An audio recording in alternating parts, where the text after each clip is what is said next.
funded. During this panel, we'll be discussing the publishing model and what goes into a pitch, what publishers are looking for in indie teams, and we'll discuss alternative forms of funding, including the game fund model as well as self-distribution. My name is Matthew Glenn. I'm an indie developer with Digital Daydream. My pronouns are he, him, and we're in Raleigh, North Carolina. First off, we're going to start with introductions with Tanya Short. Hey, Tanya X Short, she, her. I'm the captain of Kitfox Games, which is primarily a developer. We started out publishing our own games on Steam and consoles, and I'll probably talk about this more later, but we had some friends that thought we could help by publishing them, so we got into that as well. And I'm also a game designer most of the time during the day. So if I talk about game design, you can say, stop, let's talk more about publishing. Okay. Next up, Lindsay Rostel.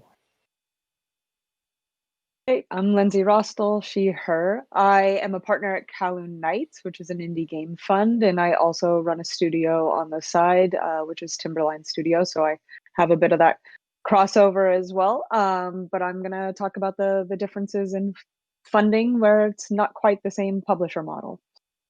Great. Next up, Zalavier Nelson. Hi, everyone. My name is Zalavier Nelson Jr. Pronouns are he, him. I'm a narrative director in games. You might know me from my work on Hypnospace Outlaw. We're the caretakers in Airport for Aliens, currently run by Dog Skatebird, or literally dozens of other games. And I'm going to be talking about making more sustainable games by making things shorter, faster, better, cheaper. These all sound great. Next up, Brian Quick. Hi, so I'm Brian. My pronouns are he, him, and I run Yesrit Games, a publisher for, we say, weird, wonderful games with spirit. And we are best known for publishing games like Valhalla, Cyberpunk Bartending Action, and World of Horror. Exciting. David Martinez. Hey, everybody. My name is David. Pronouns are he, him. I am the co-founder of Raw Fury. We're an indie publishing label that's been around since 2015. And our goal originally, and still is to have better relationships with developers than is traditionally known with publishers. I think a lot of publishers get a bad rep. Nobody on this panel, because everyone here is super cool. But on the indie side of things, we've been trying to change things up little by little. And that has been our guiding mantra ever since we started. We're probably most well known for the Kingdom series. And we've also published some cool stuff like Bad North Andara. And Star Renegades is one coming up next. Great. And we have Chris and Tony. Hi, everyone. I'm Chris Anthony, he, him. I'm co-founder and also the lead barista in Tokyo Productions. So we made a game called Coffee Talk, and we also not only develop our own games, but we also help other Indonesian and Southeast Asian developers publish their games to the global market. Basically, we want to, bring or maybe bridge underrepresented communities, Southeast Asian communities mostly, bring their stories to the world. And we've started our publishing initiative back in 2017, and it actually didn't start. It started just we just want to help our fellow indie developers in Indonesia, and it kind of grow from there. Great. Okay. Our first question is going to be for Tanya. It's sort of a big question. What does a publisher do, and why might you need one?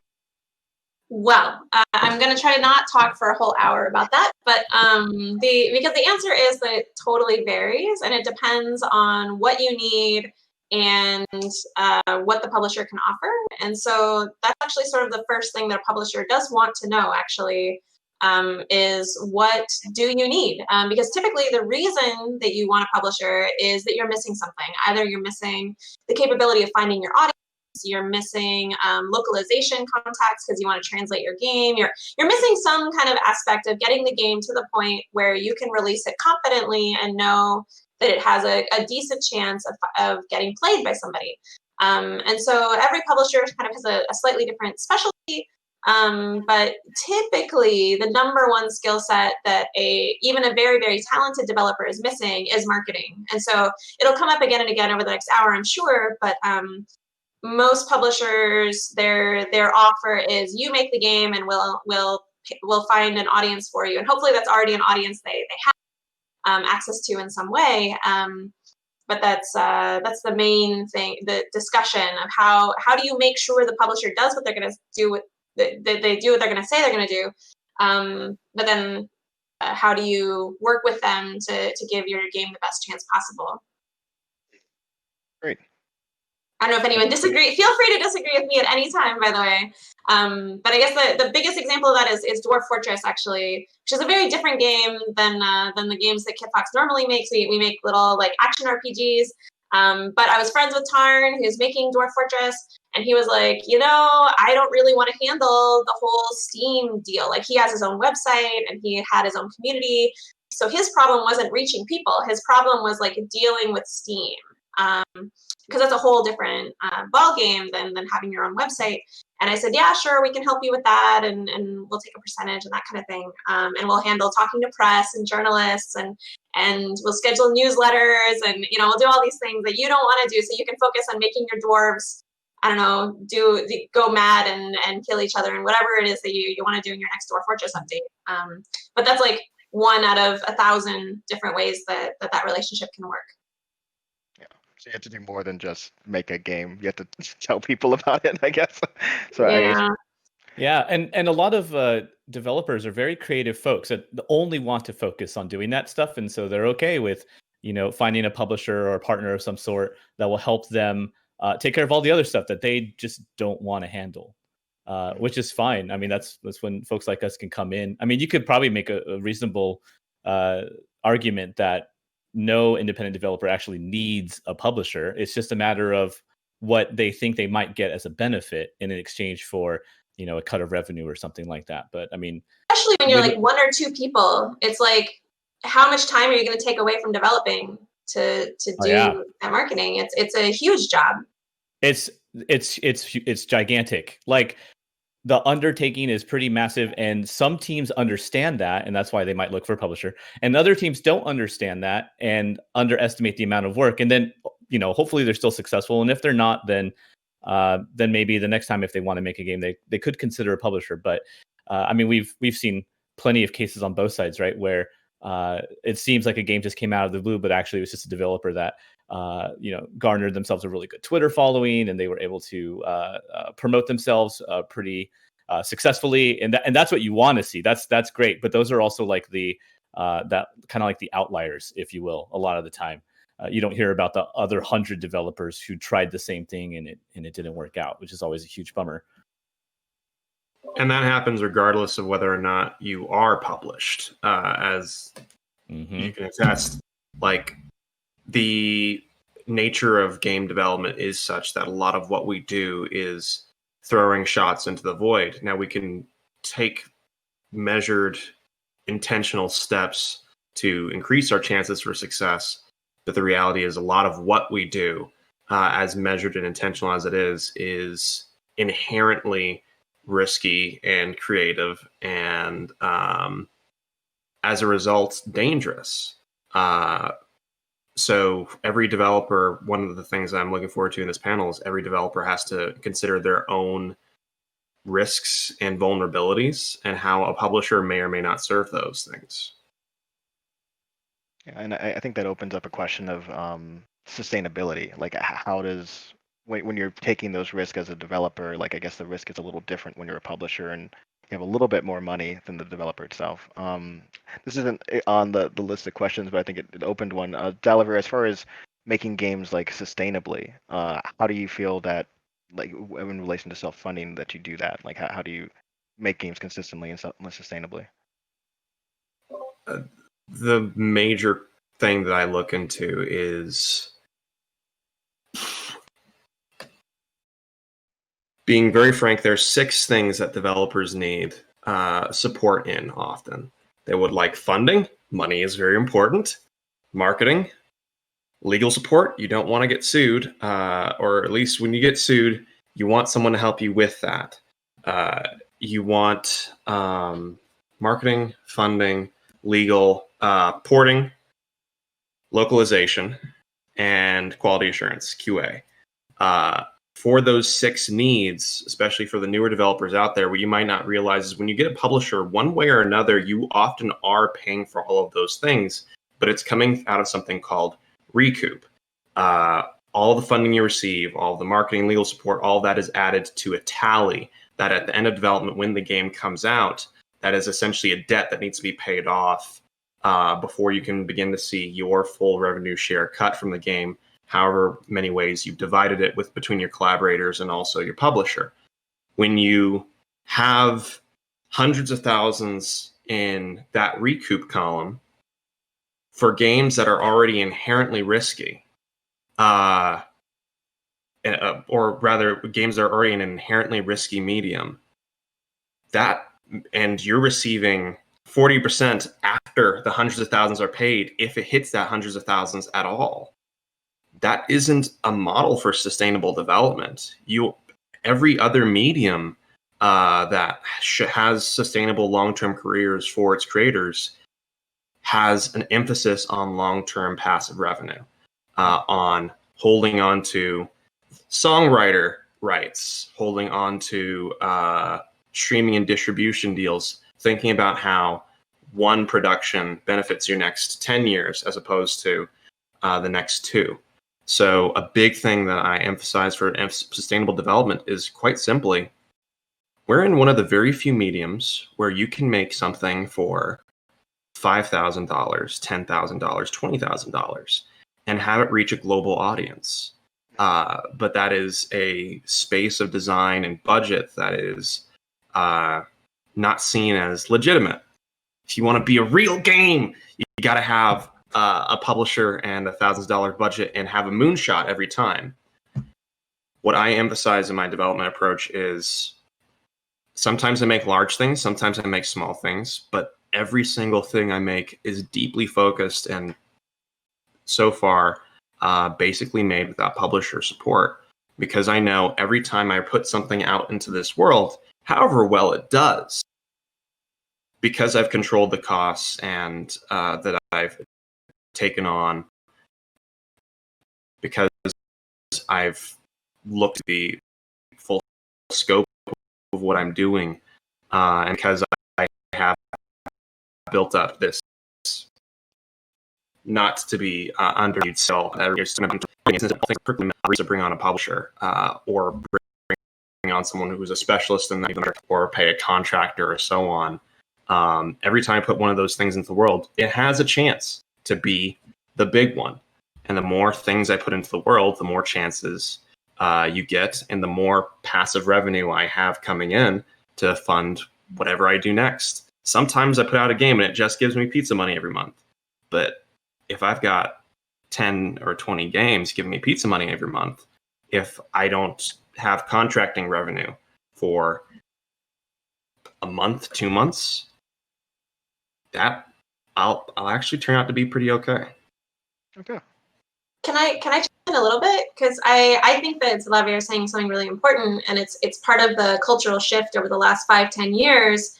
Is I think it's more common for publishers to not take 100% recoup up front, and that's very important for helping developers be sustainable. I think the more that developers get even some percentage as the publisher is recouping, it can really help help them eat something while the publisher is recouping. So where possible, that's definitely a clause that publishers do not want to talk about typically. But maybe as a developer is good to bring up and ask, how will I survive if we don't being between 1 to 4 months before your first payment comes in on a platform. How are you eating during those 1 to 4 months? Are you getting some revenue during that 1 to 4 months? Those are really important questions to ask about your long-term sustainability. Can I add one point here? Just to complement, or I should say contrast, the points that Xavier and Tanya are bringing up. I have actually had a developer, I wouldn't say argue, like negotiate. We didn't sign this deal in the end, but they actually said they didn't want the like a share right at the start. They wanted the publisher to recoup, being us, to recoup whatever costs and stuff we had incurred immediately, like 100%. Take it as fast as you can, and so that the faster you're done, the faster we as a developer get the lion's share. Assuming that the deal gives them the lion's share. There is some logic in that, but then like you said, Zalavia, if you're waiting 4 months or more, like say you've got a simultaneous release across all platforms, including PlayStation, those reports take a damn long time to come in. So that's 4, 5, 6 months, depending on how slow accounts are put in. That's a long time to not be eating. Yeah. So I mean, I have heard some developers put that argument forward, but I think it has to be considered extremely carefully whether you want to play it. If you have a safety net, sure, by all means, but sustainability is a very important word to keep in mind. Considering the statements we've all made, I think the solution here is just to not eat. If you can find a way as a developer to not eat, everything is solved. Yeah, I just want to add something. Like, I think even before the developers or like publishers sign deals, I think like both sides need to have like clear expectations and then risk analysis. Because like a lot of the developers that I meet, usually they are very, I don't know how to say it, but dreamy. Like they think like, oh, having a publisher will solve everything. Like suddenly I will have a lot of money and everything. But it doesn't. That's not the reality, right? So sometimes they, the developers themselves, they need to do market research. At least have a clear expectation of like, like what's the ceiling of like this game genre is gonna sell, and what's the bottom, and like what's the median, right? So when I make like a so-so game, I will fall on this area, and like the maximum is kind of like this game. So you have like clear expectation of like how many budget you're gonna spend versus like the possibility of like income or like revenue that the game is gonna generate. So from there, like you can kind of like do your math calculations for like risk and investment. If I'm going to fund a game, like it's fine for the developer to be a bit dreamy and a bit optimistic, but I do really want them to have a realistic understanding of what risks they are taking by making this game and by signing with me or us. And so I don't know, I can't speak for everybody, but I think it's common for publishers to want the developer to understand what risk they're asking the publisher to take. Because when you ask for this amount of money, you're asking them to take this amount of risk. And if you're asking for this amount of money, you're asking them to take this amount of risk. And so that can really help you as a developer guide that conversation to be realistic, and also for everybody to be on the same page about what this relationship is and how this game might perform or might perform. And what about the project is risky exactly? Is it something cultural? Is it something technological? Is it something else about the game? I want to ask Lindsay real quick, like how would a game fund figure into this differently than a publisher? So for us, we're actually structured differently in the way we recoup. So our developers always get first dollar. If they really would like to push for us to recoup it 100%, they can try. We'll probably say no, just for the sake of that's not healthy for the developer. We want you to be able to basically, reap the rewards of the hard work that you're doing. We're here to write a check and then stay out of the way, so you can take care of your creative vision and go from there. We do offer support, but we don't offer like publisher services. So we don't actually, hire the QA for you and put it on our accounting budgeting sheet. We don't hire Loc for you and put it on our sheet. We don't do the marketing for you. However, we work with you to develop your budget to account for all of those things, and then can make recommendations or introductions to different QA houses, port houses, etc. But really, we're actually looking for devs that have they're mindful about sustainability. They understand like what their risks are that they're taking, because they're taking a lot of the risk in their success too. They're looking generally to self-publish. We are open to partnering with publishers for certain games because, as we all know, like finding an audience, building an audience is an incredibly difficult task. And when you do get smaller devs, those 2-person teams, we don't want to take away from their time either. But what we try to do is come in with the money earlier so they can potentially get a better revenue share later when they go to a publisher, because they don't need the money part, right? You're eliminating that huge component of risk for what a publisher might be outlaying. And it's like, hey, we need your expertise. And so you're coming in for the expertise of the publisher, their access to their audience. And so we get to balance that. But like for us as a fund, it's really about coming in and helping studios not only be financially stable, but also sort of knowledge equity stable. So you're building your skill sets about that marketing aspect. You're learning your release management, and you're going to mess up. Like I'm self-publishing for the first time on my title, The Red Lantern. I've previously done like, big publisher games like Activision games. And that's like a whole different beast. And that machine moves very fast, and it's arguably you can't move it in the way you want it to. And so I'm learning, I've made mistakes, and hopefully also through mine, I can help our developers to not make the mistakes that I do. And I think like Tanya and Xavier can speak to the aspects of like how much time a demo takes away from doing your development. Like going to PAX is hell. It's so important, but it's hell. And so for us, it's about removing different aspects of friction, but providing full ownership to the developer. But like, there's a place for everyone in this industry. Different people need different help. Some people really just want money and partners to stay out of the way. And other people, like, not only do they need publisher help in like getting through like, cert, lot check, all those processes, and just like learning what it is. But like that will help them be successful. And I think at the end of the day, we're all looking to find games that can be successful and make developers more successful. So we, rising tides, right? They raise all ships. So like, let's continue to kind of push that from all aspects. And that's how we look at it, is like, hopefully if we did it right, you don't need us in the future, but you want us because we can help de-risk you. That's our goal.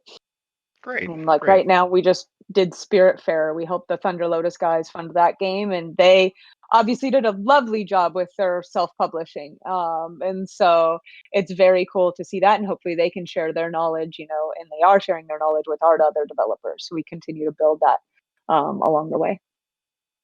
Yeah. When you're thinking about like seeing if a game is going to be successful, when you look at a pitch, what are you sort of seen as something that might be good or something that might be terrible and setting up for failure in the future? This is a question for Chris. Yeah, I think like when I see like a pitch, I could sometimes you can really tell like if the developer have done their research. Like, do they have like benchmark games that are their competitors? Like, how are you gonna like differentiate or like kind of like identify your hooks and stuff like that, and have realistic expectations of like what your project is, the timeline and budget, and then like like the scale of it. And a lot of pitches sometimes they don't include like the timeline development. They don't show roadmaps. They don't even have like like a clear scale of like what are the features they want to aim. So I think if they already done their research, and then they know they have like a clear direction of what kind of game they want to make and how they're gonna execute that, I think that's that's something, at least like it's a good start. And then of course after that, like talking with the developers and then understanding their vision is another step. It's a very important step after the pitch. And as far as like looking for funding, how deep into development should developers be before they start looking for that? Like this is a question for Brian. How deep into development? I think my personal recommendation is that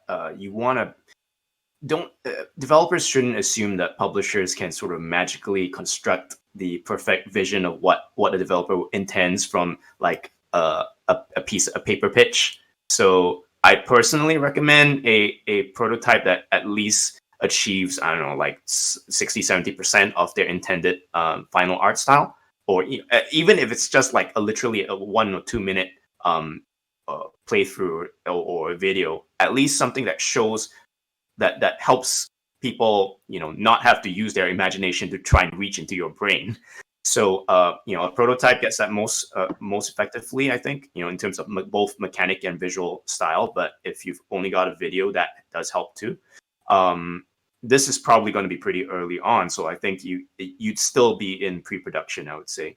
And if you're pitching for funds, right, you'd probably not want to be so far in that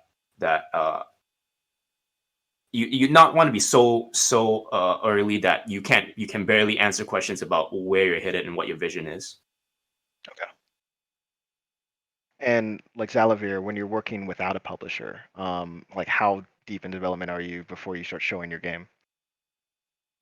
I think in general, as Brian really helpfully pointed out, you should be looking at these before you even start the development of the game. As soon as a brilliant game idea comes into your head, you want to be thinking about how it's going to be funded, how it's going to be marketed, how it's going to look, because that's a huge part of how games are sold, and at what point you do reveal. So when I'm looking at revealing my projects, because they often have, when I'm working on my own stuff, a development cycle of about 1.5 years or less. That means that I can't have like the quiet period of like a year of build up and content and stuff, and then brilliant reveal, we're coming out in 3 weeks.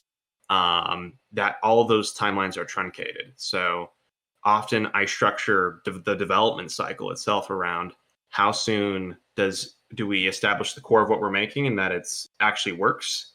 And then the second bit of that is, okay, how soon do we get to a place where we can start talking about it? Because whether it's an open development process or a more structured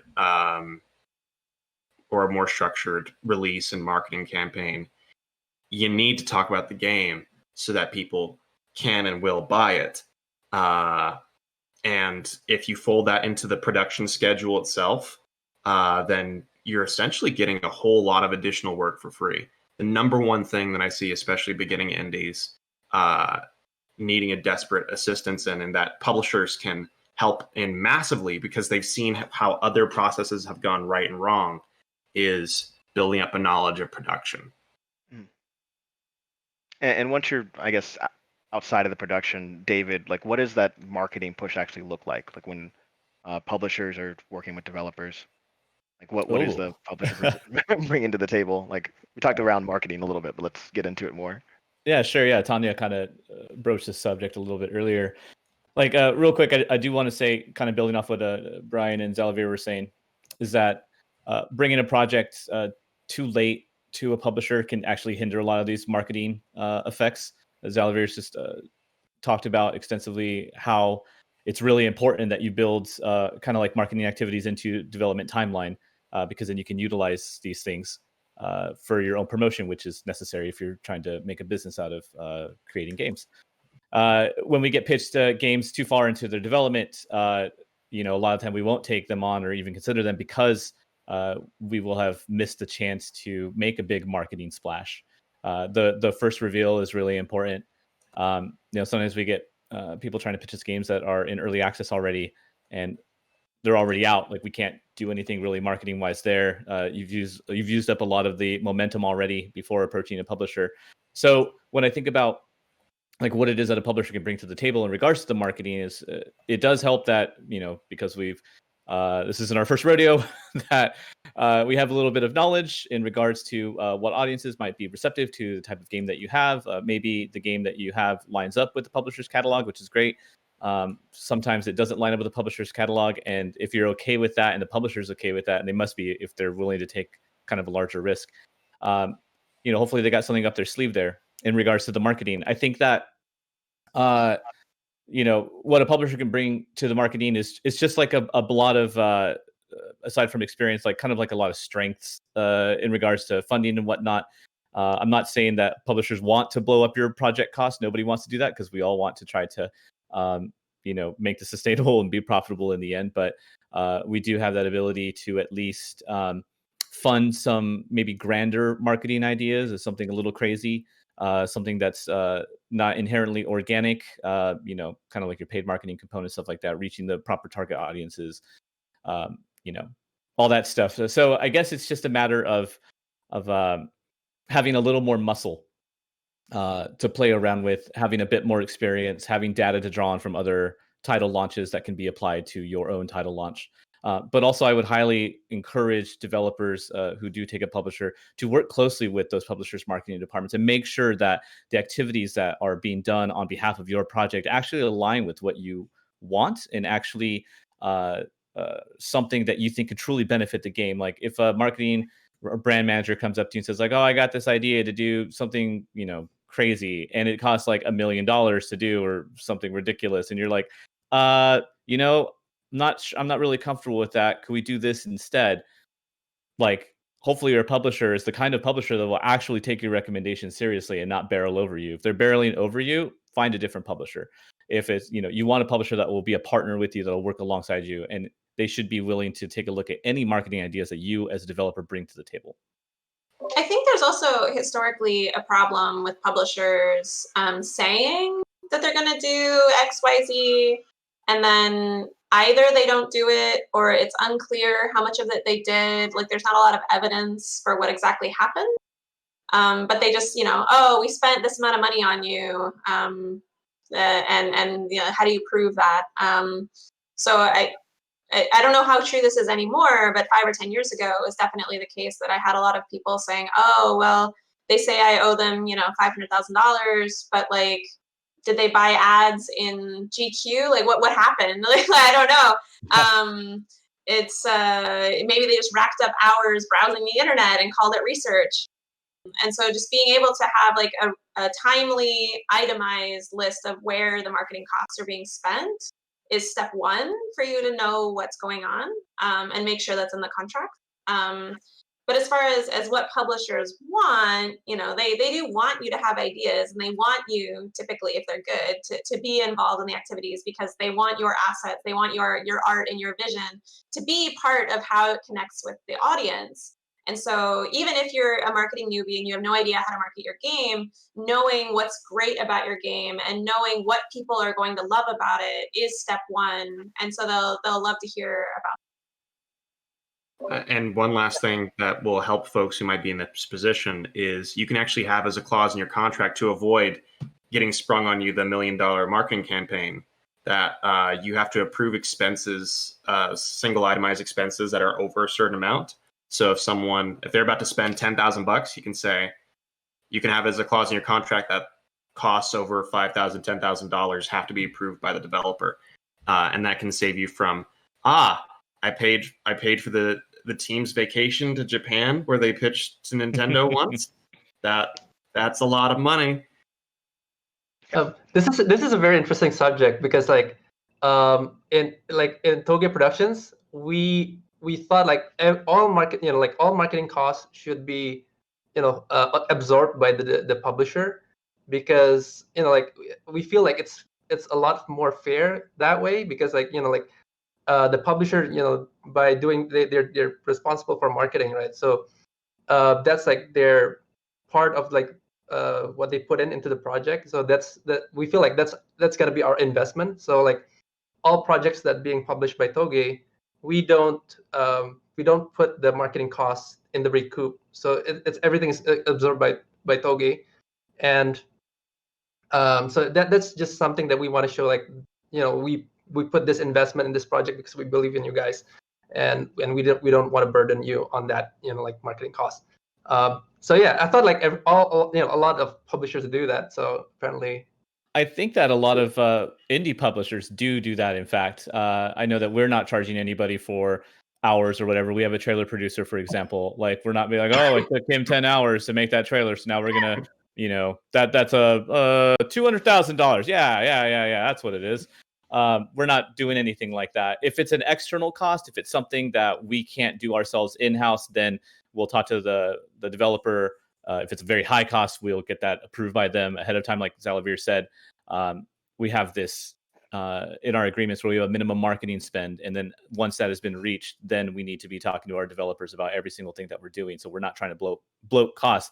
Again, doesn't make sense anyway to bloat costs because the publisher also has to pay that back. But it's even more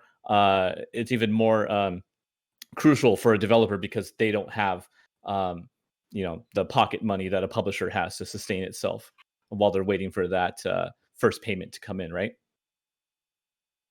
Also wanted to loop back a little bit on the idea of pitching, where like when to come at your idea or come to a publisher with your idea. Like, yes, there are certain ones that are paper and certain ones where you need to have a build. Also, don't be afraid to go back to publishers. But that process you're taking when you talk to a fund, a publisher, a friend is the same thing you're doing throughout the entire development cycle. That's what builds your marketing campaign, right? That first thing you're able to say to get somebody excited about your paper pitch or your first build, you're then just continuing to build upon that one conceit across the board. So like, think about that as like every step you take in development is another path to pursue publishing again, right? Or funding again if you don't have it yet. It's a way to potentially do Kickstarter or crowdfunding or Patreon. It allows you to build an audience on Twitter. It allows you to bring that demo to PAX and build that audience there. So there's so many entry points that you can have. It could be reaching out to, it's harder to reach out to a platform, but technically you can do that and try to get into a marketing showcase or whatever that may or may not be. But like, don't be, in a sense, like, know when your game has the right thing, but also test. I like to test ideas, and we test things that way where it's like, I'll just talk to a friend who's maybe not a gamer. I'm not really worried about someone stealing my idea necessarily because it's like all in execution. But like, let me do my like 2-line pitch to you. Is this of interest, right? And if you can get a spark there, great. Now let's explore what the 1 page looks like. Does that still generate a spark? Let's now start prototyping. Does that have the spark? And so constantly like tweak and build up from there, because you're really like molding out of clay, right, to find what that thing is. And you have to first kind of rough in that shape and go from there and use that as the entry point to start talking to any of us and see what that can be. And also to the point of not coming too late, not only for marketing problems, it doesn't let us visualize anything. You filled in all the gaps at that point. And honestly, part of a great pitching element is letting us imagine the best version of the game too, right? And if you're already done that, like, hopefully it is the best version of the game, but we all know development's pretty hard. So like, there's going to be things that you've changed in scope at some point along the way. So like, let everyone like build that up and let's come at it together. So you can hopefully hit that full vision.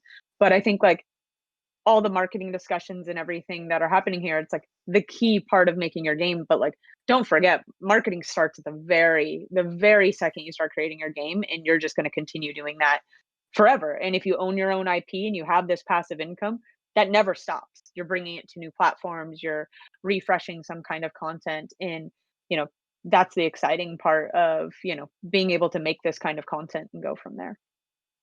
It's very interesting. Like it's the pitch isn't like the end. It's sort of a process that's growing and changing. Lindsay, like as far as when developers are coming up with the monetization plan, do you think that they should have a complete monetization plan together, or is that sort of a thing that you would again collaborate with the publisher on trying to figure out the one that works? For us, we want you to have sort of your idealized vision. Like where do you want to release the game? What are your core platforms? Are you doing, additional content? You definitely need to have a budget. Like you might not need to have like the full spec of we expect to sell, like have a target number of units. Here's our competitive. Don't just choose outliers. Please try to choose the middle band, and you can say like at the top end we could do, Fall Guys numbers, but don't use Fall Guys as your main example. And so, but like show like a knowledge of how your budget relates to how those kind of games in that band work, right? Like also don't pitch, a $20 million dating simulator. Like that's gonna be a really tough sell. And so like find where those kind of huh? I Brian- hope Brian- someone makes that. Yeah. I think Brian wants that actually. Who's ready? Where's the market just needs to wake up, man. Yeah. I mean, I love BioWare to always pitch their games that way. That's how I play them, at least. I play them like AAA dating simulators.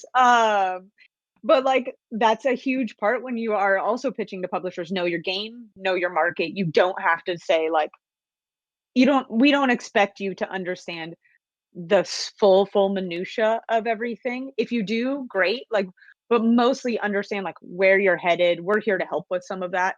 But understand your competitive advantages, understand the market in which you're entering, and be prepared to, sort of defend some of the statements that you're making, especially if they're really out there, because we will ask those questions like, hey, here's your production plan, here's what you think you're making, is this really what it is? And going from there to like, where do we see this kind of success? Because like for all of us, we're open, we want to take big risks, we want to do the thing, but like especially on an alternative model, we have to prove out that this model can be successful. So we're pretty selective about where we pick things to make sure that we're showing like you can be successful in giving the developer, making them do everything in a sense, like giving them the opportunity to do everything and giving them money at the start. It's not going to work for everyone, but like we want to prove that there is success in that kind of pathway. So we do, I mean, to be frank, we choose more business-minded. There's a section of business-minded studios, so they know how they're going to fit into that. So we'll choose super artistic sometimes, but like we definitely, since we don't have all those services, we need to know you can execute and that you kind of understand where you live in the market. Mm-hmm. And I guess going further on the discussion of scope a little bit, Chris, what are the signs that a pitch is too big, like scoped wise, or that a team isn't seeking enough money? You're muted right now. Okay, I'm sorry about that. Okay, so yeah, when you send your pitch, usually you have like a benchmark, like what's your competitor, like what's your kind of like what's your genre, so like where do you compare your games, and just what Lindsay say, like when you compare your game to like Fall Guys, that's like an outlier, like that's so far out, right? So if your team is like only 2 guys with a very very small budget, and you're aiming to something like so far out, then that's probably it's too far away.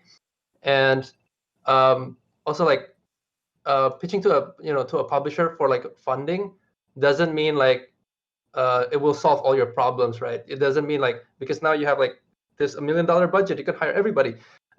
Because like in the end, like you also have to understand how to execute that idea, and then have who's gonna direct the game and make sure like that the experience that what you want to deliver is exactly what you want it to be, right? And not diverge along the development process, because sometimes making a game takes 2 to 3 years, and along the way sometimes you can diverge, but you don't want to diverge too much, right? So because when you diverge too much, then you're gonna end up in like development hell, and then you can you'll try to add more features, more things, and you're going nowhere. So at least have a clear timeline, and maybe if your timeline is like more than 2 years, maybe you have to start thinking of scoping down, and then make sure that the comparisons that you're using, the benchmarks that you're using, is that something that's within within your capabilities.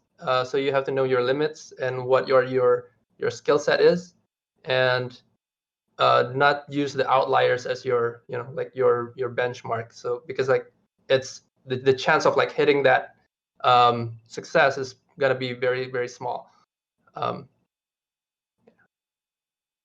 Yeah, perhaps maybe others have like things to add on this. Yeah, I had another follow-up question about it. I guess for Zalavir, like as a developer, like when do you know what to cut? Like when you're trying to determine what's going to be outside of that scope. Your scope can increase infinitely or decrease infinitely. it will be painful either way. So one major thing I advocate actually is in the earliest production stage as possible. If you're trying to figure out what to cut, you essentially cut away as much as possible. You keep cutting and cutting, and you think, does this still offer the fundamental vision I want to bring into the world? Is this still an appealing game for the market in terms of the length, in terms of the polish, in terms of the visual or visual quality or gameplay complexity? Everything is based upon achieving that creative vision, and if anything, having the flexibility to say, actually, this game could fit this box, but it could also fit this box, and it could be still be a really compelling box. Identifying that gives you a really great chance to say, let's say that the right publisher relationship does come along. It does give you an opportunity to say, here are the exact ways in which it could expand that would help it, as opposed to being an arbitrary budget sink, or here's ways that it absolutely cannot be cut because it's fundamental to what the game is. Whatever you're doing, I was just going to say, whatever you're doing, whatever your development process is, figure out what exactly you are making as soon as possible so you can make those decisions. Of course, it's harder for some genres and some audiences and whatever. If you're trying to make an open world game, you've from the beginning, you've signed on for a ridiculous scope. It's kind of like the new, like, don't make an MMO as your first game thing. But depending on the genre, the most important thing, I think, about that early formation that Lindsay was talking about, where you have, the 2 sentences that describe the game, and you have the 1 page that describes the game, and you have your prototype, is that you are defining for yourself, not just other people, what the core actually is of that user experience. So when someone's playing your game, like, does it really matter that there's 500 butterflies or whatever, or is the important thing that catching the butterfly feels really good? And if the point is that one verb, that core gameplay, is really good, then maybe, set aside, what happens if there aren't 500 varieties of things to do with that core gameplay, and how to make that compelling. But it's a lot easier if you've defined from the beginning what is so great about this, and haven't just sort of wandered into making something where if you cut all the variety, then suddenly you don't have a game anymore. So yeah, just crystallizing it into words specifically, I think, can actually be really helpful for your future self in 6 months when you're sort of mired in not sure what to cut. Just to add a little bit, I think if you could focus on the player's experience of when you're playing, like what kind of experience do you want the players to feel when they're playing your game, that would help a lot in directing your game, right? For example, like when we start making Coffee Talk, Fahmi, which is the creator that comes up with the idea for Coffee Talk, the pitch was like, I want to make a game where the player can feel like they're holding a warm drink and drinking like coffee or any warm drink when there's raining outside, and then you're listening to music and talking to your friends. So that's like the pitch is that sentence. And I think we focus on that player experience throughout development to make sure, like, okay, this is the experience that we want players to feel. And then we cut everything that doesn't, deliver that experience. And yeah, so the Coffee Talk is actually a very small game, right? But I think the experience is delivered very well. It's true even for big games. I think the most successful games and the most successful pitches I've seen focus on the player experience, that feeling. And what feeling are you trying to give the player? And if you can communicate that, then I think you'll make a better game, and publishers will be more excited too. Great. And as far as like what publishers like as looking for as far as their brand or their catalog, Tanya, should you pitch to a publisher that doesn't seem to have games that are sort of match, like your game doesn't really match their catalog as much? I was trying to like look at KitFox specifically, and like you guys have a lot of different games like in your catalog. It's a lot of variety. Yeah, we've sort of taken on friends that we think that some portion of our audience will really like the game because there's some RPG element or there's some systemic element. but yeah, we're a bit more messy, I would say, in our definition of what exactly the games we're looking for. And I think that is generally true for publishers, that if a game really stands out to them, they'll find a way. But the question for you is, do you think that their audience matches your game? Because even if the publisher is willing to take that risk and say, okay, we want to grow our audience to include fans of this kind of game, you have to understand that that's going to be harder for them than to take their existing, I don't know, million players or whatever, and show them something that they know they're already going to like because they liked something else. Devolver is a really interesting example of, it seemed like most of their catalog was Pixel Blood, but now they have Fall Guys, right? And it's not just Fall Guys. They also had Hatoful Boyfriend. They've had a couple of other successes that sort of buck the trend. And if you actually look at it, their audience is sort of a devil may care attitude. That's sort of the actual Devolver core, it would seem. And some of it is, Pixel Blood focused, but they have a lot of other flavors. And I think the short answer to your question is pitch everybody, but I would focus your efforts on those publishers that you think you'll get the most value out of. And of course, be realistic that, it's clear Annapurna seems to be more focused on a narrative, cinematic type experience. So they'll be more interested in that. Maybe don't spend weeks and weeks of your time trying to craft a pitch for a Metroidvania to them. But at the same time, there's no reason to limit your options. If you're making a cool game and you think that a publisher might suit the needs that you have, then absolutely pitch to them. It's just a matter of controlling your own time and investment at that point. And we've been talking about Fall Guys, I guess, a lot recently. I think everyone is playing it. It's an amazing game, but it's taking advantage of a few things that I noticed. One is an indie game that uses like a games as a service platform. It's also, I think, launched on PlayStation Plus simultaneously. David, how would you see like developers looking at subscription services and games as a service as far as their pitches and sort of their like expectations in creating a game? Like, should they be considering this thing early on? Should they be something that comes later? Like, what do you think? Oh, there is a lot to unpack with that one. A little bit. I feel like this is actually like the really hot internal debate amongst a lot of developers and publishers in general, like the cultural shift of stuff like Game Pass and PS Plus. Okay, so let's start with real quick. Let's just start with Fall Guys, right? Because you mentioned it, and we have been talking about it a little bit. It took a cue from what Rocket League did many years ago with offering this game to players for free to build up a gigantic community. PlayStation, I'm sure, paid out the nose for it, and good, because that game is worth it. And then simultaneously, they launched themselves a community on Steam through some very clever social media tricks, or not tricks, strategy, both. That what's the gentleman's name? Oliver. He's very gifted. And I think that a developer ultimately should probably just consider what it is that they think is best for their game. I don't think they need to necessarily think about, will I be able to get a Game Pass deal? Will I be able to get Microsoft's attention for this thing, right? Will I be able to get Sony to pony up money or something? I would dare say you probably want to leave that for a publisher anyway, because they might be able to negotiate a better deal for you. I'm not saying it should be completely out of mind, but I don't think it should be like the focus of your pitch, or even the center of your pitch, or maybe even a page on your pitch. You should just, when you're trying to get a publisher's attention, you should just be talking about the game itself, the scope for it, and the publisher will be able to figure out pretty quickly if they think they can sell it to first party. They most of the time, we can look at a game and be like, oh, I bet you Microsoft would take a look at that for Game Pass.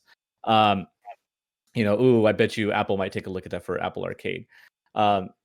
So yeah, I think for the pitch itself, right, for the formulation of the pitch and your pre-production and whatnot, you should just focus on the game being what you want it to be, and if you're going to go the publisher route, they can certainly take a look at it. The money that's being thrown around by Microsoft and Sony and Apple is insane. Like, a lot of the deals that are coming through will pay for your development and then some. Like, you'll be in the green before you even launch your game. The story is I won't say it's common, but it's it's not uncommon either to hear about, especially over the last couple of years. A lot of these first-party platforms are throwing a ton of money to get people to buy into their subscription services.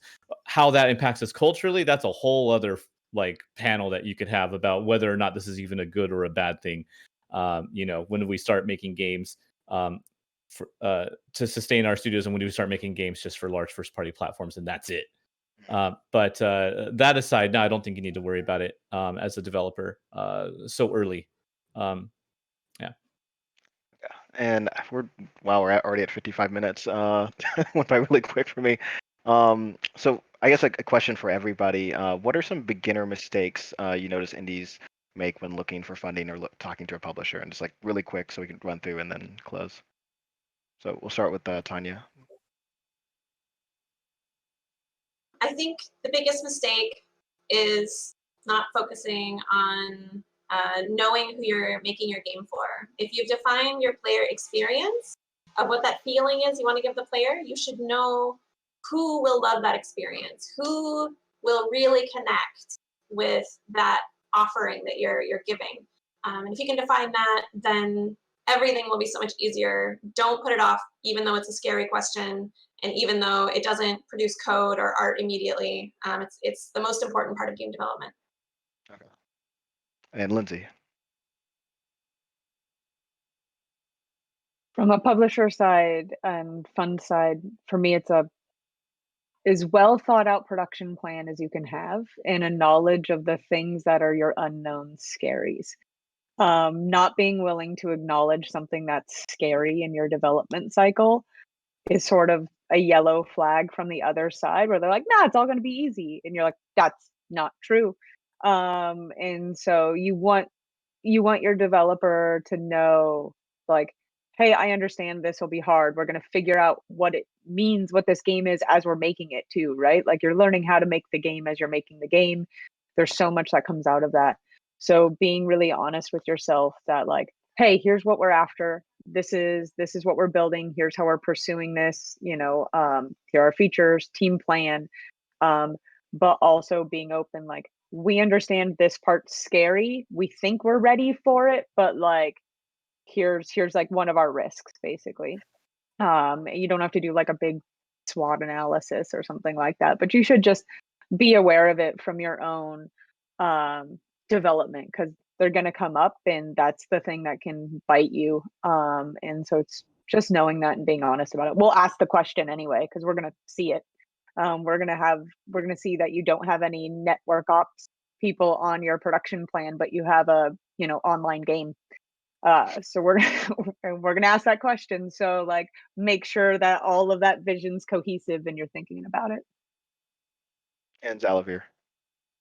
Especially when you're self-funding, the number one mistake I see is not accounting for all the invisible things. Again, this is an incredible area where a game fund or a publisher can help you, at least in calling out, you haven't accounted for this. If in terms of your design, you say this could be an inventory system or spend a certain amount of time making that. Does your design require an inventory system, or is the player only going to really have 8 things throughout the game, and you can make assumptions around that shorten your dev timeline and how much money you're putting into a modular inventory system very early on? In terms of the entire development cycle, absolutely just taking anything for granted in terms of how much does a PAX booth cost? You need to get in the before times, how much did a PAX booth cost? How much was it to get a TV, a charger cord, a table, chairs? Everything has a cost, either in terms of time or money.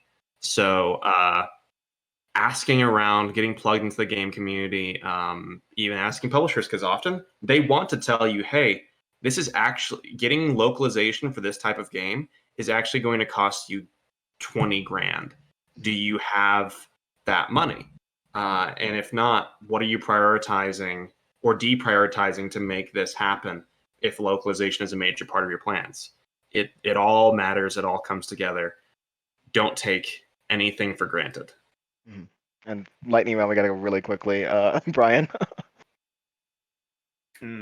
how do I make this quick? I think developers really need to consider the fit they have with the publishers they're trying to court. From a publisher point of view, we look at market risk, how your title fits into the overall market, what's the risk that it'll sell gangbusters or whether it'll fail, versus execution risk, which is like what Lindsay talked about earlier, like your production plan and how you execute it, but also who you are as a team. Like, do you all vibe together, and do we as a publisher vibe with you? Because if picking on a point I think Tanya brought up earlier, if you can't show us how you're excited for your game, that's going to be a real bad fit. David. I mean, I'm just going to link onto what Brian said too real fast. Like, if a publisher takes you on, you're in a relationship now. This isn't like, oh, your game comes out in like 3 months or whatever. It's like, no, you're probably working together for at least 2 years or something like that. So what I would say is, make the game that you want to make. Don't pitch a game that you think is going to be attractive to a publisher. Like, if you want to make some really cool, like, niche strategy game, but, Slay the Spire / Monster Train games are the hot thing, so I'm just going to make that instead. Don't do that. Make the thing you want to make. Don't try to make a game that you're not passionate about just because you think a publisher might pick it up. And Chris. Yeah, I think everybody already answered the question. But yeah, just to add, I think you need to do your own research, right? So not doing your research, that would be a big mistake. Research in terms of like your market research, who's your target market, target audience, and then the publisher, like Brian and David already mentioned, like what kind of publisher you're pitching. Do you have a fit with them? And in terms of like cohesive and stuff like that. So yeah, do your research before. Okay. And before we close, just want to let everyone have a chance to like say what they're working on or promote anything. We'll go back in reverse order. Chris. We're developing a Space for the Unbound with Mochiken Studio from Surabaya, which is it's an adventure game set in 90s Indonesia that tells a story about a boy and a girl, and how do they have a relationship and overcome anxiety, depression, and stuff like that. And it's based on our own childhood experience growing up in Indonesia, so it's gonna be something interesting to show and to play. Yeah. Sounds fun. David? Star Renegades comes out September 8th. It's like looks like a JRPG, but it's like this insanely good tactical strategy game where none of that RNG stuff, everything is laid out for you. If you lose, it's on you. So check it out. Beautiful pixel art. Go Canada. Okay. Brian? Please look forward to our upcoming action RPG, No Place for Bravery. Again, also beautiful pixel art and a brutal, heavy Dark Souls-like combat, and we'll have more to share about it in the coming weeks, months, maybe weeks. Okay. Tanya? Yeah. We're going to be releasing a mystery game where you find the contradictions in testimonies from witnesses, called Lucifer Within Us. You're a digital exorcist, and that's coming out in October because it's spooky. And then Boyfriend Dungeon will be coming out in some after that, where you date your weapons from the dungeon. So yeah, follow Kid Fox Games and Dwarf Fortress someday, but you can look it up for yourself. A lot of games. Lindsay? Yeah, Spiritfarer from Thunder Lotus just released last week, a little cozy management game about death. We've got Welcome to Elk coming shortly after. I think, I don't know, remember what's announced sometime this fall. And that's a lovely little story game. And then the Red Lantern's also coming out this fall. So we got a packed little set coming up. So we're looking for some interesting games and story takes. They all have their own unique angles, and lots more coming over the next couple of years. Wonderful. Zalavier? I'm doing a wild amount of stuff, including comics now, which is a new adventure. But the major things I would say is Wishlist Skatebird, a game about being a bird on a skateboard and doing your best on Steam right now, as well as an Airport for Aliens currently run by Dogs, which is an open world comedy adventure game about traveling a universe of simulated airports run by stock photo dogs and solving their problems. Tanya, you were right. Don't make an open world game. Just don't do it. Well, I want to thank everyone for coming. I really appreciate you taking time out of your schedule for this. I also want to thank Josh Altman for helping me record the backup, Chris Wolf, those awesome guys for encouraging me to do this panel, and the PAX Online staff for putting this together in this weird, challenging time. I hope everyone enjoys the rest of their PAX, and thank you all. Thanks, Bye. everyone. See ya. Thank you. See ya.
Hello everyone, this is Kevin from Treasure Coast Games, here to give you a quick introduction to our game, Hamster Scramble.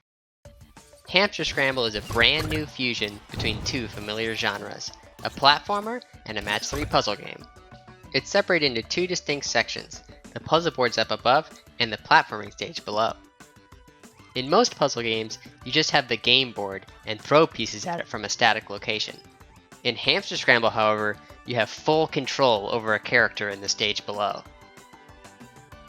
It is also here that the hamsters will scramble. The hamsters enter from the top of the stage via pipes running up the sides of the area, and loop back up when they reach the bottom. In order to make matches on the puzzle board, players will have to chase down and catch the hamsters.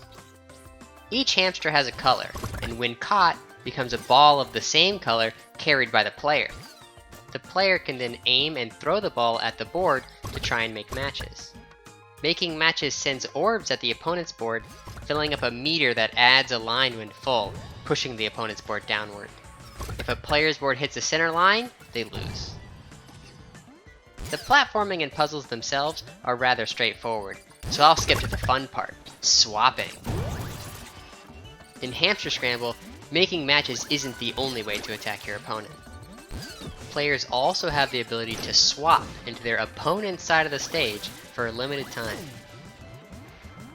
While there, you can harass your opponent and disrupt their game plan by throwing balls at their board, stealing their hamsters for yourself, or straight up finishing them off. Players can defend themselves from an invading opponent by attacking them, which will knock their hamsters out of their hands and stun them for a short time. Finding the right times and positions to swap is key to getting the most out of it. Each stage in Hamster Scramble has its own unique look, platform layout, and mechanics, such as slippery ice platforms and bubbles that catch hamsters and carry them upward. Players will have to adjust their strategies depending on which stage they are playing in. In our demo here at PAX Online, up to 4 players can enjoy local and online multiplayer in 4 of the game's stages.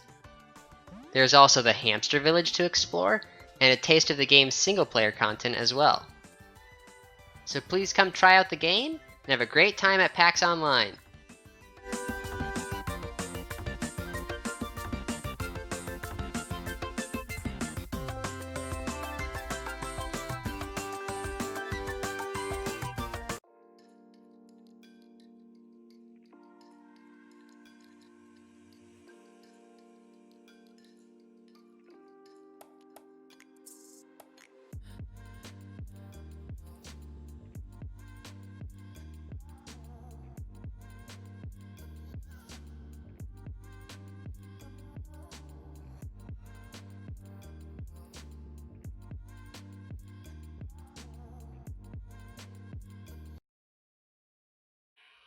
Hi, I'm KA, Community Manager at Milky Tea, an indie game development studio based in Liverpool, UK.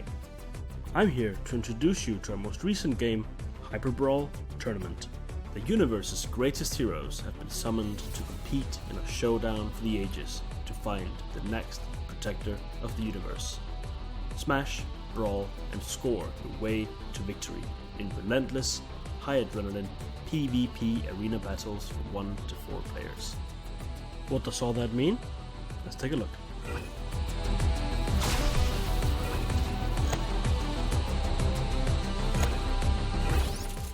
Before each match, players must choose their perfect loadout from 12 unique heroes across 3 different hero types, as well as 8 unique weapons that all allow for different tactics and styles of play. Every match plays out in a best of 3, with each round lasting 90 seconds. Your objective is to outscore your opponent, and if there's no clear winner when the time is up, the match goes into sudden death, and the first goal wins. You've got a number of tools to help secure your victory, but it's all about how you use them. Your most basic move is your throw. This is fused with an ability called Hypercurve that gives you complete control over the ball, allowing you to change its course mid-air. You can also pass the ball directly to your player or AI teammate, which allows you to quickly move the ball from one flank to the other. You're also able to perform a dive, which is ideal for intercepting the ball. Next up is combat. Beyond being able to knock out opponents by throwing the ball at full force, you're also able to both punch and kick. The punch allows you to attack in place, which is handy for trying to steal the ball at its current location. The kick, however, allows you to travel across the arena as you dish out the damage.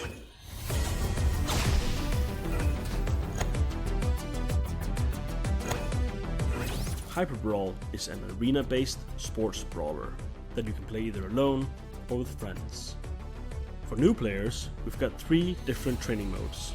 The Trials teach you the core mechanics, the Advanced Trials test your skills and everything you've learned, and Free Play lets you practice without constraints. In Arcade mode, you can jump into heart-pounding local multiplayer matches for 1 to 4 players. On top of that, the Party system allows you to invite your friends into private matches that let you take your rivalries online.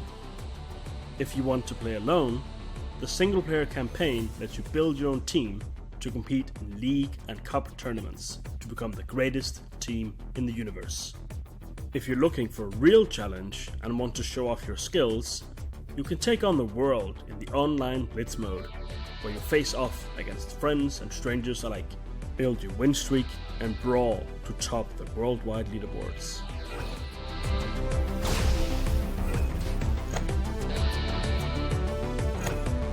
Hypercurve is one of the game's core mechanics, and it lets you control the ball mid-air. Using this ability, every match becomes considerably less predictable, and allows you to score a goal from pretty much anywhere in the arena, especially if your opponent didn't see it coming. The Hypercurve can be used anytime you throw the ball, and allows you to control the ball's trajectory and run obstacles and players alike.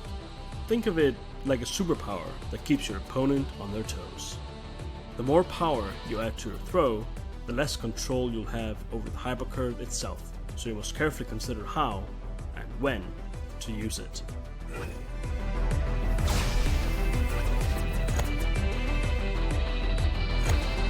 At times where the match may not be going your way, you can channel the Hyperforce, which gives your heroes superhuman power and the ability to launch their rivals out of the arena to help ensure a last-minute comeback.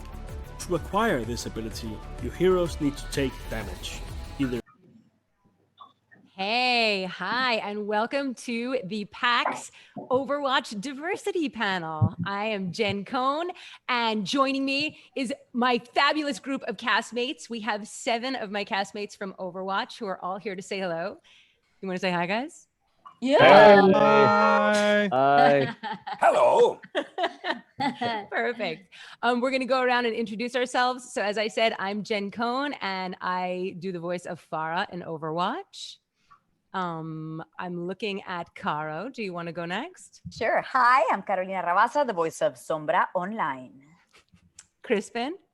Hi there, I'm Crispin Freeman, and I play the voice of Winston in Overwatch. Keith. Keith Silverstein, voice of Torbjorn, ready to work. Paul. I'm Paul Nakauchi, and I'm the voice of Hanzo. And Anjali. I'm Anjali Bhamani, and I am the voice of Symmetra. And finally, Benz. Always saving the best for last. Benz Antoine, the voice of Baptiste. Thank you, guys. This is so nice, guys. We are all in this together. Perfect. So I know, perfect. So this was a very appropriate panel to assign to us because, as we all know, Overwatch is a very diverse game, and that's been a focus of Blizzard's in creating this game. And they put together a cast of characters from all over the world with all different kinds of backgrounds. Does anyone want to start by talking about their character's background? And specifically, if there's anything in your own background that relates to your character? Caro. Hi. You know, Sombra is Mexican and I'm not. I'm Colombian, but living in New York, auditioning for a bunch of voiceover stuff, they always needed Mexican accent. So I felt like I connected to that. But the cool thing about the Overwatch community is that they've kind of embraced the Latina aspect of that in Overwatch. I mean, I know Reaper's also Hispanic, but Sombra's the only one who speaks Spanish. So I feel like we all connect on that level. Like, it doesn't have to be that you're Mexican to really love Sombra. And I feel like I meet so many Puerto Ricans and Hondurans and Argentinians who love Sombra because of the Spanish aspect. And then there's just some cultural things that make sense for all of Central and South America. And that's where we've connected. Like, there's all these jokes about like Sombra's, you know, parents maybe throwing a flip-flop at her, because that's a very typical Latino thing. Like, your mom gets mad and she's gonna like chuck a flip-flop at you. So that's called the chancla. So I think it just goes across all of any Spanish speakers. And so I feel like I've connected with her on that level. And there's just something about the language that I think connects everybody to it, which is really special. Yeah, I think across the board, some of the coolest connections with people's backgrounds in this game is the fact that a lot of the languages have been brought in for so many of the characters. Even those of us, I know he's not here, but those of us who maybe don't speak the language, Johnny Cruz, once they decided, he actually learned to speak the Brazilian for his role in order to be able to create that authenticity. And I thought that was really, really special. He did? He learned the Brazilian. Yeah. Wow. He worked so hard, and that is not an easy, I mean, that is not easy to speak Brazilian Portuguese. It is like, I've got feijoada, that's what I got, and abraço, that's it. I'm like, I can talk about the food, that's all I got. As far as Symmetra's background, I'm Indian American, so I definitely connect with her on that level. And there is such a high value in Indian culture placed on STEM fields. And so the fact that she was born in the slums, ends up connected with a dubious company, but with a company that is using technology and using science and using that for ostensibly for the world's good, I think is a really, really cool thing, because so many people in my family are connected that way as well. And then of course, speaking the Hindi is just so much fun. This is a little known fact that I like to tell people, but when she got her Hindi ultimate, when it was no longer the boring teleporter online and it changed to Yahi Param Vastavik Hai, specifically, I was told in the booth, and I believe it was Michael Chu who said this is your justice reigns from above. Yay! So all connected to you there, Miss Farr. Love it. Yeah. Keith? I was going to say, I connect with Torbjorn actually on a couple of levels, just in terms of being a father. I connect with Torbjorn on his optimism and his practicality. In fact, when I was setting up for this, I was trying to get some cool wireless little earbuds, and it just wasn't working. And I said, just give me what I know already works. And that just feels like a very Torbs thing. Yeah. Now, Torbjorn is Swedish. And when we started recording for him, I had no idea what... I'm adopted, let's state that first off. So a lot of my ancestry, I'm still learning. I'm on 23andMe and I'm finding out new stuff all the time. And I have since being cast for Torbjorn found out that I am Scandinavian, and they are still trying to figure out exactly from where. So there's still hope that I may actually be Swedish because I'm just about everything else. So Nice. That's amazing. Isn't that crazy? Yes, totally wild. Paul? Hi. Yes. Well, of course, Hanzo is Japanese, and I am Japanese American. I was born here. My parents were born here, but I have a very ethnically rich culture, background. My grandmother was from Japan, and so I have a lot of connection there. Although I don't speak Japanese fluently, because my parents didn't really speak Japanese to us when I was growing up. Mm-hmm. They were kind of like would only speak it when they didn't want us to understand stuff. And, I think that's typical of so many immigrant families. Yeah. Like Yiddish is dead because of that, because that was the secret language that you didn't say to the kids. Yeah, exactly. So, I mean, I learned some Japanese when I was older, and I actually took Japanese, so,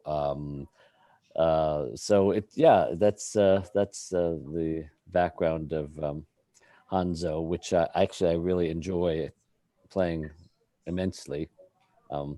And going to Japan a couple of years ago, it was like really amazing because a lot of the scenes, in the background is so taken from, places right in Japan, right in Tokyo and stuff. So it was really neat. You were there during Sakura season too. Yeah, I was there cherry during blossoms, Sakura season. which Yes, is just like the Hanamura map. Yes, where you see the cherry blossoms just falling just everywhere. falling. It was Yeah, amazing. yeah. We were very lucky because we were there for the peak of the season, so it was like incredible. Oh, beautiful. Yeah. Benz? Yes. For me, of course, whenever I open my my social media, I get messages from people that I can't believe this guy speaks Creole. For them, I mean, that's the exciting part for me is when I was when Andrea started to poke around Montreal to see if she could find somebody who was Haitian, as I am, same as Baptiste. But that's pretty much where it ends. I've never, yes, I'm fluent in Creole, but I have never been to Haiti. So it wasn't so much me connecting to the character based on the background of Baptiste and stuff like that, because there's no connection there. But the connection for me was Haitian, of course, but doing an accent, a French accent in English was kind of tricky, right? Even with the name itself, at first, everybody, my mom was mad at me because she was like, how could you make such a big mistake? I said, what was the mistake? She said, well, how you tell people your name is Baptiste? You should say Baptiste. And I'm like, well, I should say Baptiste if I was speaking in French, but it's sort of, in English, there's not really that many silent P's. So right there, you see how many you're so-called connected. You're from you have the same, born in the same country, speak the same language, and just with my mother and me, she's like, you're wrong. You did it wrong, and I'm like, no, actually, I believe I did it right, because when Andrea asked me the question, she was speaking to me in English, I was performing in English.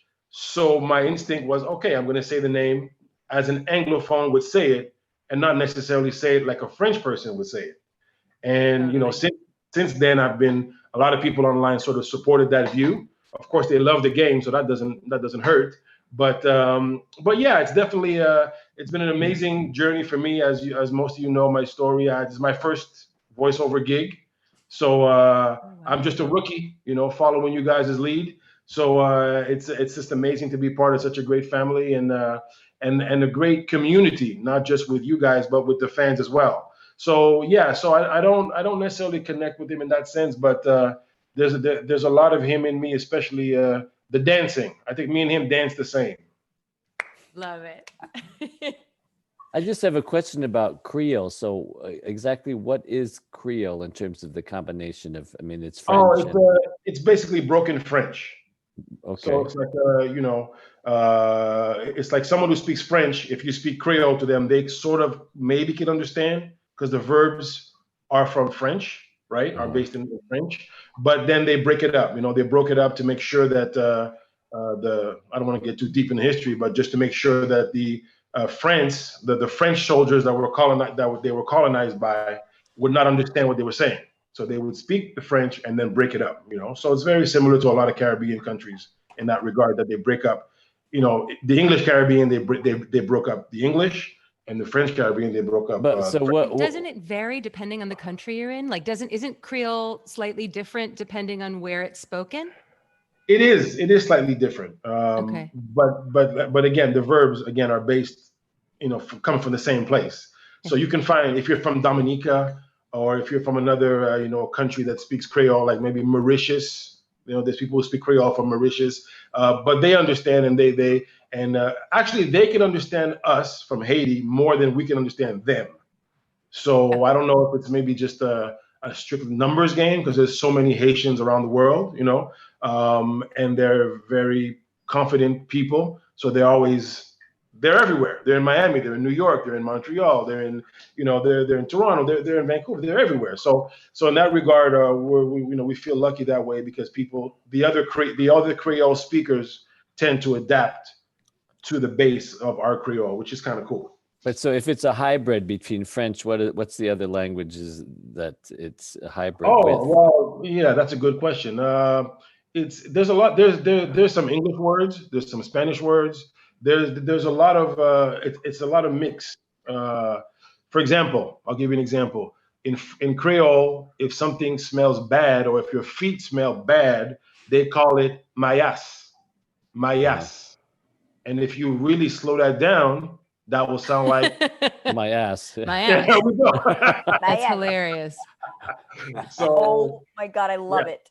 Yeah. So there's a lot of mixes, and you learn every day. The more you hang out with older people, they teach you things that you didn't know. Obviously, since I've never really been there, and I've never even been educated in French either. So I came from a very unique place as well, in that I knew I was right in what I was saying, because I started school in English. That's all I knew. French I picked up, of course, as a kid, but I never went to school. So when the question came to me about the name, I just answered instinctively, and I knew that was right, even though everyone in my family still thinks I'm wrong. But that's something that a story of my life. I was gonna say that's the same. That's the same thing. Whenever I try to speak Hindi around my mom, she's like, "No, it's yahi param vastavikta hai." And I say, "Yahi param vastavikta hai." No, yahi param vastavikta hai. And I'm like, we're saying the same thing. I don't see the difference. But to this day, it's just there's a little something. It's just a little something. Oh, Mom. Crispin, did you want to chime in with anything? Sure. When I was your connection to being a space monkey. Sure. When I was called on to play Winston, this gorilla from the moon, I reached deep into my space elf background and thought, yeah, this is perfect for me. I'm an elf from space, and it seems obvious that I would be hanging out on the moon with Winston. One of the things that I really appreciated years ago, we had a United Nations of Overwatch panel. And everyone who was in the panel that year, they put little flags out where they were sitting with all the different flag countries, right? The flags of the different countries that their characters represented. And they made one for me, which I kept, which is a moon flag. Stop it. Oh, that's great. I still have my little moon flag because Winston's from the moon.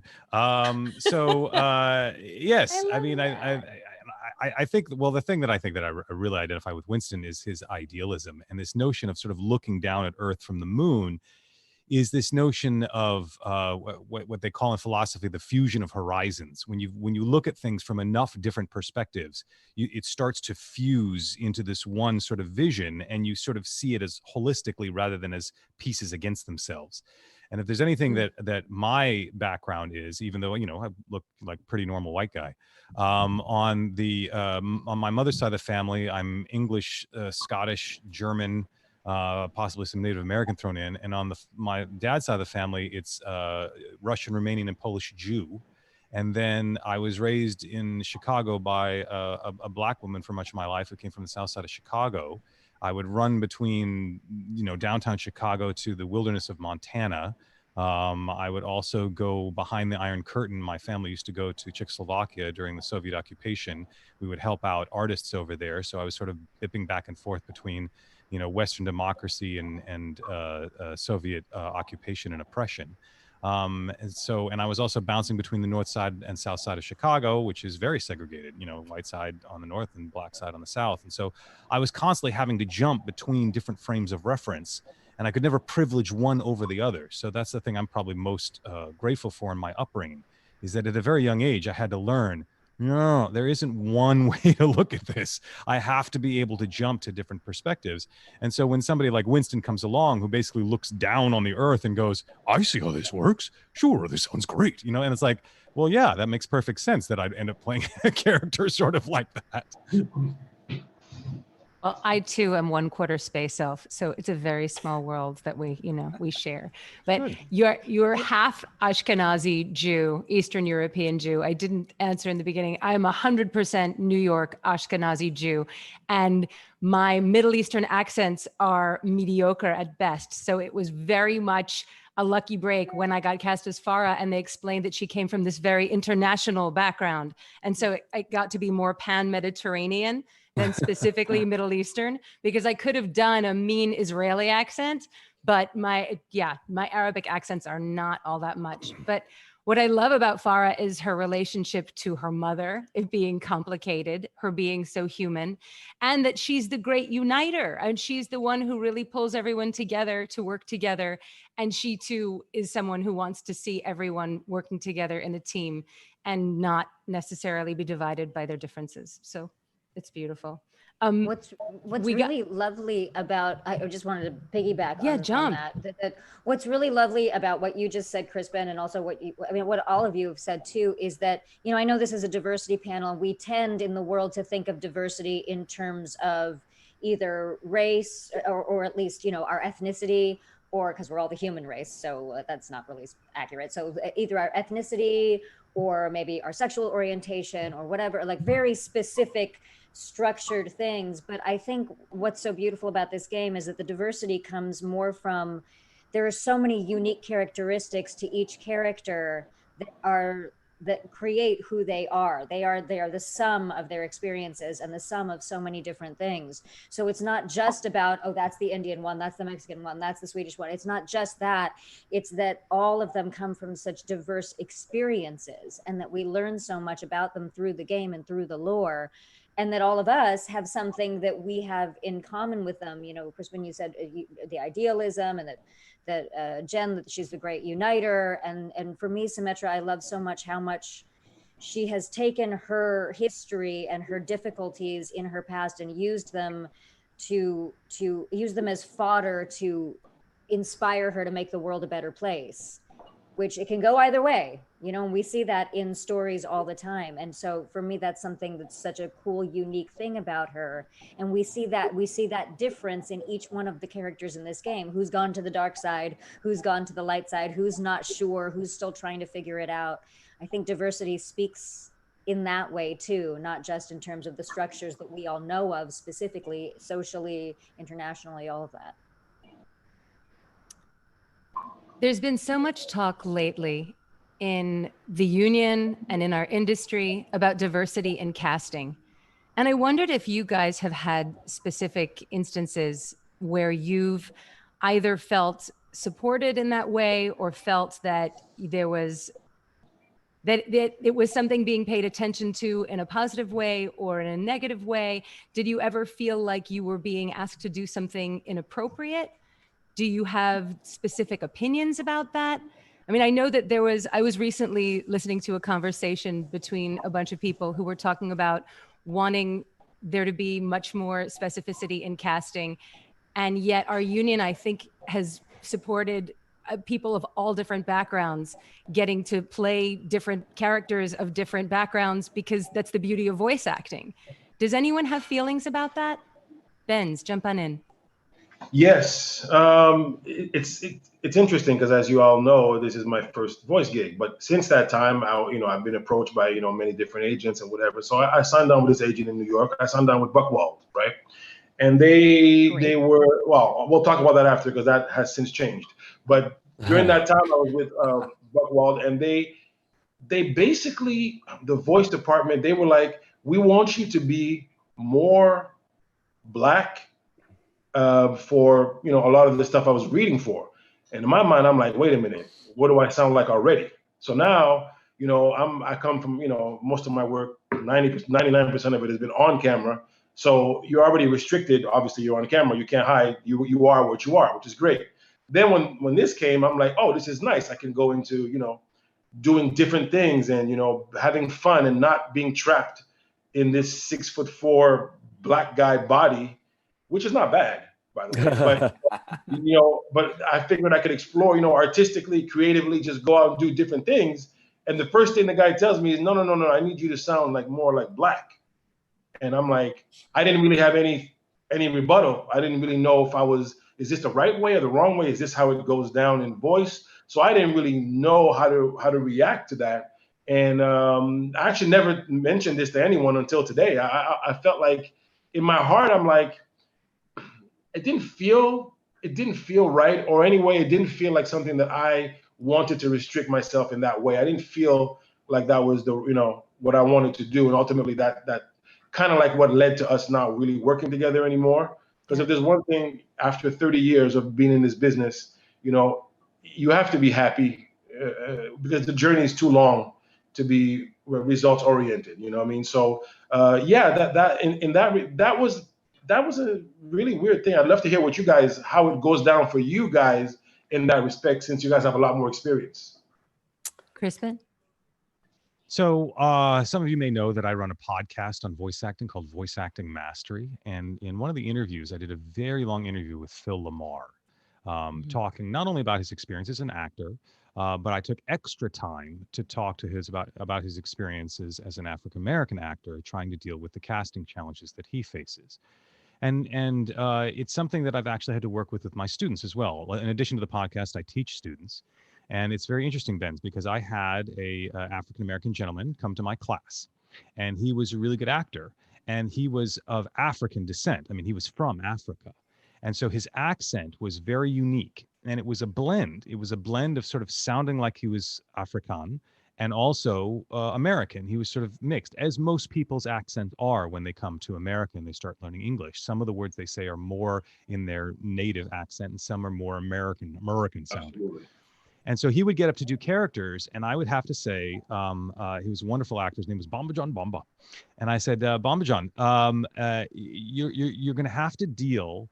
I understand that Hollywood is painted as this very liberal place, but when it comes to casting, they can be really conventional and really sort of closed-minded about stuff because they're so afraid of alienating an audience. They want to make it simple, and which means that they often go for stereotypes. And I said, right now, your accent is in the middle. You're not vanilla and you're not chocolate. You're like the swirl at the yogurt place, right? and the swirl flavor confuses the white people who are casting. They don't know where to put you. So you either need to sound like you come from South LA and like you're from Compton, or you need to sound like you're in Black Panther, right? You need to sound like you are full African. And he went, oh, I get it, right? He had to make that decision about one way or the other. Guess what he got cast as? He's in Black Panther, right? He was an actual on-camera actor in Black Panther like a year or so after he took class with me, playing an African warlord, because he got it. Now I gave him those tools because I want him to succeed. It is sad that that's where we are, right? That we're still sort of fighting with that. And even Phil Lamar says in the interview that I do with him that even when he's trying not to quote sound black, that he will get cast as the one African-American character in the animated show. So I think the challenge is that when we're dealing with live action stuff, there's a lot more pressure for diversity, and there's a lot more pressure to let people be authentically who they are. When we get into animation and video games, I don't know if it's because the demographic that they're shooting for is younger, and so they start to think more stereotypically, and they're not willing to take the same risks because they just want to be able to easily slot people into their character types. But it is a challenge. And what I think what's going to solve it is more diverse writing, right? Yes. Rather than trying to shoehorn things into old storytelling tropes, we need new stories. We need new stories that have these more diverse characters. And so we don't have to mess around with this kind of thing, but we can play with that. I see that in something like Steven Universe, which I was honored to work on. You know, where they play with all sorts of diversity. It just got announced in Owl House, this really cool Disney film, or Disney TV show, animated TV show, that the main character is bisexual. Wow, that's cool. You know, that's really nice to have going on. But they also get a lot of pushback. Disney got a lot of pushback about that, and even the woman who's producing on it said, you know, I'm bi. I wanted my main character to be bi, and the executives at Disney said you can't do that. And then somehow, like a year into production, they said, okay, we think you can do that, right? So even in a place like Disney, which is usually, in terms of its politics, very LGBTQ friendly when it comes to their parks and when it comes to everything they're doing sort of physically in the world, in their storytelling, sometimes they can get really conventional and sort of conservative about stuff. So it's tough. We've got to keep boosting the voices and the creators who are trying to do more diversity and get different types of characters in the storytelling, so that people realize that these people exist and deserve a voice as anyone else does. Absolutely. Paul? My experience has been, you know, the irony of doing voiceovers as a Asian American performer is that it's great that they are actually using Asian performers now, because in the past, you know, a lot of times Asian voices were done by white people. So it was great because, like, years ago I was getting hired because I was like one of the few Asian, you know, voiceover people around. But in terms of doing other voices that aren't Asian, I can count on like one hand in terms of, you know, voices that I've done that aren't, you know, and I don't particularly sound Asian in my normal speaking voice, you know, but I've done like maybe little voices in like in a larger, you know, series or something. I've done a couple voices that weren't Asian, but that's about it, you know. It's always sort of like the samurai voice, or the, like I did for Carmen Sandiego. He was another kind of like a ninja character. And the interesting thing is that they don't necessarily want someone who has a really authentic like Japanese accent, because it's hard for them to understand. It's hard for people to understand. So, you know, they asked me to like, well, can you take it out more? Can you take it out? You know, to the point where it doesn't even really sound like a Japanese accent to me. But then they'll be go, oh, that's it, you know, and it's just like a tiny, like a reference to it, like a nod to it. Just a tiny nod, like, you know, saying your ahs like, ah, you know, I'm going to, you know. Just tiny little modifications, but I mean, it would be nice that at some point that you know, we would be able to be seen, and I mean, literally everybody should be able to do, you know, all kinds of voices, right? Because you don't see who, you know, the person, right? But that's still that way. That still is an issue. Yeah, that still is an issue. And I actually want to speak to the flip side of the experience, because even though, you know, after being in theater and then being in film and TV and being here, like I've run the gamut of extremely offensive experiences. And then now more and more, as the world, I feel like, is changing, despite this kind of intense struggle that we are having in the world between between different mindsets. I'm actually seeing a really cool wave of openness, at least in the auditions that I'm getting and the roles that I'm getting, and in the complexity of things as we start to create them. A character that I did in Apex Legends just came out, and you know, that much like Overwatch, that is set in a future, so there's already an element of fantasy to it, and yet they're still doing everything that they can, just like Overwatch, to make sure that they are honoring the ethnicity and the background and the complexity of all the characters they write. And they've decided that this character, you know, the way into this character is she's Indian and then moved to the UK, and she's really scrappy, and so she has all the Cockney slang, but she speaks with her native accent as an Indian. And because accents are so personal to everybody's experience, and that is our way as voice actors to convey so much of the complexity of the person's experience, I find it very interesting, because no matter what, I feel like no matter what you do, there's going to be someone who says, oh, well, someone from there wouldn't speak like that. And you're like, but someone with this experience, it's a different thing. You know, my mom has been in this country for what, 50, 51 years. She still has an Indian accent, but she speaks with American slang. She speaks with American vernacular. And so I have found it very hopeful, and I mean, I found it very inspiring to know that there is so much attention paid in our sessions to being like, well, this is the background of the character. Talk to us about what you think, and let's talk about how we want to hone, how we want to fine tune what is the specific accent choice and what is the specific vocabulary choice, because really the combination of those two things, and then obviously the flavor that you give it as an actor, the combination of those two things is what's going to make this character unique. And I'm really excited by the fact that that is happening. And it happened with Symmetra when we were working on her sound, that she was much more highly educated British Indian sounding, even though, I mean, highly educated British educated trained Indian, because obviously, you know, a lot of Indian folks either go to school in the UK or that's the training that they have in their own homeland, is it comes from the UK. So just that yummy stuff is actually being talked about in the sessions.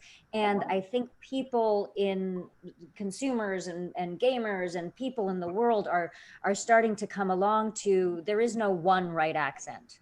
There is no, because everybody sounds different. We're all here in the US, well, except for Ben's, you're in Canada, but we're all here in the US and we all sound completely different. So why would it not be the case for anywhere else? And that excites me. I will say also, one very sad experience that I had, sad for me, was an interesting development, I think, in the casting world, is that I was cast in a project as a character who looked Indian but didn't have an accent. And about halfway through the recording process, a few sessions in, they decided to change the character to look either, I don't know what they landed on, but it was either going to be Black or Latina. And they said, we have to recast you because you're neither of those things. And this, even though she didn't sound that way, they decided we want to go with someone who is of that background, even though we're not going to see them. And it was a shock to my system because I'm used to that in TV and film, but I'm not used to that in voiceover. So it's a double-edged sword as an actor, if that is going to happen. But I can see how it might be a sign of progress for us in general in casting. That people are now just being much more aware of, let's be true to who we're trying to cast here. You know? Get that. Keith? Yeah, it's a complicated issue. I think in a perfect world, you know, like Ben's was kind of saying, it'd be great that we could all just do any voice we want to do. I mean, creatively, it's fun to be able to explore, you know, any avenue. And I've spent a lot of my career doing that. I don't think I've been pigeonholed in anything in particular. I have had studios that only call me in for Black parts, and I have other studios that go, oh, wait, you're Black? I had no idea. So you have you know, it's all over the board there. And when I say in a perfect world, it would be that way. This is clearly not a perfect world. We have a lot of changes to make. And I think that the studios are looking for authenticity is generally a good thing. It's a positive thing. We all can look back at Hollywood at the on-camera stuff all the way back to blackface and you know, Breakfast at Tiffany's and all these examples of white actors stereotypically playing people of color.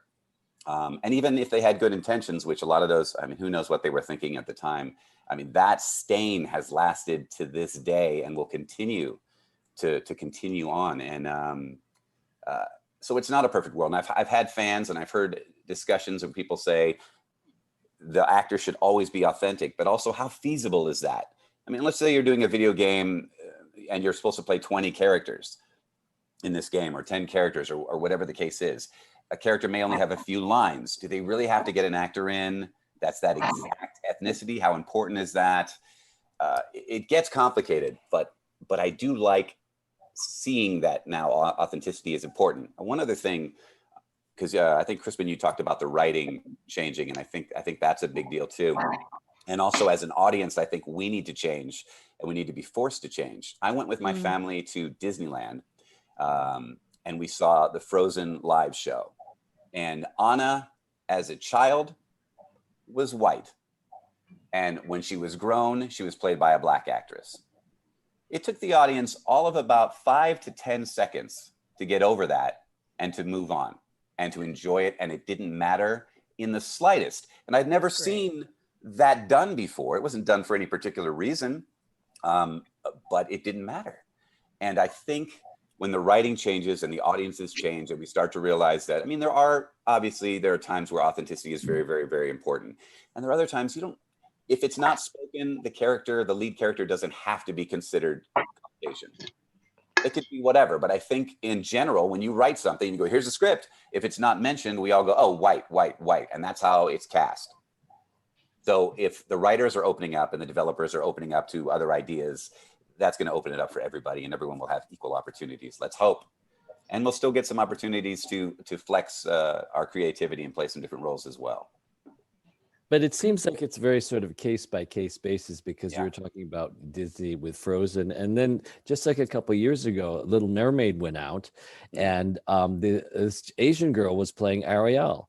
And they got a lot of flack because, oh my gosh, Ariel isn't supposed to be Asian, but she's a mermaid. I mean, why couldn't she be? It's not like she's a mermaid. So, and they got all this kind of like hate about that. So it really is. It just depends on the project. It depends on I mean, that was maybe a couple of years ago. So maybe that would have changed. By now. No, I think it's going to be challenging for audiences. And I think the more times that envelope is pushed, the better. I think people have to stick their neck out and they have to do it because we have to grow. I mean, how many years of television and film and stage have we all seen, that's been a certain way? All those stereotypes perpetuated constantly. I watch old movies with my kids all the time. I mean, just when I say old, I mean even 80s and 70s. And there's something sexist and racist in every classic I have watched from that period. It's unbelievable. It's not necessarily so bad that we have to turn it off, but it's enough that I have to mention it to my daughters and kind of explain why they did that. Like 16 Candles or exactly. I just was watching that with Mickey, same thing, and having to explain that was the norm at that time, and we don't even think of it having been that way, but that's how it was. Crispin? Yeah, Alexander Hamilton. How dare we have him be Latino? I mean, why would you ever want to do that, right? We just need to stop. Let's just cancel that. Like, that's just not authentic, right? Of course, it's ridiculous. I think one of the things I want to chime in about is this notion of challenging the audience, Keith, because I think that's very interesting. In the world of sci-fi, that is one of the features of science fiction storytelling. The people who read science fiction want to be challenged. Because one of the common trends in science fiction is an expansion of what we consider our in-group. Often in science fiction, there is storytelling where there's an us versus them storytelling. And the storytelling says, no, they are not a them. They are also an us. That we are going to extend to this other race or species or aliens or whatever the same rights and privileges that we would give to any sentient being. So whether it's Star Trek in the 60s, having this sort of international crew and having the first interracial kiss on television, or Lieutenant Commander Data, who is an android who we decide is part of Starfleet, or deciding we're going to make peace with the Klingons, or anything else, right? One of the features of science fiction is that you are challenging your notions of how things are supposed to be, and you are expanding your notion of what it means to be human. Who qualifies as having human rights or the rights of sentient beings. And anyone who thinks that's not the case or wants to complain about that obviously didn't read X-Men. What the hell is wrong with you, right? This is the whole point of this storytelling. And most superhero storytelling, which I would argue Overwatch is sort of superhero storytelling. Yes. Most superhero storytelling lives in this science fiction world. And so I think what we're coming up against is that there are people who maybe are not science fiction fans, who are used to what we might call just sort of normal fiction storytelling with everyday people doing their everyday things. They may not be used to being challenged this way. Well, welcome to the planet. You know, there used to be a time where you could think, well, what I do doesn't affect somebody on the other side of the world. Well, it does now, right? You eating a hamburger from McDonald's can affect the Amazon rainforest. You and how you drive your car and use petrol or gasoline affects people in the Middle East.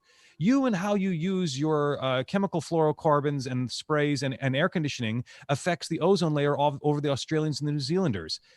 Welcome to the world, guys. We're all connected. And so this idea of having to expand the notion of us is just part of how we're going to have to survive on a limited biosphere.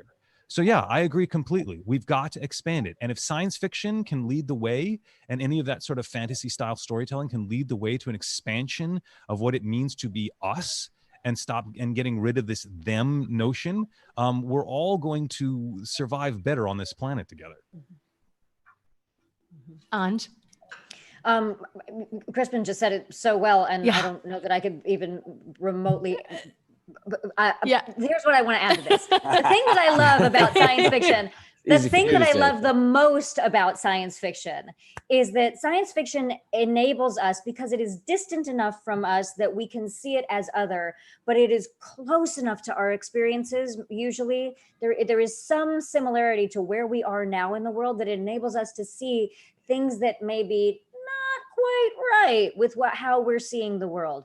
And it serves to expand our view of what is possible. And that specific word makes me think of one of my favorite examples of it. And I know it's TV and film and we're talking voiceover, but the show The Expanse is such an incredible, it's an incredible science fiction show that everyone should watch to begin with. But they do such a wonderful job of pushing us into the future where, okay, no one's racist anymore. Now they're planetist because all of the races melded, but now everybody's still fighting that wanting to create an otherness within us. Because I think there is both of this there within all of us. There is a combination of a desire to unite and a desire to belong to something and to the world at large. And then there's this dark side of us that wants to say, I am me and you are you, and do this. And the struggle between that I think that's something that we all struggle with through our lives, through different phases. And I think that's part of what the problem has been, getting audiences and writers and everyone to understand how to move forward in this way. And so The Expanse does a really, really great job of saying, just like Star Trek did, of showing us the world as we see it now, showing us the world as it can be, and then showing us the struggles on the way to get there. And that's a very inspiring thing. It's like Winston's quote, or Dr. Winston's quote, Dr. Harold Winston's quote about, I'm going to get it wrong, but about dare to see the world for how you want it to be. Yeah. And I feel like that's what science fiction is all about. And that's why I love so much. I love fantasy fiction, but it feels like it's stuck in one era usually. And science fiction feels like it moves forward. And that's why I love that so many games are set 700 years in the future, or on a different planet where we can see that potential for progress. Caro. Yeah, adding to all of this, I think our audiences do need to, obviously expand their minds in all of this. And I also think that casting has to work a little bit harder sometimes, because I always ran into, oh, we were casting this Latino thing and where were you? And I go, I was trying to audition, for film and TV. Or, oh, we auditioned these people, we just didn't find enough Latinos. And I go, all of my actor friends are Latinos and none of them auditioned. How can you tell me you didn't find them? So as I experienced this, after I'd meet like the execs of this or the director 2 years after they shot that pilot of all Latinos, and like none of my good actor friends auditioned, that's where I go, you're not trying too hard if you're telling me that in New York City and LA, you didn't find all these Latinos. Right now, yes, that's changing for sure. And I've been told for the longest time that I'm too light to play Latina. So that's been my on-camera struggle. Right now, I'm really grateful that in voiceover, they call me for that, because I think that too often they just said, oh my God, we have this white voice actor who can do 1 billion accents, which is amazing. And I love accents. Of course, I want to do them all. But for so long, it's just like we weren't getting called in to play our own people. And then there was shitty Spanish being spoken or no Spanish because, oh, they found out they didn't speak Spanish. So I think that authenticity is important so that people watching go, oh, he really is a Mexican, or he's doing a really great Mexican accent or whatever. So it's just like, I think that minorities haven't gotten to play themselves for the longest time. And so now we're doing it. And that's where I'm really grateful when I get called in to do a Hispanic accent, whatever is very stereotypical, but I'm going to do it because it's a job that I'm excited to play, you know? And on the flip side of that, I've also understood how sometimes casting also just goes, dude, this character, like she nailed the personality and what we were going for. And she's not perfectly Brazilian, which is my case right now with a character on a Riot game. Like, yeah, some fans are like, she's not Brazilian, why did you cast her? But dude, if there's just something that like you brought to the character that wasn't brought in by any other Brazilian that you did audition, there's got to be leeway to, okay, well, we're in the right continent, hopefully, or whatever. So it's just like, what are you going for? This awesome bombastic personality, or like Keith, you know, I can't imagine anybody else being Torbjorn, because sometimes that's Johnny Cruz. Like, I cannot imagine anybody else being Lucio. So we have to have that flexibility too when we love a character's personality, you know. I'm just glad, you know, Lucio isn't played by a white dude. Like, at least they're in the right direction and with the right sort of the realm. Yeah, feel. Paul?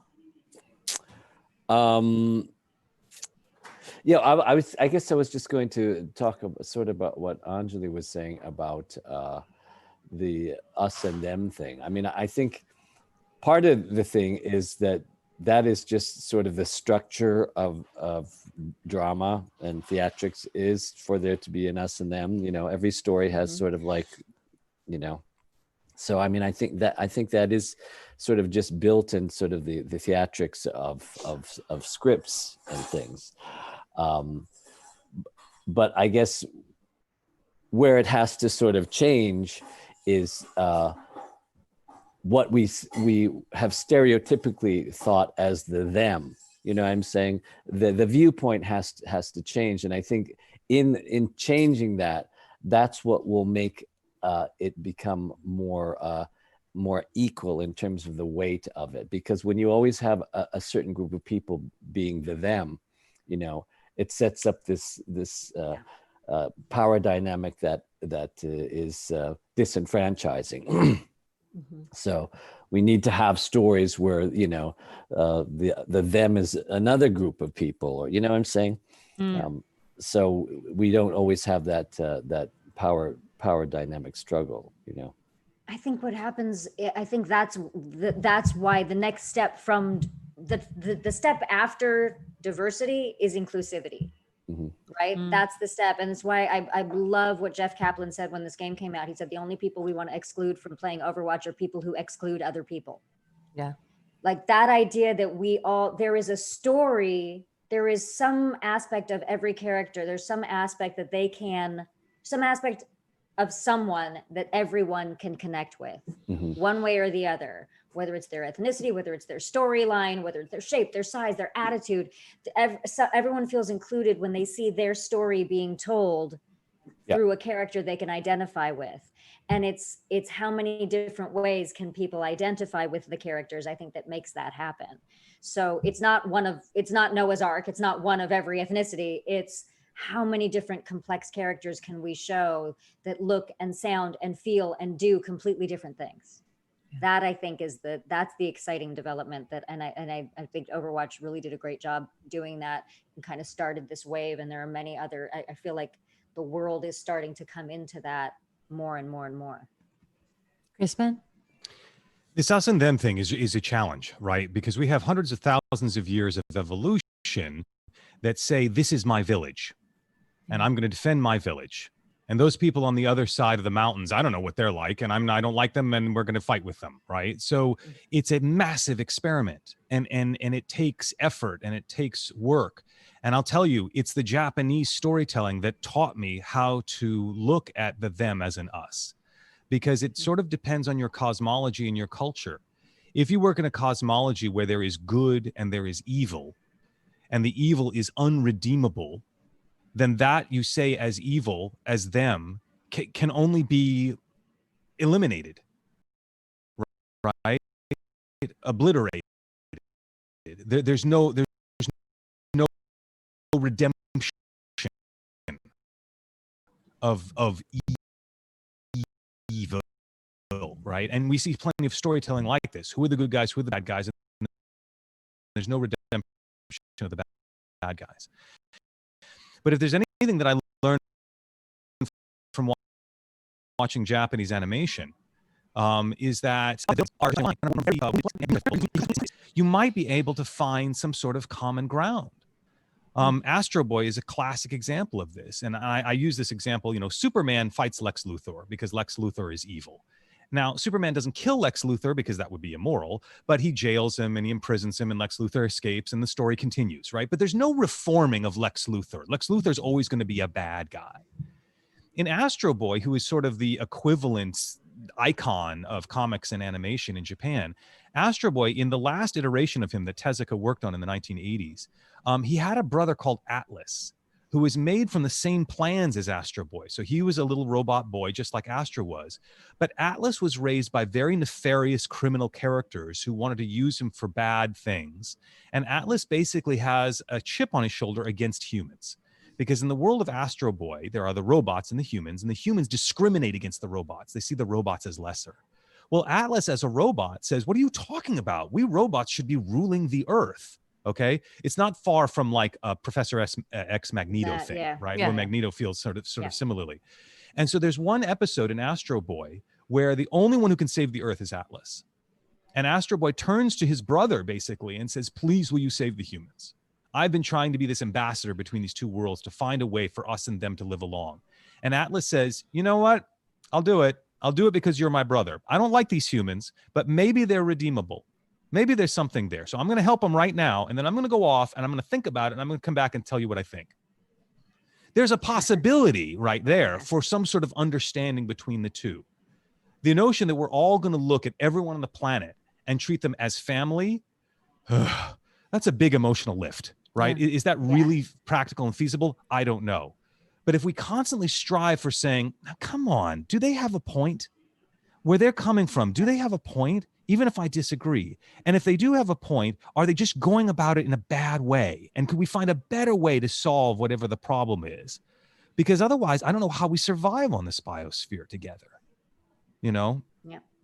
Yeah, we're not doing such a great job at the moment. So no, because it's hard, right? It's really, really hard. Everyone keeps acting like America is a country that has always and will always exist. Hell no. We are an experiment.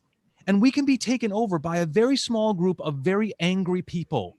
Look at Germany in the 1930s. It doesn't take much for a bunch of clowns to exacerbate people's fears and to go right back to that lizard brain, right? And go back to those old instinctive fight or flight instincts that we've evolved over hundreds of thousands, if not millions of years. It takes effort, it takes care, it takes empathy, it takes what we would call as humanity, right? Which is empathy for somebody else, to say, I want to punch you in the face, but there's got to be some better way that we can solve this problem than ripping each other to pieces. I think we have to wrap up. We do? So amazing. I know. I'm so inspired. Guys, I've said so little because it's my first time moderating any of these things on Zoom, and I'm listening, and you guys are brilliant. Let's wrap up by talking about, in our future in gaming and in Overwatch specifically, what are we hoping to see in the development of games in general and specifically in Overwatch? What are we hoping for? More backstory. We want more backstory. Seriously. Lore. We want more lore. Yeah, but truly, that is it, because the lore is what shows us the complexity of all of the characters. The more we learn about all the different things that make them, the more we see that it's more than one thing that makes someone. The more unique every person is, and then the more everyone realizes, no matter what their walk of life, they are unique in their own way, and they are not alone, both at the same time. And that is what I'm really hoping people see, so that they can get into the story that way.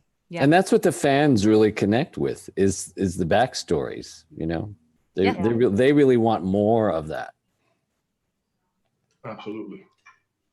Yeah, I mean, I think we see, like, I see Sombra as this badass who can do anything and who's not scared of anything, but she has to have a vulnerability. She has to have loved somebody at some point that she lost, and therefore now that's why she's her own agent who will, you know, screw over her own side if she needs to. Like, I think that once we understand what happened in the past with all these people and who the important, like, loves were, it makes them human, right? Because we all want to love or be loved. And be loved. So you know, the more we uncover all of that in all the characters, I think the more interesting it gets and deeper, you know. I want to see how we include Omnics in the us.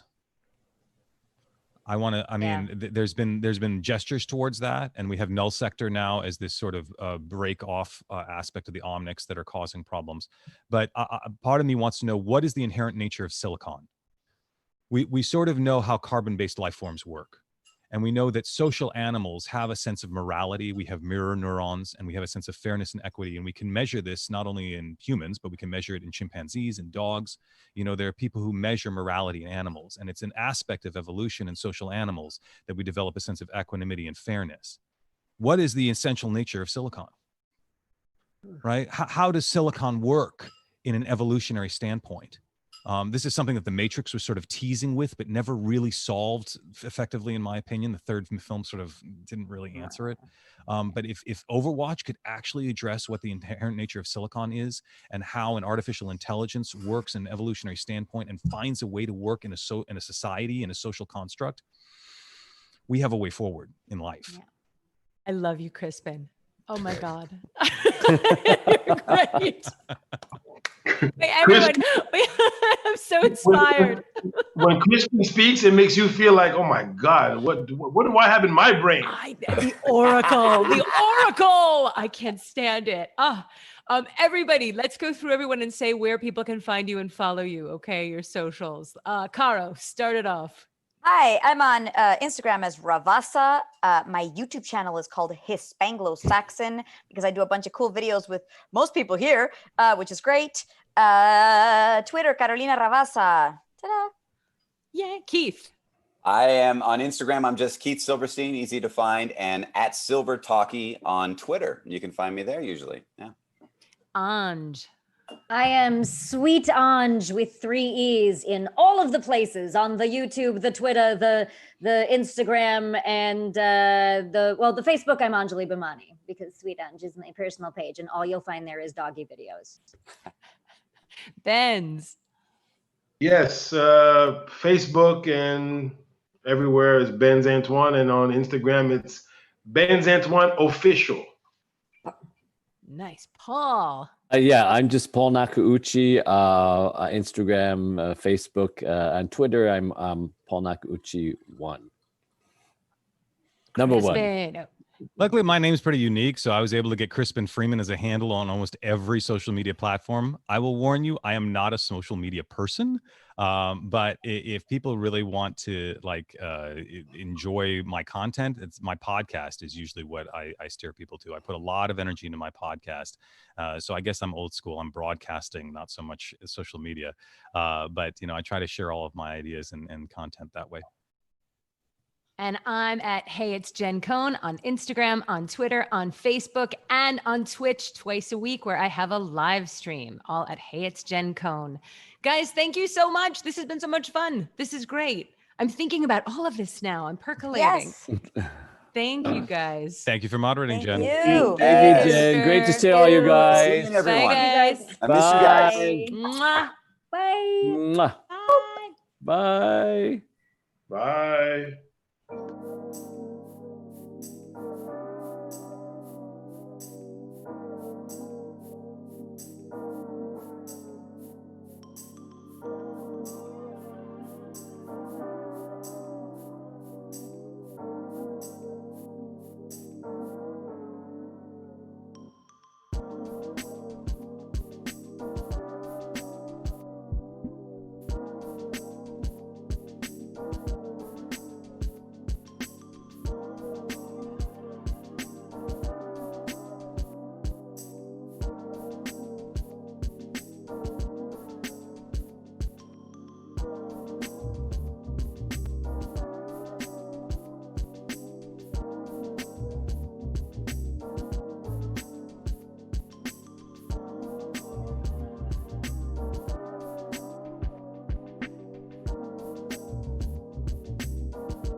This is 22 Racing Series.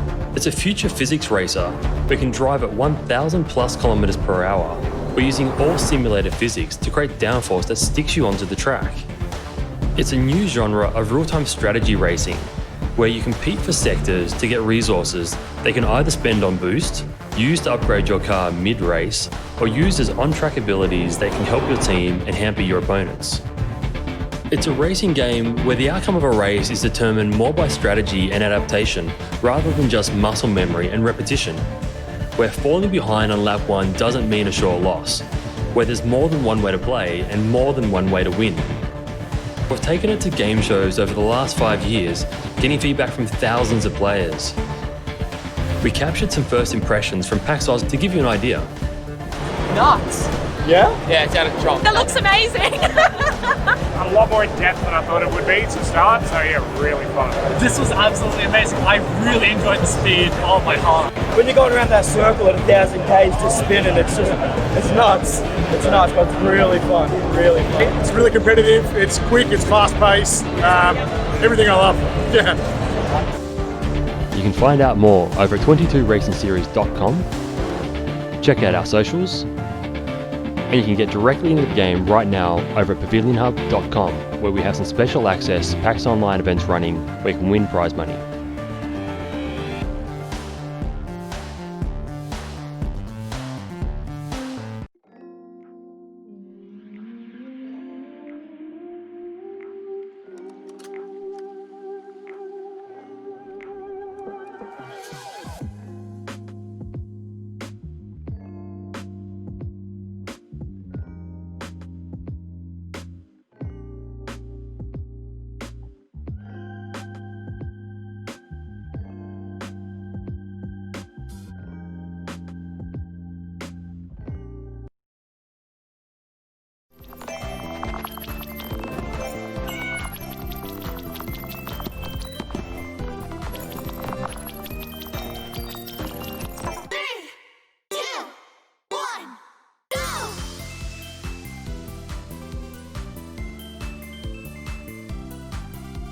Choose your swap at Momoko, Yukimiko,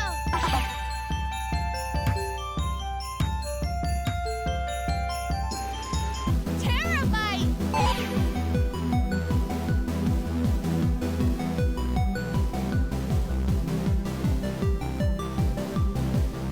Queen Polly, Amelie,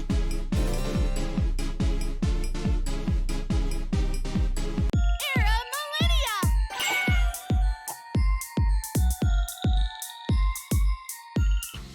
Versus Mode,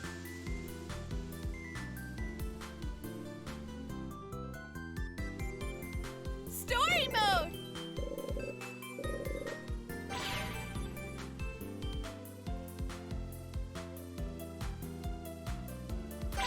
we challenge you to a swap at showdown.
Hey, Dr. Ken Dutton Register here from Excite Science in Brisbane, Australia. Excite Science is a creative studio explaining complex science in fun ways. And at this stage, we're really focusing on cancer education, from cancer-themed escape rooms to virtual reality to AR-driven art galleries. And the project that I'm talking about today is Malignancy VR. As a cancer researcher of over 10 years, I know firsthand, talking to the general community, that there's a lot of misunderstanding and core fundamental knowledge gaps of what cancer is. And this isn't surprising because cancer is incredibly complex. But are there new technologies or new ways, new communication strategies that we can be using to engage in a broader audience to teach them about cancer?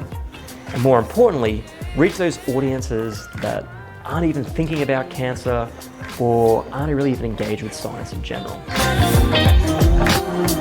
A good colleague of mine, Dr. Elke Hacker from the Queensland University of Technology, really wanted to explore whether virtual reality could be the answer. So to explore this idea, we partnered up with Real Serious Games. And for Malignancy VR, we wanted this as a sort of first step to show some of the challenges with modern day cancer treatments and how not all the time can they be successful.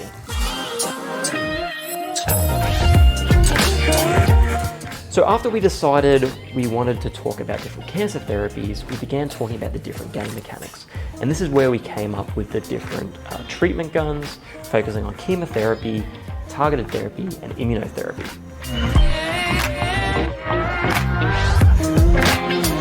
Our plans for Malignancy VR is to expand it into a multi-level game. And we're going to be doing this in conjunction with members of the community. So if this sounds of something of interest to you, head over to malignancyvr.com and sign up to be in touch.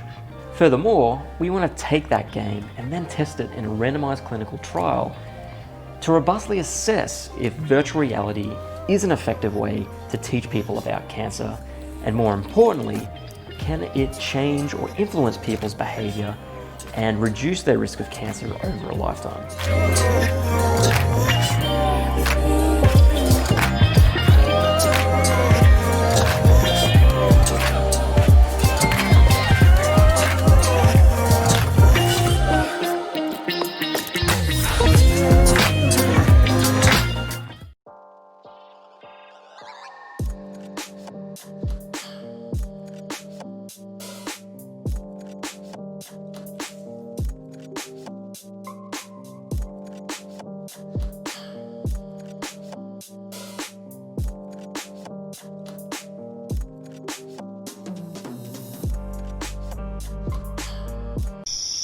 Hello there! I would like to introduce to you a cooperative, friendly, fast-paced and fun-filled game by the name of Camped Out. The first title from Inca Studios from Melbourne, Australia. Camped Out is a couch co-op game for friends and families where up to 4 players work together to set up their campsite before nightfall. Work together as a team to complete campsites and unlock further areas in the game world. Throw into the mix some hazards from natural environments, such as bears, critters, ghosts, and spike traps, and things are sure to get out of hand quickly. Oh, there's a bear now! A hearty offering of fish! And the bear is on its way. Be sure to share the tools, as there's only 1 tool per job. A hatchet to chop down the trees, a pickaxe to harvest the rocks, a fishing rod for fish, and a mallet to finish off the job. Each level is a race against the clock, where players are required to build tents, construct a campfire, cook enough food, and get into bed before darkness falls. To achieve these objectives, players must harvest resources scattered around the level and satisfy the building requirements while avoiding hazards, navigating the landscape efficiently, and work cooperatively to complete the objectives as quickly as possible. Oh, that's 1 tent complete! Now, 2 tents complete. 3 tents finished. 1 to go. The last tent is finished. Well done! campers?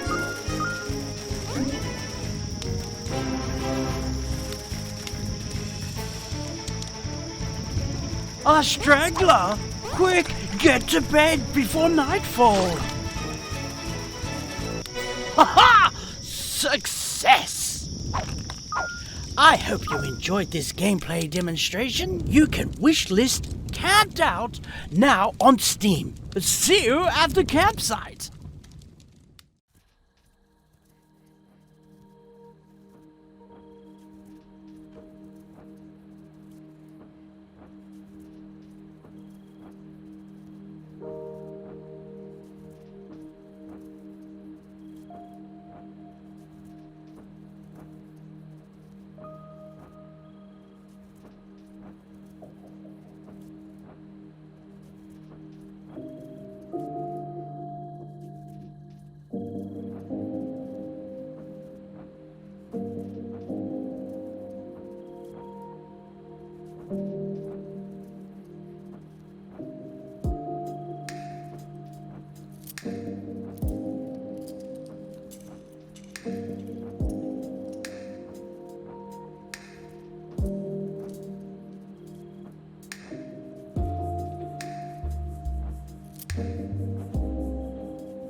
Hello, everyone. I am joined by this amazing cast.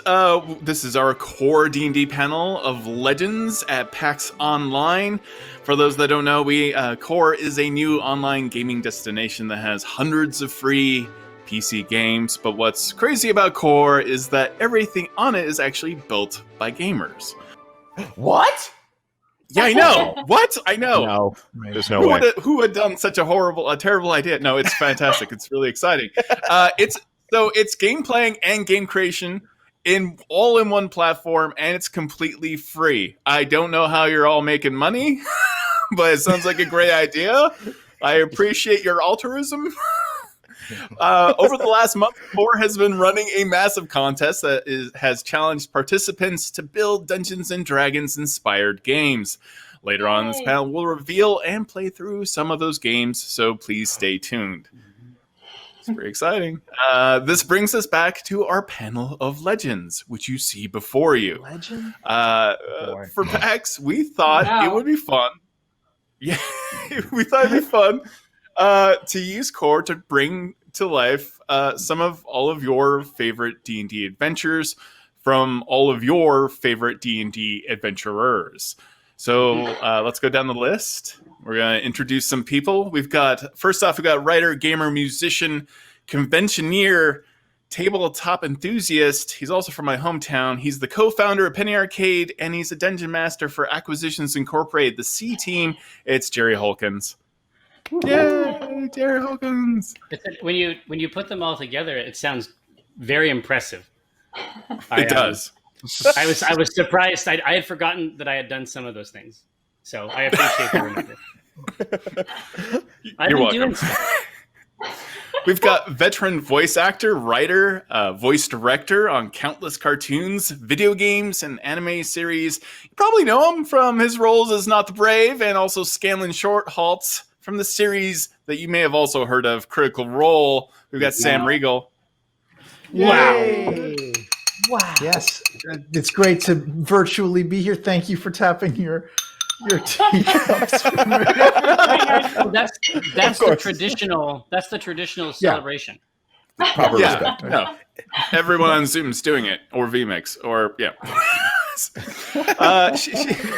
she's an actress from hit shows like Daredevil, True Blood, and the legendary Dungeon Master behind Relics and Rarities and Lost Odyssey, the Book of Knowledge. Come on. And also one of the nicest human beings I've ever met, Deborah M. Wall.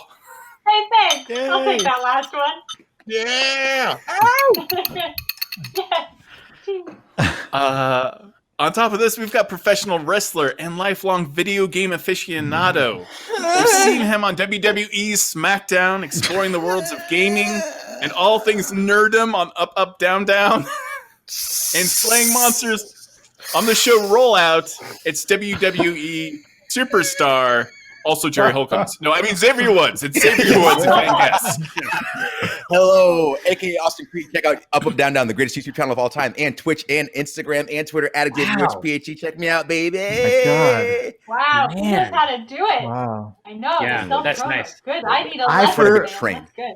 I forgot to flex during my intro. I blew it.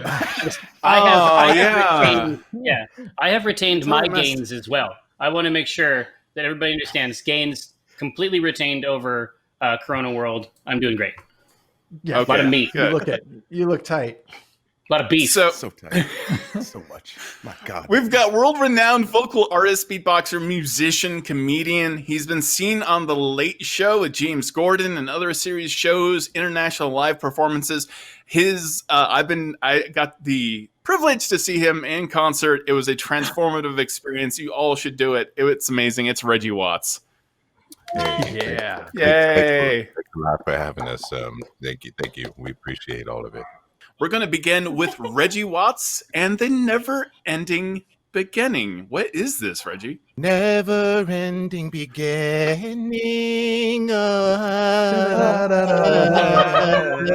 That's so great. Okay. Here's the story. Back in ancient times, in an alternate universe, surrounded by the stars of millions of those who worshipped magic, lied and lain a crew of people who ventured into a place, an inn of inimaginable consequence. And then they went inside, and so this is a story. I'm going to go in and out between like fourth person and third person. Sure. So basically, there's like this crew of cats. They're not cats, but they're adventurers of different kinds. Maybe like one person is a half elf ranger by the name of Bronwyn. Another person might be just a general fighter who's just like a hired gun, if you will, or hired blade, if you will, as well, or hired arrow tip. And a few others, and they're inside of this inn. They make it inside this inn, and there's an innkeeper. And this, in keeping with the innkeeper storyline, he's like, "Hey, what's up?" And they're like, "Hey, we're looking for an adventure, and we heard that you might have some information about where we should go." And the innkeeper is very excited because he wants to share this information with them because he just wants to be helpful, and some people just really get off on being very helpful. And so so he wants to tell them about this place that they can go on the outskirts of town, probably a path that leads to some kind of a mountain. At the base of the mountain there probably is an opening of some sort, and you would go inside, and so on and so forth.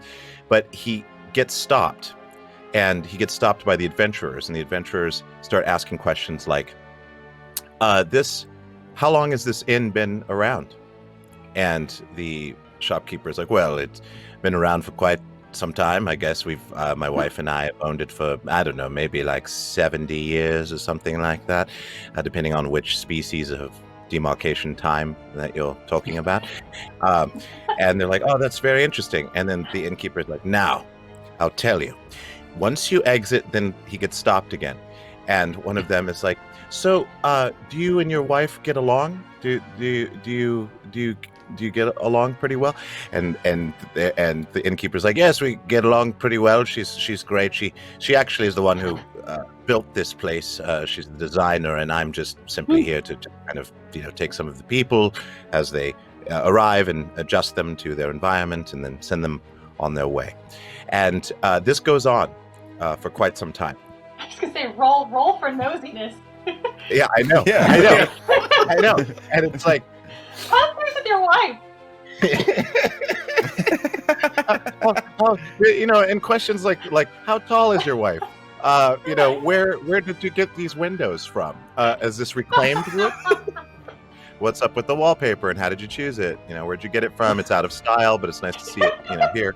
This is amazing. Does the bartender ever get frustrated by this, or is he just like happy to talk? It's his hell. I mean, yeah. Basically, he's because he's endlessly cordial, and doesn't want to offend anybody, so he plays along. But his energy is being drained, and I don't know if anyone is an actual energy vampire per se, but they're just overly curious, and he's just stuck there trying to. Well, you've got like energy vampires, and then you have like earnest documentary filmmakers, and I think it's roughly the same tier. Yeah, there's a lot of extraction. Yeah, it's essentially like people who just see the smallest things as just endless fractals. Like there is no end to their curiosity. It's the coastline. Yes, yeah. I mean, this just goes on and on. I mean, that's just it. That's the whole adventure. So now they're talking. They never leave. They never leave and do anything. They never leave. Yes. No, and you can go around the place and just examine weird props and stuff. This is What's so with cool. this broom? Yeah, you can just there's a bucket for the mop. Buckets filled with murky, soapy water. Does not smell good. I feel like this is what purgatory is. The dungeon master's kid, he has the angry eyes now. Yeah. Occasionally, See, yeah, but there's so much to check out there. There's jugs and corks and crates. Oh, what is that fish? Whoa. Yeah. Oh, there we go. Dude, look at this. See? You could have your birthday party. Yeah, you can have a birthday party. You could have a party. Do they sing to you? Yes, the cheese does. Cheese sings. Is this magic mouth sort of cheese? Yes. Is it a theme restaurant or anything like that? Yeah. Is it like a stinking rose? It's a D&D starting point themed restaurant. That actually sounds like an incredible real life idea.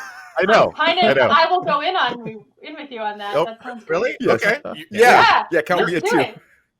Are the You get your placemats first just D20. your character sheet that you have to fill out while you wait for your order? Yeah. But they're just generic, they're just like kind of like just as an ode to the idea of D&D. It's not your actual character. It's just like a character, just any character. Well, and they scrupulously avoid anything that would require the expensive license. Right. Oh yeah. Constant. It's laminated, so they can just wipe it down for the next people that come in. Yep. Absolutely. Of course. Lowercase d, lowercase n, lowercase d. Yep. Yes, exactly. It's bend. Yes. Yeah, look at that. So yeah. It turned into. So this is interesting. As they investigate stuff, it like upgrades. Is that what I'm seeing? Yeah, it becomes more detailed. Oh, cool. That makes sense. That does you make gotta sense. roll an investigation check on everything, basically. Yeah, it's just a barrel, dope. but when you look at it, that's really cool. I do have a question though. So you said that you had a hired gun, a hired blade, a hired arrow tip, if you will, Yes. sir. Yeah. So the hired person, are they in on just hanging out in the tavern as well, asking questions? They're on the clock, right? Well, they are on the clock, but it really doesn't matter. They're just taking their lead, So as far as they're concerned, they don't have to do anything dangerous. They're just hanging out. This is easy money. Oh, cool stair. Oh, stairs. Oh wow, you built in an upstairs. Hey, A second God floor. bless you. God bless Open you. flame on the second floor. Yes. Doesn't that look like a secret hatch up there? Oh, it is. Oh, a third floor. Oh, there's gonna be a doll. Oh, no way. And a fourth floor. More stairs. More stairs. Whoa. I love this. I actually love this, that the fact that as you explore, you see more of the area and what's actually around. Because I feel like even just for people that aren't used to playing D&D, like they play something like this and they go, oh, we get this in video game language, but now I kind of understand it more in D&D, because of course we wouldn't know what it looks like because we haven't examined it. Oh, that's interesting. What a great, that's great. As a weird Crafty. science nerd, that's a thing that happens too, where we have, unless we like focus on something, we only retain like a blurry image of it anyways. So like that's actually a real thing your brain does, that you have to specifically focus to remember something. Yeah, it's like a flashlight in the dark. Ooh, what's What's going on with this monk? What is that? No, that's the She's free on That's actually the Grooven monk. The This Grooven monk is making TikToks. You can tell with the camera. She ran away. Wait, something's happening. She was embarrassed. You can't Connor taking Oh, selfie. this is actual adventure. Oh, now you can go out. Oh, that's right. Oh, You can go Whoa. out. Yeah, you can go out to the square. She's so fast. She's so fast. Well, is. that's Oh my the God, thing catch about the game. If you find the right mechanism, it will lead you out into a square or the outskirts of town, but you still won't make it to an actual adventure. But it does expand. Does that person get away, or no? They just sort of sit there. And then there's more dancing. There's more dancing. Oh, that's it. Those are bad guys. Because this is Thriller. You walked into Thriller, yeah? Yeah, totally. Oh, and that's how it ends. Oh my God, I love That's the end of it. Wow. Amazing. Yeah, that's the end.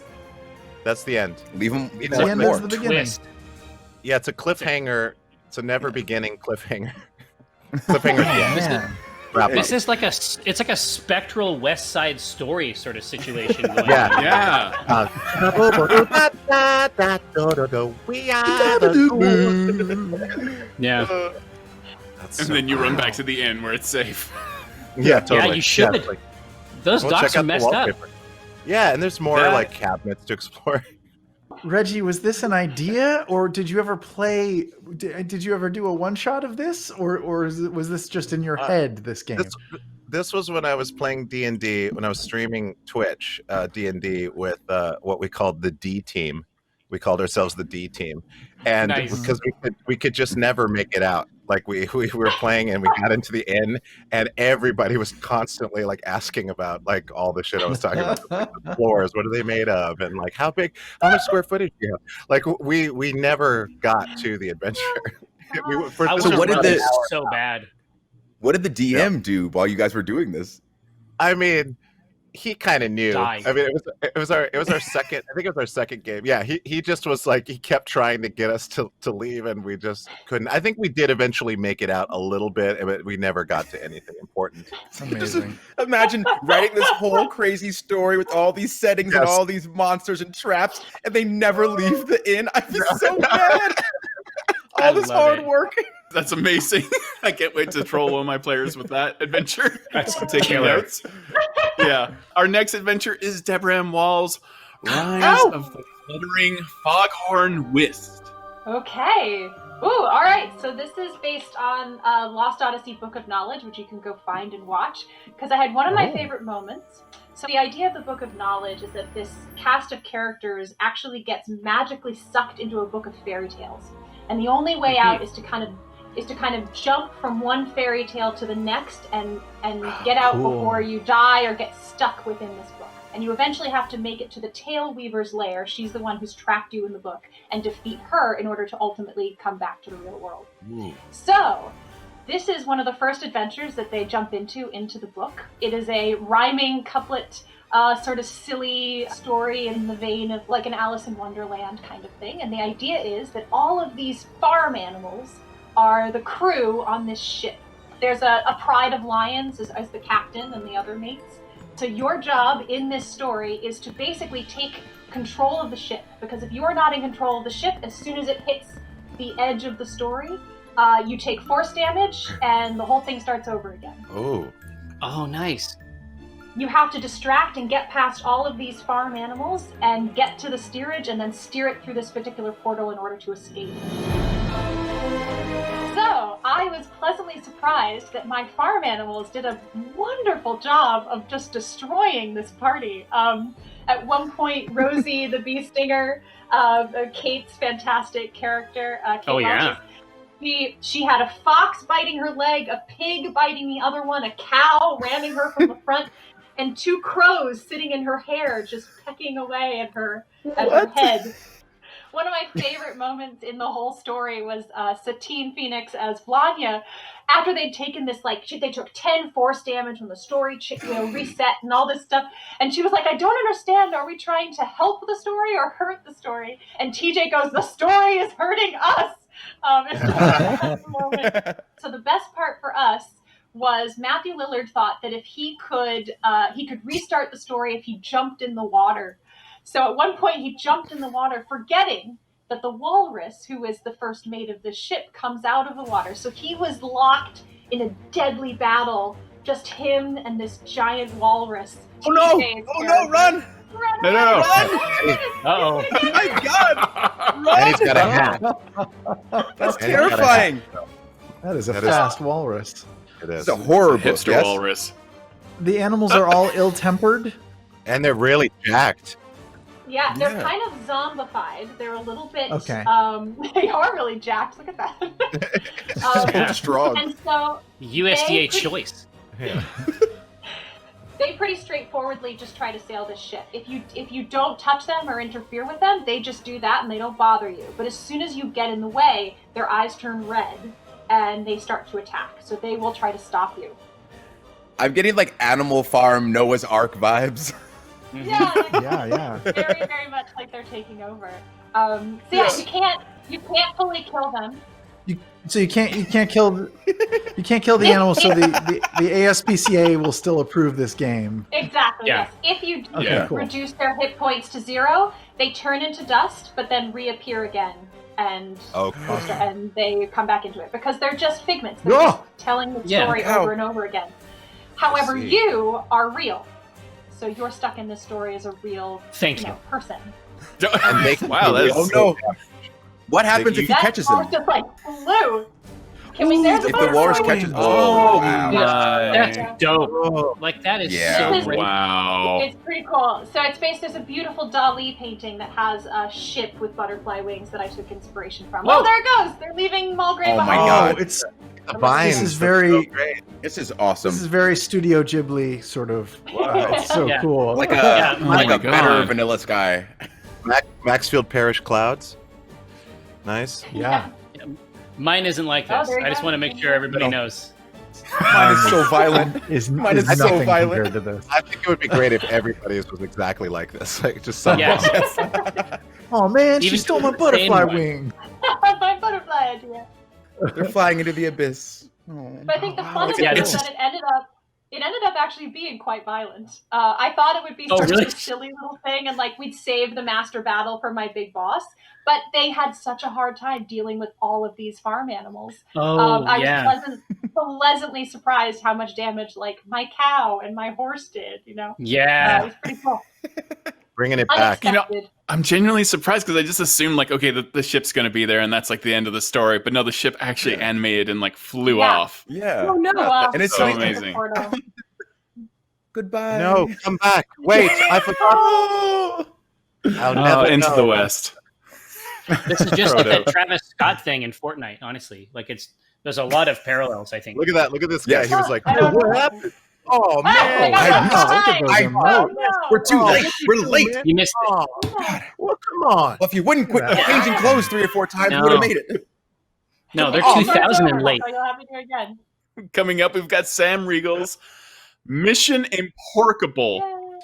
Yeah, a very gritty More farm animals. cinematic adventure. There are Sorry, more could you say farm the animals than this. What was the title? Mission It's Sam Imporkable? Riegel's Mission Imporkable. I'm just in my brain. I'm seeing pigs lowering from ceilings with the music going. That would have been better. Pretty much it. This is a game that I played with my family, my wife, and my 2 kids. So it was family friendly, and it was my wife's first time. Actually, my kids had played before my wife. It was my wife's first time ever playing D&D. So I was helping her most of the time, and the kids were actually helping her. But anyway, I made this town where they all lived, and there was like a yearly harvest festival, which involves a pig parade. And this town has a famous beloved pig named Philip that they sort of parade through the town, and it's the symbol of pride of the town, and wouldn't you know it, the pig gets pilfered. Someone steals the pig at some point. No. And my wife and kids had to go and find Philip, or else the pride and cultural heart of this town would be missing, and they wouldn't know what to do for their harvest season. So I think what we're seeing now is the parade, the farming parade, which is amazing. They went all out. Wow, so pretty.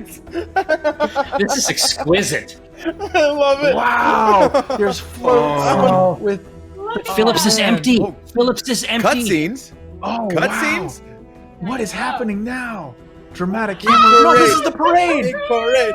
Big parade. Big parade. Wow. Town Square is amazing, guys. Man, you really inspired them, apparently. I did. When I played the game, just to make it more relatable to my kids, I put it in the Frozen universe for some reason. So this is a town near where the events of Frozen take place, and they had just recovered from this weird winter that knocked out half of their crops that they had no idea why it was caused. And so they were just getting back up on their feet and stuff. But wow, this parade is so good. Yeah, it is. Oh, I think that's the mayor. That's the mayor. He's crying because he's lost his pig.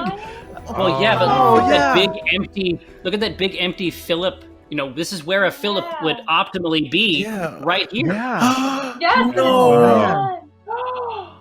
Oh, we have to find Philip. We showed up in the next fairy tale. Oh, you can talk to the mayor. Oh no, my pig Philip is missing. Oh, okay, we did it. The only pig to survive the Great Freeze. Man. The Great Freeze. That was the Frozen thing. Wow, they did it. I love this so much. Man. Because I felt like the towns around where Frozen happened would be just totally baffled as to why many of why did my grandma freeze to death suddenly? Yeah. She was it's worth considering, right? Totally, because it was the middle of summer. People are probably wearing shorts and stuff, and then all of a sudden they freeze to death. Yeah. Awful. Did the mayor say something about the pig's belly button? Yeah. Yeah. But dude, look at this. But look what they it's got a set up mark. here. Look what they got set up here. Philip eats good, everybody. Philip eats good. Mm-hmm. He's the But mayor's fence is pig. broken. Yeah, and I guess you can investigate for clues maybe and find where the tracks lead. When I played with my kids, the tracks led, wouldn't you know it, to the thing that I had the most minifigures for. It led them to a goblin village. Yeah. And the goblins had stolen this pig and were about to roast it when the kids have to come and. Oh look, there's a trail. Yeah, no, we're gonna see it. This is rich. Yeah. Oh, here's a rope. Yeah. Every time. But look at this pen. Look at this pen these goblins have set up. Whoa. Oh wow. Oh wow. A mega pen. This is like Mad Max. Yeah. Yeah, so you got to infiltrate the pen, or the goblin wall, I guess. And look at all that forest clearing they're doing. Yeah, look at this clear cut. They aren't good stewards of nature. They are not. Okay. Well, they're There you goblins. go. Oh, cool. Climb in. Oh, There good we end. go. Okay. Amazing. Their That's engineer's stealth gonna get an mission. earful. I would sing the song, except we'll get charged. Yeah. Yeah, Stealth The audio's your audio's money. ISO. They can cut It's it out. parody. It's parody. Parody. There you go. It's Oh, look at those Jack's pig. Oh, Fine. and then you had to figure out. That's right.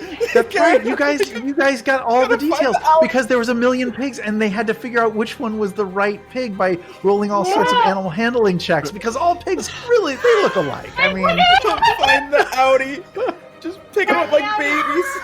Oh man. All the goblins. What the heck? It's Gobble gobble. It's hogdemonium in there. It is. Wow. Yeah. Oh, in the fire. Look at that. Wow. Did they man. find Philip? Oh my god! Oh my god! This is intense. It's a This swarm. is intense, dudes. What is A happening? goblin swarm. Come That's on. crazy. Mass Oh, there's so combat. much blood. This is your family adventure. This is Yep. your family friendly adventure. Goblin genocide. Yes. Yeah. The family-friendly, pig-oriented John Wick. Yeah. And then the pigs Wow. cook the goblin. Whoa. Whoa. Oh wow! Okay. So much Well, murder. looks like some of the pigs were killed Alright. too. Did you find We're going Philip back. yet? Not yet. He's got to pick Howdy. up all the Oh! That seems like the hard way to check. Yeah. It's such a hero walk carrying the pig Yeah. Oh man. Yes, totally. It really is. instead of a princess walking. And he's Come with air me if you want to moonwalking. live. It's like the end of Officer and a Gentleman. It's Yeah. Yeah. Hold on. There's another chapter. You've inspired these people, Sam. I swear the game that I played with my kids wasn't even this long. Wow. This is so great. This is like the Prydain series. This is Rich. so amazing. Rich. It's so good. Oh my god. And It's well, all of the awesome. Doom books. All of the Doom Yeah. books all in one. yeah. Yeah, man. I love that you found the Audi. Yeah. No. They made an Audi pig for you. Yeah. Yeah. It's They sponsored did. Just by like that. Dune. custom. That's Just power. like Dune, I will get The Timothy new Chalamet E-Tron. to play the pig. Oh, Chalamet. And the fact that all the other pigs, nah, y'all stay here. Yeah. Yeah, it's like, whatever, get out of here. Well, they did kill all the captors, so. They're just free and Yeah, wild. the Own this pin now. The Yeah, they're free pigs within can the feast walls on of their the fortress. entrails for. Yeah. Next year it'll be an evil band of pigs that have created their own Yes. society. Yes. And Yes. they'll kidnap the mayor. I like it. You I like left it. us, how dare you? The sequel always has that twist. You know, they have their own version of the story. Yes. Absolutely. Yeah. And that series will be called Oink. The awakening. Yeah, the Oinkening. A gritty Oink. The redo. Oinkening. Oink. Oinker's Revenge. I have a question about the town itself. Do they Yes. eat bacon in this town? Yeah. I mean, that's a I good think question. so, but they wouldn't eat Philip Not from since Philip. he's special. But Ah. yeah, no, they definitely eat pig. And so Okay. we're back. Good And to know. what are we going to do? Restore the town to its former glory and go on another parade? That's You're what gonna it go sounds like put we're him in doing. you're gonna go put him in that little bathtub. Yeah. Yeah. Pig parade. Pig parade. Exquisite. Parade.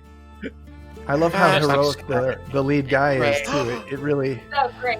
Oh, a it pig matches pinata. up with. Up and down. Very cool. Look at that. Look, we found him. We have your pig, good sir. Let me check to make sure. Oh, the hand up. The hand up. Oh, he's so happy. How Wait, strong nimble. is everyone? Dude, the mayor has some upper body strength, right? Now that Oh, you've restored Philip, we can have a proper pig parade. let's see. Is he in his? And is he in the pig thing? Another cutscene. Another 4K cutscene. Amazing. Yeah.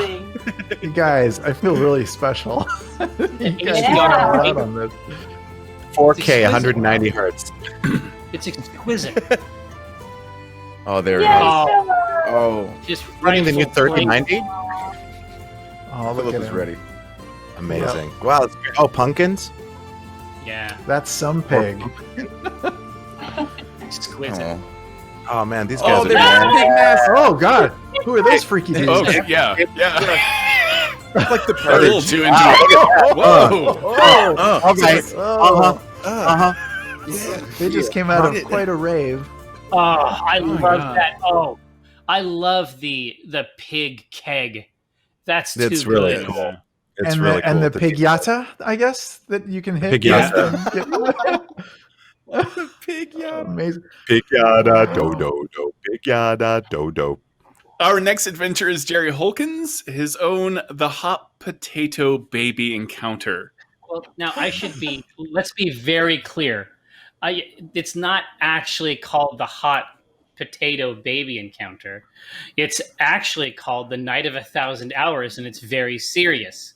But I mean, I think that we've all run games where we had like a particular big idea, and then like as soon as it gets down into like the ground level execution of it, you come to realize that you've done something very ridiculous. And right? This is what happened. The first story that I gave them, it seems like we didn't go with that one, and that was where my eldest child rolled a natural 20 to seduce a gigantic black widow spider. And so there's a lot of conversations that we had to have about that as a family afterward. But the other game that I had was a one-shot that I've run a few times. I've run it for the C Team, the Acquisitions Incorporated spinoff, but I've also run it for a couple other groups of people. And the basic hook is that obviously you can see outside, very stormy, very rainy night. This is just the reverse of Reggie's, basically. But basically the way that it works is that you're in here, you're in this inn, you're doing your stuff. I see that you've put together an OMEN facsimile. I appreciate it. But basically what happens is you're doing your inn thing, and then you basically end up becoming the background, because we all want to mess with the inn as a concept, right? So what happens here is that you end up in the middle of someone else's adventure, and their adventure basically gets handed off to you. They are protecting this baby, who eventually we realize is a changeling, and there are other changeling creatures and lycanthropes after her because they think that they can utilize her as some kind of a cure. And she is enchanted. Her swaddling is enchanted so that anytime someone tries to kill the baby, the person holding it takes the damage instead. And so I was like, okay, this is going to be kind of an interesting tactical thing. And then what actually happens, literally 100% of the time you run this game, is that people throw a baby around in the middle of a battle, that was not the goal. The goal is very dramatic. It's very serious. But what happens in practice is that people juggle a baby. Which is not safe for babies. And so, no, it's terrible. So she is bringing in the baby, but of course she has already she has already been subject to assassination on the way in. So now she has taken all the wounds that these malefactors were trying to commit to this child. Now you have the child, and the rest of the people that are after this baby are now after you as a result. I love that you've sort of, here they are right here.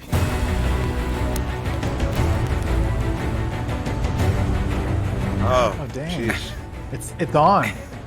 Give us that baby. Mistaken, red means bad. You have the chosen. The baby is sort of magnetized to your gauntlet, which is very exactly. helpful. To have It's your like a baby. Very- It's like a very baby. helpful. race. So this is like baby football. Football throw. That's it. Yeah, it's like a lateral. Or like a ultimate baby. Did they bounce the baby? Did that bounce? Yeah, bounce It's pass. auto- Whoa! Oh god! that's Oh god! great. Oh god! Banking the baby, you're skipping the baby like a stone. I love it. I Yeah. love it. Wow. It's like Captain America's shield. Oh my god! Oh, that's so cool. So if you're holding the Yeah. baby, you're holding the Yes. baby and people fight your friends, you take the damage. You said. Yeah, basically what happens is that if you have this baby, they're trying to attack this baby, you absorb all the damage that they are trying to inflict. So protecting this baby is very dangerous for you personally. I see. I see. Oh, cool. So what happens if no one's holding the baby? It's never once happened. Oh, my question was, do you have a plan for if the baby is unattended and takes damage? I know you said that has never happened, but do you have a plan for if it does? Yeah. Like I said, in the moment, I have never had to do it. Right. I have never been at a table where at least one person out of the group of 4 took the baby. And then once the mechanism becomes clear that whoever has the baby takes a lot of damage, then baby distribution increases at that point. Baby distribution. If you have the baby, can you attack, or are you only on defense when you're holding the baby? You can utilize one-handed. Yeah. Got it. With the baby, not with your longsword or anything. And then with the baby, is it like rugby rules? Can you lateral and drop kick, or is it just passing with your hand? It's all at that point. It's all dexterity, athletics checks, and then if you fail, there's a second check where the person you're throwing to can like sacrifice themselves to get it. Oh wow! So like I said, I've never seen it. I feel like I would either tie the baby to the horse so the horse takes the damage, or beat up one of the bad guys, keep him on a chain, and have the baby tied to him. So when we do get into fights, that bad guy gets messed up. So essentially, someone is riding through town at night. They see all this. They're like, hop in. Oh, you have Cthulhu's Draub. You got Walnut Dawn Grass. You got Rosie. What a delight.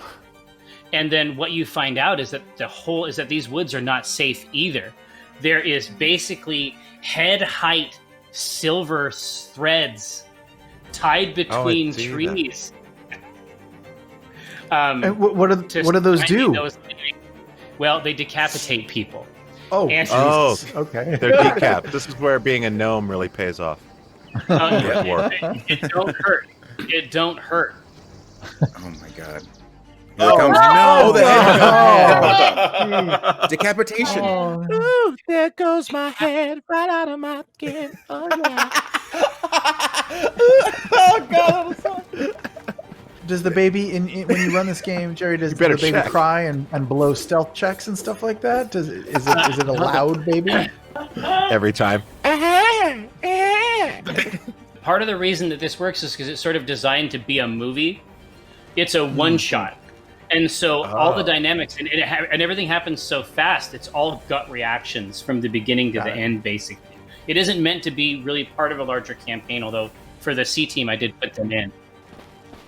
But yeah, eventually they're able to get here to the Wayrest Chapel. Oh, thanks, baby. But they're able to get... The baby climbed up the hill by itself. Yeah, exactly. Like I got this. This baby is an advanced baby. It's not one of these lesser babies we've heard about. The story ends years later. This baby has grown up with this the priest of this place as her father, but she still remembers. She remembers what all the members of the party look like, and is always taking on their shapes. So it's a very serious, very touching, very sweet thing. But it's ultimately, at the end of the day, it's about throwing a baby as far as you can. Hopefully, or kicking the baby through the uprights. I love it. It's also like, if I had like these game mechanics, all I want to do is play dodgeball with the baby. Like it's just so fun to bounce. Still bouncing. Wow. Yeah. Dodge, baby. There he is. You got him. No. It's cool because so from you making this game, obviously, like you said, this was not the objective of the campaign. But now seeing it in like a real life situation, it's like you're finding more ways to mess with this baby.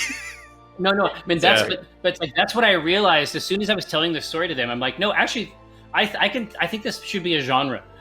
We got to make sure the baby throw thing gets set up so they can take advantage of it. It's a third-person shooter for baby. Yeah, I want to see it explode on board. Our last adventure is Xavier Woods and the Even Flow experience. What is this about? Even flow. flow. Exactly. So I feel like I have to explain the title first. So as I am a professional wrestler, aka a LARPer, if you don't get it, the even flow is a move used by a guy named Raven. It was a DDT, and so one of our characters in this, her name is Raven, and we started singing even flow, and it ends up that we use a DDT at the end of this. But where we're going into right now, in order to get to the last boss of the campaign, we have to go through 4 different elemental portals, essentially, and fulfill certain puzzles in order to get the other portal to open back up, and for the one that we were in to close. Once we did all 4 of them, then the 5th and final portal opened and we fought the boss. So what we're looking at here is, this is incredible. I wasn't expecting to be all this. Beautiful. This is the water elemental portal that we went into, and so obviously tons of water. As you finish certain puzzles, the water moves around, and you got water monsters in here and stuff. This is, my God, this is insane. Look at that! And there's the huge water giant monster that we had to fight. And all of our characters are very different. So I played a character named, he was a gnome named David. AKA David the Gnome, and yes, good nickname. And so, and so, like any other game of D&D, it's just us arguing on what's supposed to happen, because none of us really had specific things to deal with any specific elements. So it wasn't like, oh, we'll lay on this one character for this or this character for that. We really had to work together, which isn't the easiest thing to do for us because we just yell and scream all the time. And so once you went through the water elemental portal, we went to Earth. Very Captain Planet of us. Yeah. So we went. Austin, is there a heart elemental? The heart is within you at all times, so you always have that. It's the friends you made along the way. Exactly. It's not the actions that are important, but the friendships you make. You know? And so as we went into the Earth elemental portal, again, this looks absolutely wild. I know everybody had like stories and stuff for theirs, but I'm kind of like very locked into the fact that this exists at all. Yeah, it's cool. It's amazing. Oh my God! Cool. Wow, this is so sick. So here we go in the Earth elemental portal. Obviously, we fight another big like Earth giant made of rocks, very angry, throwing heavy objects at us. We're all terrified.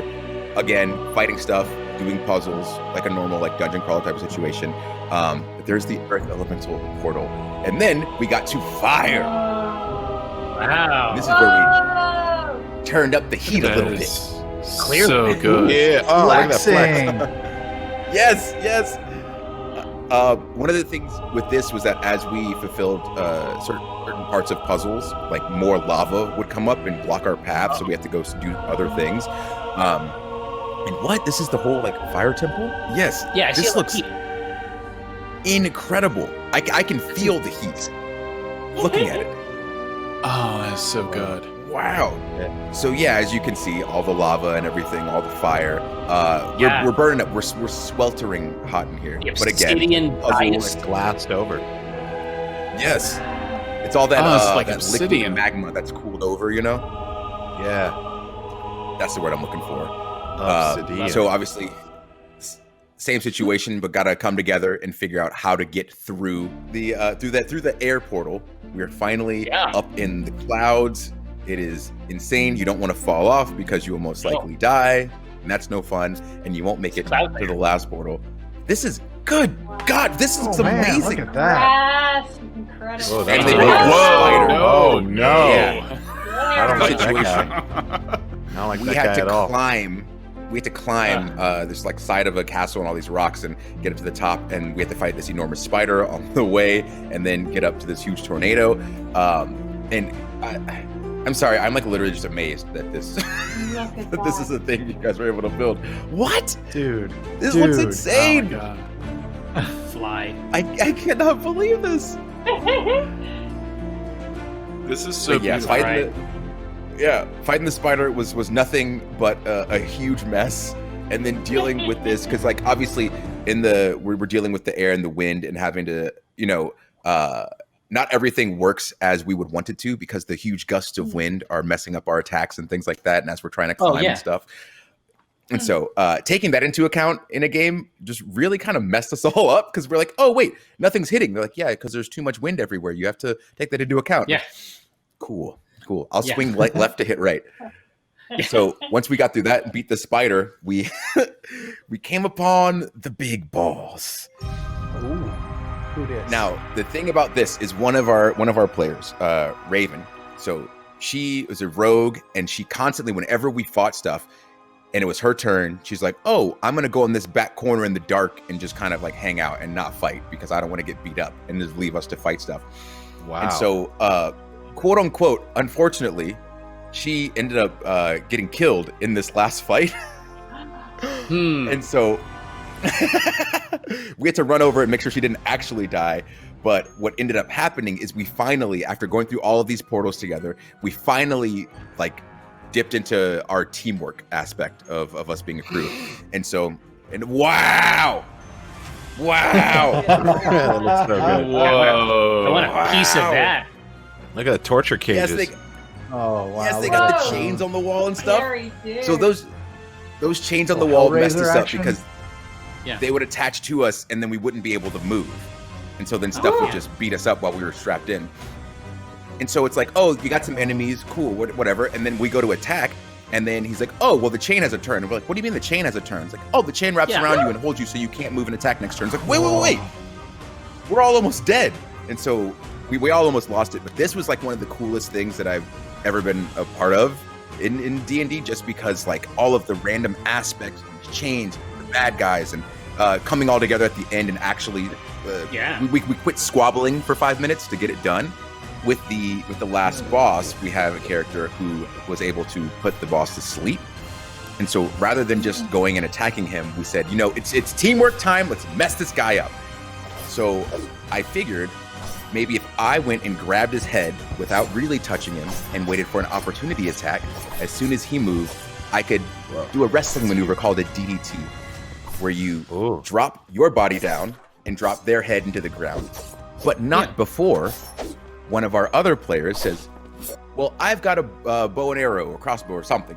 And so what he did was he shot the bow and arrow, shoots an arrow to the back of his head, which makes him move. Now the opportunity attack triggers. And so I end up DDTing him. And in that motion of the DDT, as his head is going into the ground, his legs are coming up over his body. And our other character, who's a huge cat woman, Lum, ends up grabbing his legs and picking him up into the air. Oh, right? no. So it's what's called a power bomb. But right before they're in the power bomb position, Lum had a bunch of axes she threw on the floor with the blades up. Oh boy, this is a complicated move. Caught the power bomb, and then power bombed the big bad into the axes, just absolutely obliterating them. Yes, it took us maybe 5 minutes to put this together. Wild. Yeah. It's a bunch of wrestlers. So we had like a whiteboard out running football plays on it. I was going to say, did you have a whiteboard? Pretty much. And I don't know. That was cool to me. That's the essence of this. Yeah, that's amazing. It should be. I have to ask. It should be said. Yeah, good. I have to ask, what is it like to see these adventures of yours come to life this way? It just kind of blows my mind. Does it send? Because you have one picture in your head, and then you get to see this. But so for this.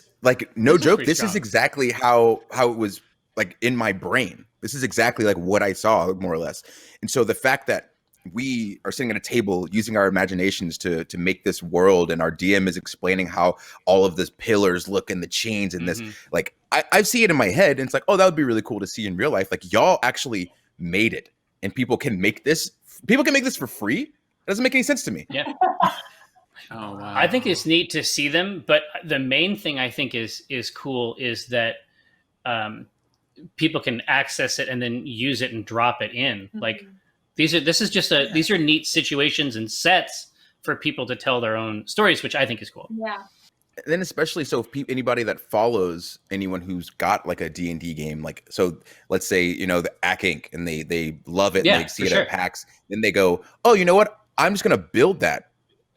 I'm going to build what I saw and I'm going to play it, and they can put it on here and everybody else can play it too. Like it's a really cool thing. It's smooth. Or you can also just create a story, a movie. For the past month, Core has been running a D&D adventure building contest. These 5 winning experiences and 140 other D&D experiences are now all live on Core, and you can go and play them for free.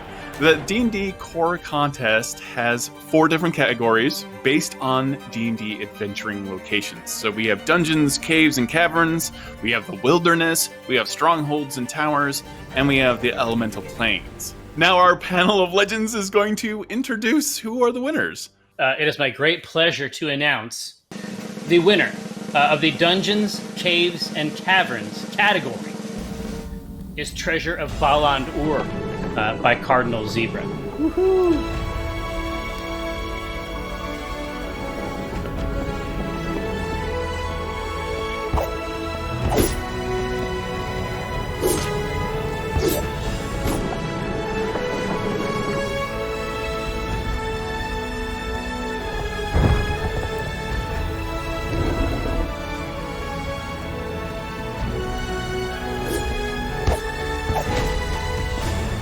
Of course, the runner. I know it was hotly contested, but you should know that the runner-up is Fairy's Debt by Punkarella Summers. Honor to all. Congratulations. Honor to all. So say we all. Honor to all. Yes.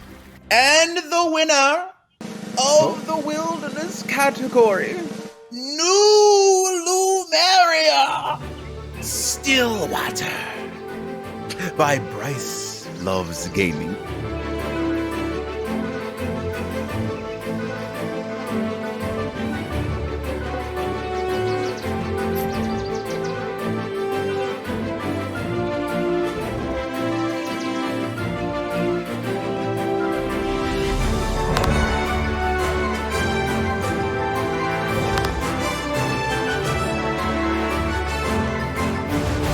Wow. Good job.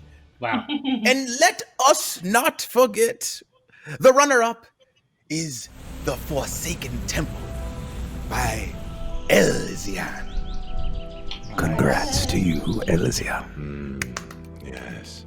Very well done. I am pleased to announce the winner of the Strongholds and Towers category is none other than Best Little Horror House. I hope I said that clearly enough. By Circle Tunes.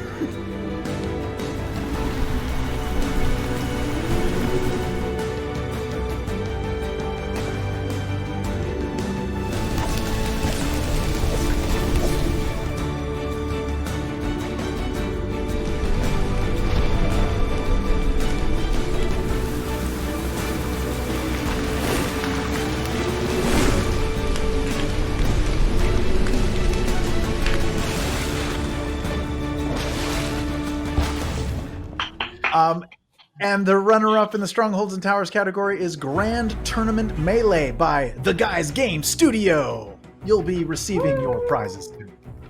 Yes, and I have the pleasure of introducing the winner of the Elemental Planes category. And that is Corruption of Aurealis by Kelsaru. Yay! Yay!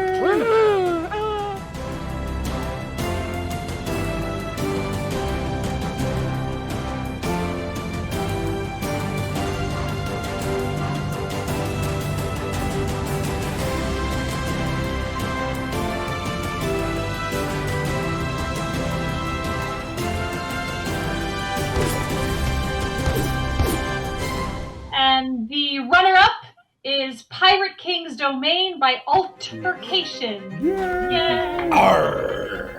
That was a close one. So close. And the overall winner for the best D&D game created in Core is Forgotten Cisterns by Kepu. Oh, man. Yay! No one is going to forget these cisterns anytime soon. You know what I mean? No, nope. These cisterns are firmly rooted in history. Congratulations to all the winners. Thanks to all participants. For the panel, any final words and thoughts about Core after having this experience of seeing like your imaginations brought to life? I did have a question. Thank you. Yeah, for sure. I forgot how much did this cost, because this is incredible. I need this. How much was it? I suspect free. What? What? No, Austin. No. It's like, how much would you expect to pay? You know, $29.99. Hundreds, if not thousands, of dollars for such an event, for such a program, to have so much control and make these worlds free. Psh, wow. Yeah, I'm very excited about it personally. I think that it's going to help people who don't understand Dungeons and Dragons understand it a little bit better. So. Yeah. Cheers to you for capturing the spirit of Dungeons and Dragons and the imagination of so many thousands of players throughout years. my hope is that, you know, the content that we partnered on doesn't result in real world crime. Beyond that, I think it was very well executed. But I do have that fear. It does linger. It's crazy to me, like, so obviously all of us had so many different stories and things that we did throughout these games. And the fact that, like, this one program was able to bring every single one of those very different stories to life. Pretty cool. It's really cool to me. Yeah. Well, that's our show. Thank you to the panel, our panel of legends. I really appreciate you all coming together to share your stories. And thank you to everyone at PAX and everyone at home. Core is free to play and free to create. Make sure you try all of these amazing D&D games in Core right now, or you can start making your own. You can get started today by visiting coregames.com. This was an amazing experience, and thank you for all being a part of it. Thank you. Thank you. See ya. Thank you, guys. That's our pleasure.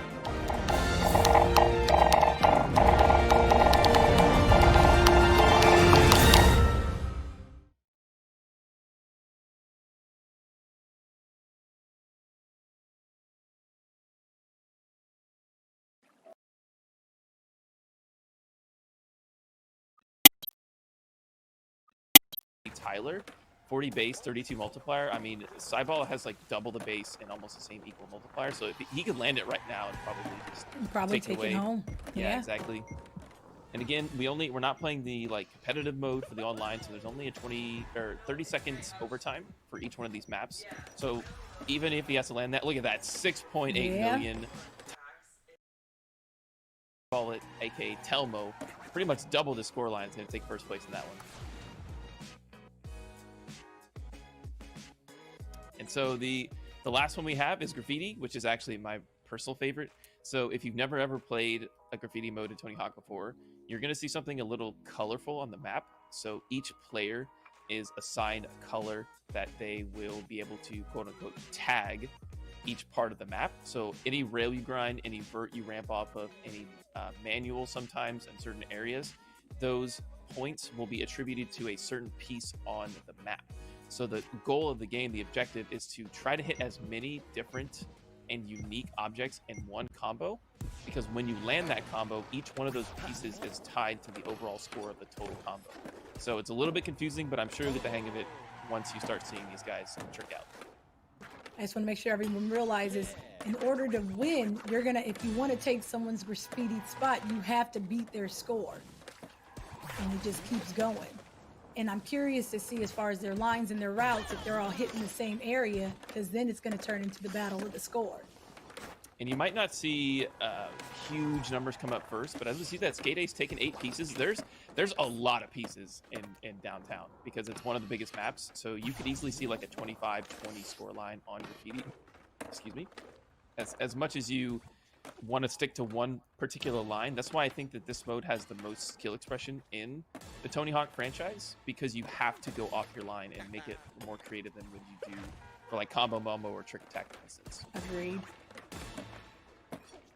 Some players opting to hang out by the fountain. I haven't really seen anybody go up to the rooftop, which is actually probably where I would start my line, because you can actually acid drop into the quarter pipe below for some really high base scores. But it seems like Telmo and Skate Ace are the two leaders here so far in this Graffiti mode. It looks like Hernandez here has a good line. Gotta land that manual. He's showing off. One-handed upside down. I see you.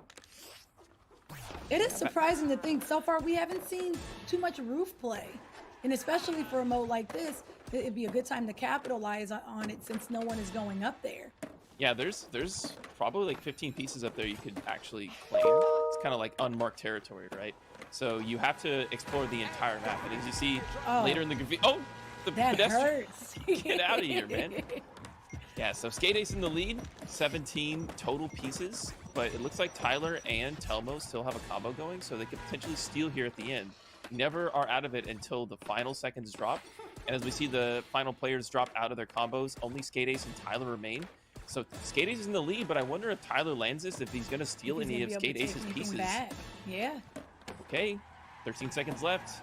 Is he going to land it, and how many pieces is he going to take? Keep an eye on that purple scoreline in the top left, because I'm very interested to see if he takes it. Oh, look at that, 23 at the very last second lands it. Actually going to take first place with total 22 pieces over Skate Ace. Tyler with the last second clutch on downtown. That's why graffiti's scary. You never know until it's over.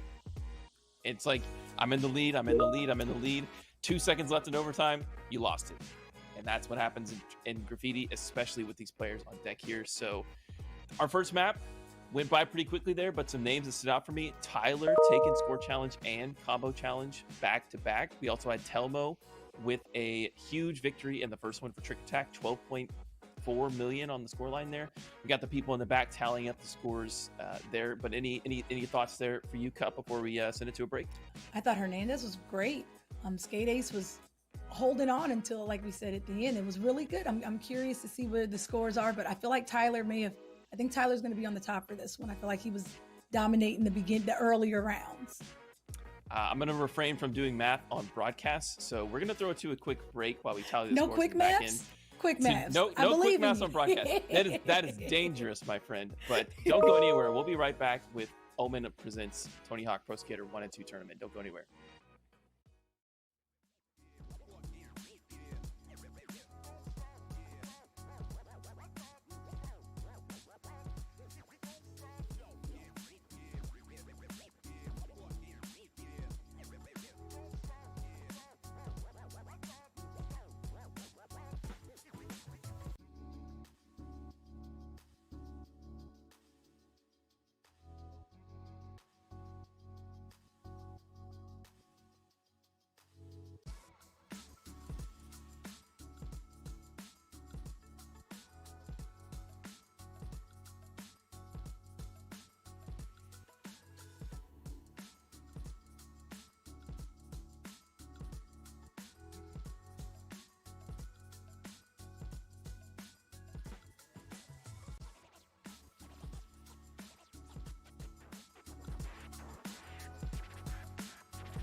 Welcome back, everyone. The final scores have been tallied for our first round, and they are in.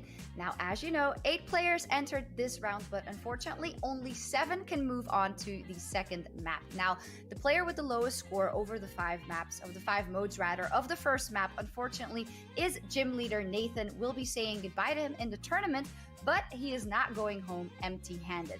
All of the players in our tournament get to keep the OMEN 15 laptop powered by the 10th generation Intel processors that they are currently playing on. So I don't think he will be too sad.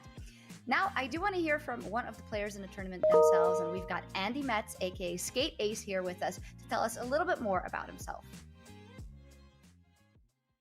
Hello, Skate Ace. Congratulations on surviving the first round. There's still many more to go, but what was the first round like for you? Well, it was interesting. Really need to focus on not getting so many bails, plan the tricks out better. Yeah, I think I should be good. I mean, yeah, it's a good thing you already survived the first round. I think there's going to be a lot of adjustments for anybody. Would you say it's pretty stressful to compete, knowing that, you know, it's for the grand prize and you're against all these other great skaters?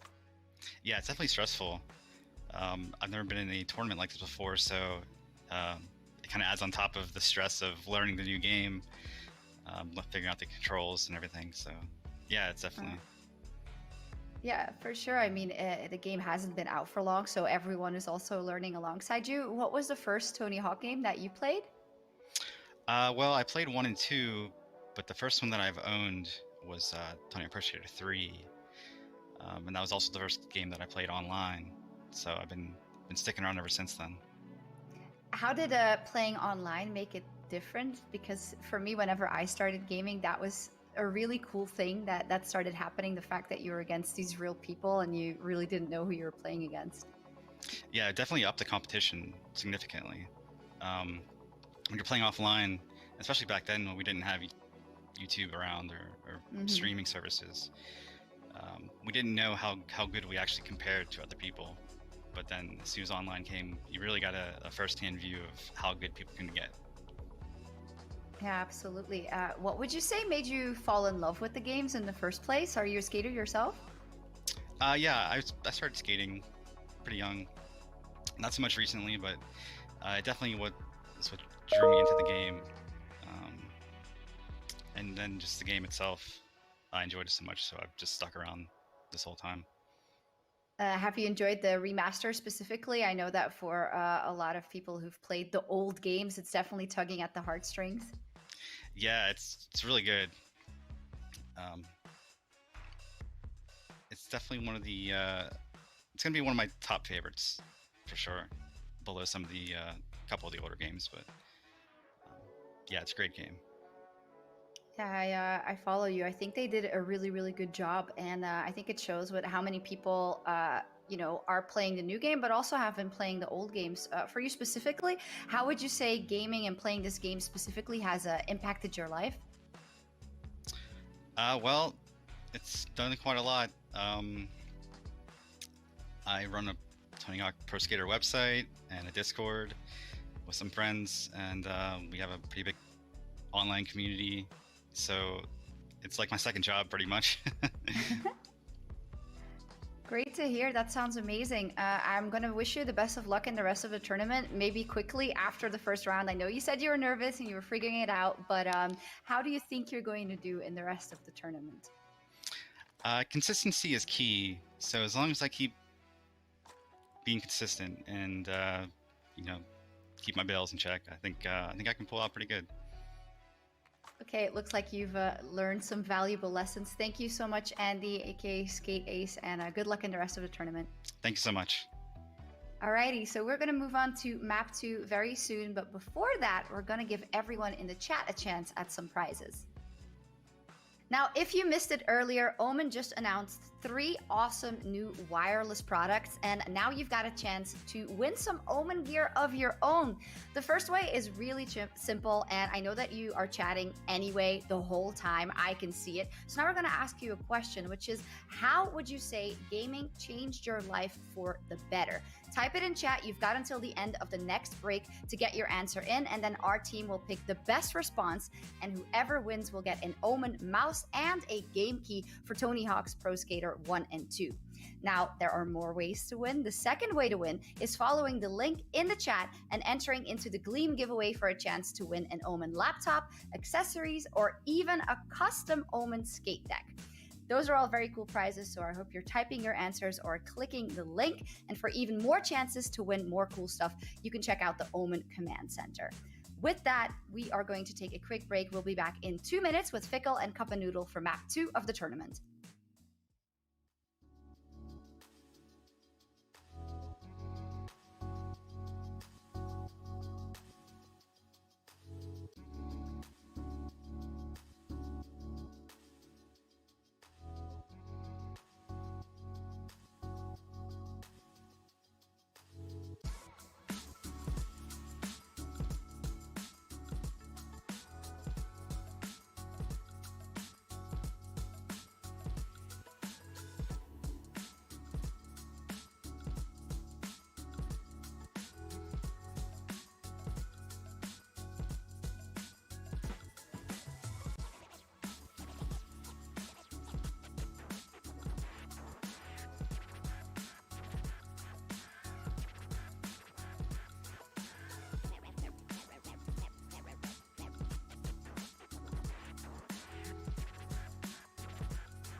Welcome back, everybody. My name is Fickle, and this is Cuppa Noodle. We are about to begin map number 2 of Tony Hawk Pro Skaters 1 and 2, presented by OMEN Underground.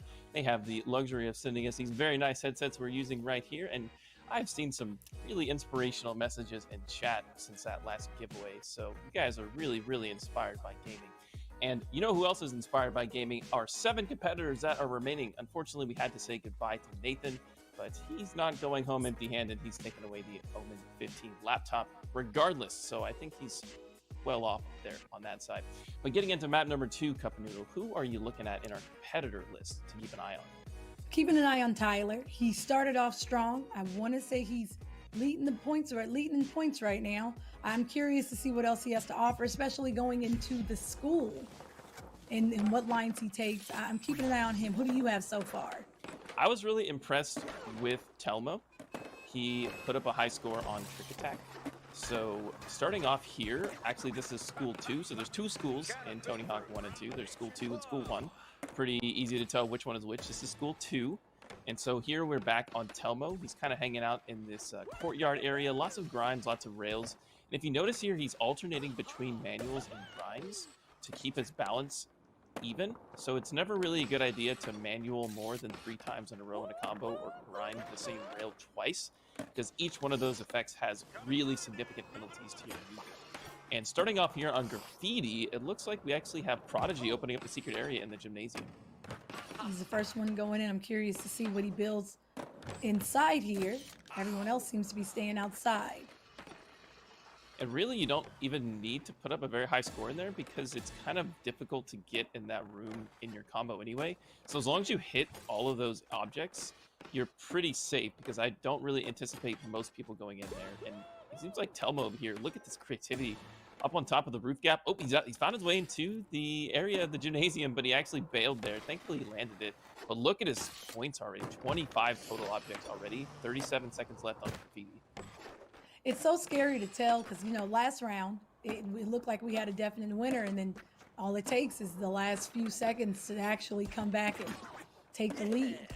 School 2 is also very large, as the same with downtown Minneapolis. So it's very difficult to get one long line for every single piece, and especially keep your points up during that as well. So, okay, final 10 seconds here. It seems like Telmo's in a commanding lead. The only person that could maybe contest him would be Skate Ace right there, and he actually puts up a nice score there. Yeah, 16 puts him total in the there. lead. So the only 3 competitors remaining, looks like Prodigy and Skate Ace. That's Cyball at THPS right there. They are the only ones with their combo remaining, but they've only got 20 seconds here to wrap it up and to put points on the board. Yeah, it looks like Skate Ace is going to drop that. 18 on the board for Skate Ace. Excuse me, 21 on the board for Skate Ace. Actually took it at the very last combo. At the very last second, he was able to bring it back. Yeah, okay, let's see. Let's go, Skate Ace. All right, at the very last second. We've seen some very last second heroics on Graffiti, 2 maps in a row, which again is the reason why it's one of my favorite modes in THPS series. As we get that out of the way first, but Skate Ace takes the dub on that one, and Telmo was in second right after that. It seems that Hernandez and Diana, or Pointed Empress, were lower in the boards there, but we got 4 more modes, folks, and we'll see who takes it next, because I think some really easy modes to get the lead in would be like Score Challenge and Combo Challenge, because they can happen in like 10 seconds. All right, now we're into Combo Mambo with Skate Ace taking that last second clutch in our previous round of Graffiti. So starting off right here, we're with Empress. She's going to bail early there, but switching back over to Telmo, who's actually got a good lineup here with the Wally on top of the rooftop, and look at that base score building right there. You know, building a Tony Hawk combo is a lot like building a pizza. It all starts with a good base. We're here at we're on skate park. This is the second skate park, correct? I believe. Yes, this is School 2. So the second reiteration of School in the Tony Hawk series. Actually, I like School 2 a lot better than School 1. I think it gives me a much more nostalgic feel. And a little more about Combo Mambo, as we see Hernandez there drop a 33K, unfortunate there. But the thing about Combo Mambo is that you have time to recoup that combo. It really doesn't take all that long, maybe like 45 seconds in total to build like a respectable combo. I think like somewhere above like 500,000 is respectable. Oh no, a drop there from Tyler. Yes, but it's still early, so he could very well get that back. The good thing, like you were saying, is there is room for redemption in Combo Mambo. It doesn't take long. and it's very easy to get back up even when you bail. But 1.2 mil is harsh. Ooh. Yeah, it seems like Diana over there is having a hard time getting it started. Back over to Empress, who we saw bail at the beginning there. Okay, I see it there. Wally into a couple of flips there. She seems to be getting it going there. Back over to Prodigy, who seems to have a nice line going back there between the lockers there. The current leader of this combo mambo is actually Telmo with a 4.8 million. Pretty respectable up there, but maybe Skate Ace or Tyler will have something to say about that. Tyler dropped a 1.3 earlier here in the run. So if he can get that going one more time, and look at that, 62 base, 81 score line. That's approximately, I'm not going to do math, but we'll have to see once he lands it. So last seconds here, 8, 7, oh, okay, 6.3. Tyler takes the lead the very last second there in combo mambo. So the combo that Cyballa, aka Telmo, is doing right now, he has to break 6.3 if he wants to win. So my eyes are all on him, and he actually drops it. So now it's up to Skate Ace. Tyler's the only one left. He's going to take it. Tyler was able to come back. Yes, sir. Yes, sir. Tyler, even though he bails early with the 1.2 mil, redemption story with the 6.8 to win combo mambo on School 2. Very nicely done there for Tyler. Keep up the energy going forward. So we've already seen Graffiti, we've already seen combo mambo. Those are my two favorites. So we have Score Challenge, Trick Attack, and Combo Challenge left. And Score Challenge and Combo Challenge, they end very quickly. So you can't blink. You don't want to miss anything. You know, if I'm like Diane, and I think Empress and also Hernandez, they're kind of struggling to get these really high combos or trick scores. My focus is Score Challenge and Combo Challenge, because you don't have to get insanely high scores. You just have to be consistent. Here we go, Score Challenge. What's the threshold? 150K. 150. Okay. Pretty respectable. Already off. Tyler's a 900. Oh no, he bails 45,000 out the deck, and that's going to be huge. You cannot drop your first combo in this mode, or else you'll surely lose. Who's going to land it first? And it looks like it's actually Tyler. Again. He bailed and then hit another one. You can't allow this guy to do this. You can't allow him to have that much time. Telmo, where you at, man? I would feel, if I knew Tyler bailed, if I was watching, I would be like, I can't believe I let that guy back in the game. I thought for sure that was it, because it's so to bail on your first attempt. We know this round goes by so fast. I'm surprised he was able to come back and capitalize on it. Yeah, that's right. The last ones we have remaining is going to be Score Challenge, Combo Challenge, and last one's going to be Trick Attack. I'm really interested what Trick Attack is going to do, because it seems like right now our big players are Tyler, Skate Ace, and also we have Telmo, aka Cyballa. Those are the three that I'm watching right now. So now we're actually doing Trick Attack. So it's the last one here. So Trick Attack is about consistency. So every combo you land will add up to your eventual total score. Of course, some of the more experienced veterans are going to want to get that high combo right off the bat. But even simple tricks like this that you saw Empress doing right there, that's going to lead to your total final score. And if you're going for a long combo that takes you 1:30 and you bail at 10 million, well, then you got to try again, because that's going to hurt. And for something like this, do you have your lines or your routes that you take knowing that it's an overall score? Do you have where you like to be, where you like to try to amplify your points at? School 2, I think where you should start is back at the beginning section. There's like a spine back over there that you can like wally and get really high to acid drop and get like a 1080 out of that quarter pipe to increase your base. And then you come down to this main section and you wally around these walls with the TC rooftop gap, as well as the grinds around here. And it seems like Hernandez, oh no, 146, that's every point matters in Trick Attack. You can't be dropping those, man. Tyler just beefed one for over 2 million points, so I'm curious to see how he brings that back. Yeah, right now it's actually Telmo in the lead with 1.8, followed by Skate Ace with 1.2. Still plenty of time with 43 seconds left here on Trick Attack. Okay, nice points here from Empress. Little 3K in the pocket there. And back over to Tyler. And every time we go back to this guy, I feel like he's got an insane base and insane multiplier. 51 base, 70 multiplier. That's 35,000 approximately. 350,000. Your quick maths are coming along. At first you didn't want to do it, but now you're ready. I feel like I'm wrong on that instance, because the multiplication with all the zeros. Someone in chat is waiting to tell you, actually. Caster math, folks. Never do it on broadcast. Super dangerous. Okay, getting into it. Final seconds here. It's actually Tyler in the lead with 5.7, followed by Telmo. But Telmo's already got a decent combo started right here. Only a 14 base, 35 multiplier, but he really only needs about 1.5 mil to overtake Tyler. But Tyler's also got a small combo going himself. And remember, this is like the quote-unquote casual mode, so it's not infinite overtime. You have to land your combo before time is up. And the reason we did that is because, like, as you can see, Telmo could probably continue this. Oh, no, he 1 drops point. it. That hurts. Feels bad. Tyler's going to take it even with an only about 600K on top of his first score. That drop from Telmo was huge. He could have come back there, but second place, not so bad overall. Of course, we're using a points-based structure. So even if you get second, it's still 8 points in the total. Still in the running. Yeah, it's not winner take all yet. We are slowly eliminating the players as they get through. Every map we will be eliminating one player from the pool. And I think right now, Skate Ace, Tyler, and Telmo are probably all safe. So if it looks like maybe like Empress, And Diane, and Hernandez. Hernandez are on the chopping block right now. Prodigy is squeaking by as well, but we'll have to see how this final one ends up, because the last one we're going to be coming to, Process of Elimination, is going to be Combo Challenge. And this is going to be another one that's going to be pretty easily won by our veterans here. So it's only 100,000. I say only 100,000. Please do not get discouraged in chat if you have problems hitting 100,000. I've seen these guys play before already, and I know what they're capable of. Those go by so quick. That was it.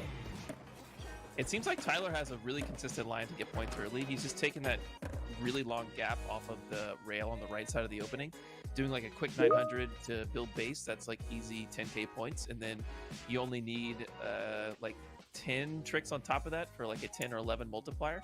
So like it's done. Like that's it. He knows his lines. He knows his routes. All right, so that was school 2. And we'll have to tally the scores in the back. But Cup of Noodle, thoughts on that map and the skaters in general, and who's impressing you? It went by really quick, way quicker. It's going by so fast. But I feel like Tyler has been silently just dominating. When you factor in, we've seen a lot of bails, but he still finds a way to bring it back. I'm curious to see, because it's not over yet. Skate Ace has shown a lot of moments of greatness. So I'm curious to see if he makes it to the next round, which he should be secure, what he'll have for us in the next round. What about you? Yeah, Who'd you see? I would also say it's still a race between Tyler and Telmo for me. I think those are the two names I'm looking for. It seemed like maybe Skate Ace was kind of in the mix there, but he hasn't really landed anything huge. I don't think he only won Graffiti at the very last second, so we're gonna have to tally that up. Don't go anywhere. We're gonna send it to a short break. Please stick around. Check out those OMEN products on the OMEN page, and we'll be right back after this break.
Welcome back, everyone, to OMEN Underground, live from PAX Arena, where the scores from map number 2 are in. It was a very close battle to avoid elimination, but across the 5 rounds, Prodigy has fallen to last place, unfortunately, with a score of 15. Now he is there, unfortunately, just behind Peoples Hernandez's score of 17. That means we will be saying goodbye to Prodigy in this tournament. But he will, however, get to keep his consolation prize of the OMEN 15 laptop powered by 10th generation Intel processor that he's been playing on today. So I think that's a pretty nice gift there. Before we get into our next map, we've got gamer, photographer, and skater Atiba Jefferson with us. Very excited to talk to him personally. Hi, Atiba. How are you doing? I'm great. Thanks for having me. No problem. You have your hand kind of in all the things we're discussing today, be it gaming, be it skating, be it photography. And I can only imagine that with the remake of the original games, that has also created a bit of nostalgia for you personally. What has that been like? Oh, it's been amazing. I mean, the video game market has been so starved for a skateboard video game again that everybody was foaming at the mouth for this. So for me, it's been great, but also being someone who was playing early versions of the game. I mean, even Tony Hawk Pro Skater 1, Tony, I had a chipped PlayStation and he would give me builds that I still have. So for me, I've been playing since day one. I mean, 720. I remember playing Top Skater with Tony when we were on a tour before this game was being made. So it's a dream come true to have it back again, because I was scared it wasn't going to happen again. Well, it did, and rave reviews all over, and it's been a trip down memory lane, but also attracting a lot of new people again. It sounds like you were a bit of a fanboy also of the game when it came out originally, and you of course ended up in it, rightfully so. When did you find out that you were going to be actual figure in 4? Tony called me and was just like, "Look, would you like to be in the game?" And I was just, by then.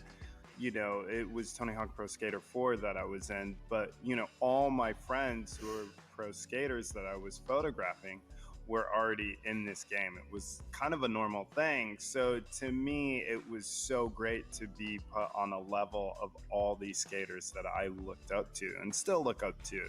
So, it was amazing. I have an identical twin brother, and it was so funny because I remember him being at home and playing it and being like, "No, that's really me. He's goofy-footed. I'm regular." So he'd be like, "Oh, no, it's the other way." But yeah, it's, that was, a bucket list. The thing is being such a big fan of the game and even shooting the cover of this newest one, that's something I hadn't shot before. So that was my first video game cover, and someone who's had a cover of Newsweek, cover of Thrasher, all the other mags, Slam Magazine, all these other magazines that I look up to have a video game cover is just amazing. So everything involved has been such an honor to be a part of. Some could say you have it all because, you had hobbies that you're all able to make a career over and take next steps in, and that goes for skating and for photography. I know you're also an avid gamer, so it's almost like, I don't know, it sounds like a dream come true. When did you realize that any of those, and specifically then photography, was going to be a career for you and that it was a possibility? You know what? When people ask me that question, it's always kind of a tricky thing to answer because it sounds superficial. But, I think when you do something you love as a passion, you're doing it regardless of getting paid for it. For me, I see photos everywhere I look. So that's just something I do. I constantly am taking photos. But I think the real reality is when you actually have some money saved in your bank account and you're like, oh my gosh, I really am doing this. The first paycheck is always a dream come true, but you think that might only be a one-time opportunity. It's really when you're like, oh my gosh, I'm saving some money and doing all the things that I've wanted to do from this. But to me, I would be doing it regardless. This wasn't a plan. This career wasn't something I'm going to do this. And some people do that and it works out great, whether it's in skateboarding or sports or music. But for me, every day is a dream because I do what I love. So I never really feel like I'm working. I can definitely identify with that, working in the Yeah. gaming business, and something I just always loved to do growing up. But, you know, it's not always as easy, or it wasn't for me to explain it to kind of your peers and your family, at least. But I feel like that's changing a lot, be it in gaming, be it with skating, be it with kind of new careers or other careers, different careers that don't follow traditional paths, which I think is a really good development. Now, when it comes to the game and skating, I was watching a couple of old interviews and there were people saying, well, it's crazy because we started to do combinations that we hadn't actually thought about, and we found a new way to think about the moves in real life because of the games. And I'm wondering if it was similar for photography, if, you know, throughout the game and the games coming out and kind of the different things you could see there, if that somehow spurred some more creativity or different ways to look at photography for skating in real life for you. Yeah, I mean, always, I think that the biggest thing with the game and in that world is, you know, the first game is 20 years old? 20 years old, yeah, a little bit more even. Yeah, maybe, right? So you would make jokes like, oh, this is like the video game. You know, like that trick, if you went to a spot and a skater was like, okay, I'm going to back tail, I'm going to kickflip back tail, backside flip out, like, you know, a 10-yard ledge. That happens now. That didn't happen 20 years ago. So I think the game, no doubt, has inspired skating possibilities. I mean, I always say the level of skateboarding that's happening in 2020 is what was happening in the video game only in 99 or 2000. So yeah, I think the video game no doubt has, you know, even me playing it the first night when it got released, I was like, I got home and, you know, because I'd been playing the demo, and when I saw the things that I was doing in the video game are actually what I am photographing on the streets that are happening. Mm-hmm. Cool. Yeah, before we round up, I think you can give a unique perspective of kind of, since you're also a core gamer, I mean, we chatted about it a while ago, you're definitely in there. And gaming has been a hobby that was looked down upon 20 years ago for sure, still a little bit now, sadly. And I feel like games like Pro Skater have really brought it more into the mainstream and shown that everybody can be a gamer. And, you know, you're not necessarily a nerd, and I hate that word because what's wrong with being a nerd too, you know? I'm a nerd. Exactly. Yeah, can you say something about how that has helped, or, you know, the games have also helped give gaming a more like mainstream allure and shown that it's for everybody? Yeah, I mean, I think, you know, the funny thing is I remember when I was a character in the game, I remember going out and I was at a bar and there was like this group of what I would call nerdy dudes, like button-ups, kind of like, you know, cologne, like dressed up dudes. And I'm walking out and they're like, we know who you are. Because, you know, skaters recognize skaters. So if I see a skater, I can tell he's a skater. And I was like, do I know you? They're like, we know you. We play Tony Hawk Pro Skater. And I was like, whoa. So that showed me that, you know, Tony's game opens up a whole different world to all these different people. But yes, I think so many people stereotype gamers as like first person shooter or World of Warcraft, and you know, this game really shows like, hey, it's for everyone, and that gaming is really fun.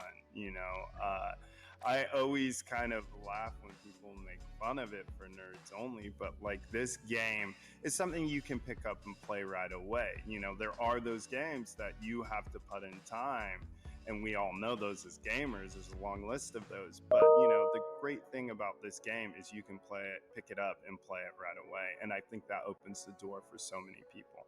Yeah, absolutely. And we both know, you know, I don't care if people call me a nerd. I know I can beat them in a lot of my core games, and I know how good that feels. So that's really awesome as well. Atiba, thank you so much for talking to me, and good luck on on following the tournament and, you know, playing the game photography and everything you're doing in life. I appreciate it. Thanks for having me. Thank you.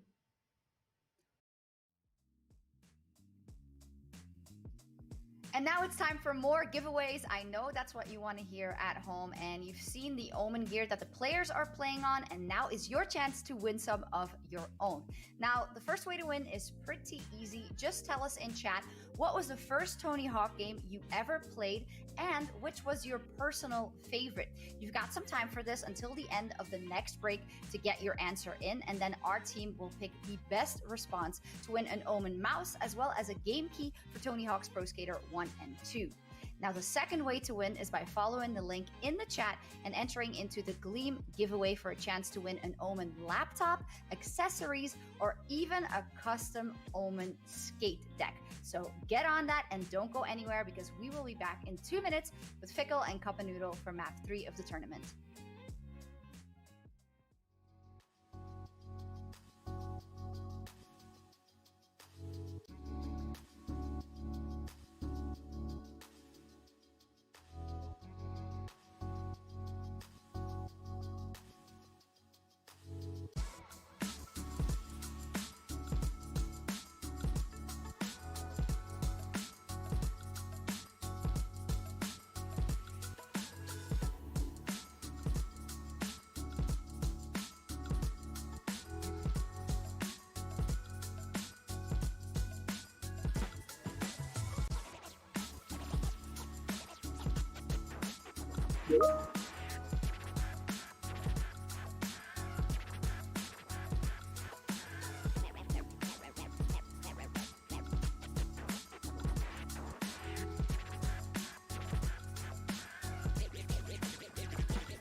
Welcome back, everybody. My name is Fickle, and once again joined by the lovely Cup of Noodle. We're seeing your answers in chat here about which Tony Hawk game was your very first, and I actually wanted to ask you, Cup of Noodle, what was your first and your favorite? My first was 1. Warehouse is still my favorite level ever. 1 was my first. Shout out to PlayStation. And my favorite's probably 2. 2 was probably my favorite. What about you? I played the first one on the N64, and I would have to say my favorite of the series is actually probably Tony Hawk Underground 1. I just, the scene where you, I mean, spoilers, like it's been literally a decade, but the scene where you jump over the helicopter, holy, that one gave me like actual chills when I was playing it. So that one holds a special place. And also it firstly introduced like getting off your board, which I thought was like super cool mechanic, but that's neither here nor there. The map 3, everybody, in our tournament, we have already said goodbye to 2 of our competitors, and now we're on an interesting map here. You know, Cup of Noodle, you want to give us a little bit of why this map is kind of special in the series? I want to say, where are we at? Are we in New Mexico? This is Downhill Jam. Oh, but well, this map was huge. Okay, this map is scary because you just keep going down, and you're going to have to keep up with your momentum and where you're going, and you can't bail because you will fall off the map, if I remember correctly. Yes, so this map is actually a loop. So with Downhill Jam and Mall, these 2 maps are actually one downhill segment, but when you get to the finish line, you actually warp back to the very beginning. So this is going to be our very first match coming in here. It's actually going to be score challenge. It's going to be very quick, people. So as we come into it, it's going to be right here, 150,000. So right off the bat here, we already got Skate Ace trying to get a line going. And this one's going to be quick, folks. So don't blink. Tyler, if he lands it, he's going to have it. And that's it. Tyler's so quick with it. He is so good at these score challenges and combo challenges. He understands how much exactly you need to land before you meet the cutoff. So he's already got it on the board. He's won, like, I think 2 or 3 of the combo and score challenges of the previous 2 or 3 maps. Yes. So already on deck. All right, coming up next, now that we got that out of the way, I think that score attack and score challenge and combo challenge are a little easy in my book. I really like graffiti. I want to see what they do here with graffiti. Yeah, Consider graffiti's it. really challenging on these one looping maps because once you go past a certain point, the next time you can hit that object is only on the loop. So it's very difficult to If you tag. miss it, you have to wait for it to come up again. And depending on where you're at, you may not get a second chance. So you're going to have to make every combo count. This is where consistency will be key. Exactly. And we'll see how they start their lines here. I wouldn't really expect a lot of people to start a high scoring line on graffiti on downhill jam because it's so hard to get to all the points and places. I mean, look at this one piece right here. This is entirely capped by Diana right there on the side, that little quarter pipe. But it's the entire length of that segment. So you can trick off of that anywhere you are, and you'll be able to get points on it. Okay, here comes Tyler, starting back at the top. He doesn't have anything on his name so far, but he's already got a 23 multiplier with a 27 base score. So We're going to have to wait to depending see on how many, he lands it. And yeah. You do have to land it, everybody. So it's not like how much you can get. Ooh, I like that so much. Grinding a wall right into this top rail. That's very, very technical there. Oh, he's in a little bit of trouble here. Oh. Okay, he landed it, folks. And with All right, that, nice. he's now in first place. We were kind of waiting to see where that would put him because he didn't have any points on the board. Yeah, 14 on the line for downhill jam. That's pretty good. There's really not a whole lot of objects on the later portion to trick off of because the large objects are just one entire object altogether. So it's not only about how many spots you hit, but the points you put on it. And that's really nice tech there from Telmo. He actually manualed and then ollied right at the exact point where you're going to loop back to the very beginning of the map to keep his combo going. And so now he can use that high base with the multiplier at the very top of the map to be able to claim some of these spots here. Oh, Drop there from Skate Ace. Oh, unlucky. And it looks like Hernandez is coming back in fourth. He's been coming up and down the rates and the ratings. He was in second for a while, so I'm curious to see after he finishes this combo if he'll be able to move back up. all right, revert into this. Okay. Ooh, he landed it, but he didn't beat the score of the previous owner of that particular piece.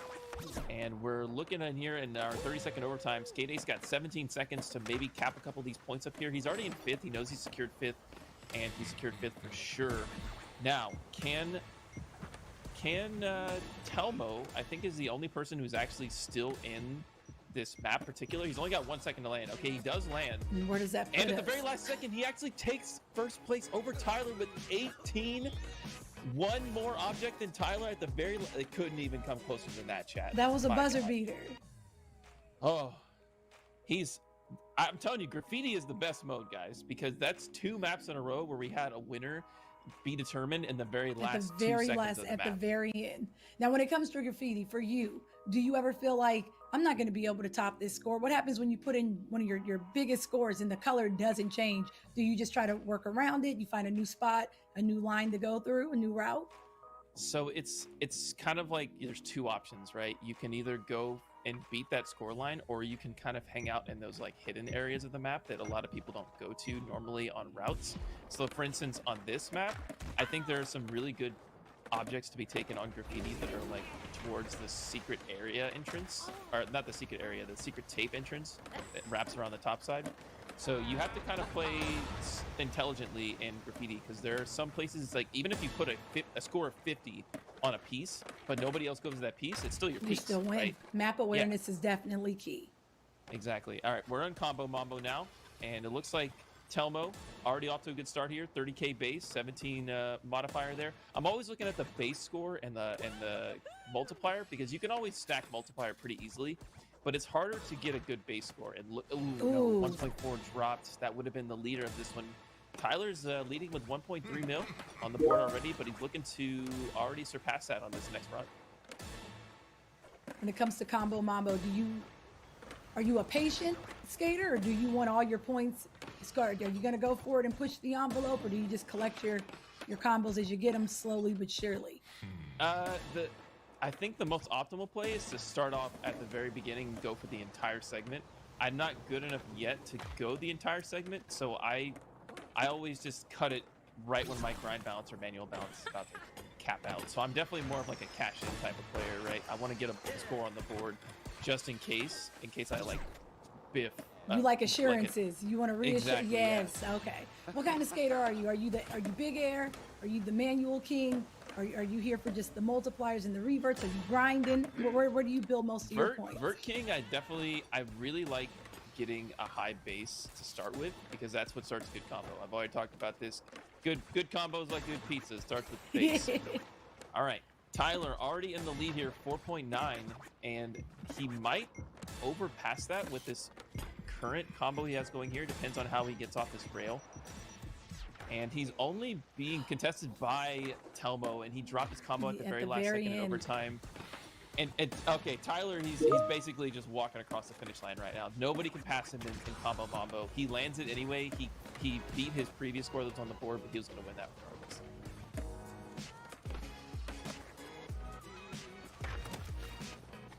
All right, so Trick Attack up next here on Downhill Jam.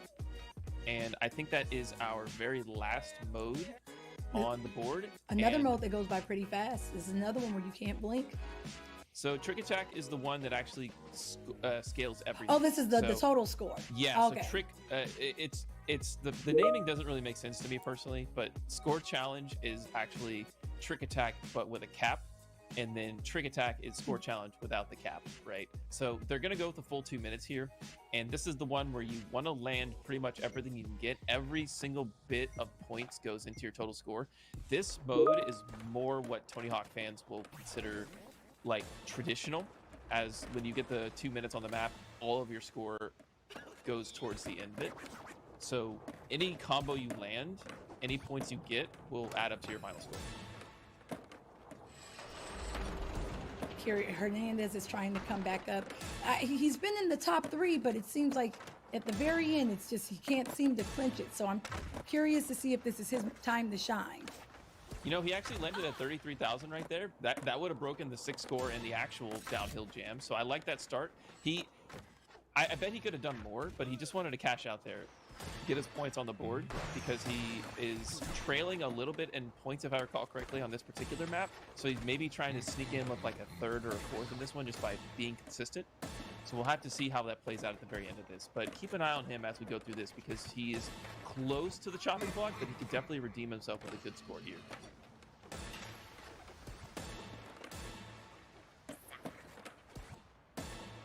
Look at this precision here, guys. Tyler already up on the top. Look how many multiplier points he's putting in that really high air. Oh, he hits the bar. That scared me. Yeah, a little bit scary there for Telmo, but he recovers pretty well. And it seems like these guys are actually putting up higher combos and Trick Attack than they're actually putting up in combo mambo. They were maybe they didn't get the memo of which mode was which.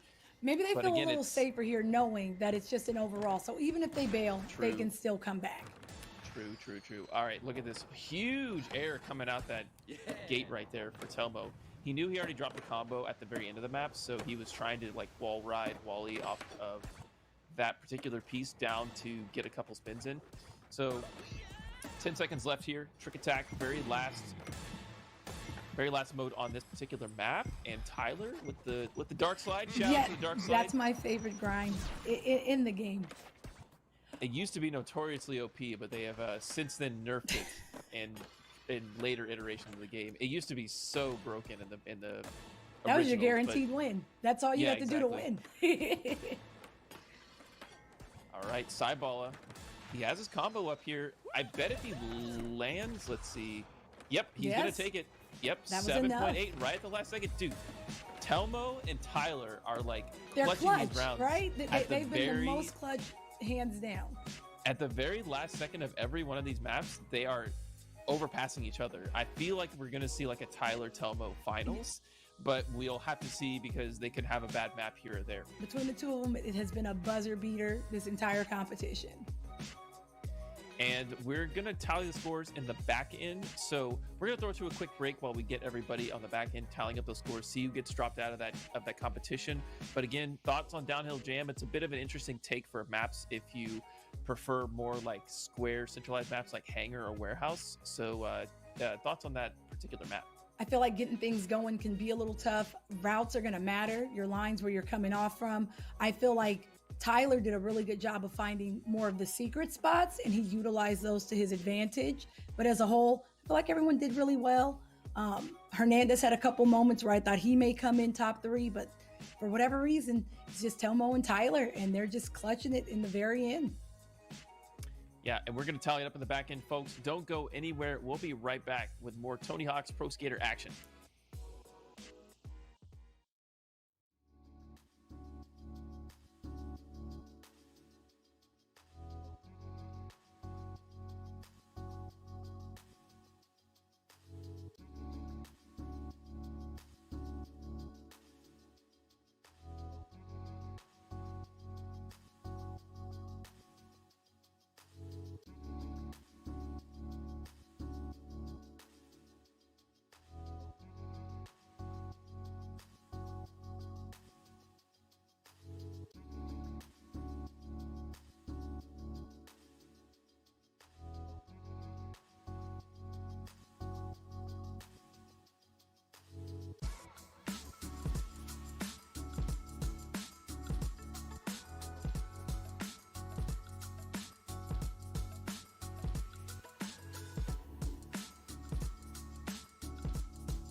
Welcome back to PAX Arena, everyone. The scores have been tallied once again, and as you can see on the scoreboard in just a second, the person with the lowest amount after the 5 modes here on Downhill Jam is Peoples Hernandez. Unfortunately, he is out. Tried his best though, had some good moves there, but it wasn't enough.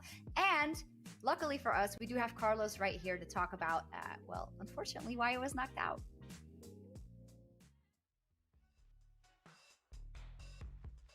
All right, Carlos. Unfortunately, you're out. You had some good moves rather there, but what do you think it came down to in the end? I don't know. Like, I know when I was playing against these guys, I know in the first run, I seen those score numbers. I was just like, wow! Like those numbers were like, I wasn't expecting those like very high numbers as of right then and there, and I was just like, I'm gonna have to put some work on. Like I have to, in order to try to beat these guys, I'm gonna have to at least do something. And then when it came towards the end, like I was kind of messing up with some of the tricks. I kept kind of doing some of the things a little too fast. Kind of, try to push everything all into one. But then I guess towards the last round, I guess that's when everything started to kick in. I mean, started to kick in a little slow, but I mean, got off. I think on the last run, I think that was probably the best run I probably had out of all the runs I had. So I think if I had those runs, out of all the other runs, I think I might have done a little more better, but I can't really do nothing about it. It wasn't my destiny to get that number one right there. My destiny was that place. Apparently so. I mean, downhill jam is also not the easiest, and as you say, it just takes a while to get used to it, and especially when you see those high scores like Tyler and Telmo were crushing it. So I think you did amazing though. Like nothing to be sad about. Their numbers was crazy, and then just seeing some of those maps again, it was just like, oh, nostalgia. Oh, I remember this certain spot. I hate this certain spot, and going through this and that. But I had to do what I had to do, and just keep my head up and try to fight as much as I can. For sure, but you talk about nostalgia, and I think that's like a big factor for many people who are picking up these games. What was the first Tony Hawk game you played, or the one you liked most? The most that I liked was Tony Hawk American Wasteland, to be honest. I think that out of all Tony Hawk games, that was the game that got me into it, because I love the story mode, I love the soundtrack of it, and I just like the story mode what mainly got me into it, because so many things you can do. You had to go break certain things to go help build a nice little park for you guys in the hometown and stuff. It's just you and your friends, and you just finding parts and making stuff and just making it into a park, and then that park becomes the biggest thing out of the whole, I think, Sandvan or something. I forgot the name of it, but I remember it a little bit though. But yeah, that one is the best one, I believe. Oh, this is so great to just see you light up completely when you're talking about the memories of kind of the older games. And yeah, I can see it. Like, I just remember it. No multiplayer, just going against your friends and just betting against your friends who's the best. And now, online now we can go against your friends. Now you can go online. Now your friends gonna talk about, can you beat that person that's online with the highest score now? Now that dude that was on the in the whole neighborhood, he has the highest score. Now can you go beat him now? So it's like that nowadays. Yeah, it is. I mean, it's much too difficult nowadays, I would say. I mean, the cool thing about these games is, in fact, that, you can just play them with your friends, and that's always super awesome, I think, personally. How would you say the games have impacted you personally, in your life, but just the fact that you could play with your friends and build up all these things? It impacted me quite a lot, actually, especially with the Tony Hawk games. It wasn't really that many skateboard games that was out in general when I was really growing up and stuff, and Tony Hawk was most definitely right there by my side for me to play the game. I remember growing up playing it on the GameCube, playing it on the PSP, Project 8. Then I remember getting on the PlayStation 2, Tony Hawk American Wasteland. That's when me and my friends came together. We started skateboarding more because of Tony Hawk American Wasteland as well. That got us more into a group of skaters, and we just started making more spots and try to do what we can do out of a little bit of American Wasteland with finding spots and making stuff and being with your whole crew and stuff. Oh, that sounds amazing. Yeah, it's been such a huge thing, just I think, in popular culture, in helping to create a bigger skater community as well. And what's so crazy when I'm watching you all play is, just the fact that you're playing in a tournament that Tony Hawk basically is a part of. Is that kind of crazy to you too? I can't believe it. I literally cannot believe it to this day. Like, how this, me personally, as a skateboarder, as a regular little street skateboarder, it means a lot to me, like a whole lot. Like, I'm in a tournament for the best skateboarder in the whole wide world. Like, what? Like, I literally rolled my skateboard grip tape, and I was like, I need my skateboard luck for me to win this game.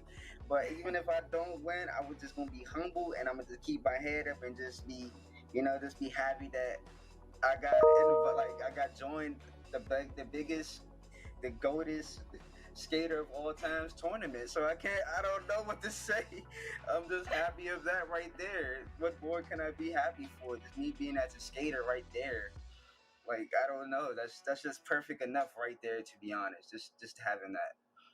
Oh, I love your positivity so much. Even in defeat, you're just humble, and you're happy to be a part of that. And we're so happy that, you were part of it so far. And I don't know if you knew this, but the OMEN 15 laptop powered by 10th generation Intel processors that you're playing on right now, you can actually keep it. So that's kind of a cool consolation prize, right? Oh, yes. You know, you win some, you lose some, but at the end of the day, if you keep your head up, you will get something better in return. You never know what can always happen. This is still a W at the end of the day. I can't lie. I didn't even take this as like a loss or anything. I took this as a next step, as an opportunity, because I was never expecting something like this to happen. Then something like this happened. Now I never know what else could possibly happen. I might be able to win another one in the future. Another tournament might come up upon me. I never know. As long as I just got to keep my head up and just keep it going. I think it's clear to everyone that you have what it takes. Carlos, thank you so much for talking to me, and congrats on the run. Thank you.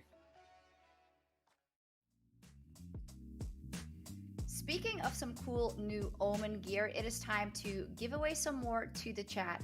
You know we love you. So here we go. The question this time that we want you to answer is, how have video games helped you stay connected with friends and family over the last few months? I know it's been a rough one for all of us these last couple of months and this year. So just type that answer in chat, and you have until the end of the next break to get your answer in. And then our team, as they have done before, will pick the best answer to win an OMEN mouse and a game key for Tony Hawk's Pro Skater 1 and 2. Now, on top of that, there is a second way to win, that is following the link that is in chat right now and entering into the Gleam giveaway for a chance to win an OMEN laptop, accessories, or even a custom OMEN skate deck. Very cool prizes, so get your answers in. Click the link and don't go anywhere, because we'll be back in just 2 minutes with Fickle and Cup and Noodle for map 4 of the tournament.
Hey everybody, welcome back to the OMEN Underground Tony Hawk's Pro Skater 1 and 2 tournament.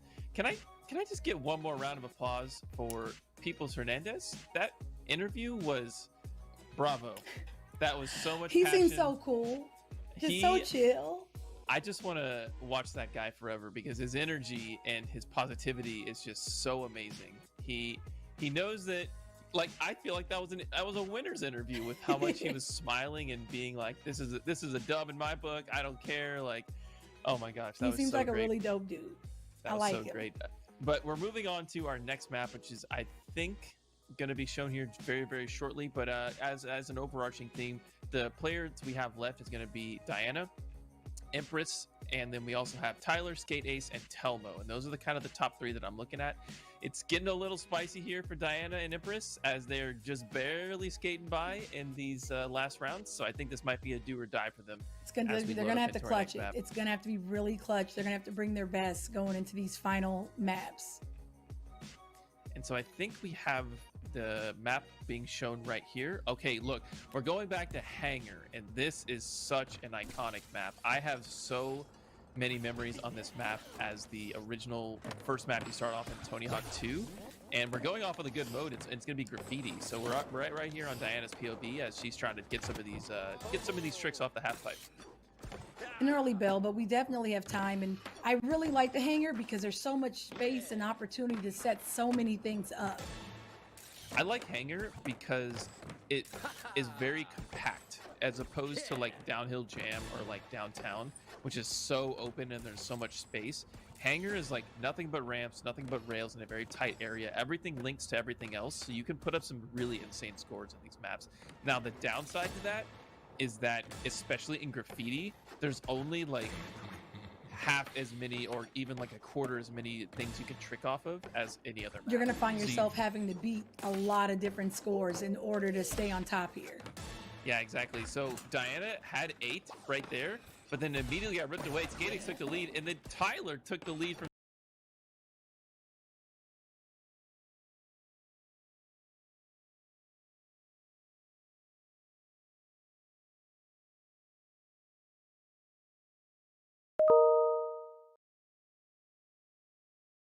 Skate Ace. So there's going to be a lot of switching back and forth between who's in lead on this map because they're going to be tricking off the same things over and over again. Yes. There's really not a whole lot you can do. See, I like what Telmo has done over there because he's actually taken the inside of the secret area in the hangar that you get from grinding over the propeller that's on the half pipe, and he's taken that entire area back there. So really smart play from him so far.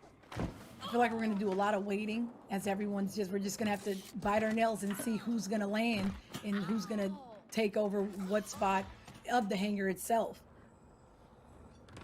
All right, 17 seconds left here. Tyler's still in the lead. Seems like Skate Ace has a decent combo working there. I wonder what Tyler's top score on these particular ramps was. If I know him, it was probably like at least 1 million. So we'll have to see if anybody can beat that. Final seconds here in graffiti. You have to get the combo started before you can end up here. So okay, so they have another 30 seconds to wrap it up. 3 people remaining. Yeah, Skate Ace, Telmo, and Tyler are big top 3 so far.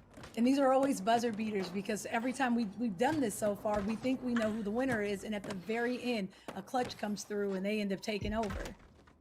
Oh no! Oh no! Okay, it's all up to Telmo here. He's only got 4 seconds left to land this. Remember, you do have to land it. It's not infinite overtime. So, oh, did he? Did he do it? Tyler was able to hold on. Okay, yeah, it seems like Telmo didn't get enough of a score to beat Tyler's in that particular map. So again, Tyler with the dub on graffiti, and I think that I saw the next one up was going to be a combo challenge there, as the skater's action has actually blown my hair away, so I have to fix that on the broadcast, folks. Sorry. And we saw Diana there with a kind of an early lead, but she had like eight particular objects, but then once those high scores got put on graffiti, it's just really hard to overtake. Hangar's a very small map, and such that you're not going to have a lot of points to trick off of. So graffiti is really cutthroat on Hangar particularly. I think where Diana and Empress can maybe get some points back will be like trick attack or potentially score challenge. But we're now on combo challenge here. So 100,000 right here. Started off with, and we'll see who gets it first. Tyler off to a great start already. And Ooh, blinked and you missed it, folks. Tyler's in I the feel lead. like he's won every single combo challenge, maybe except for one. I feel like he's taken most of them. He knows the lines, and I know this because I've been putting a lot of work into Hangar, and doing the Wally right off of the bat there to get massive air to build your base is a very, very efficient tactic for getting a high combo to start with, especially if you're only trying to reach 100,000. So like you can get like 30,000 base off of that Wally and then just do like 2 flip tricks and you're done. And Tyler's that's the awareness entire of combo. knowing, that's enough. Go on and land it. It's insane. It's like his awareness of it is great.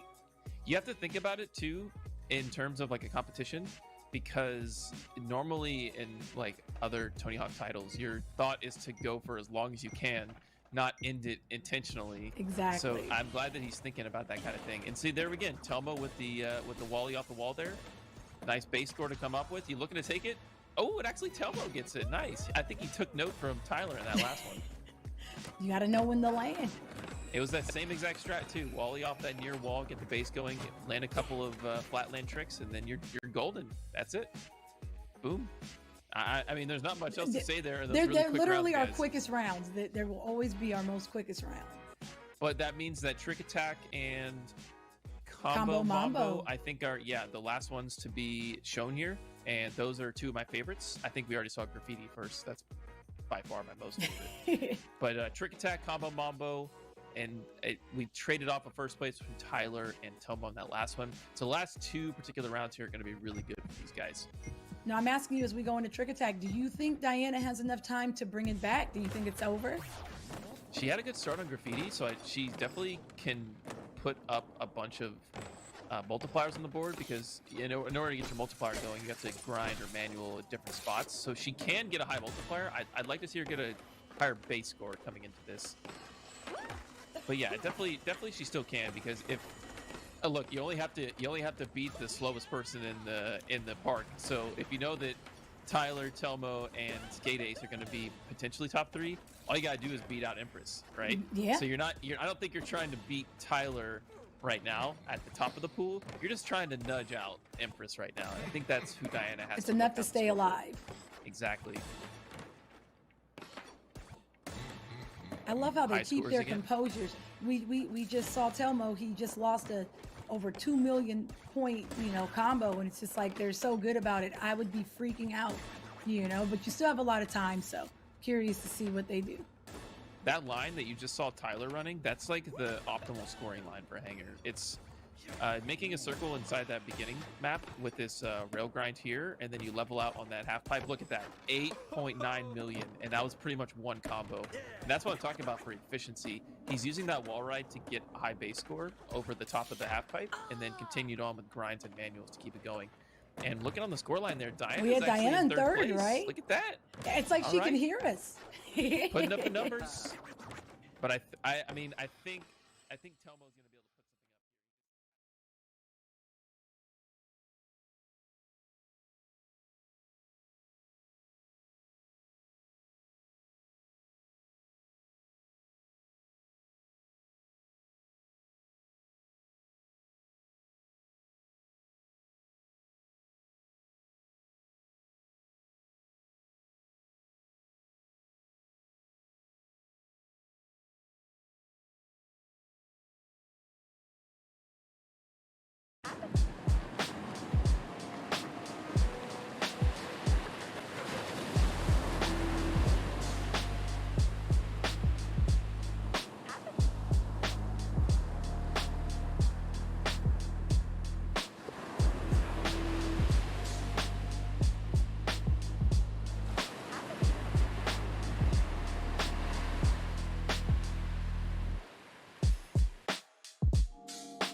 Hi, and welcome to our developer introduction for Guile & Glory Firstborn, a turn-based tactical RPG where the battlefield is your only weapon. Here at Elston Studios, we set out to create a strategic experience that focuses on tactical unit placement and clever use of the environment.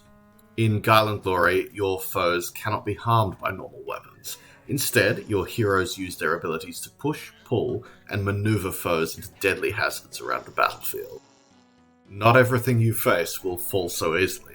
From undead sorcerers to mighty dragons, we've dotted the drowned lands with fearsome bosses to challenge even the greatest of heroes.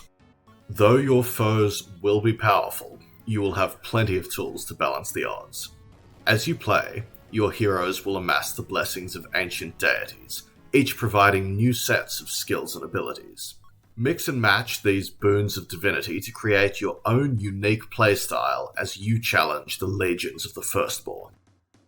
From the team at Elston Studios, thank you so much for your attention, and may your adventures in the Drowned Lands be glorious. And the battles they fought in will not be forgotten. Once more, the Firstborn are bound. And with guile and glory, I will tell their story. May the three be forever renowned.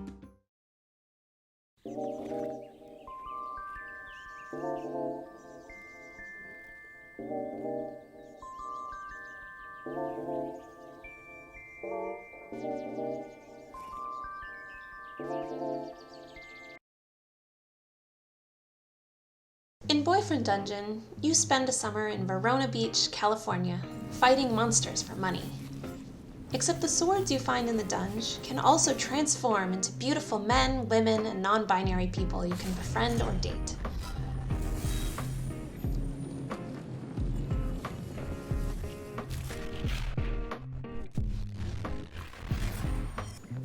You try to get as far as you can in the dungeon each time, but dying's okay, because you can level up too.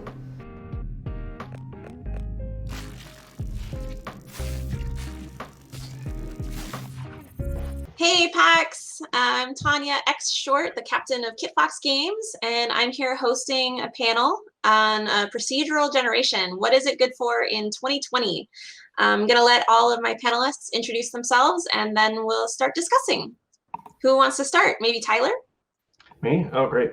Yeah, I'm Tyler Sigmund, co-founder of Red Hook, and I kind of do design there. And we make a game called Dark's Dungeon that has been out an unbelievable amount of years now. The time passed. We're working on Dark's Dungeon 2.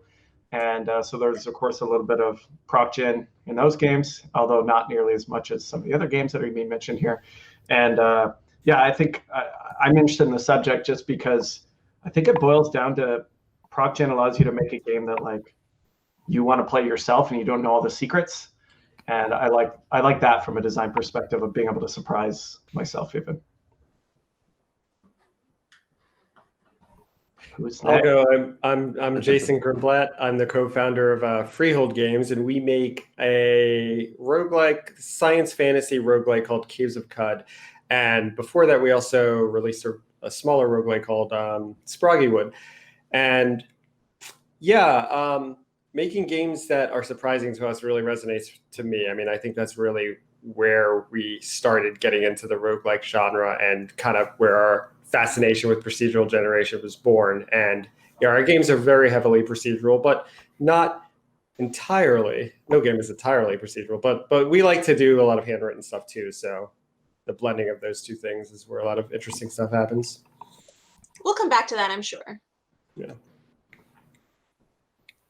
Yeah, I'm Tarn Adams, another co-founder of Bay 12 Games, and we do a game Dwarf Fortress. I guess in terms of how procedural it is, fairly procedural. And so, yeah, same again. My brother and I have been writing games mostly by ourselves before we got online. So this idea that we do it to surprise ourselves again is the whole deal for us, because we were just sitting there playing a game with just us and a few friends, and we had to play them over and over. And so a script just wouldn't do it. My name is Andy Wynn, and I'm the project lead and designer for Industries of Titan, which is a cyberpunk simulation strategy game. And I work for Brace Yourself Games, which is known for Crypt of the Necrodancer and Cadence of Hyrule. Those games are heavily procedural in their content generation, whereas Industries of Titan, we're going with like a hybrid approach where some of the world building content is generated, and but a lot of kind of like the encounters with the enemies are authored, and I can go into that sort of like why we went that mixed hybrid route later. Hi, I'm Adam Saltzman. I also am a co-founder. I co-founded Finji, and the two kind of like heaviest procedural games I worked on were one of the kind of early endless runner games called Cannibal, which depended entirely on procedural generation in order to function, and that was kind of specifically like reactive, like wanting something that was like, oh, the player's been doing this, so we're going to react by doing this. And then last year, I don't really know how time works anymore, but very recently we put out a game called Overland, which had a lot of procedural elements in it also. But also some kind of hand placed and some kind of scripted stuff, and a lot of work on trying to make those things blend together in a way that felt nice. And I like ProcGen a lot, even though I think our next project, when we get around to it, probably is going to have very, very little of it. I'm ready for a break from that for a little while. But the thing that I like about it is something I like about a lot of other game systems, which is like emergent. It's these emergent, surprising things. So I think even if the next project, if we don't try to get that out of procedurally generated sort of structures in the game, we'll be looking to get it out of something else, because that's the good stuff for me. Yeah, I mean, it sounds like a lot of us have sort of walked this line of authored and procedurally generated. And I know for Moon Hunters, it was hard for me to get away from authoring, especially for characters. I felt like it was very difficult to plan out a system that wouldn't take me years and years, 10 years of Dwarf Fortress type development, that would also produce interesting conversations and choices to make with characters. But I don't know, like you mentioned that you very deliberately chose some things to be authored. Adam and Andy and Jason in particular, do you have any thoughts on why you did that, or what benefits that has? One of the things that we did that was, I think, the most that was like a pretty early choice is to have sort of our, I guess I want to call them like boss encounters, but these kind of like difficulty spikes and milestones throughout the game, having those be more hand authored than other areas of the game, because it was a place where we felt like where we could generalize a lot of our kind of board game-ish rules out to make your kind of average encounters work just the way we wanted. That trying to make a completely random system that would really specifically like isolate and try to reproduce kind of very specific, like more specific puzzles. At some point it was like, where do we draw the line between we just sit down and put the trees where we want them and get on with our life, versus do I also teach the computer to do this the way I kind of would do it? And also there was like a pragmatism component of it, but it felt like there was a risk component where if the computer did a bad job of those specific encounters, because they're these kind of precious spiked moments, that was a place where failures on the part of the computer would stick out more and would feel worse for the player, I think. Yeah, I have a sort of I have two reasons, and one of them is very much in line with what Adam just said, which is that I think sometimes when you're a beginner approaching ProcGen, there's this idea that it's easier than handwriting, or that you're gonna get like more bang for your buck by ProcGenning, and often at the scale, you save time, right? Yeah, there's a great quote. I think it might be Kate Compton. It's like, ProcGen gets you double the content at double the time, or something. It's often the case. It's often at the scales you want to do it. It's really hard. It's sometimes just easier to go in and like handwrite something the way you want it. It's just like it'll actually be the like more pragmatic method, even though it kind of goes against the marketing grain of what ProcGen is used for.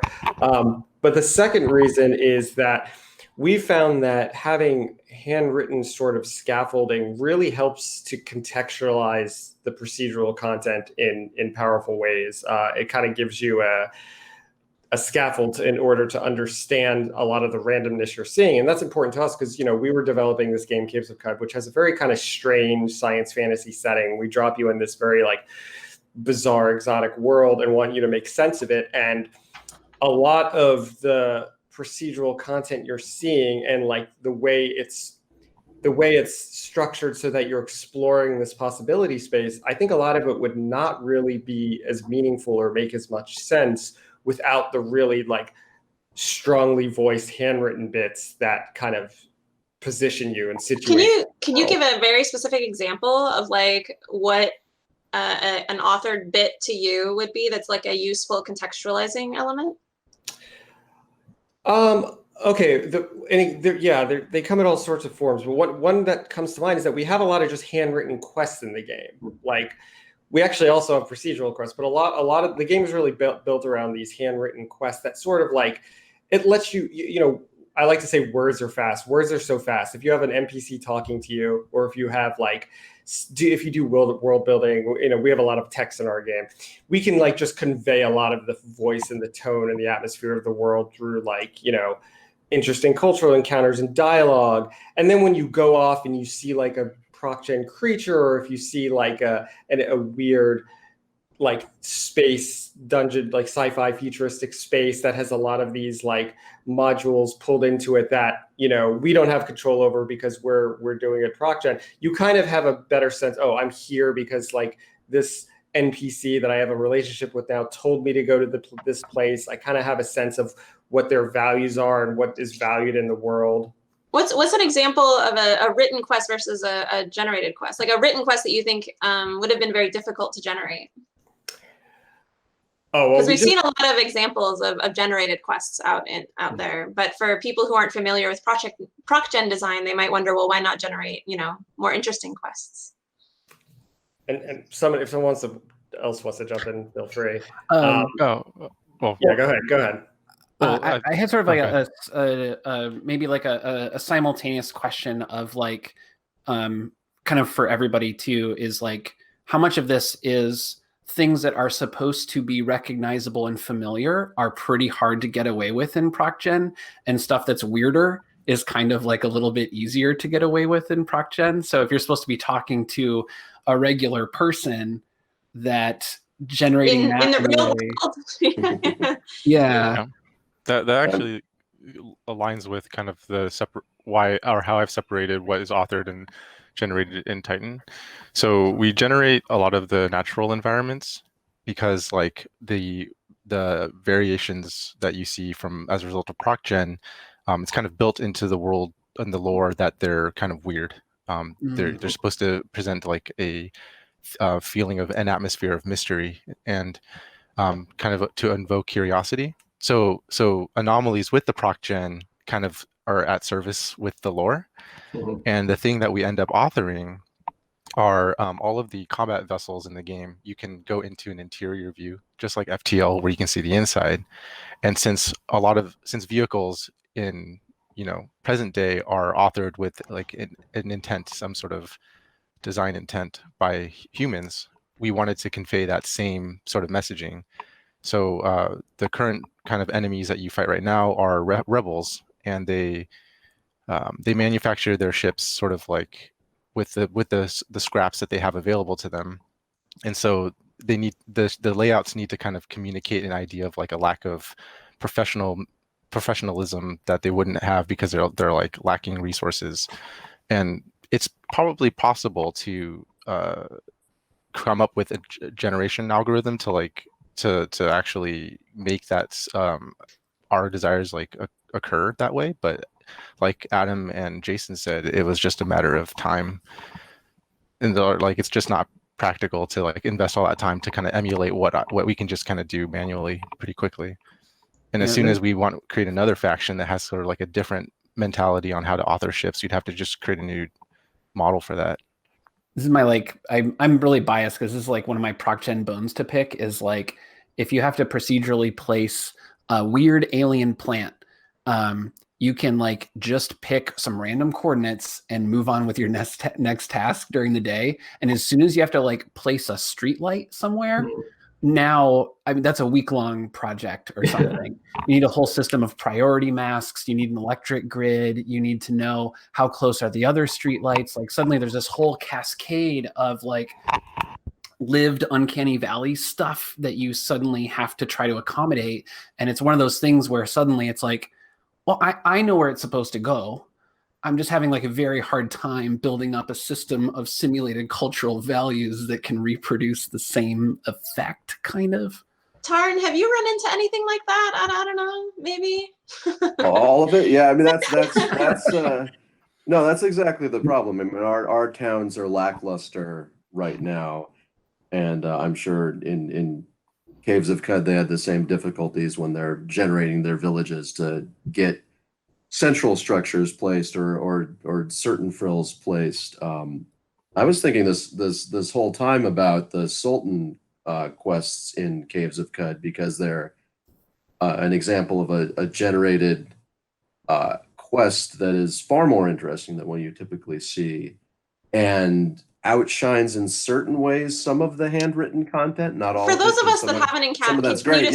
Can you describe what a Sultan quest is? Yeah. I really should not. I should let Jason do it. No. It's a gift to another designer to not. Oh, do you want to hear me? Do you want to hear me talk about it? Yeah, of course. Now, this is the caveat here is that I've read a chapter in a book that Jason but I promised I wouldn't play his game again until it was done. So I haven't actually seen these in action except in demonstrations and so forth. But basically, the idea is that I believe there are 6 or so of these ancient rulers of this sort of, as he said, a sort of science fiction world that has thousands of years of history behind it, and it generates several interesting events that are tied together. About what these characters might have done. They might have offended one culture, rescued somebody from another, found some object, and gone and done this or that out in the world. But that object would be real, or one of the sites mentioned would be real in the world, and you could go find it. But it'd be contextualized in terms of these clues that you can find about the civilization. So it's not like, kill 7 giant rats. It's instead something that's tied into the entire world, and everything that you can do with that object or with that place. And as Adam says, quite a bit of work to get that done, right? You have to commit to it and make it a centerpiece of your game. And it was, and by all accounts, successful, even if I haven't experienced it myself. And I think that's, it was kind of, in terms of just balancing time and how cool you can make something, whether you handwrite something, whether you do it, it's just these decisions that you have to make. It just another kind of point of interest that I thought of. But I've lost my threads now. I'm not even kidding. I had a Steam notification pop up from a friend, and they're playing Caves of Cud. And I actually thought, I was like, wait, is that one of you guys? And you're booting it right now to check it out? And I remember who the name was. And so there, hopefully you either just got another sale or they're just a diehard fan. On our game, I really like what Jason said about the kind of scaffolding, because I think of it like connective, like our hand authored stuff is like the pillars, and then the connective tissue is the random stuff, or armature and clay, if we want to use the sculpture analogy. And I think that it depends on what your intent is from a top level design standpoint. But I think like with our game, for example, we want you to have to experience certain key story beats. But it's not a scripted game. We just have a few key key moments, but it's very light. And I think like the interesting thing that I still am kind of surprised and happy with is that a lot of people that play Darkest Dungeon feel like they had an immersive story experience. And that's very interesting because we're actually very light on, we have like a setup cinematic, and then we have like narration, and we force you into certain boss battles, but there's very, very little scripted stuff compared to say like a Witcher or a Divinity where, Divinity is really cool in that there's lots of room for random shit to happen, but it's very highly curated, which is awesome. And I think like we don't do a lot of that, but people come out with that experience. And so that's just something like, I don't want to say totally accidental, but it's not like we knew exactly how we could get that done. And I think we're actually learning from the players in that regard of like how they experienced the first game to try to make sure that we don't lose that. Because I think like we'd like to be very narrative, feel heavy, but actually light touch, and I think that's where procedural is really advantageous because like it allows the player to kind of have that experience, but without the hand authored stuff to kind of bound you. Like it's almost like that Disneyland ride where you drive and it actually keeps you on the rail, but you feel like you have a little bit of agency. And I think like our game, we're trying to figure out how wide to make that track, but it's the hand authored stuff that brings you back to make sure that they see the cool mountain vista at the right time, or the lake or whatever it is on their little drive. Yeah, I think something some people have mentioned, Adam brought it up first, was sort of the difference between like proc gen that's like simulating a system or a complex interaction versus a procedure that's primarily reactive. So it's looking for certain player behaviors and then trying to respond to that and make a specific experience based on what that player is doing, which I think was most famously, or maybe, I don't know, it's sort of coined by the Left 4 Dead director AI, which it didn't have that many options of things it could do. All it could do was place monsters, really, and have the characters do their voice acting barks. But it felt very immersive because it was so reactive, even though it was very limited. I don't know if there is a clear line between them, or as a designer, if one of them is more interesting to you. But I know I've sort of fantasized about primarily simulationist, even though maybe I would get more bang for buck if I focused on the reactive. And Boyfriend Dungeon is neither. The Boyfriend Dungeon, the dungeons are just, the standard Diablo, like let's put some dungeons together with some stuff in them. But yeah, when I think about characters, like we made Bad Cupid, which is like two characters talking to each other, and it's just trying to simulate people flirting. And it looks completely ridiculous. It's two AIs flirting in nonsense, but it's still simulationist versus, and it's decentering the player. Like the world is just sort of doing its thing. But whenever I sort of daydream in the shower about procedural generation, I think about reactive stuff. So I don't know how you guys feel about that. I did 2 reactive games, and it was really fun, and it was really... It ended up influencing Overland a lot. Overland is simulationist and not reactive, with very, very, very few exceptions. There's like 2 or 3 places where we were like, no, this one component of this one thing is going to be reactive because it fixes problems, whatever. We'll get on with it. Because simulation stuff is just, it's so interesting on its own. But the reactive thing felt like, it felt interesting because it's one of these things where if you don't have proc gen, it's really hard to have it at all. Like PAX is this tool which enables, I think, reactivity that goes beyond like dynamic difficulty adjustment stuff. The thing that ended up being interesting for me was Cannibal Hat was like a one-dimensional reactive game. It was just like, oh, you're going faster. The buildings should be farther apart because that's cool. Your jumps are longer. Capsule and Overland both, even though one is reactive and one is simulationist, both of them we started isolating more and more and more that we wanted to use this stuff for drama more than for actual dynamic difficulty adjustment. So things like Capsule is like a little bit of like you're like a submarine or an escape pod or something, and you're mostly trying to make sure you have enough electricity, enough oxygen. And the reactive component of it is very, very, very light in that if you have a shitload of electricity and oxygen, it doesn't give you any place to get that. And as you kind of like roll along through the wilderness, as your levels start to drop, the odds that you might find some start to go up. And then there's like a big spike down at like 5% or something like that, where you're more likely to kind of like, oh, we barely made it. Like the risks are like your basic DDA stuff, like, oh, people can game this system.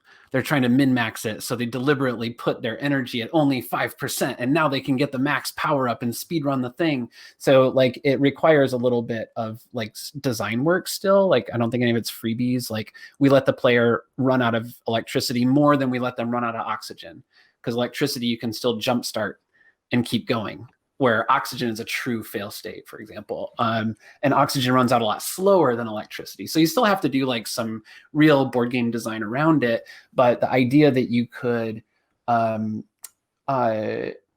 because your game has the capacity to be generative in the first place, the idea that you could, from a player perspective, think about drama and think about close calls and kind of gently nudge things in a way that's deeper than just enemy placement, toward like kind of because like the promise of the Left 4 Dead stuff was always like, you know, we're thinking about pacing, for example, like, oh, things got too hot for too long, let's cut it off, and like, ooh, like things are like have been too chill for too long, there should be a big surprise. Like that stuff is so attractive to me as a designer in general, and something that I would like try to do in a hand scripted level.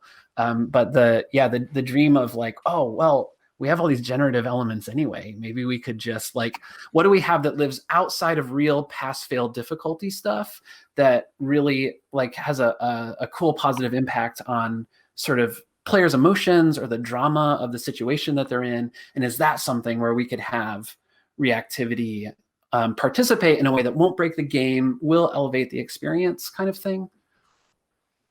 Yeah, I mean, I worry about homogeneity really when I think about reactivity, because everything, like if it always dials back when it gets to certain thresholds, and it always amps up when it gets below certain thresholds, it's not just, I guess, about gaming the system, but just that when you we always think about sort of emergent narrative player stories. It's like we just want people talking to each other, and if they always say the same thing, then they just will stop. We have this problem kind of with I'd say the most reactive part of Dwarf Fortress is just siege triggers, right? You have a certain wealth level, you have a certain population, and it's going to start amping up what happens. And so every fortress has the same story. And now that, I mean, the players call the items that they pick up from the goblins that attack them goblinite. It's ore that you gather from their weapons by melting it down. And now it's just kind of considered background radiation in the game, right? It's just like, oh yes, the goblinite will come on year 4 or something like that, right? And then you can prepare for it, and it cheapens the stories in a way. Although it does provide, and it was just an easy out for us to provide a certain level of excitement. Why are you building these traps? Why are you building these weapons? So you can kind of start with it too. And then my dream, kind of the opposite way, instead of dreaming about how to get reactivity to work, is how to replace my broken reactivity with simulations that can get and then you have to deal with the whole sort of geopolitical model and so forth. But it's arguably will be more interesting if you're sending out diplomats and making allegiances and getting things timed just right. But again, as previously said, there's another year of your life or whatever. It's like you have to start simulating what in the goblin culture led to that moment where they decided we need to attack the dwarf fortress, as opposed to we're going to spawn goblins coming in to attack without a reason at this point. Sorry. Just one quick point about that leads to the whole other branch of this procedural conversation, which is exposing what you're doing, because we already do that. It just they don't know. The player's not like, the leaders do have personalities. It makes all these roles. They make decisions about when they're going to come. That does kind of work against that reactivity and more toward the simulation side. But no one knows that that's going on. Yeah, like we were. Oh no, go ahead. Oh, I was just going to say that the system for the boss naming in the Shadows of Mordor series, like it was pretty simple, but it was very transparently reactive, and so it made people feel really good about this monster that's you know, it's extremely narcissistic in a way that we are telling the player, like, you are the center of the world, everything depends on you, and now this monster is obsessed with you, and everything about his life is because of things you've done. But it was very fulfilling to people because it's so rare to see a world genuinely change around you in a way that isn't scripted by a designer in a closet somewhere that's, like, you know, hiding like behind the curtain. And so I wonder if, yeah, the next step is, like, if it gets even more complicated, how do you make even more transparency without it suddenly being a screen of text, which is something that Dwarf Fortress has accepted as part of its player experience, but is now we're looking at UI and things, so it's exciting. Yeah, for anybody who doesn't know, I feel like I have to mention Dwarf Fortress is coming to Steam. Like, Taryn didn't say anything about that, but yeah, definitely go look on Steam and wishlist Dwarf Fortress if you're interested in checking out weird generated cultures. But yeah, anybody have any other thoughts about transparency or reactivity? I had a couple of things that were like tickling my brain. One is I think there's a really cool like reactivity as acknowledgement as opposed to reactivity as a predictable, gameable nudging the system, I think is so attractive. Like the idea that like you made a mess and wrecked this house and now it's become overgrown and it's known as the house that you wrecked, you big jerk. Like those are reactive generative systems. Absolutely. Like those are all the things that you would want out of it. But I feel like those feel really like you can see the roots of them in a lot of ways. Like it's not like an unseen hand of director. It's like your hand. It feels more like your hand as player. You did this, even though it is unseen hand of director, still kind of like putting this together for you. One thing that we're trying to experiment with on Titan is that the game will like kind of evaluate how any mistakes that you're making.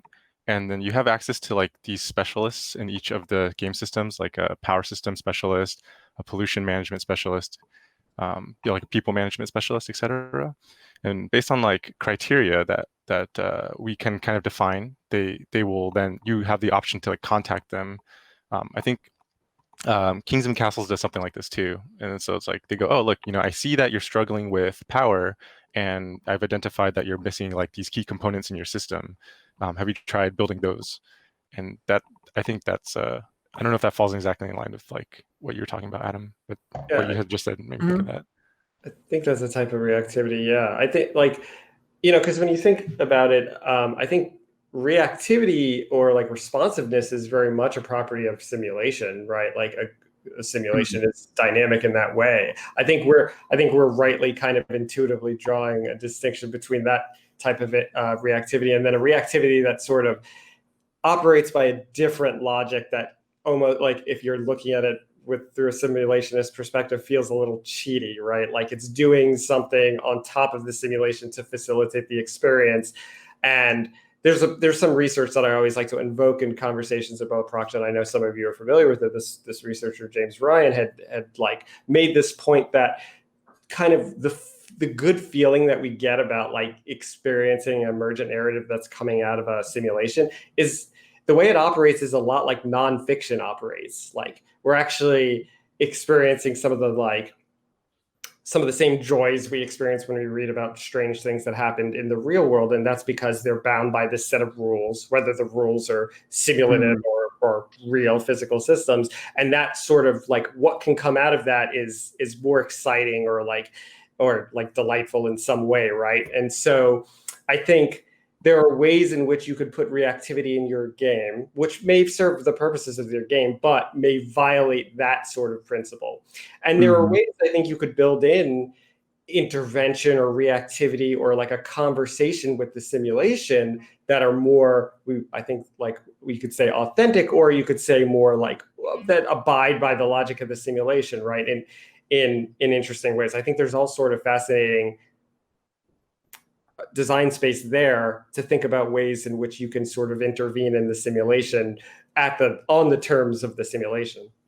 I think a big thing about simulations and about like real life events and actual history, and like one of the things that they teach you when you go like, I want to learn about history, and they're like, okay, you have to radically reconsider how you think about history, because history is like the idea that there were a shared series of events that transpired, and there are different stories about those events.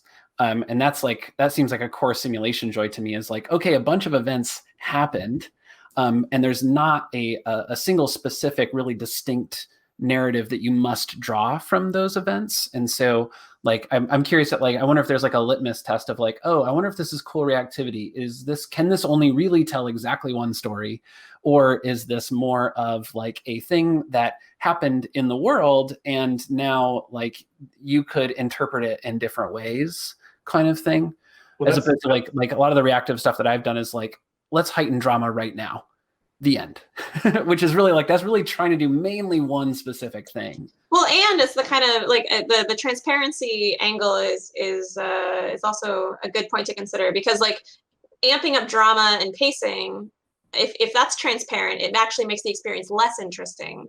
Whereas in the simulationist reactivity, when it's something within the simulation that's reacting, making that more transparent makes it more interesting. And so it is sort of this boundary between, I don't know what we're considering good or bad, but like a more simple reactivity, director reactivity versus world reactivity.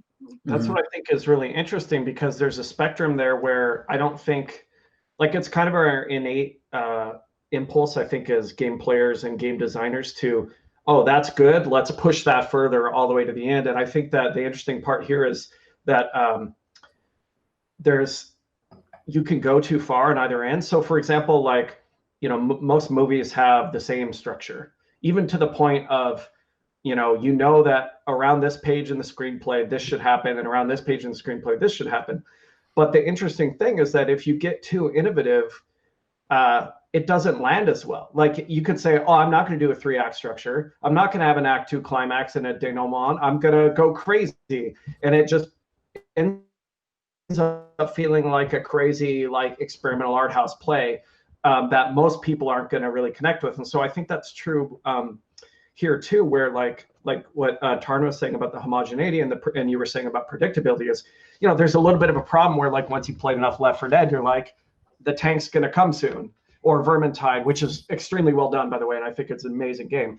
And that's just part of the rules of the game that you learn. But I think that if you go too far at the other end and say, fuck it, we're not going to structure at all, you might just never have that period of drama. But if you go too far unstructured, it's scripted, and you realize that, wait, why are we prop genning at all? We should just script the exact experience we want you to have. And I think like that unsolvable, at least to me, it's not one of those equations that has one solution. And I think that's what's so interesting, because what you do and learn on one game and it works perfectly may not apply to your next game. And so I think like that mix, like, you're making a stew where that mix is different, of like how much to react and how much to just purely simulate and leave to the RNG gods.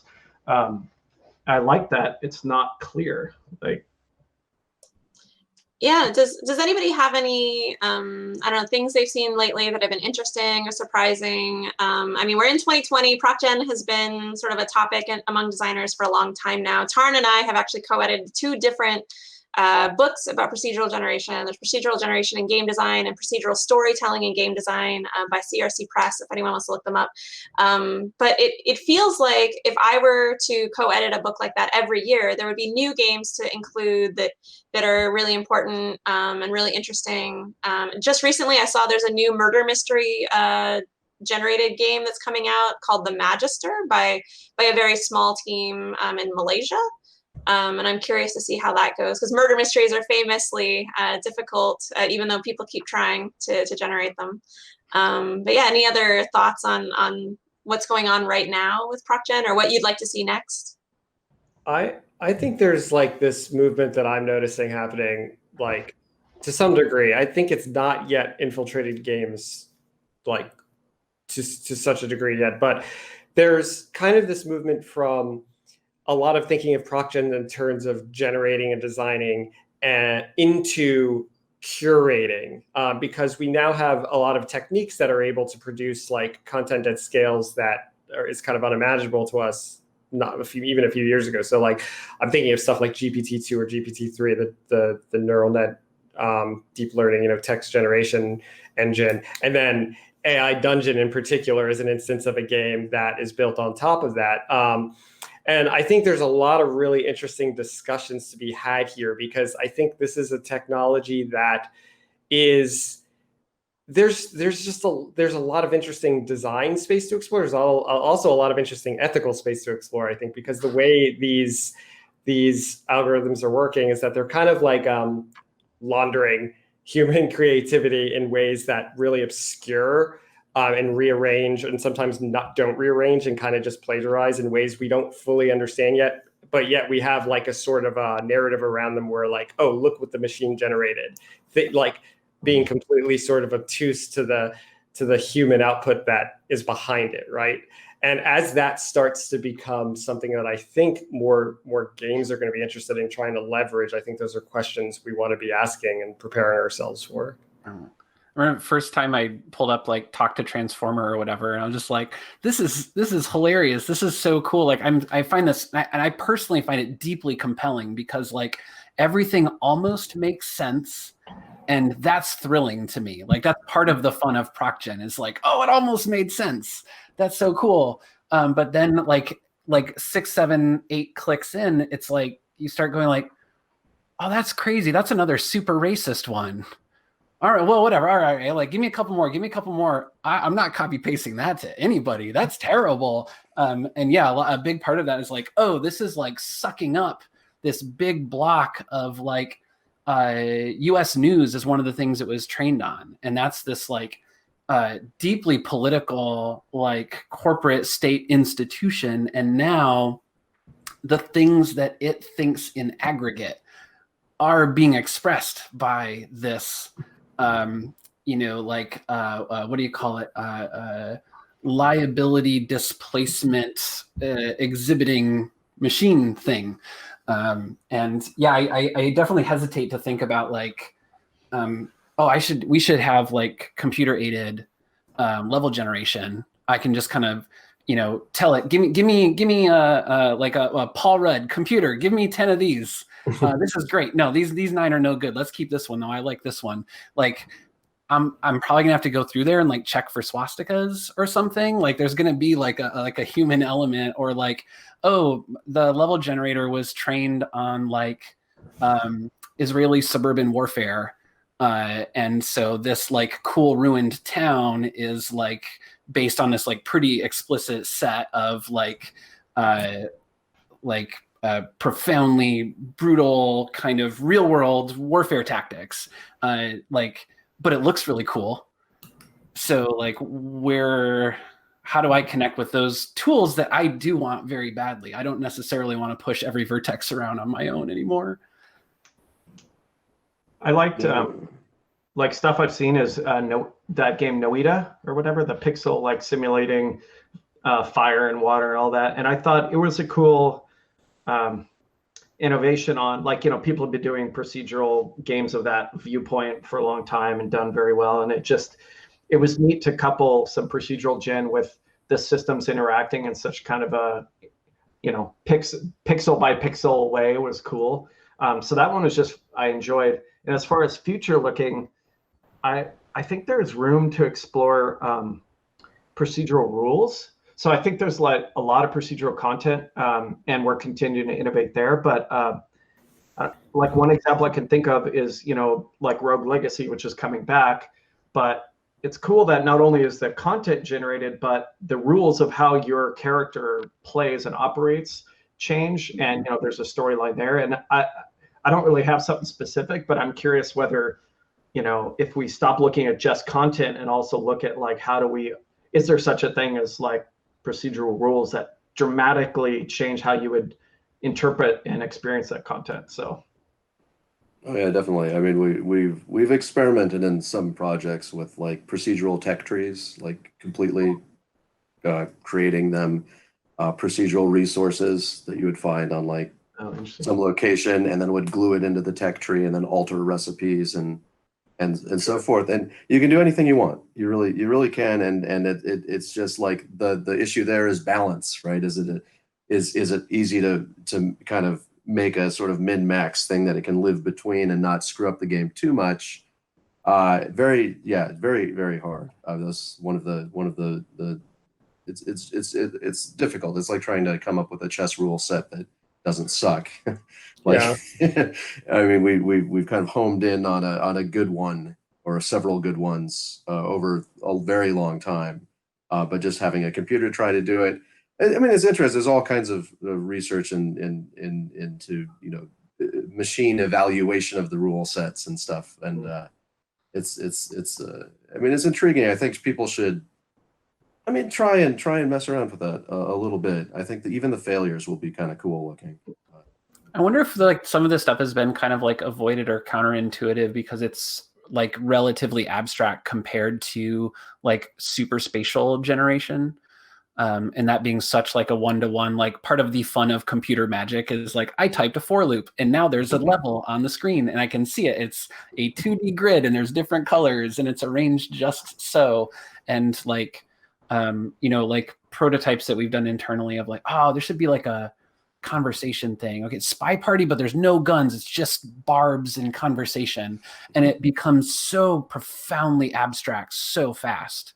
And you just get lost in your own head and just like I was already just thinking about like the procedurally generated resources Tarn was talking about, and like at some point you end up with like, okay, the player's just looking for the one that's kind of heavy and durable and the one that's kind of flexible and conductive, and like at some point they're just memorizing other words. When is there really that much meaning between that and like steel versus copper or whatever it is? You create meaning. It's just like the CUD sultans, right? You create meaning around them by adding, interlocking them with other systems, where they're found, what side effects they have.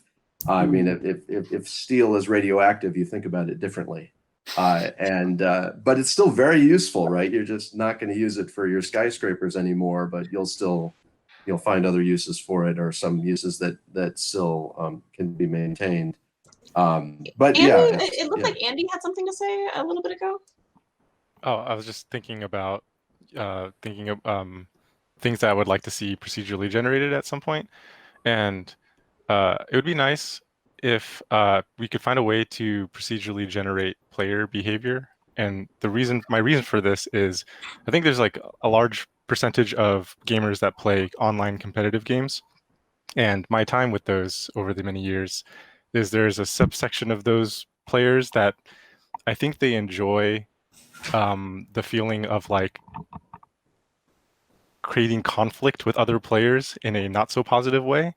The problem is like because of negative bias, the net outcome of those interactions is actually an overall detriment to like the global human happiness. And so if we could find a way to generate like player behavior so that people who are desire to kind of like troll and cause harm to others could do it so to like a robot, we could like have them do it in isolation, kind of like satiate their impulses and then reduce the sort of like global impact of like these negative You want to generate sheep for the wolves. It's bot jail, and I think these sort of exist in some games. I think where instead of like muting or banning players, you like kind of like gently slide them off onto a server full of nothing. A shadow ban. Yeah. Yeah, but like you could even do it to like forums, and so if people wanted to just troll forums, they could troll a bot forum. Yeah. I feel bad for these bots. Twitter. Those bots. Have that too. Yeah, all of Twitter is bots now. I don't know if there's any humans left. Sadly, Andy, I think the easier side of that problem to solve is put people in a closed community of friendly bots. It's like, so the idealistic side is what you said, which is, can we just take the assholes out and stick them somewhere else? And then like the unfortunate, unsatisfying side would be, because I think about this with collectible card games online and stuff. I'm like I really want to play more of this game. I just don't want to play humans. I'm tired of playing humans because humans are just, like, all multiplayer games are really interesting in theory until they get ruined by humanity, like that kind of thing. Yeah, so maybe you want a proc gen layer where, like, if you type mean things, then whoever you're playing gets a fresh proc gen facelift of also being mean back to you. But if you're playing in your like interactions online are kind, then your opponents get like a kind like proc gen facelift layer, and then that comes back to you. And now everybody is kind of like dynamically funneled into echo chambers that they feel positive about. And then at what point do you even just not bother having multiplayer, really?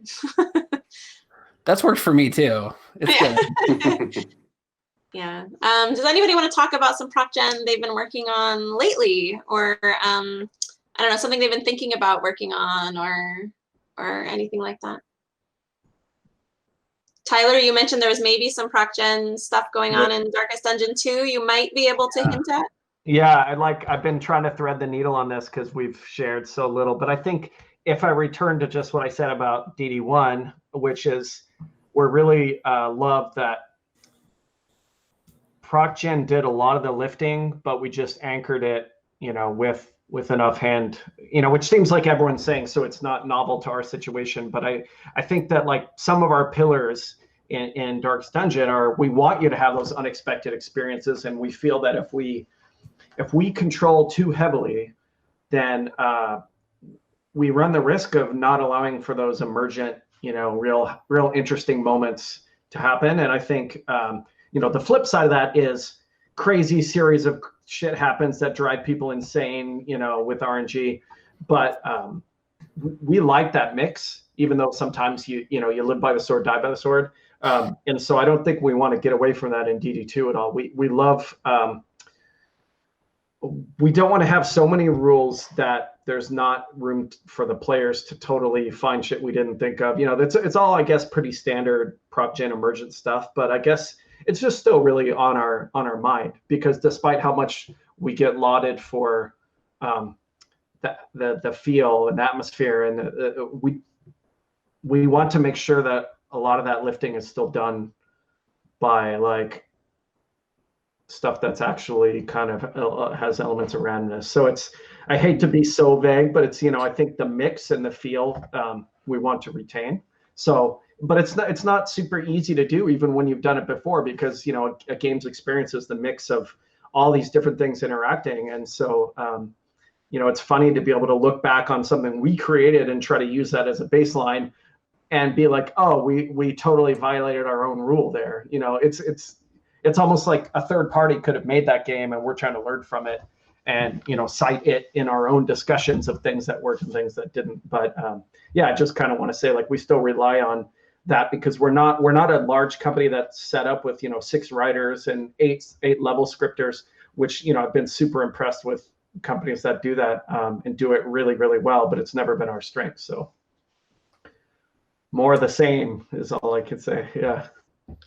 I look forward to my adventurers being inspired or destroyed in a moment of truth. That's a good time. Anybody else have something they're working on that maybe they can speak to a little bit more specifically than Taylor? I'm sorry. I tried, but I can't. I know. Thank you. Anyone? I mean, we're still making Caves of Cod. It's a big project. We're hoping to release it sometime next year. I could talk, like, something interesting happened recently. Part of by virtue of it being such a long-lived project that I found really interesting, which is that this is something I've talked with Tarn about, how a really good method for starting to think about how you might want to procedurally generate is to kind of first-hand sketch out the sort of what you think of as the successful, story, like emergent narratives that might come out of your systems, and do a few of them and try to think about what systems you can use to interpolate between them. And so, I did for these Sultan histories, we generate history around these ancient rulers. I did that. I had sketched out these histories. Then we built this generator that kind of generated histories in that form. Now that was few years ago. Now, more recently, we were developing this dungeon where I was handwriting the history of the last Sultan.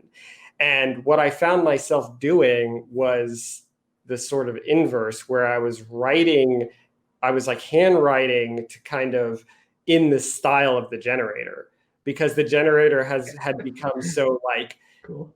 It had developed such a strong voice, and it had lived in the game and people were familiar with it, and I became more familiar with it. And I was using it as inspiration to then handwrite histories that were kind of mirroring it. And it was this weird like full circle moment where on a long enough lived project, the procedural generation, like you're coming back to imitating it instead of vice versa. And that just opened up some possibilities in my mind as to like interesting. I can imagine all sorts of ways in which we might want to try to imitate a generator and have fun with that. It's like a reverse Turing test, like you're trying to pass as a computer. Right, exactly. For stylistic reasons. Which is kind of what Spy Party is, right, in its own way. So. Yeah, absolutely. Tarn, what I don't know, I mean, you've been talking about your magic system forever, and I know you're not allowed to work on it because... Well, that's the thing. I mean, what have I been working on recently? Well, I've been working for the boss. The boss tells me what to do, and I work on stuff. Don't say that, people think you're serious, and then I'm going to get crazy emails. Come on. Yeah, no, we're doing our best, but yeah, no, it's just cool. It's like kind of in this vein of procedural tech trees and things. I mean, we'd like to make procedural myth and magic systems. Of course, we've been talking about this for 4 years now, something like that, and we're getting there. After the Steam release and after some other things, then there'll be, we're getting started on this. And I think the thing that's going to be sort of a pressure release valve on this, and it's good to find these when you're making procedural systems, is that people expect Magic to fundamentally unbalance the world, right? And so we're actually not planning to try and balance the Magic systems too much. If for some reason the cold magic that it generates because the myth involved a lot of glaciers and things and so forth, and then it generates magic systems based around that, and so everything is based on cold people, more powerful people born knowing how to do cold things, etc. And there's no fire to be found, etc. That's cool. You want the world to then be cold dominated. You want everything to be about that. And at the same time, we were hoping to get in the ability to also fundamentally change systems that had already been generated, so that you could try and sort of topple this order if you want. And that would give you a structure around that and a kind of a goal. If you're the sort of person that likes to mess with things, then it would allow you to think about how you might do that. Would that be like, if you generated this cold world, if you were, Defiance Disorder type person, you would try to make like a fortress that was like, you'd rekindle the fire magic and like make a fire fortress, and if you, I don't know, kill the cold wizard, it would change the world? Or yeah, that's pretty much. I mean, how you open the kind of the open question, because we haven't messed with this enough yet, is how you open that initial door. Like, what is the piece of information? Of course, looking for lore and lost secrets, or meditating to get an inspiration or something. I mean, these are all valid ways to open the door. Talking to some kind of seer or something, and how you express your desire and then get it to react back. Of course, I mean, that's a huge question, how that might work, but that's just kind of what we're vaguely aiming for. And as usual, we'll aim at something and get something completely different, and then just kind of nudge it around until it's still a computer game or whatever. All right. Hopefully. Well, we are towards the end of our hour. I think it's safe to say some of us will probably be in the chat to talk to people who have questions. And maybe we've been in the chat throughout this thing talking to people. Who knows? We're time travelers now. But does anybody have any last pieces of advice for someone getting into it? You have 5 seconds. Go. Procten is turtles all the way down, so like pop up and think about that once in a while. Turtles, got it. Anyone else? I would say, like, I'm gonna try to do 5 seconds. When you do simulation, there's this temptation to like think you're being super objective, but you're in your choice of what to omit and exclude and emphasize, you're making kind of rhetorical decisions. So like keep in mind that simulation is kind of a tool of emphasis, almost more so than recreating reality. I think if you're just getting started and want to explore, I think try to just do a couple relatively simple rules. Like, I think if you look at like that old Game of Life, it's fascinating how like only a couple rules can lead to such interesting behavior. So I think, it doesn't have to be an insurmountable thing. You could dive in, and adding is the fun part. Just add once you have something working. Andy, Tarn, any last tips or observations or cautionary tales? I don't know. Well, go right ahead. I find you'll if you're doing proc gen, it's probably likely that you're going to spend a lot of time implementing all these really cool situations that could occur. I find that I got more positive reactions when the game communicated that something was being generated, or rather like it's important. It's like a tree falls in the wood type situation. Like if you don't want to put a bunch of effort into something that people will never notice. So that's just my small little thing. Yeah, and don't be afraid to try to generate whatever you want. And if during that process you find that maybe you should be handcrafting that thing instead, do that. All right. Well, thank you, everybody, and have an excellent rest of PAX. It's been great talking with you guys. Maybe we should have a chat offline sometime, because this was an amazing discussion. Thank you. Yeah, this was fun. Thank you. Bye. Bye.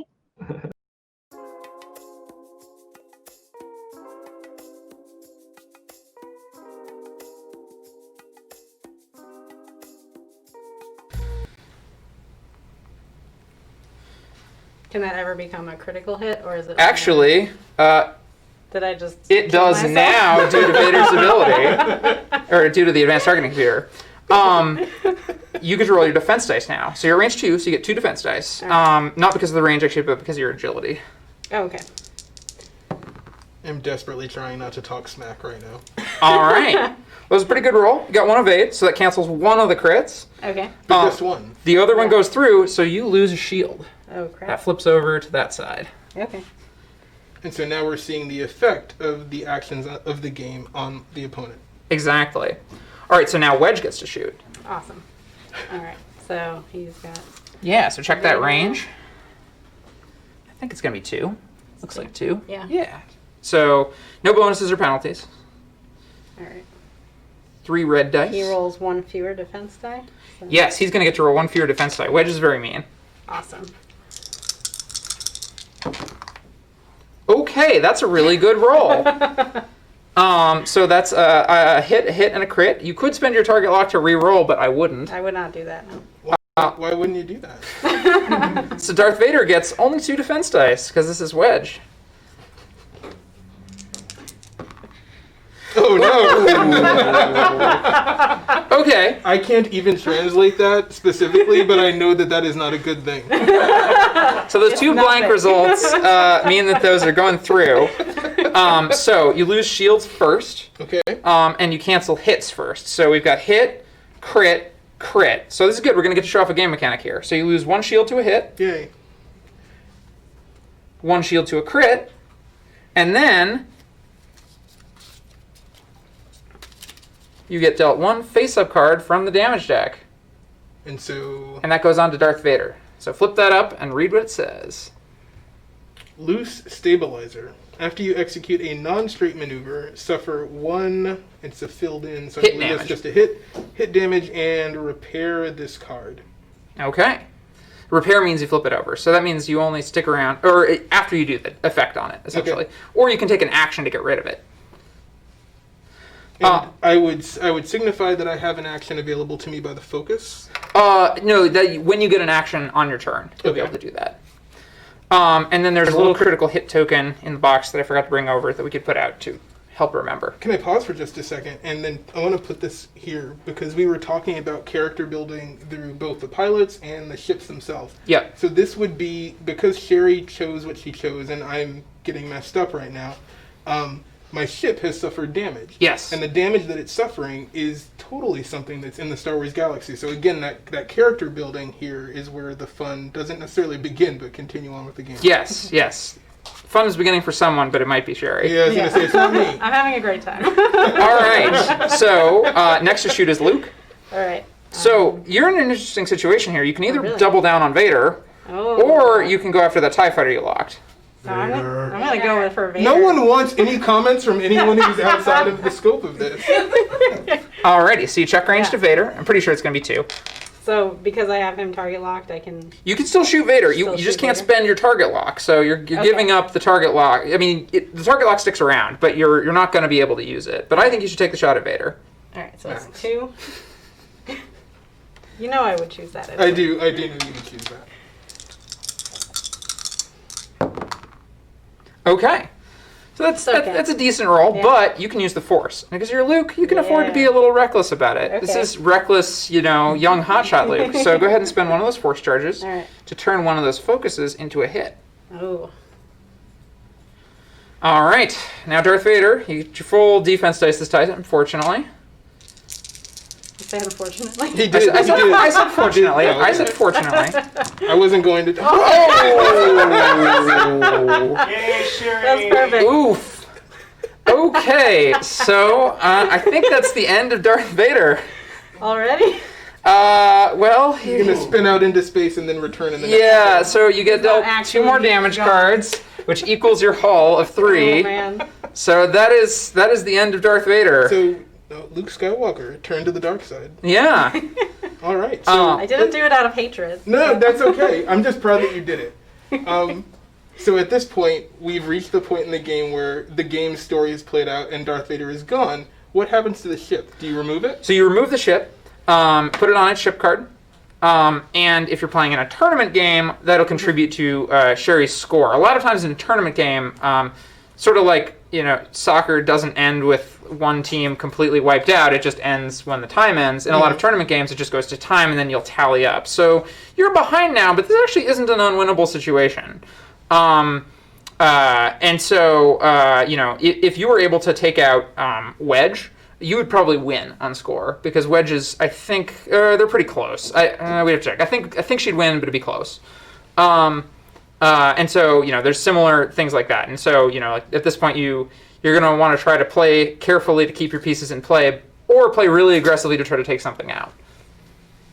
Awesome. Not really, but whatever. I thought it was a lot. Those are like my dice. The Force was strong with Sherry. Yeah. Again, Gavin, no one wants to hear what I do think it's hilarious that right after you said that your dice will run really well and then all of a sudden they're cold, that's exactly what happened to me. Yeah. I'm not going to blame you, but... So there's still one more shot here. You've got a shot at Luke. Oh, you can try. I don't need the pity. So you're going to get to throw 3 dice at Luke. You've got a focus token, and you can afford to spend it. You said 3 and you gave me 2. I'm sorry, 2. It was 2. Okay. It was 2. If you're at range 1, it'd be 3. Okay. You can spend that focus token safely because there's no more shooting. So if you spend the focus, you get to change that focus to a hit. And then Luke has to defend against that. A hit, not a critical hit. Not a critical hit. Okay. Okay. And then you get to roll. Are we range 3 here? I think it's just in range. Yeah, it's range 2. Okay. So just 2 defense dice. But before that happens, what does Luke's ability say? Oh, after you become the defender before dice are rolled, you may recover 1 force token. Yes. So before my dice are rolled, not before his dice are rolled. Yeah, it was actually should have been before his dice were rolled. Okay. I screwed up the timing a That's little, okay. but Wow, you start winning and you get cocky and calling out the person who literally makes the game. She's right though. Is the thing. All right, so you have choices here. You can spend a force charge. You will get that back at the end of the round. You want to do it? Yeah. Do it. So evade both of them. So Luke evades. Yay. All right, and then we go back to Dials. I don't know how we were doing on time, but About 10 minutes left? 7 minutes left. So maybe I can do something before... yeah, you can definitely do something. The game can spin fast. I once had a game where Luke, due to a bad run-in with an asteroid, Luke went from full health to dead in 1 turn. So it can happen. Like father, like son.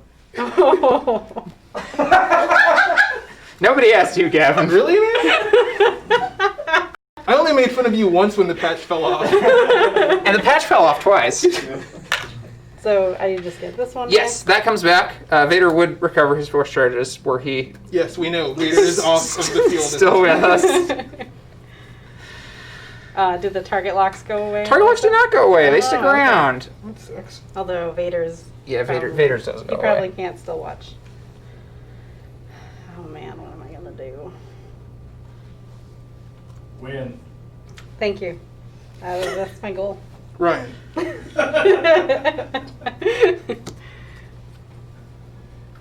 it for some She approves my videos. I'm sorry. All right. Thank I'm not you. really sure what this maneuver is gonna do, but I'm gonna do it anyway. See what happens. All right. I may regret. TIE Fighters first. Yay, that's working out so well. Ooh, choreographed maneuver. I like it. Thank you. Yeah. Yes, 180 degrees at the end. Perfect. Because if that's not what was going to happen, boy, did I make a mistake. And you do get a stress, so you don't get an action, but you're in a really good position. Okay. And so, can you translate what stress is going to mean for a ship in the game? Yeah, so stress is a red token, which means it sticks around turn to turn, and it's bad. But it's generated by a lot of the like cool things you want to do. It's pushing your ship to its limit, and sort of like pushing your ship to its limit and even a little beyond, so that it is like very much like you need to take a maneuver to cool off afterward. Maybe you're running the engines too hot. Maybe you're like doing some dangerous maneuver where if you're fighting in an atmosphere, maybe you're doing some dangerous maneuver where you're braking using like gravity or something, or using wind resistance to help you do a turn. So it's all your like hotshot tricks. Gotcha. All right. With my action. Yes. Yeah. Focus. Thank you. All right. Okay, so I would like to use R2D2. Oh, How yes. can I do that? What is this? Okay. Let's explain how you use R2D2. Yeah. Okay. So R2D2, one of the only upgrade card we have out here actually. So after you reveal your maneuver, so you reveal your maneuver, and it is a 3 choreograph or 3 talon roll. You can take a disarm token to recover 1 shield. So this shield comes back. R2 repairs it. Okay. This gets spent. You should have 3 of those, but I don't think we're gonna get through all of them. And you get a disarm token, which I'm gonna step aside and grab. This is a great time to point out that Sherry was selected for this stream because she rarely plays Star Wars X-Wing, and But I've won every time. Well, that trend may continue. That trend may continue. Okay, so now you're going to do this 3 talon roll. So go ahead and move to the end of that. All right. I'll But probably then regret this. you're going to turn 90 degrees. Okay. So the good news actually is you wouldn't have fit This if way? you hadn't done a talon roll. Yeah. You wouldn't have fit if you hadn't done a talon roll, but because you did a talon roll, you actually managed to sneak in there. But you have a disarm token, so you can't fire your guns. Oh, that's what that means. Oh, no. All right. And you get a stress, additionally, because you did a Okay. wild spin around maneuver. That's fine. and because we both our ships are not going to be able to fire at each other. Is that right? You're going to be able to fire. Yes. That's really what I was asking. The disarm token prevents you from firing, but the stress doesn't impact it. Okay. And how about Wedge? All right. Wedge is going to do that. All right, the 4 choreograph. So I go. And then completely around? Yes, 180. And that goes there. Oh, no problem. All right, so now we go to shooting. Wedge is first. I think Wedge has a shot here. It's not a great shot, but it is a shot, and Wedge's shots are always good shots. Well, my rolls are pretty good, so. That's true. Your rolls are pretty good. I probably just jinxed myself. 25 minutes ago, you weren't saying anything, and now. All right, so we've got 1 hit. So it would normally be 4 dice because you're at range 3, but it's Wedge, so it's only 3 because he takes 1 away. But it is 3 dice against 1 hit. There we go. There we go. Where did we go just now? So you got the evade you needed, and you're good. Excellent. All right. Next is going to be Luke, but he can't fire. After that, we're on to the TIE Fighters. All right. Thank you. we are at 1 minute. I am very desperate to try and do something on this game, but I do want to take this opportunity to thank you for joining us for PAX Online.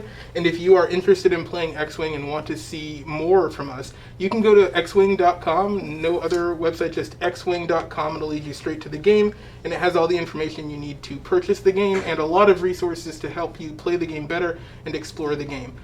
Again, thanks for watching, and have a great night or day, depending on where you are around the world. Remember, Justin, I saved you by ending the stream. You didn't lose on camera. Yes, I did. we can do 2 more turns, right? I just want to shoot somebody. Oh yeah, definitely. Shoot him up. Shoot him up. So, 2 focus. Oof. It doesn't matter. Actually, what the fuck? Wait, we are done, right? No. 30 seconds. You're done. Well, okay. What do those mean for our round here? Okay, so that's a pair of focus results. So unfortunately, you need a focus token to be able to take advantage of those. So your attack does not hit. Sherry's defense dice were 2 evades, so had your attack hit, it still would have missed. Yeah. Okay. Let's try, though. I think that's emblematic of how the dice have been this game. Justin, I really feel your pain. My dice are always very cold. Wow. So we would be going back to... You've got another TIE Fighter shot, actually. Okay, and this one has focus. That's okay. I'm still going to roll the dice. All right, so you get 2 dice this time because it's range 3. Nice. All right, so you only technically shoot 2 dice, but we're gonna randomly remove this one. I can't do it that way. Well, we'll remove. It doesn't matter because you got the focus result. Okay. So you're gonna have 2 hits either way. Okay. Because you don't need to spend that focus on defense. Okay. So you get to spend the focus. You get 2 hits. Wedge is gonna get 3 dice here to defend. That's the other one. Because it's range 3. Okay, have that's a one. hit on Wedge. So mark a shield off. Okay. Ooh. He got hit one time and still has his shields up.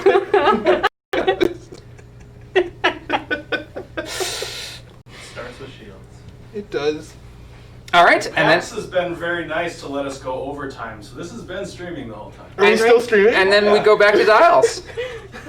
Of course, he wasn't going to tell I you. will keep. I wish I had known like 5 minutes ago when I said things I should not have said. We should end it out though. Yeah, we're good to go. We've already closed again. At this point, you could just go to justinloses at xwing.com. I will plug once again both fantasyflightgames.com or xwing.com, which is really your resource for finding out more about the game. Once more, thank you for laughing at me this evening. Please don't tell too many people what happened here tonight, and we look forward to seeing you on another live stream. Thanks again, PAX.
We announced Broken Roads at PAX Australia in 2019, and we're excited now that almost a year later, we're able to bring you an update on what we've been doing here at PAX Online. Broken Roads is a narrative-driven RPG, bringing exploration, strategic turn-based combat, and meaningful philosophical choices to an all-new Australian post-apocalyptic setting. We've spent a lot of time recreating areas of Western Australia as accurately as possible. Buildings, towns, landmarks, and many of the game's various locations are all authentic. And we're really happy to bring post-apoc back to Australia, all in the beautiful hand-painted style that the art team have produced. One area of the game we focused on extensively is the moral compass, our unique take on alignment and morality. We wanted to make a move away from the light side, dark side binary, that good and evil split you see so often in video games, and come up with a system that far better captures the nuance and complexity of the moral quandaries one could face in a desolated world. We wanted something that incentivized and rewarded consistent character role-playing without restricting players, and the moral compass is the result. Together with 4 origin stories, a classless character building system, and a wide range of skills and talents on offer, Broken Roads presents a unique blend of traditional, old-school role-playing with some truly original mechanics. The game is in development for PC, PS4, Switch, and Xbox, and is due for launch in late 2021. Community and media reaction so far has been overwhelmingly positive, and we can't wait for you to experience the content-rich, densely crafted world we're creating. From all of us at Drop Bear Bites, thanks for taking the time to check out Broken Roads.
Evelyn is statistically a human paladin, and she is Oath of the Ancients.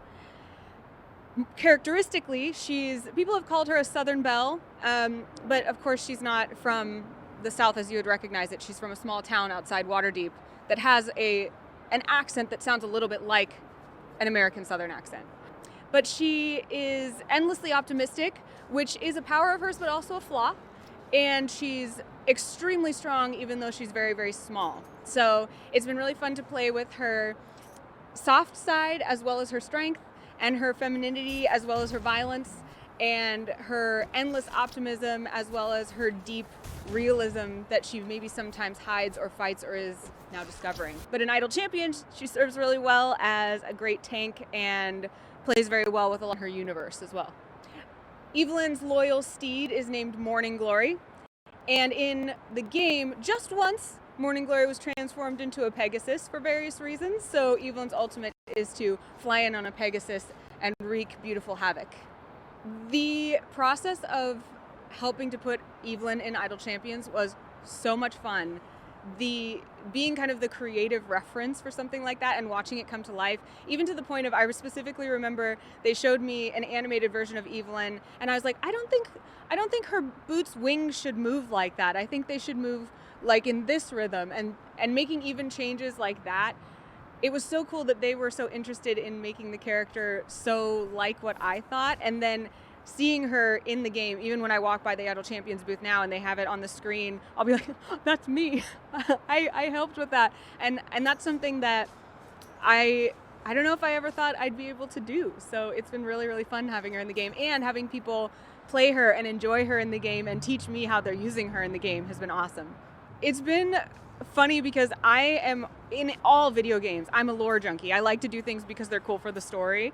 And so there's a difference between people who are like, oh, I've min-maxed exactly the numbers that Evelyn's best for, or the people who are like, oh, I like to put Evelyn next to these people because I like even playing with these characters. And actually what's cool is in Idle Champions, a lot of those things are the same. So it's really neat that I like having all of Evelyn's friend characters around her, and that's usually a good thing for the game too.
Genesis Noir is an adventure game set before, during, and after the Big Bang.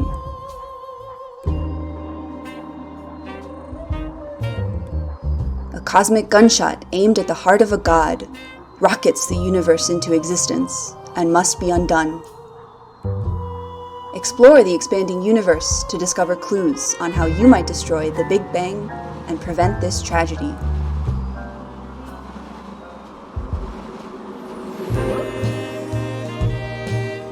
You'll stumble through seedy speakeasies, transform energy into matter,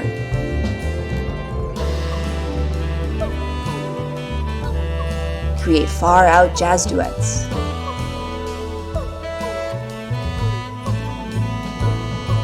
discover what's inside a gas giant.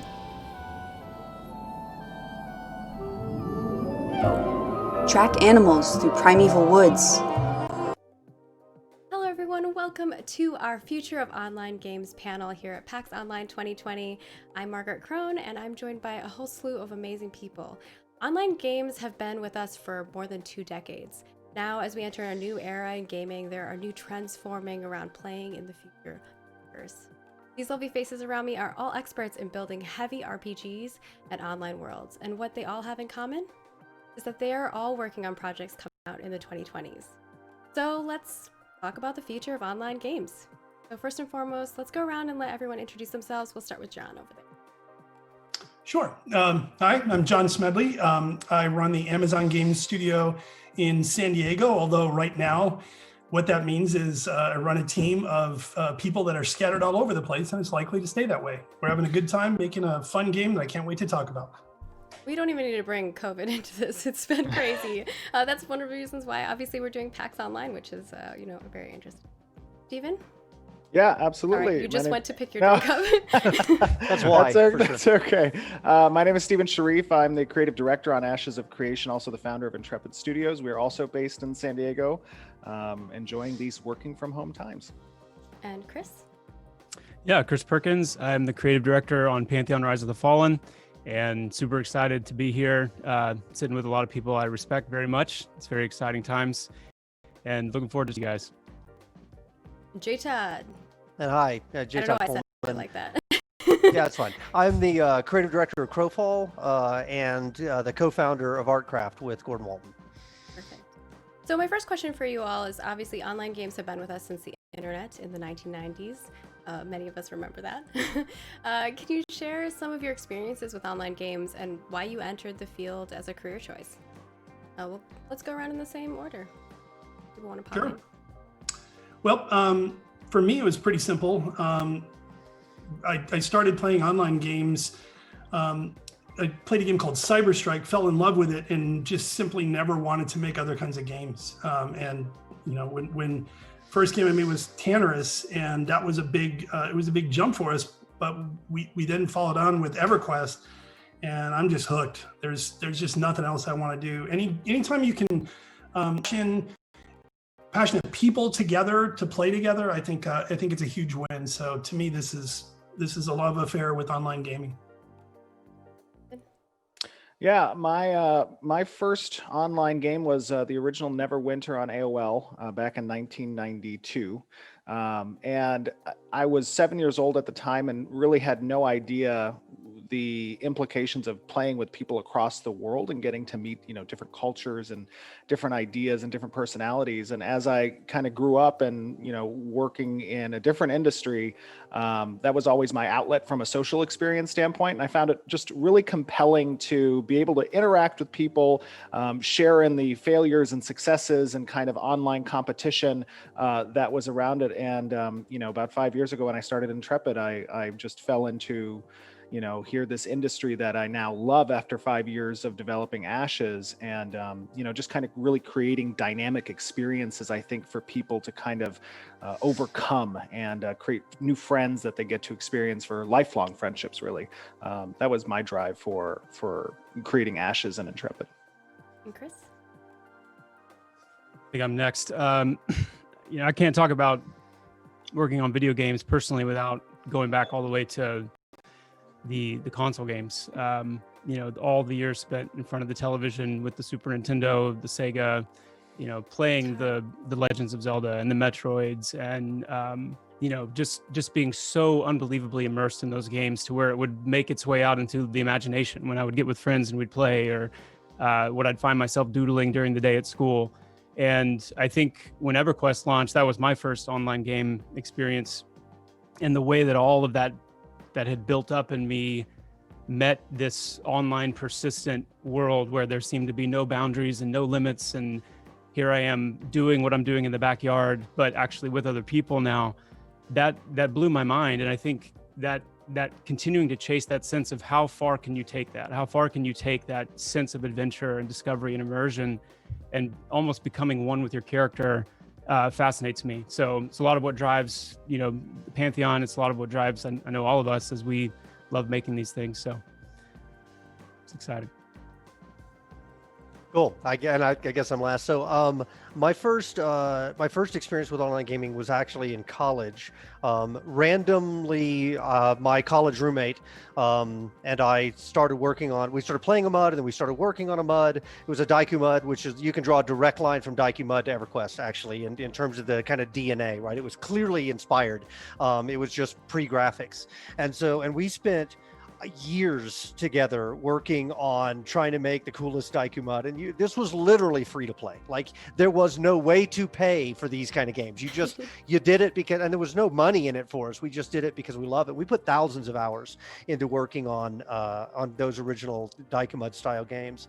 And when we both graduated, we started a company and then sold that company and decided that we were young and dumb enough to that the right answer was to take all that money and put it into a game, because that seemed like a great idea at the time.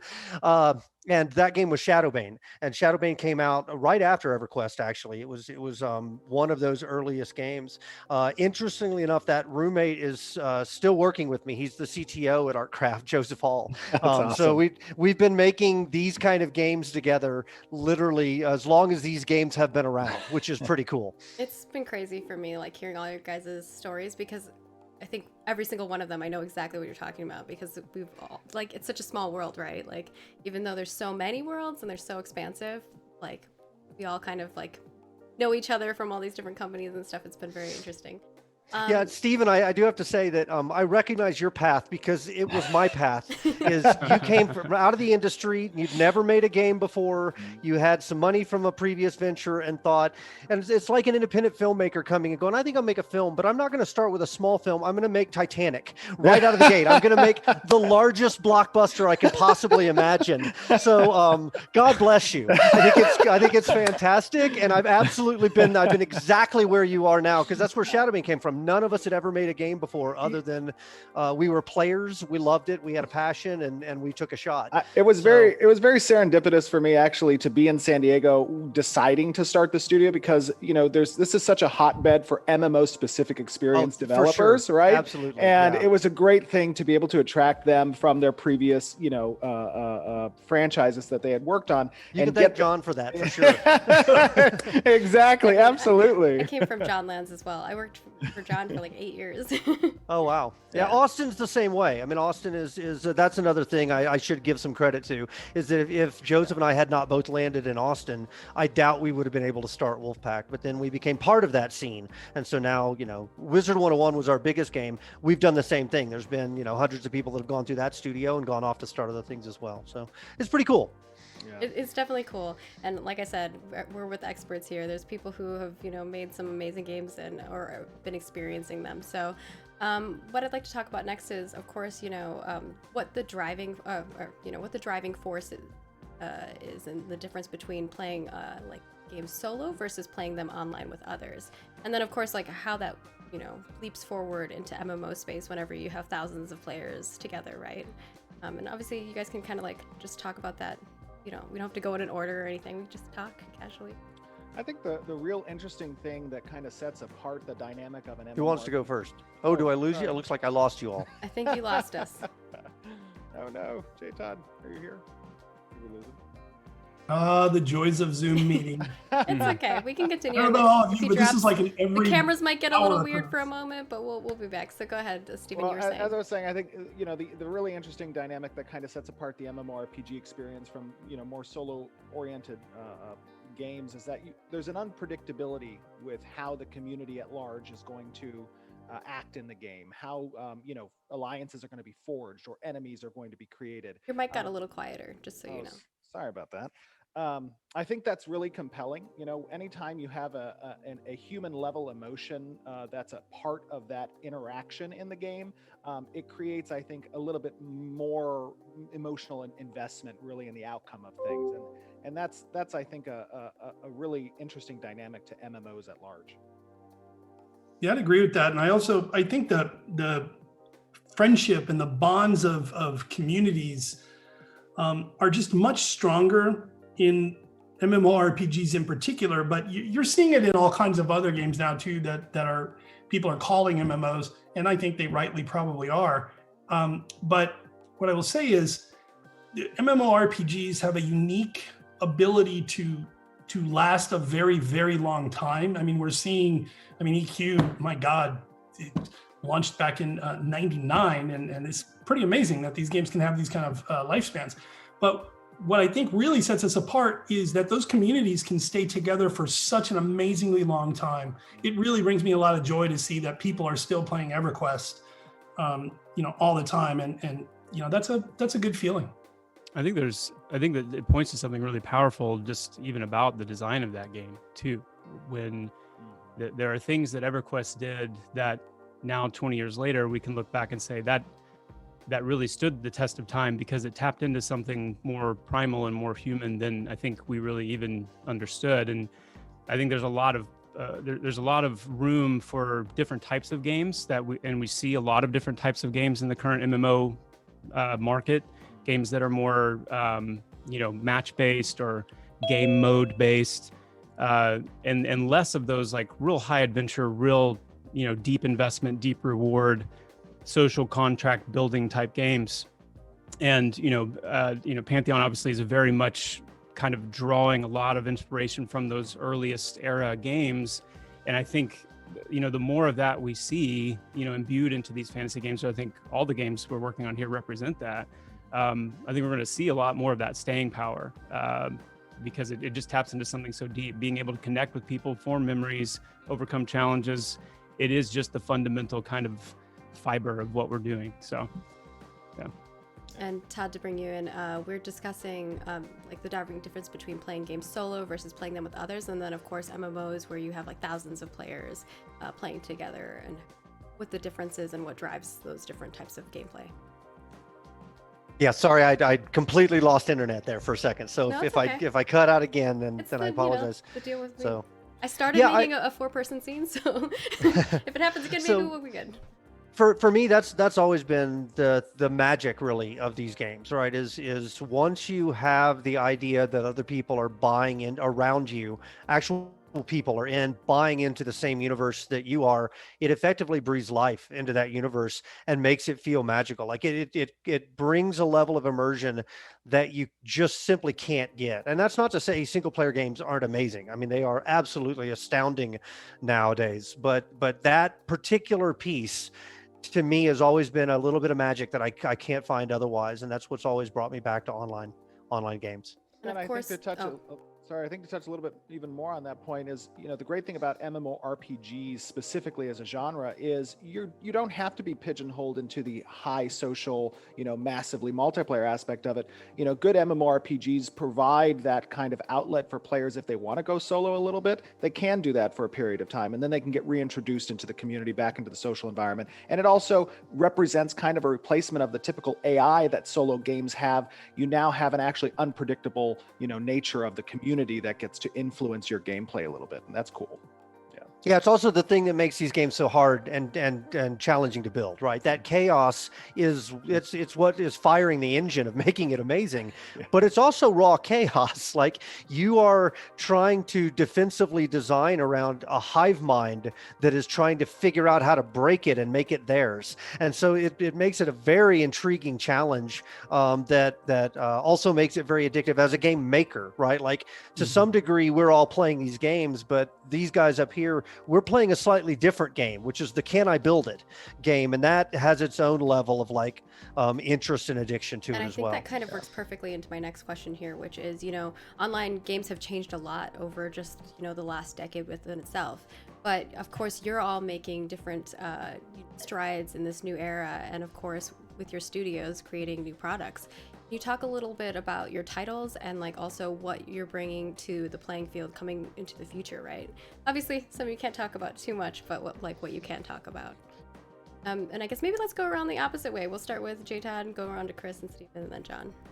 Oh, sure. So Crowfall is a very different type of game by definition. So my last company that I worked for had found a tremendous amount of success with effectively the WoW theme park model of games. What our particular interesting swing at the market was that we decided to go after things that skewed larger in age bracket, right? So we went, for the kind of what Nintendo does incredibly well, which is the 8 to 88, right? We wanted to have grandparents and kids able to play together and experience the social world. And that has its own interesting set of unique challenges with security and chat and things like that.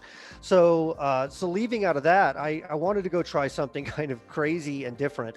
And way back on the beginning of the evolutionary tree of these kind of games, before there was WoW, none of us had an idea of what would work and what wouldn't, because we didn't know. Nobody had tried anything. So we tried a bunch of crazy ideas out. Like Astronaut's Call had a fealty system where you could get other players to like swear fealty to you. And then as they were killing monsters, it was like a multi-level marketing scheme for experience points. And you would just gain levels by having other people out farming creatures. Weird stuff like that, right? That really, when WoW came out, I mean, usually if you look at a genre like RTS or FPS or whatever, or MOBA, is at some point somebody finds like the amazing, perfect combination of elements, and then everybody else basically riffs on that. They all kind of take that exact same pattern and make minor tweaks to it. And in every other genre, that's worked great, right? You have amazing people pop up and they make a new FPS, and it's not really that different with the last FPS, but it's slightly different in theme or well. We all tried that in WoW and it didn't work. So WoW came out and found this perfect combination of all these elements. And then everybody tried to make exactly the same with a slight tweak, and none of them were even close to what WoW was. So they just didn't work.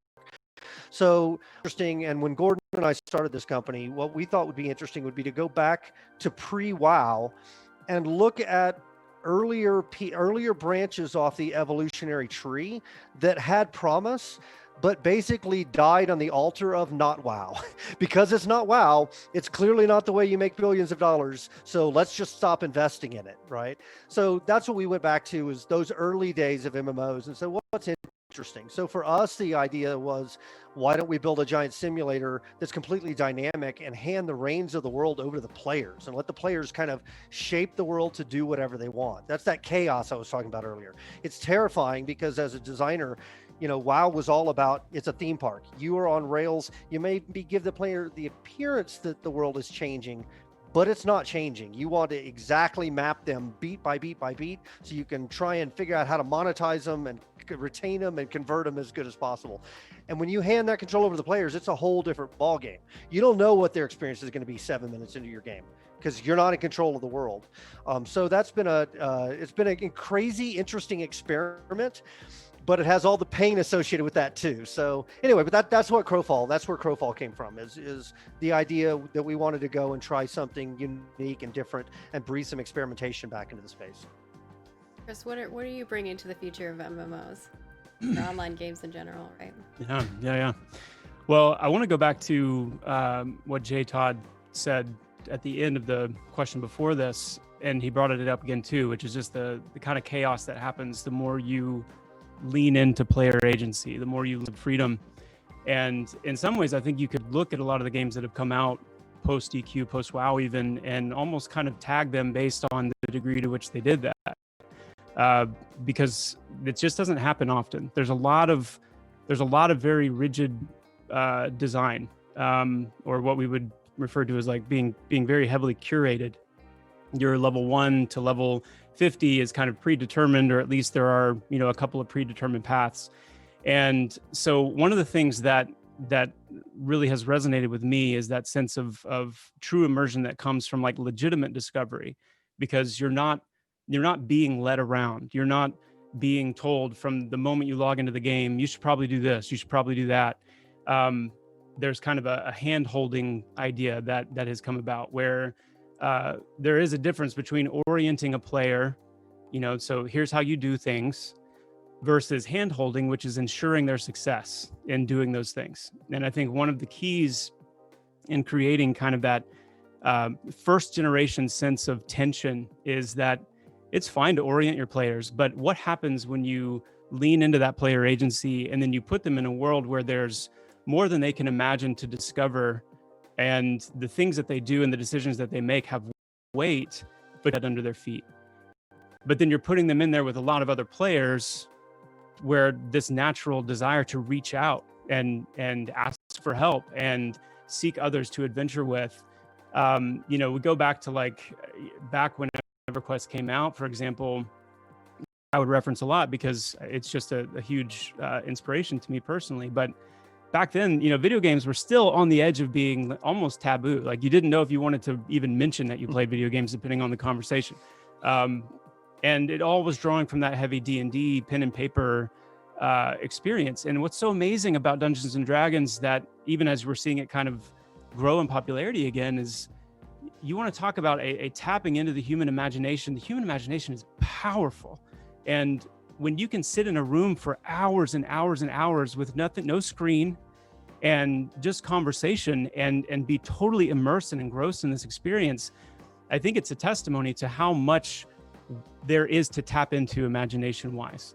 And so when you bring that into the context of an MMO, and with Pantheon specifically, the three keywords for us are immersion, which immersion can mean a lot of different things to different people, but you could also think of that as a high sense of adventure. When was the last time when we logged into a game and we felt like we're going to go on an adventure? Or is it more of, a match-based thing, or a game mode-based thing, or kind of a compartmentalized-based experience? We want Pantheon to be a holistic adventure-based game where there's a sense of real discovery too, because that's a big part of adventure. You want to actually find things, you want to discover things, and not because a mini-map is telling you it's there, or because you have a quest that's telling you it's there, but because you're genuinely interested in what you're looking for.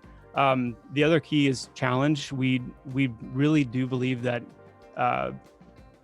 gamers like being challenged. There's a sense of overcoming an obstacle, especially when you're able to do it with others, that is very significant.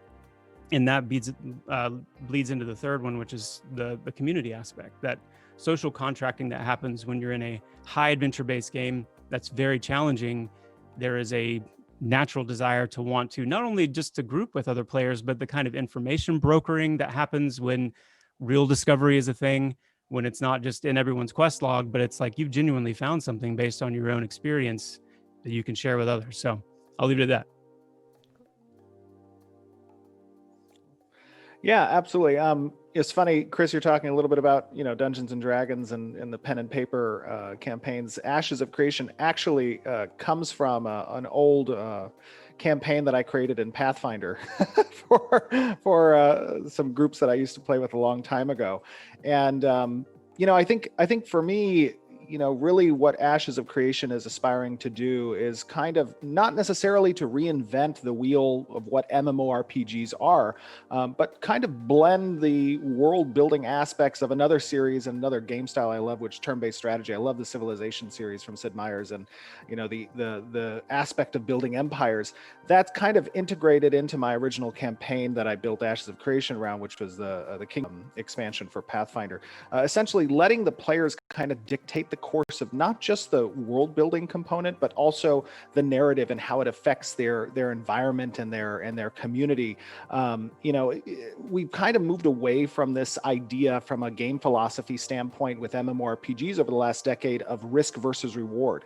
It's kind of turned into this, everybody gets a participation trophy, and there's not, any real sense of failure that's possible. And when you remove the possibility of failure, you also remove the feeling of achievement when you actually succeed. And that can kind of desensitize the player base when they're participating in these, new sandbox type MMORPGs where there's really not a lot of curated content behind the door. And because of that, there's not really significant to the choices that you make. And I think that it's become kind of an excuse, to move away from that theme park element, but we kind of take a different approach with Ashes where, each door must have specific curated content. And that creates a very large content production roadmap for the project itself, but it also makes those choices feel meaningful when you see actual consequence and changes occur around the world. So the node system kind of helps to facilitate that, but really kind of getting back to that that sense of risk versus reward, the ability for players to actually make bad choices. That can sometimes be fearful for large studios to undertake a project with that type of philosophy, and they're not willing to take that risk because that's not the way, as J. Todd said, WoW did it, or it's not the way that Final Fantasy does it, right? And when you have those large projects that are kind of setting the trend of what to do, everybody just kind of falls into place with that. And I really admire, everybody else on this panel who are kind of trying to trend set themselves and take risks themselves in a different direction, perhaps, because the industry needs more of that. The genre needs more of that. In order to be innovative, you have to take risks. And it's really cool to see that. And that's part of really Ashes of Creation's, mission statement is, we're not redefining the wheel of what an MMORPG is traditionally, but we're introducing elements that have a philosophy that deviate from what the course has been over the past 20 years. So, I mentioned before I work at Amazon, and one of the best parts about working at Amazon is the risk is sort of an inherent part of our DNA here. And being in a company that is willing to take risks and frankly willing to accept failures and willing to keep trying at something until we get it right. It's really awesome to work at a company that has that kind of that mentality that all of us want, the Blizzard mentality. We'll release it when it's done. Well, I mean, you're just seeing that now with New World. That's with not the game I'm working on, but it's nice to do that. So one of the best parts about this place is Jeff Bezos wants us to take serious risks and do seriously crazy things. There was this famous quote that he has that he wants us to make games that are computationally ridiculous. Well, okay, that's what we're doing. I can't describe the specifics of the game I'm on just yet. We've been working on it for a good while now, and what I can say about it is I'm kind of chasing a theme that started with EverQuest Next. I'm a big believer that these games need to basically get to the point where you're simulating. And what we are trying to do is tie that to a narrative that I think is going to be pretty rad for people. They're going to see something new. We're doing something just completely new and out there. I can't wait to show it. I wish I could say a lot more about it, but what I can say is it's loosely related to the Monet behind me. That's about all I can say at this point. Sorry.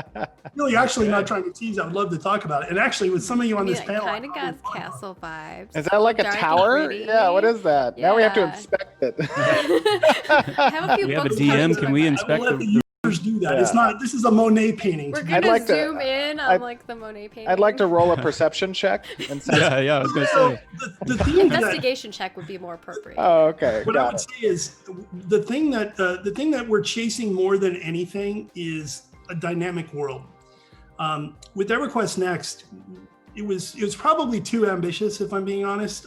But just because it's too ambitious doesn't mean you shouldn't try to do it anyways. Just finally at a company that actually has the wherewithal to pull it off. So yeah, trying to do that without the money is a lot more painful, John. By the way, I did, and yeah, for sure. Okay, with that, I kind of want to move into this next topic, which I think you all have touched on at one point or another in some of these other questions that we've talked about, which is, forming a community around games is super important, especially when it comes to MMOs and creating lively online games. So what experience have you had with both like toxic and also supportive communities over the years, and like maybe shine down some wisdom to the folks who maybe, haven't experienced that as much, or, like what you think is the future of online games in regards to that? We'll go the opposite way. We'll start with John. Sure. The community is the best part of MMO gaming, and it's also the part that can be tough to deal with sometimes, because you make decisions that impact people and they get very agitated about it sometimes.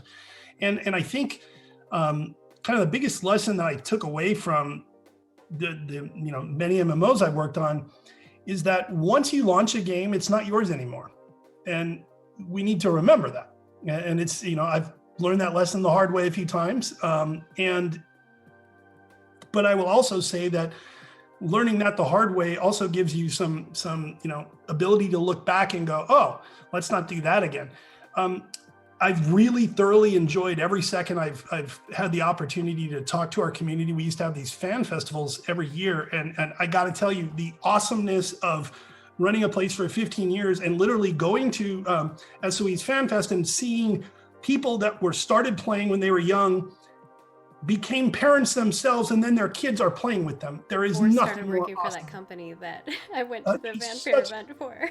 It's such a great feeling. And to me, the community is really why we do this, and it's a lot of fun. And yeah, sure, sometimes it can be, a little bit chaotic, and you can end up with some people that don't like a decision that you make. But by and large, keeping games running for 15, 20 years is not an easy thing. And, I think a lot of the people on this panel have done that, and it's hard, but it's so rewarding.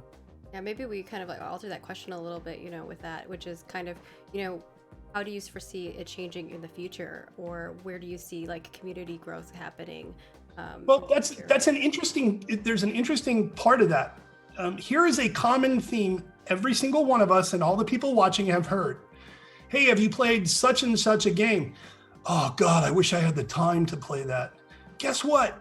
You do. You're making a choice.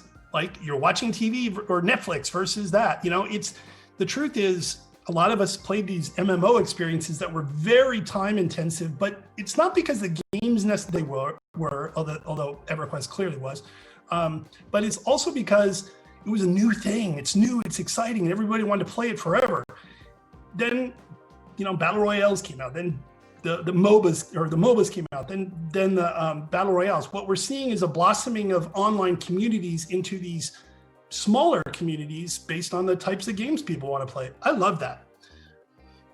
Yeah, I think the community really is where, as a developer, you live or you die. And the reality is there's nothing more motivating than seeing the excitement, than seeing the satisfaction, of the players that you're literally spending your life building something for. I mean, it is for that community, and it can be a little bit of a double-edged sword because, as John was saying, not everybody's going to agree with your decisions, and at the end of the day, that's okay. There's a lot of different philosophies when it comes to game design, when it comes to different genres. As John was describing, there's a metamorphosis in the community constantly of different demographics that are interested in different types of games, and that isn't just per genre basis, it's also within genres as well. I think all of us here kind of reflect different focuses where our games are going, and the focuses that they have, and that's going to attract different people. I think really what it comes down to, and probably the future of community development and cultivating the following and the player base that these games have, comes down to just kind of transparency and discussion with people. Traditionally in the past, it hasn't really gone that route, but I think over the past decade or so, with the more widely used commercial engines that are available now and the advent of indie studios becoming, more prevalent, there's this type of interaction between the community and the developers that wasn't traditionally seen early on in the gaming industry. It was more so kind of secretive. You didn't want your competitors to know your ideas and what you were doing, and you kind of release everything about the game when you're ready to market it and release it. And now it's really more of a hand-holding type of experience where you walk the players on some developments, where you walk the players through what you're doing and you get that, early feedback. And that does require trust on behalf of both the developer to trust the player in essentially understanding game development, which not a lot of players do, and that's okay. Hopefully they'll learn something along the way, right? But also on behalf of the players, trusting that the developers know where the end goal is going to end up, and the early iterations they're seeing are not the final product, right? That's obviously very important, and sometimes that trust can get whittled away at when some projects don't necessarily do the right thing. But at the end of the day, understanding that us as developers, we're spending 14, 16, 18 hours a day sometimes because we want to satisfy and make our players, our community proud. That is really our goal as gamers. I think I am my community, and that's the way you can be most successful, not just understanding your audience, but being your audience. That helps to kind of motivate you to make sure you perform in a way that's going to respect their desires, that's going to respect their direction, and deliver eventually a product that makes them proud and you proud too.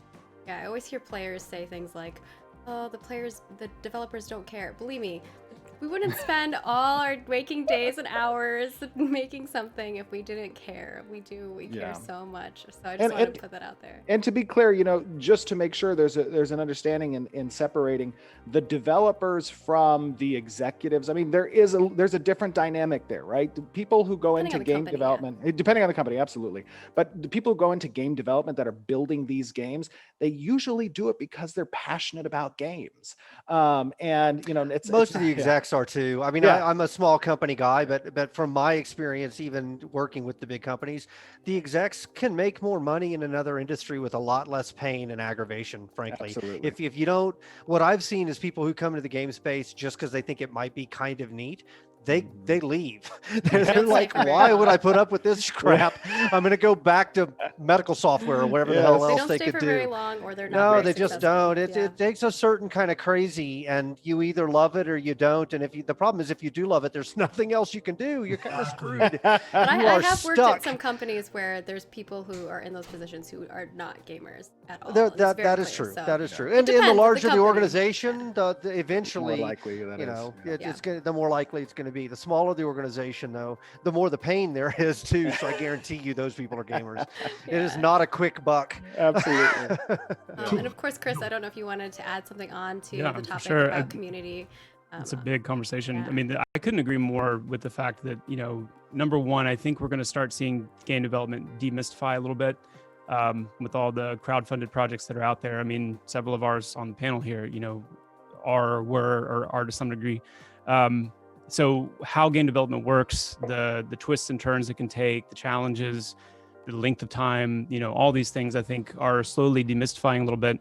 The other cool thing about that, I think, Stephen, you mentioned it, with the availability of game engines, and I think we're going to see a lot more prosumers, which is what I would consider myself to be, someone who originally was a consumer of these things, who is now in a position to be developing them. And I think that is really exciting, because what that's going to mean is you're going to start seeing many more games that aren't following that, kind of primary path that you see kind of, like WoW we've talked about before, but you're going to see a lot more games from these very, very specific, passionate places, a lot more risk taking, a lot more innovation. And I think we're really kind of at the beginning of a very exciting kind of turn here.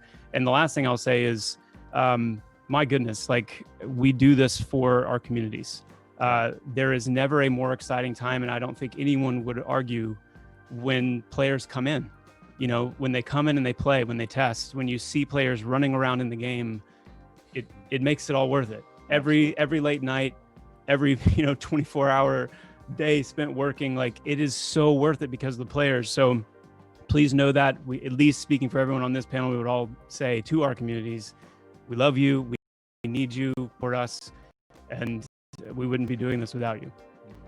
Yeah, I mean, all of us on this panel play games regularly. So like, I'm in half a dozen different communities of games that I'm extremely passionate about, to different degrees of my, sort of what I'm playing at the moment. And I love being a part of game communities.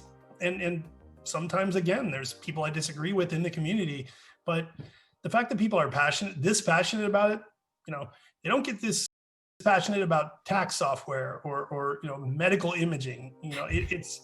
Hey, I've seen some people get pretty passionate about that stuff. Just saying. Oh, I'm sure there are, but like, you got to be in the right community for that, though.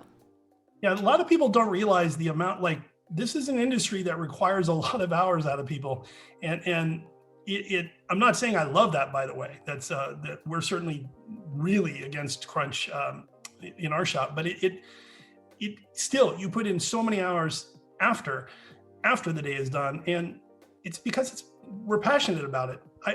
It's the passion for sure. It's the fine line of trying to, like, when you work with the thing that you love doing, it's like, when does work stop? And so I can totally understand that perspective. Yeah, it's not necessarily that you're chained to your desk. It's that you're kind of sitting at dinner and you're looking off, and your wife will look at you and go, "Will you please stop?" Because she knows exactly what you're thinking about, right? She doesn't know the particular system or bug that you're thinking about. How many times I've gotten in trouble for being on the phone on Slack and not turning it off. Yeah. Actually, so real quick before we move on, I'd like to pick up on a thread of something Chris really interesting, and that's the kind of the way in which community is now no longer passively observing the development of these games, but actively participating in the development of these games. And there's a couple things that are play there. One is they're more connected, I think, than they've ever been before, right? Because it's not just one community. You've got this giant pool of gamers.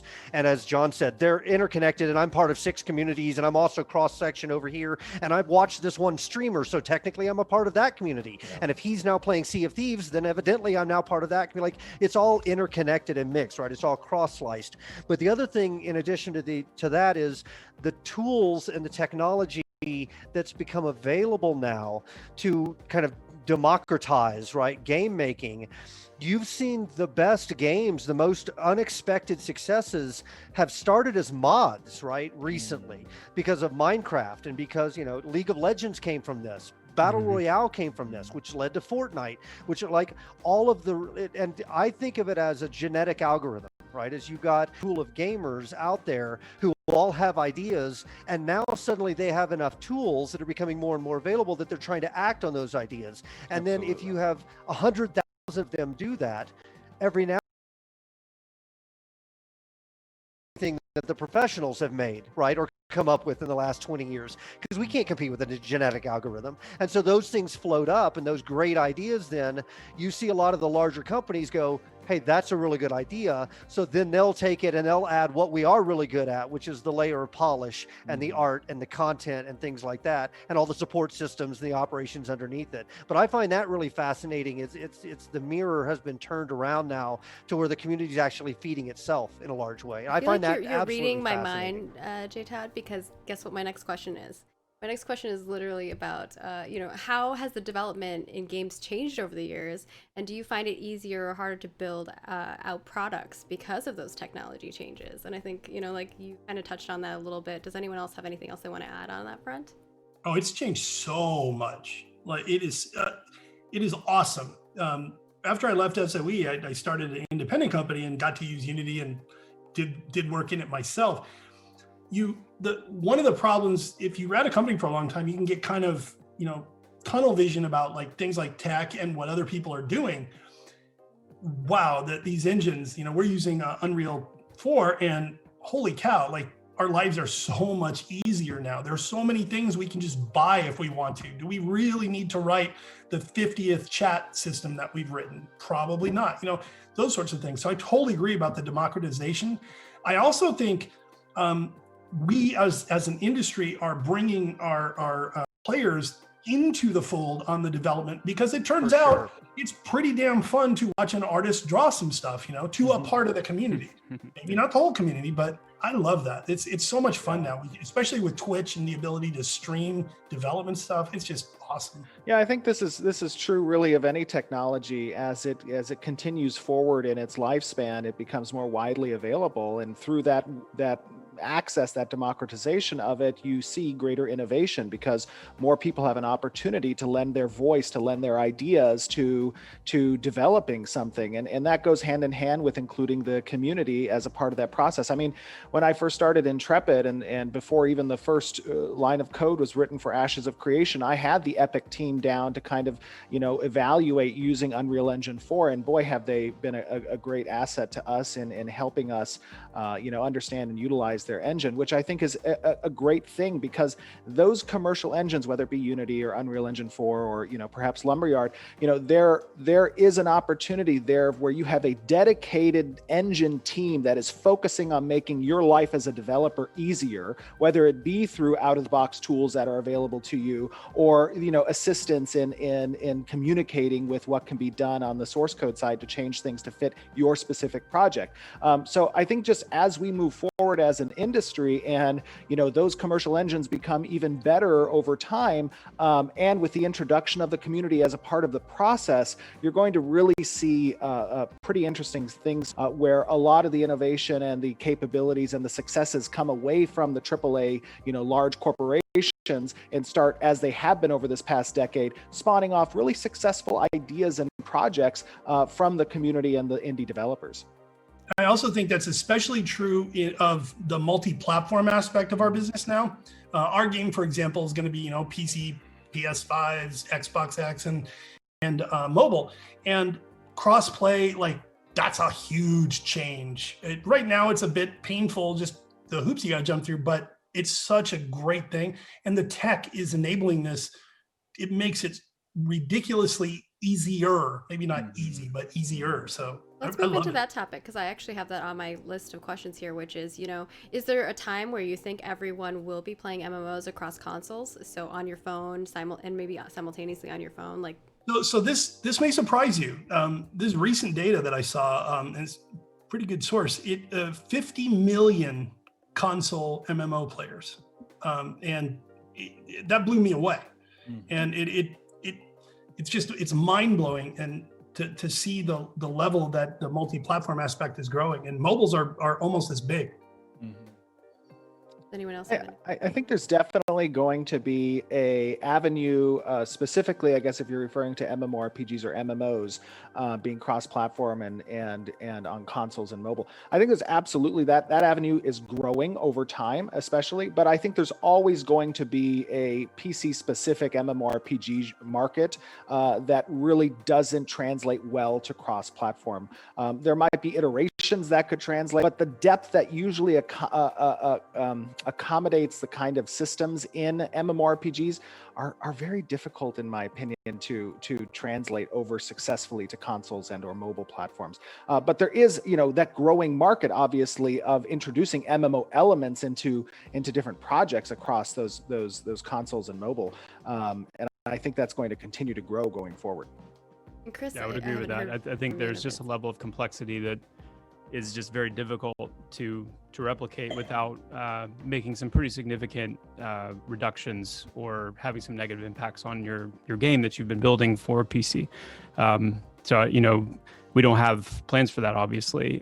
But as has been mentioned, I think there are a lot of really cool ways to introduce companion type experiences. I mean, I think most of us would agree we love being able to be in a game on our characters, interacting with things. If we could do that from our phone, I mean, yes, we'd be spending even more time on our phones, but to be able to kind of have some level of access into looking at your inventory or reading up on your factions or the different kind of enemies or entities you've encountered along your journey and reading a little bit about them, that's personalized to your experience, not just a wiki, but what have I done in the game? I think there's a lot of cool opportunities with that. And going back to the engine and the tools conversation, it's getting easier and easier to do things like that as well. One thing I'll caution you on, though, and I'd probably disagree a little bit with Steven on this. I actually think the days of PC exclusive MMOs are probably numbered for a simple reason. The hitting the worldwide market is major. I'm not saying that there won't be any, of course there will be, but I think the big games are going to be going multi-platform now. And the idea of companion products, that's an age thing. And it took me a while to realize that. So one of the biggest games on mobile is Black Desert Online. Have any of you? I played it. It's a friggin' eye chart. It's well made. It's just I'm 51. It's not for me. That's what I mean. Oh, I see. It's at some point, as new technology is introduced, we need to make sure we're keeping younger. We're making a big deal out of trying to hire a younger team to make sure that we're up on those mobile trends, because I really think that's a huge market, even if it's not one I personally play. It is. The challenge that we found. So originally you had some very clear challenges that you just couldn't get over, right? One being legally, no. The platform holders just no, you can't bring those players into our walled garden. So the fact that that's now breached, right? That they're allowing it. It's not like that's an easy thing. You still have to have, I think, pretty solid relationships to be able to get some of those companies to allow you to do that kind of stuff, right? Then the next layer then is technology, right? Getting the technology to the point where you can do it, which is not an easy process, right? If you start talking about mobile, you got a configuration management nightmare with all the different Android devices and things like that are out there. And, trying to say, hey, I'm going to make this screamer of a PC play with this person who's got an iPad that's 5 years old, and they're going to have a good experience together. I don't want to trivialize that as a challenge. It's a big challenge. Even once you get past those, though, the problem that I've got when I look at this is that the player expectation and behaviors are simply not the same. They're just not. My level of immersion when I'm sitting at my PC versus when I'm sitting at Starbucks waiting on them to yell Todd, and the moment they do, I've forgotten about whatever the hell's in my hand because I'm getting my coffee. Those are just different player behaviors. And so making a one-size-fits-all experience that you think is going to the same exact experience across all these devices, I've yet to find it. I haven't found it yet. So Black Desert's a great example. They just didn't do that, right? They said, you know what? We've got Black Desert Online on PC. We can take the assets and we can take the story and we can take the content and we can remake a new, what would that look like if we readapted it to player behavior on this device? Because it's a different player with a different type of behavior. And that worked out pretty well for them. Right? Just saying, I'm going to simply take it and port it. I mean, an argument can be made, right? I mean, Minecraft and Fortnite have been incredibly successful, though we've internally had the debate of, yeah, but were they successful because they did the crossplay, or were they already so successful on the one device that it was enough to drag players on the other device into that experience and say, I'm willing to go with not as good of an experience on this device because I want to be part of the Fortnite, the wave of Fortnite. This is, by the way, this is a debate I had yesterday internally, so I'm not trying to come down like I'm the guy on the mountain. Yeah. I am not the guy on the mountain who has the answers. I just know that we have to we're actively debating when we're designing a system. Do we try and come up with something that's going to be okay on both, and therefore it's just okay on both, or do we?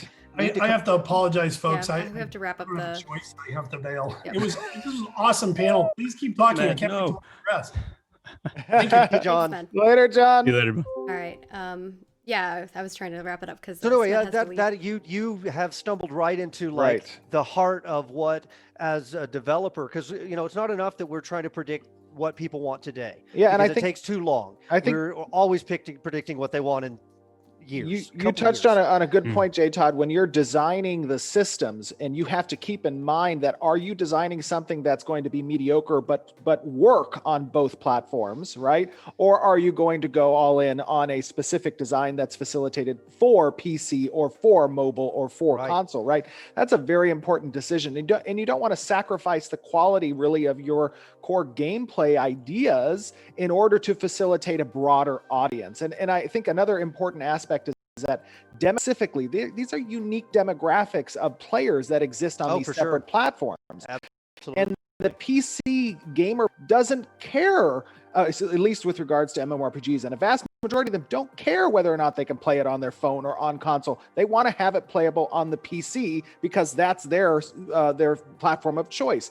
Does that mean that you can't create something separate, something that's a companion, something that's a different game in Black Desert's example, for those other platforms, and utilize the same assets and IP and universe? Of course you can do that. But that's, I think, in my opinion, really the future, at least for MMORPGs specifically. Obviously, there are different genres that lend to a better capability of being cross-platform. Yeah, it's game specific for sure. Some games are going to be more suited for that than others, just right out of the box, just because of the nature of the game. I mean, even like Destiny 2. Destiny 2 is a great example where their resistance, their reluctance, Bungie, to allow like direct crossplay between PC and console, just because of the skill difference between a controller and a keyboard. I think coming off of that fresh conversation you just had, where I'd never really heard it put that way before, and I agree. I think that's a great example. You're in the coffee shop, you're trying to get in a group, you're in the middle of this big PvP siege or whatever it is. Like, it's just very different when you're honed in at your seat, in front of your computer, versus when you're trying to get on a bus or something like that. I mean, I think that's a great argument for why it may still be a while before we see that being the consistent norm. Totally. Yeah, that said, I do have a lot of faith in that genetic algorithm of people out there with ideas. I mean, people constantly amaze me by coming up with stuff that I'm like, God, I would never have thought of that, and I wish I had. That's the refrain of my life. They'll probably put that on my tombstone. I wish I'd thought of that, but I certainly did not. They say like, the big thing is you always look back at the things you didn't do. So, you know, try. If you have something you want to do, go get it. And obviously we could be here all day. We could talk about like so many things in regards to online games or just gaming in general. And obviously we have a plethora of knowledge from all of these wonderful folks, John included, even though he's not here at this moment. But he's bad. He's gone now. We can talk bad about him. Yeah. So I do want to kind of like wrap this up because we obviously only have an hour. So is there anything else that you all would like to kind of like make sure that you get out there, especially when it comes to thinking about the future of online games? And I will go around and kind of let everyone have their last final say, and then we'll wrap things up. So start things off. We'll go with Chris, actually, because you know what, Chris, you have not gotten to start something. Sure, happy to. I mean, I think the thing I most want to say in this moment is how much I have enjoyed this, but also a lot of that is because I just love that we're all doing this. You know, that we all have projects we're working on that we're excited about, and being able to connect with, you know, the other people behind those projects is really significant. We talk about it internally all the time that, you know, we are just as much hopeful. Well, I wouldn't say just as much, but we want our own success, and we are also very much excited for the success of the other projects in the genre, because just like we were talking about earlier, there is so much room for specific, against the grain, innovative, risk-taking game making. And to know that you guys are out there doing that, pouring into that, is something that, you know, I love, and I'm just super excited about. So I think all the games that are represented here are very significant touch points on the horizon for, you know, really continuing to push that wave forward. And can't wait to see what happens with all these projects. So it's an honor to be here. Steven? Yeah, I mirror that sentiment 100%. You know, oftentimes I, as a player, have experienced this kind of tribalism that exists within the MMO community. And, you know, it really is it is antithetical to what it means to be united as a genre and rise together. You know, I love so much what Chris and Realms are doing with Pantheon, and what, you know, Artcraft is doing with Crowfall, and really, you know, it's beneficial to all of us when we can have an atmosphere where ideas that are unique and risk-taking can come out and, you know, take the support of the community or, you know, the fellow players. So you know, I definitely mirror that sentiment. I think that really the most important thing for me from a thought standpoint is the aspect of including community, which you know, has been something that's now been recently coming to light more in these projects.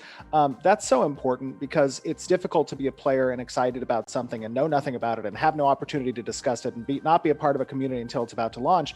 I love that you guys took the path of you know, including the community as part of the development process, because it's really cool to see a project go from bare bones to alpha to beta and eventually launch, and just watch that history along the entire way. And I really think it's cool that the, you know, communities in general have become more part of that process, and just reiterating that there is a significant amount of trust and relationship that has to be built between the developer and their community, and being understanding that it is a process. It is a very crazy process that takes a lot of work, and the people who are working on it are in it because they're passionate about gaming. They're passionate about providing something that's going to make them proud and the players proud. So having community along the way, that would be my, you know, final kind of thoughts, is just having them along the way and getting engaged if you're not already in these projects, and coming in and voicing your experiences, your ideas, letting the developers kind of digest that is so beneficial to the process. Yeah, so I'll just point out something I think interesting, which is right that the panel is titled "The Future of Online Gaming," and all three of the people here that made it that made it to the end, who didn't have to get pulled away to another meeting, none of us would be doing these projects literally if our community had not given us the support in the beginning to be able to do it. Mm-hmm. Like if it wasn't for the crowd-funded games on the horizon, there would not be a lot of activity. So I want to put a huge thank you out there to the communities for literally having faith in this genre and this art form and supporting it. Because I know it's very easy to be the person who's in the background, like, I'm not giving any money early on to any projects. I'll just wait at the end. And of course, yeah, that's the logical thing to do. But if everyone was that logical, there would be none of these games. None of these games would exist right now. So I want to put a thank out to the people who made the illogical, passionate, and I believe correct decision to pick one of them. It doesn't have to be ours. I love these kind of games, and I want to see experimentation, and I want to see them be made. And if our game or your game or whoever's game isn't the one that is the perfect one for you, they may come up with an idea that somebody else, though, plays that game or sees that game, and it sparks an idea in their head to try the thing that is perfect for you. So I just want to put a thank you to the community, because literally, I know with us, we would not be here if not for our community, because, we wanted to do something experimental and crazy with Crowfall. And if we had gone to I'm not going to say we couldn't have gotten money from a publisher, because with Gordon and I's background, we probably could have, but the game that we will ship would not have been the same game. There's no way we would have made it through the gauntlet of risk and trust us, and we're just going to try and do it, and all the craziness, and have come out the other end without at some point being forced back into the normal lane. So I want to say thank you. I certainly know I can say it on behalf of us. I'm presumably saying it for you guys as well. Hear, hear. Absolutely. So thank you all, of course, all of you who are watching. We really appreciate you listening to us talk about all of the things that we're passionate about, and of course, the future of online games. And thank you to PAX for allowing us to have this panel here. And we hope that you enjoy the rest of your PAX Online, and we'll see you on the internet, because All right. we're all there. So come check us out. Again, thank you, John. Thank you, Stephen. Thank you, Chris. Thank you, J. Todd, for joining me. And we'll see you. All right. See you in game. Bye, everybody. Take care. See you later.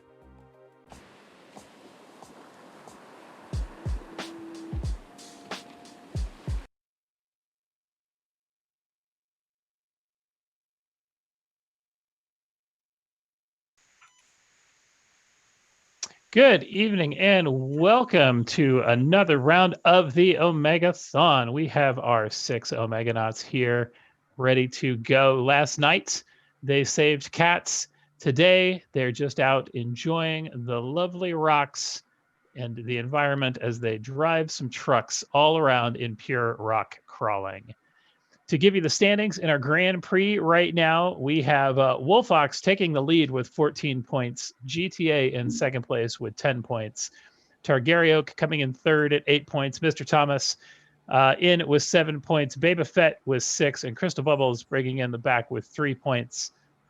And the play order, though, is not based off of ranking. Play order is based off of how they did yesterday in Jones on Fire. That puts Wolfox driving first today, followed by Mr. Thomas, then Targaryoke and Baba Fett, GTA, and then Crystal Bubbles. So the bonus of not doing so well in the last run, it gives you a chance to see this, particularly tonight, where you get to maybe see some different lines that they are driving and understand where maybe some cones are hidden or things like that. The game is pretty straightforward. Each driver will have 8 minutes of time. In those 8 minutes of time, they are trying to go through as many gates as possible, the gates being represented by 2 orange cones along the course.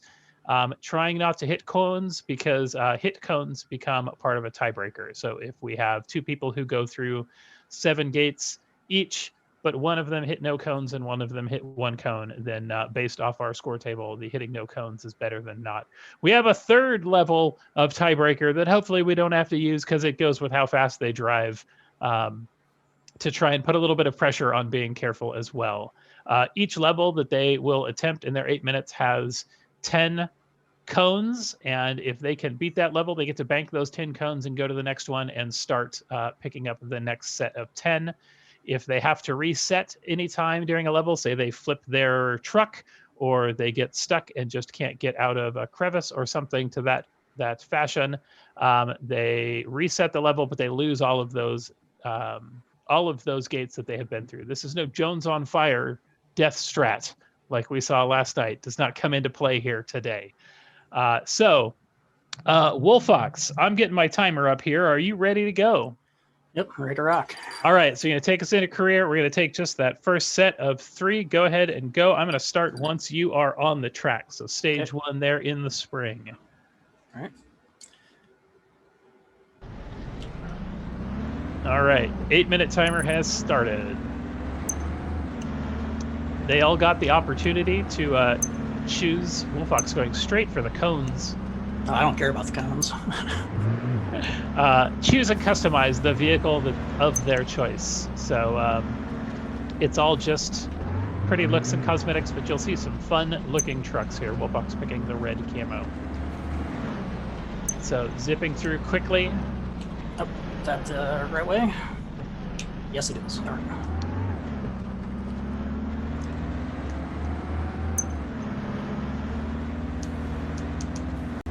Yeah, I had practiced with not hitting all the cones, and apparently that doesn't matter too much, so I'm not going to worry about them. It matters some. It just depends on, how much of not hitting them. Let's see, time left on the clock, 9:05. 9:05, 7 tripped cones and 10 gates.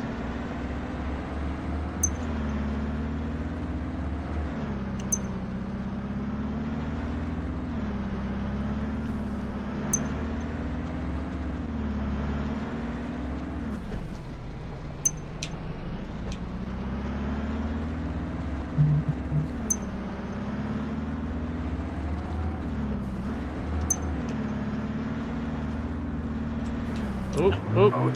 All right. May or may not be able to get himself out of this. You can see down in the bottom corner, using his gearbox to adjust and try and get out.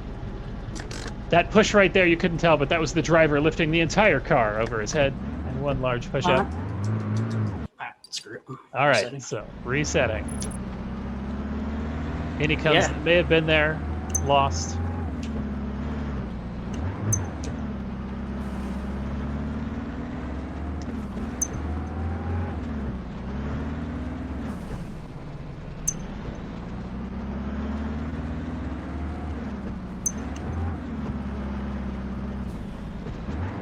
This time,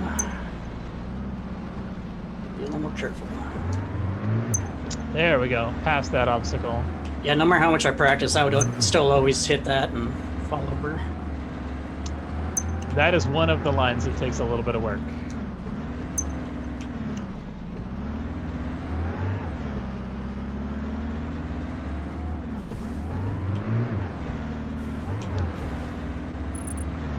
Say 9:08 with 8 tripped cones.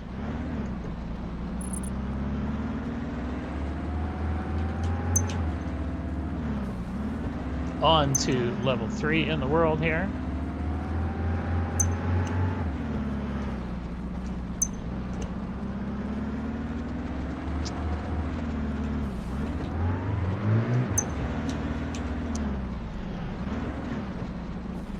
Easy to get mixed up and not know where to go. Every now and then the cones will be just out of your line of sight as you're trying to pass through one gate.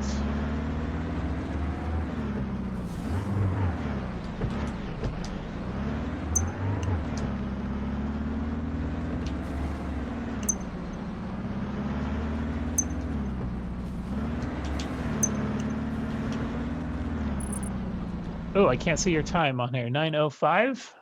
9:05? It was 9:08. I think that was the last stage of the 7 and 10. So, the second world. We're getting to World 2.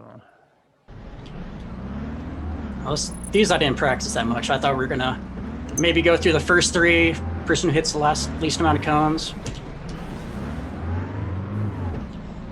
Yeah, I thought it was going to take a lot longer to get through the levels with not hitting cones.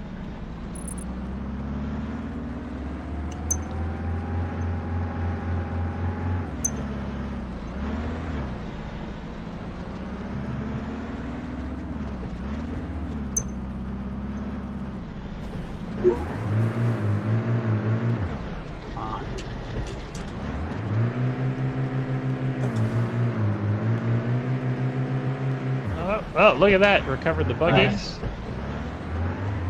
You're looking at just about 3 minutes left on time here.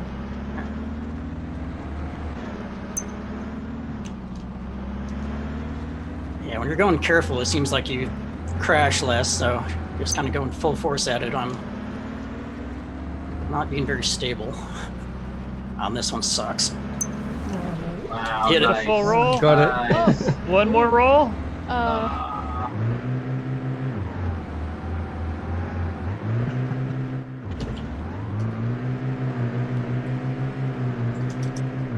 Okay. Where are we going?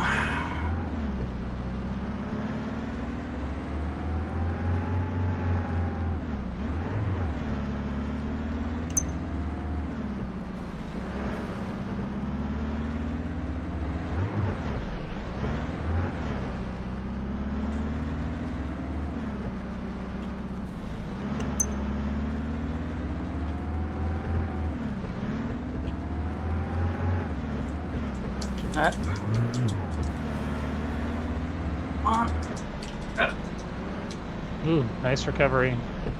The trick is to move your body in real life, then that's how you get back up. That's how you get the car shaking.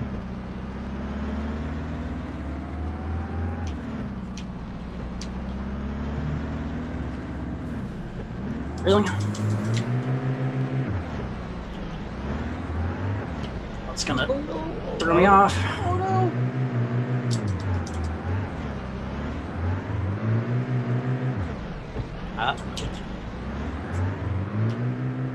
So if I just go at the end, is that 9? Yeah, if you go through this, if you miss that one and go to the end, it'll count it as 9 gates. You've got Where's the end? minute 20 left. That's the catch now, is you don't have the red numbers to guide you. Oh crap. I guess I'll just go for it then.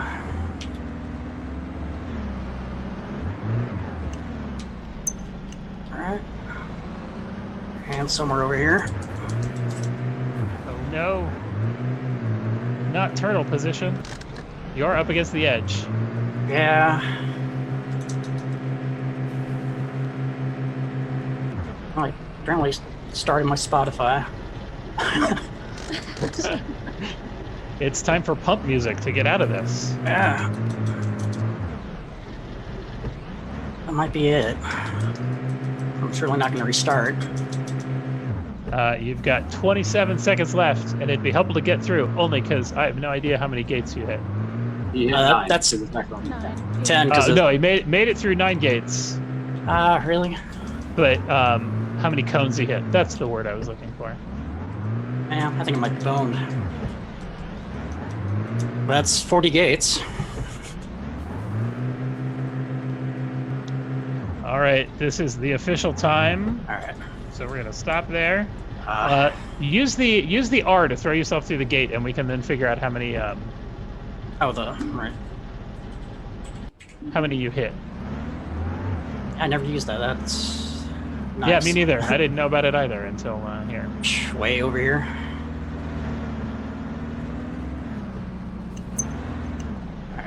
That one. Oh, is that we 10? won't count those two. That was gate 10. Yeah. So you had 10. 39. And then the last finish gate. All right, there it is. All right. All right. So that'll tell us how many you hit. -2. So you tripped 9. So you actually tripped 7. Cool. All right. There we go. Well done, Wolf. Everybody else, you got that lead run to see how it went.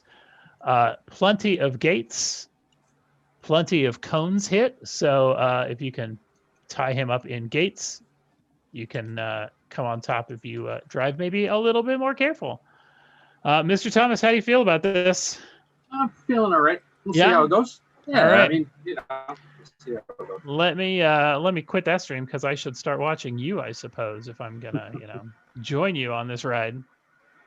All right. When you are ready and you're at that first world, your first gun of the gas pedal, I will start your 8-minute timer. Good plan.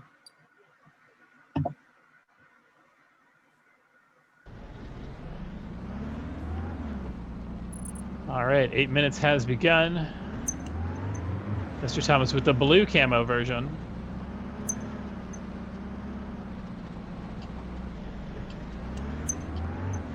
I will be a lot more conservative than my friend, Mr. Wolf.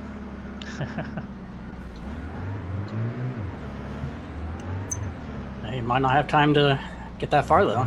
That's right. There's the catch.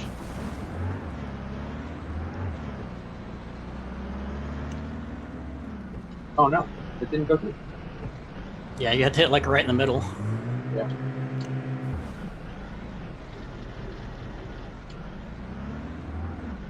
Come on. Oh no, no, no, no.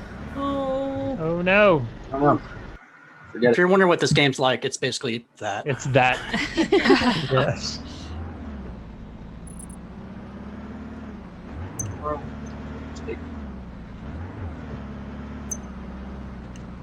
Is it just me, or is there a lot of ducks flying around somewhere? Where's the Just game? That's just you.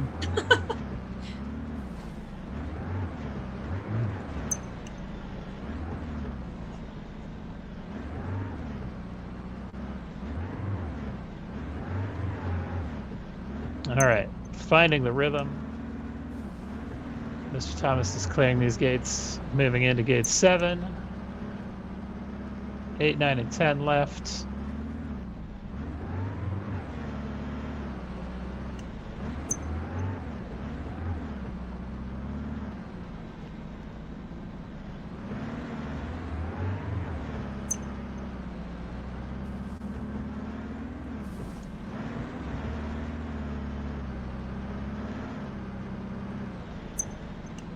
All right. 8:54. 10 and 10.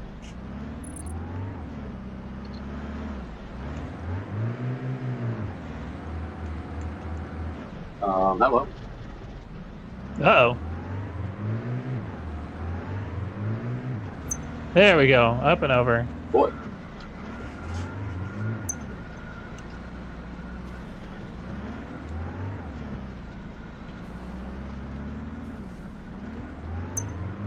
That initial rock in level 2 was the big point of discussion in the Omega chat through the lead up to this game on how much it wants to just flip your truck for you. Really? It's not very nice.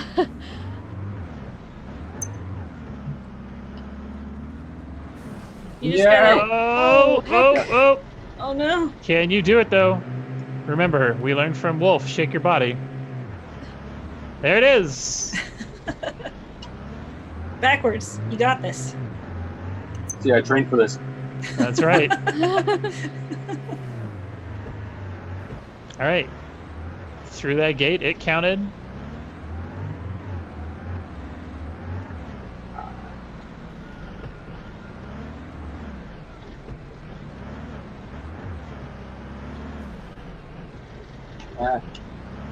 Come on. Just finding that line to get back through this gate number 8 here. There we go. Got it. No, rolling. Oh no. Oh no. Can he find some traction? You're at your halfway mark right now. You're at 4 minutes left. I never figured out if there's a easy way to get out of that. I just kept hitting stuff, and then usually I get out. But yeah, sometimes you can grip with that front tire. No, I can't do this now. 3.5 minutes. That's been 30 seconds upside down. Oh, that was close. I think you can get it. You got this. Yeah. I don't know. This is Wolf cheering you on here. Who's trying to hold on to this lead.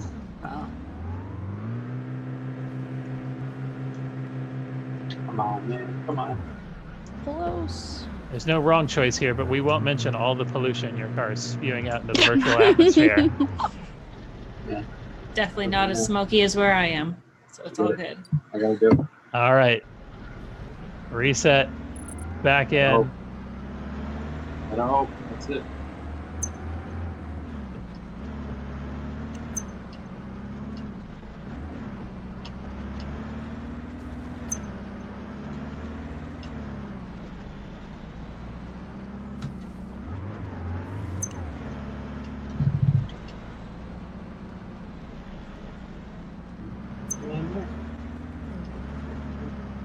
Come on, baby. Come on, you gotta give Daddy what he needs. Nope. A little bit of reverse. So far, a relatively clean run. That's only the third cone hit.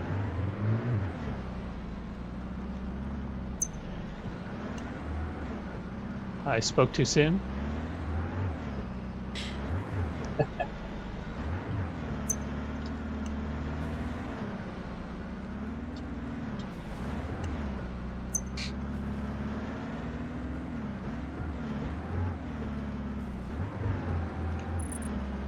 All right, 8:49 for time.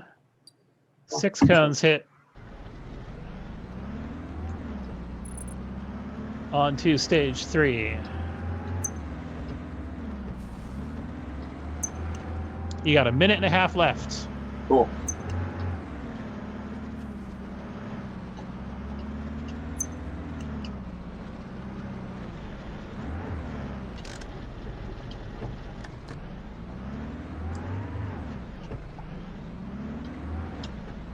I missed the wrong one. I thought that was the turn. Oh, no. Cones off to your right. That's to my right. That's to my left. Nope.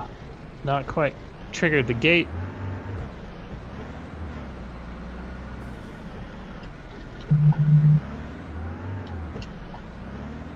Come on.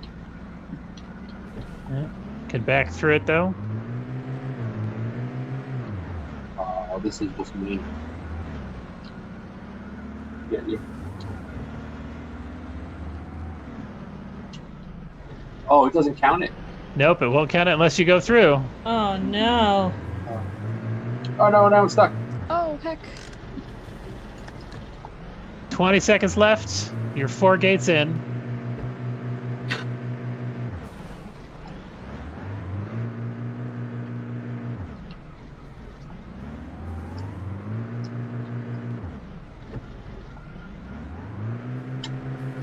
And that is time. Oh boy. All right. All right. Oh. Oh boy. So let's see. That was 4 gates in, and that was, I believe, 4 cones hit. All right. Let's see. Bringing us up next, we have Targaryen Oak. All right. You ready? I am ready. When you get in and start that first pulse of your gas pedal, I will Okay. start the 8-minute timer. A new vehicle. Doors and a roof to protect your driver.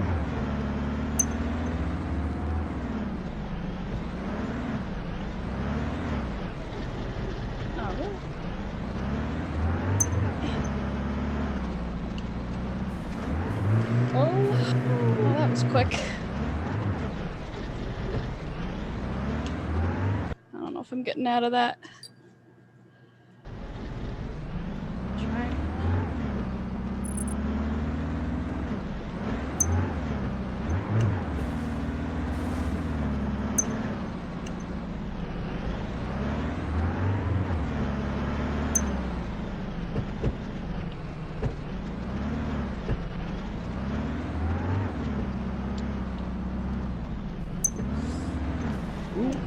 Ooh. Nice. That was Nice. close. Way to hold on, though. Oh. Oh, I'm gonna stop talking so I don't jinx it.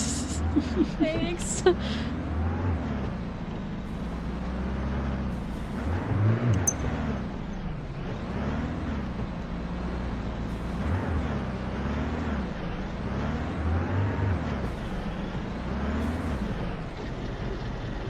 I need to zoom out a bit.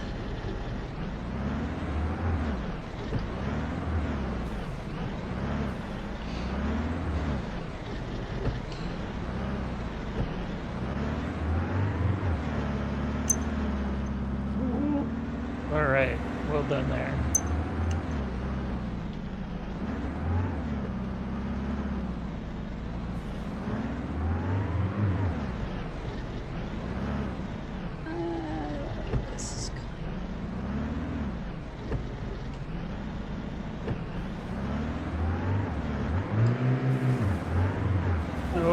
Oh no! Oh boy.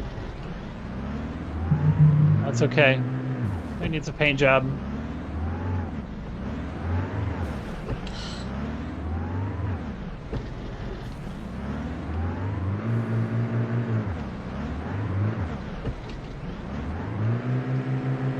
Come on! That's it. No, I might get stuck there.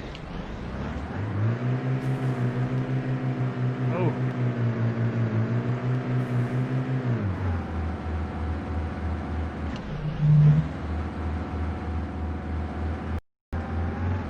Yes. That is so close. You've got to lean more in your driving, personally. Yeah. And put some more actual body motion into it.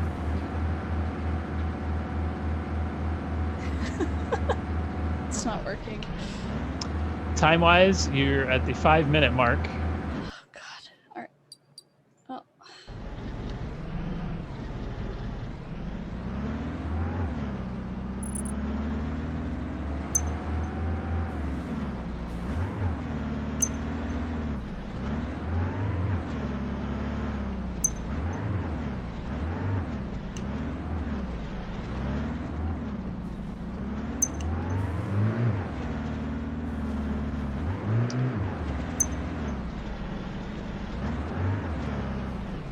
If this were an actual off-road truck, it would have a name. Because every good crawling truck has a name. Oh, that didn't trigger that one. I know. Oh no! Oh no! No!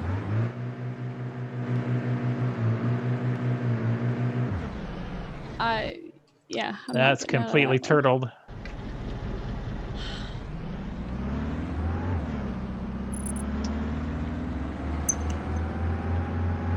Well, I was doing all right at this game, but I was going really slow. Well, slow down. That's fine. Yeah.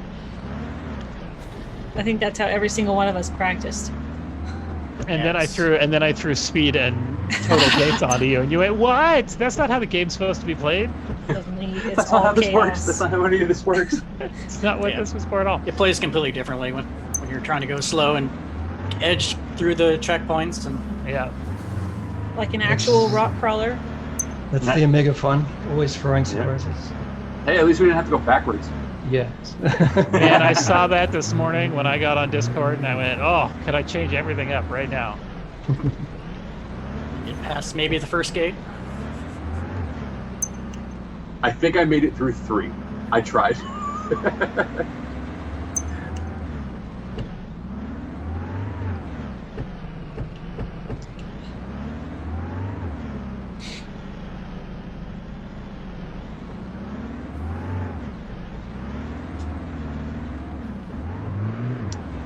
Trying to think now, because when I said this truck needed a name, I first thought like Purple People Eater, and I was like, that's too common. But Grimace from like Grimace was McDonald's, good. Grimace is good. Oh my goodness. That puts Wolf's red car as Ronald. But I'm trying to think of the blue, the Fry Guy. That was the blue one from McDonald's. So that puts Mr. Thomas's truck as Fry Guy.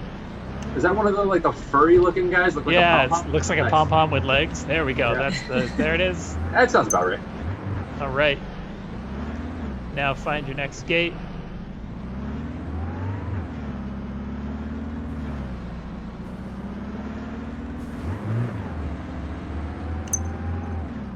And finishing with 8:02 on the clock. 9 tripped and 10 totals cleared. You have 1:47. No. Oh no! Oh no! You're good. You're good. Wow! Wow! Backflips are no bonus points, but it looked cool. No, it does.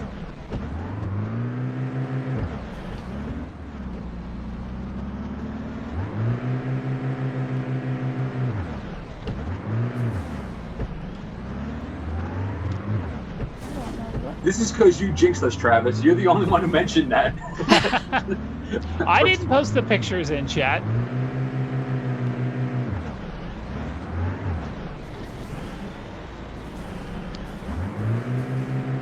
But I also had a very hard time with this Range Rover vehicle. The Doom Buggy felt better getting over this. You know what? I didn't realize that there'd be a huge difference, and I really didn't practice with this vehicle at all. So, well, I did a little bit, but there was another one that I used, and I was like, okay, this is good, but I'm pretty sure they're all the same. But I'm beginning to realize that they are not all the same. They're very different. I could not get up that big Range Rover. Yeah, it's... All right, 20 seconds left. There it is. There it is. Bounce it up the rock. No.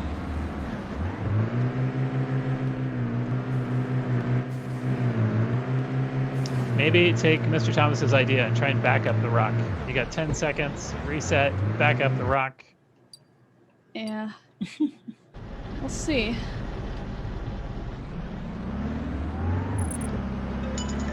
We're at 5. Here's your 5, 4, 3, 2, 1. That's time. All right. Oh man. Wow. All right. That's rough. That's really rough. Do I have to get? Is this good enough where I don't have to like try to get to the end, or? Yeah. Okay. We got your scores from the first time, and we don't have to worry about hit cones that time. All right, Baby Fett. All right. Let me find you on here. It hasn't crashed, so knock on wood. Good luck. Baby Fett having stream trouble earlier today.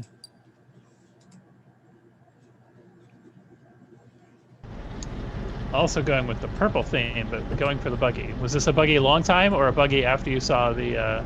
Well, at first I started with the Toyota truck, but I was informed that the buggy was a lot smarter idea. Oh, that's right. You have a spouse who is an actual rock crawler. Yep. Whenever you are ready, I will start your timer. Okay.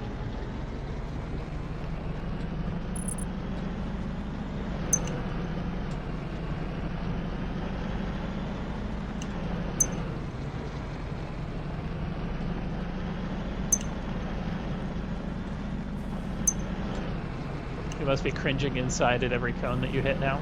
Yep. Sure am. Just This whole time, like, don't touch the cones. Don't touch the cones. Now it's like, I don't even care. Touch them all. Get somewhere close to the cones. Touch all the cones.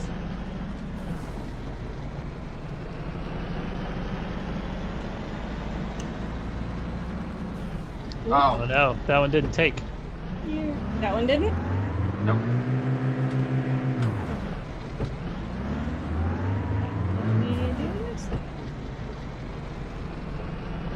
I just want the core strength of this driver. Moves on this guy, no matter how hard the car shakes, except his arms on the steering wheel. Nerves of steel. That not? Nope, didn't quite tick. There you go. Now you got it.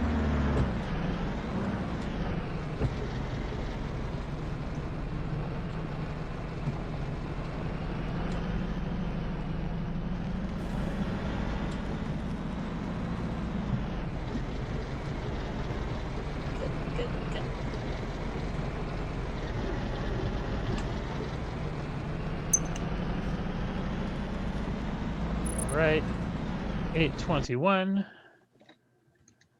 10 cones and 10 gates.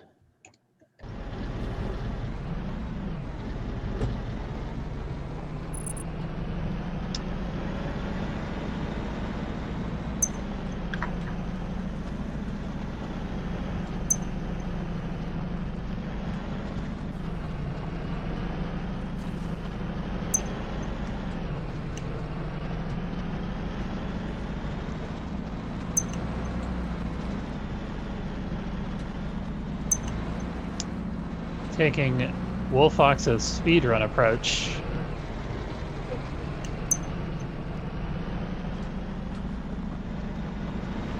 Oh, Oh no. There it is. Yep, this is the corner.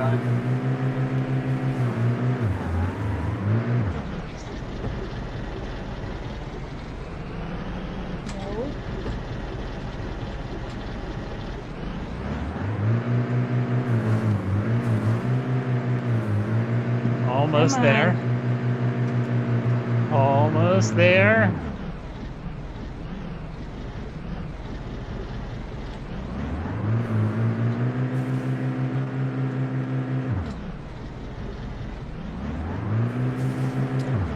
Ah, nice.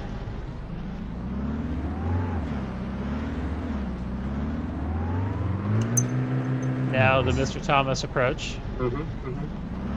Just backing through.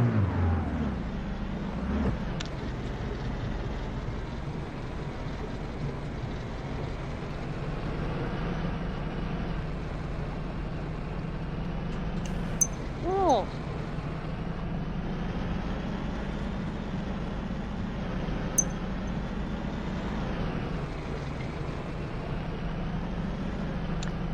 Nice.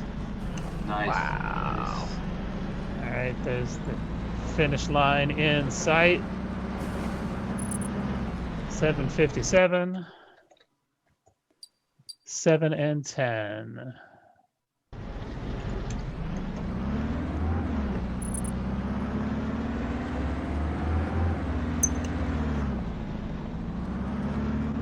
You just crossed your halfway mark. Cool. Wow.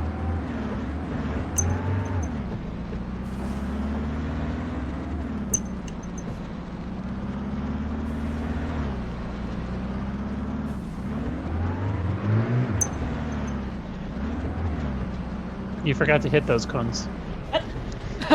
No, it's fine. You passed them. I said you Don't forgot to hit do them. that.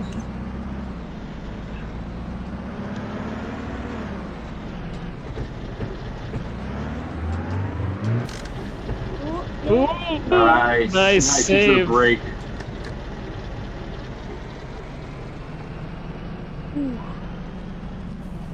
Helps when you push the right buttons.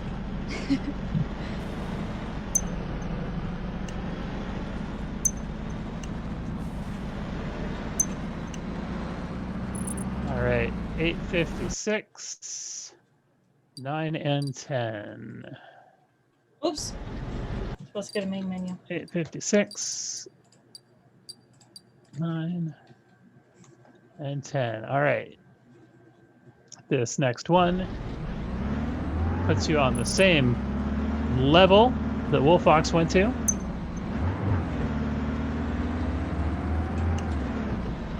You've got 2.5 minutes left. Had you practiced this level? Yep. All right.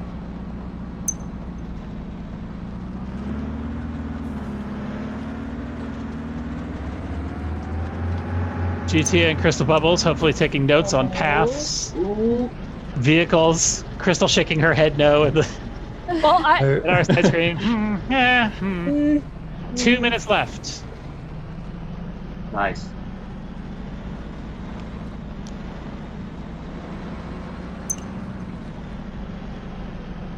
I love this board when I practice. Oh no. Uh-oh. Maybe? Minute and a half. You're breakdancing. You got it. You got it. Roll down the mountain. You're right. Oh, there you go. Oh, yeah. Nice. All right. Now let's see if I can do this. There we go. Oh no! Oh, that's the one. No! Keep going. Oh. Saved it. It's that core strength. He just forced it down.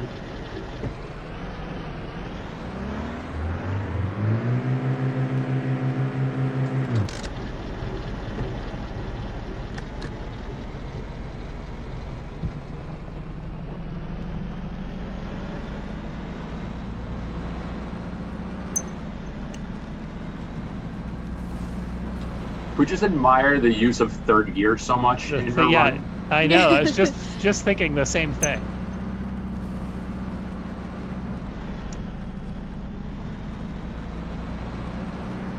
All right, this gate ties you with Wolfox for number of gates. Oh. You got 30 seconds left.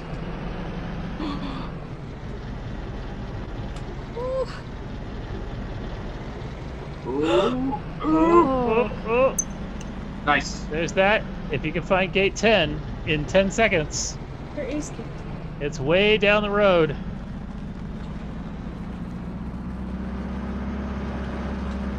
5, 4, no, 3. No. Oh, and that's time. Oh, man. Oh, wow. So I'm gonna have you hit R and go through just so we get your actual number of hit cones, because this is going to be an important part here because it was 9. 9 gates for both of you. There's right gate there. 10 just hidden away. Don't worry, I'll subtract that cone from it. I don't care about it. Gate 11 just to the side there. Oh, oh. You can hit R and reset through there. You can hit R and reset again. Plenty of that. How much time do we got left?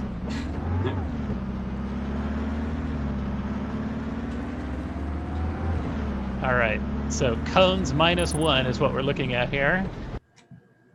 Cones -1 being 7. Oh, that's a straight up tie. Wow. Really? Oh, 9 gates and 7 cones for both of you on that level. So man. I'm gonna have to actually go look at recorded time, but we'll do that. We'll do that in a minute here. Jeez. Wow. That's about as close as you can get. GTA. Let me quit out of that one, Baby Fett. That was some great driving. GTA. I am watching your rig. And let's see. I'm going to cancel my timer here. Ready to go when you are. Ready? Yep. All right. 8-minute timer is going.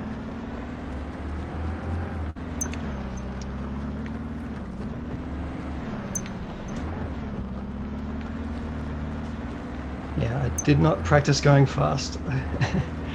Tried to avoid all the cones. You have to be just as fast as Beba Fett and Wolfox, but avoid 1 more cone.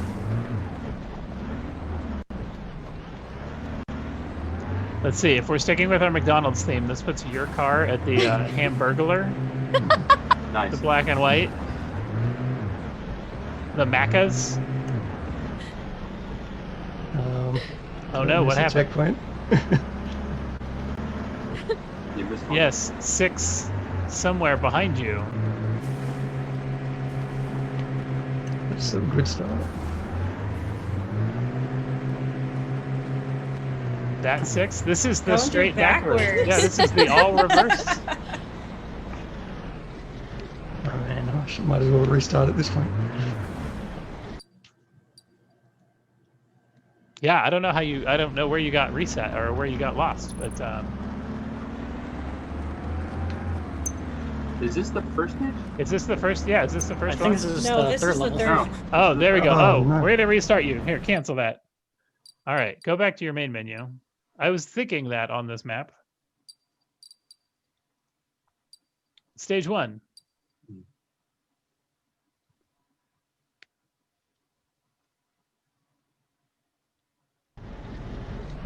That looks more like it. All right. I've reset your 8-minute timer. We have some room. We'll still get 8 minutes for Crystal. Oh, good. Yeah. That's a relief.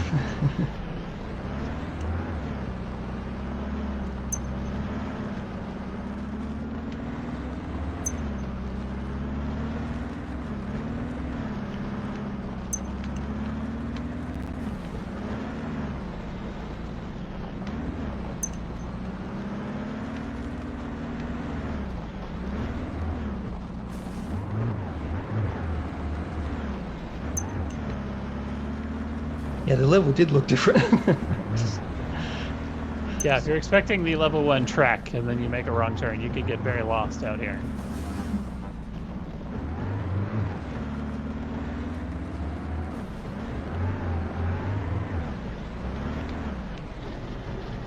I'd normally do it slow over here. Oh, did not catch that gate. So that's going to tell us that only 9 gates were picked up right there. What? 9 and 7. And it was 8:53, I believe.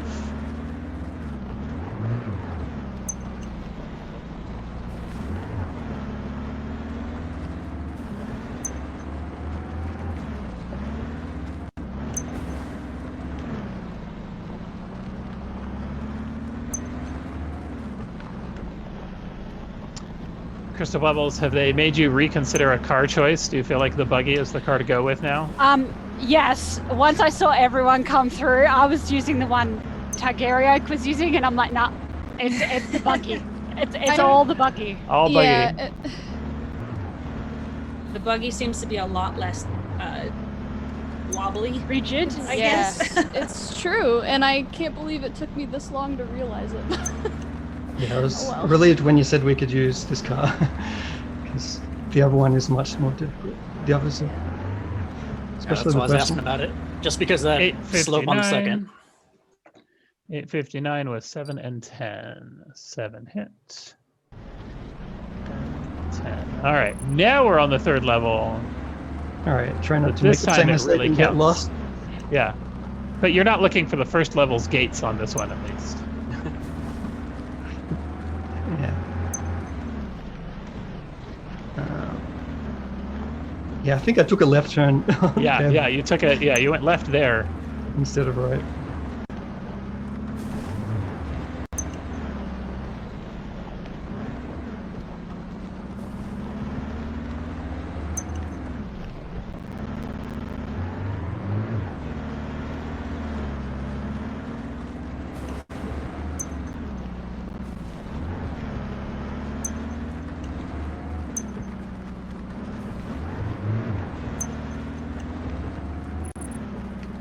Nine, 10.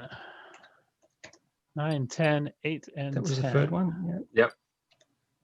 Hope you got that. So, yep. Out to the Red Desert, stage 1.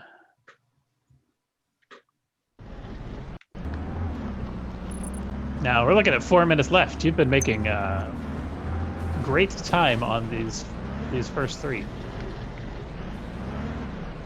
Yeah, I'm just gonna quick restart.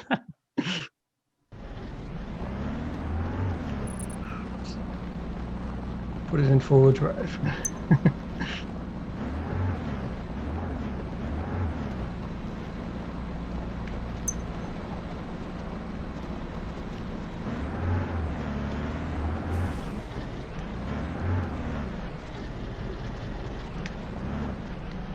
Uh-oh. The game is going so choppy. Okay, it is going choppy out here for us too. Oh! There's a ball in the world right there. Yeah. Yeah, I tried bumping that to see what that was. Turns out it's just a rock that hasn't been rendered. Yeah. Just a floating rock.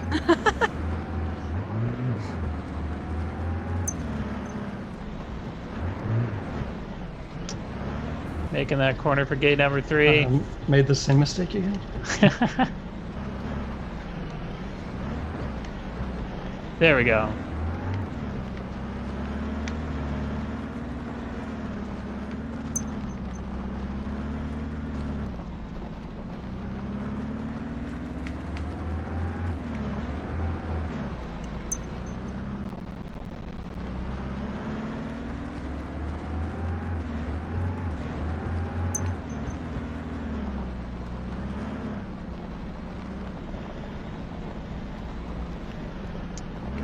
This is that fun crawl down. Whoop, whoop, whoop. Didn't even roll through it. Oh, no. There you go. Oh, no. Oh, no.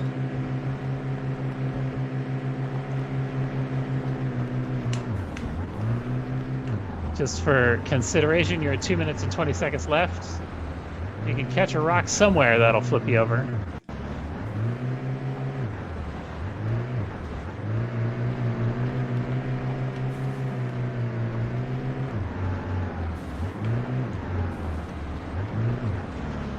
You got it. Ah, there we go. All right.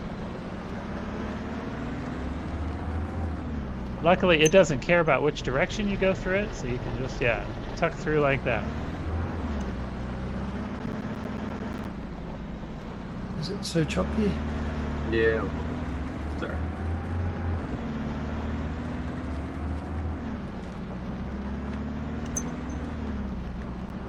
Nice.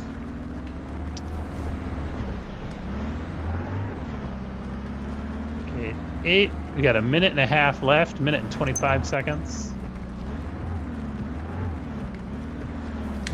Oh, no. Not what you want to have happen here.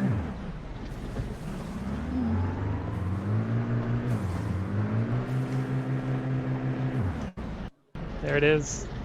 Just so close. Ah.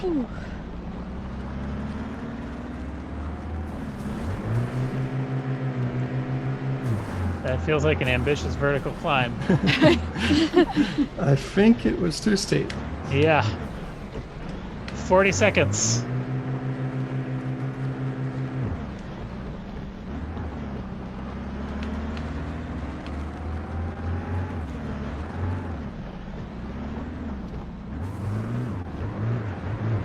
This is the infamous gate 9. That is the choke point here for everybody.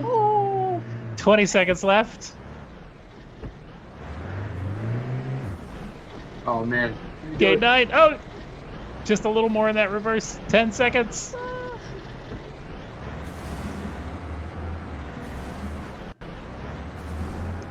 Three, two, one. Time! Oh man. Here's the good news. We don't have to worry about how many cones you hit because you made it through 8 gates. All right. It might matter for for Crystal's time. You're funny. You're funny. What I will remember here is I'll put down these 6:05 so that we have that. All right. I'll just... All right. Crystal. So should I go to the end or not? No, we're a little bit shy on time. Okay. So we're going to jump to Crystal. If Crystal gets there, I've got your recorded time. I think you're safe. I think you're safe. Crystal feels intimidated, but we got the purple buggy back. All right, here we go. Yeah, purple buggy. Yep.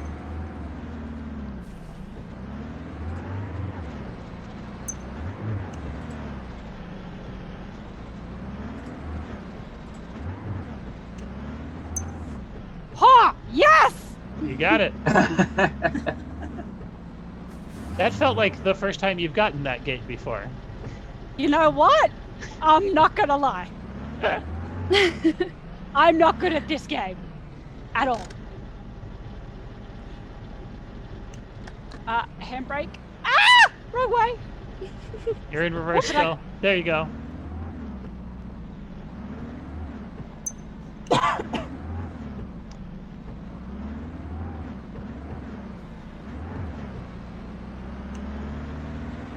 No. All right, hold the Mr. Thomas method and just reverse right into it.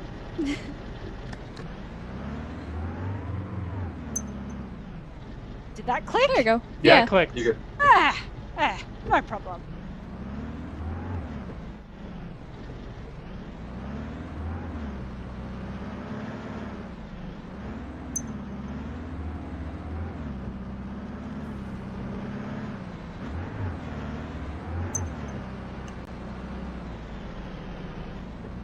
Where's the next one? Ah.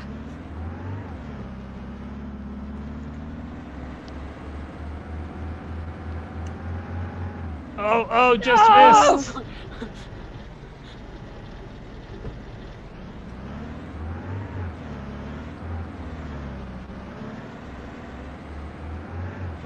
You game, you. Can you imagine doing this in real life? No. No. I'd be dead within It's 5 minutes. horrifying. with no doors, no roof. This one doesn't even have a floorboard. When you get to the bottom, you can see on, seriously? the seats. How do I even? Crap.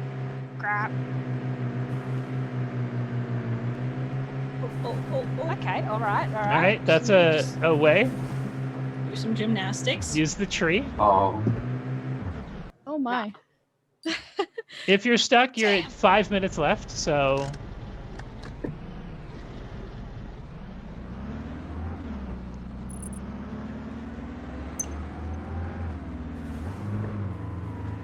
You.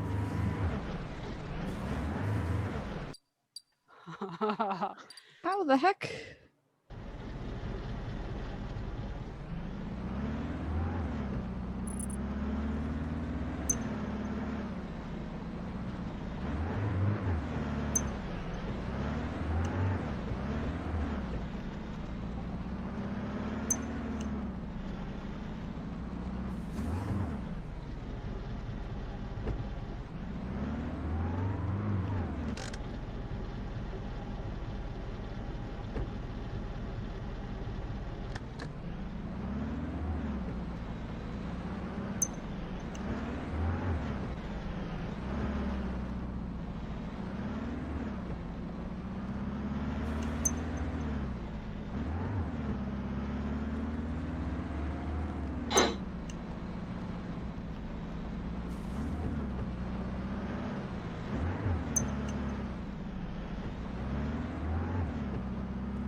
Oh no. Oh no. Flip again.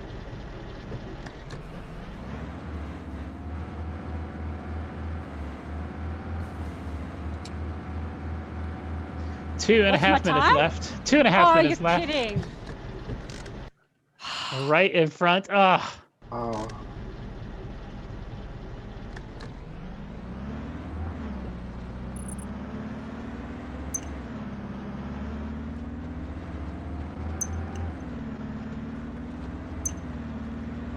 Smooth runs. Nice.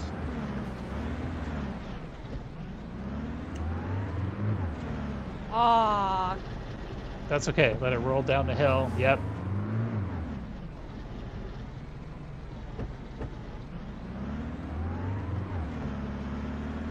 Are you kidding? Oh. Nah.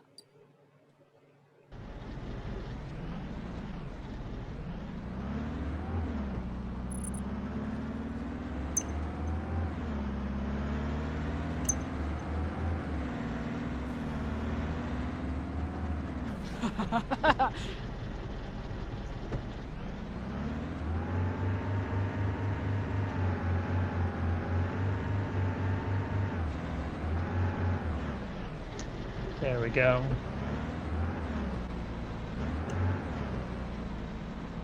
Oh no. Why? Still not.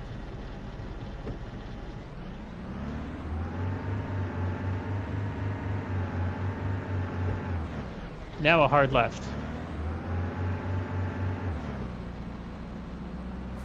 Still no. Oh my god, this is pathetic. Now back up with a hard right. There it is. There we go.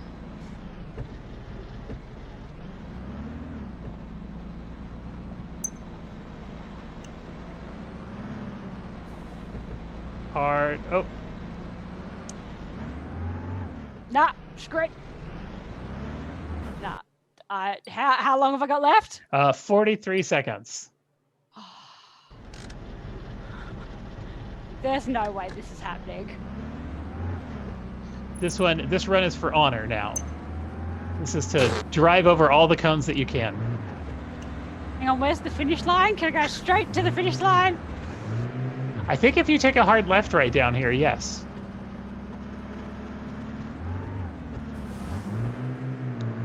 Yeah. But no. you can't drive through a tree. That is.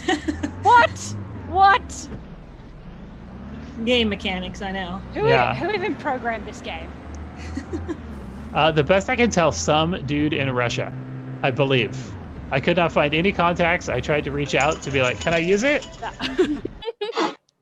All right, there's that time. Okay. Well, that gets us to the end here. Going in reverse order from Gates, Crystal Bubbles made it through 9 and then flipped and had to start back over. Thank you for the pity number. Targaryen at 10. So that's coming in 5th place. Coming in 4th place, Mr. Thomas with 24 gates. 3rd place, GTA with 37 gates. Nice. So close. Really? A tie in the number of gates, Wolfox and Babafett both getting 39 gates. But when we go back through and tally up the total number of hit cones in run 1, Wolfox hit 7 cones and Babafett hit 10, putting Wolfox in the lead right there. Run number 2, Wolfox hit 8 and Babafett hit 7. So closing that gap a little bit. Run number 3, Wolfox hit 7 and Babafett hit 8. And then in that final run, they both tied at 7 cones. That puts Wolfox in 1st place with the least cones hit. Babafett coming in 2nd place. So we will get the updated scores over on the Discord channel because I know we're bumping up tight into the end of our 6:30 time for the end of this round. So I will get your scores posted up over there, and you guys can continue following along with the virtual Omegathon game and see how your scores go once the final rankings are in place. Thanks for joining us tonight.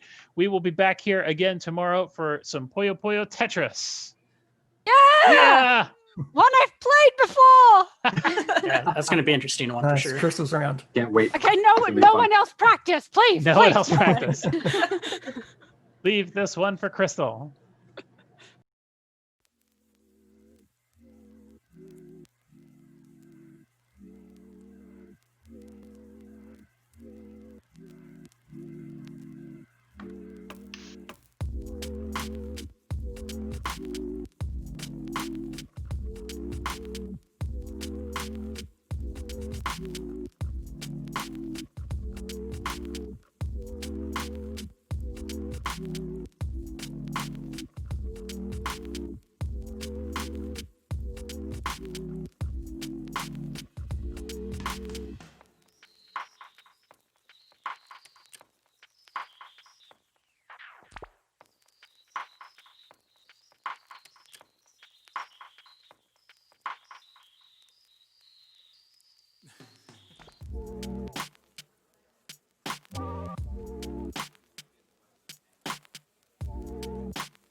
Nine Witches Family Disruption is a 2D pixel art action-adventure game set during World War II, where the mysterious Occlude SS division is using an evil curse in a desperate attempt to change the course of the war.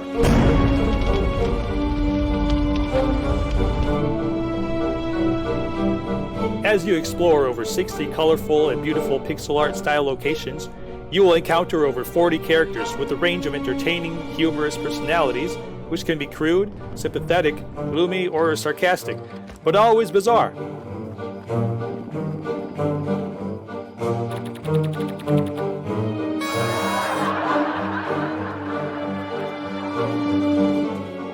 It's a single-player game with dual character control. You'll be able to switch between Professor Krakowitz, who is confined to a wheelchair, but able to commune with the dead, and his Japanese assistant Akiro, who are sent undercover to resolve the supernatural phenomena occurring in the rural Norse town.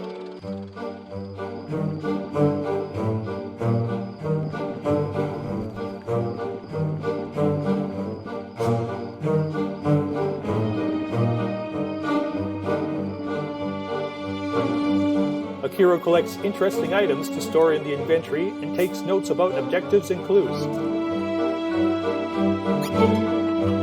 Professor Krakowitz gets goosebumps and a blue aura around his body when he senses the presence of spirits and is able to enter the astral plane, an invisible world between life and death. There he is able to communicate with lost souls to gather further information that will help solve the case.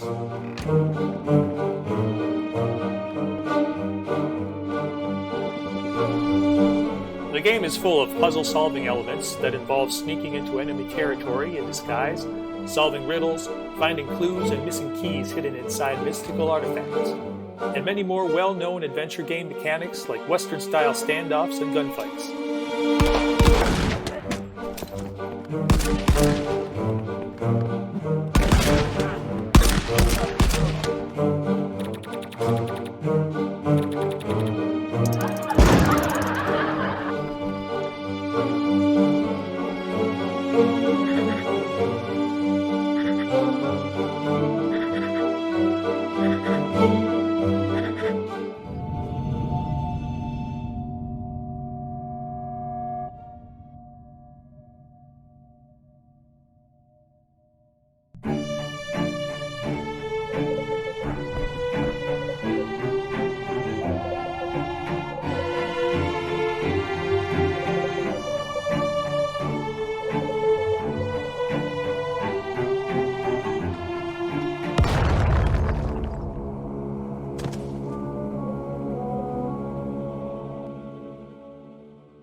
Experience the essence of role-playing by being a game detective in a cyberpunk world.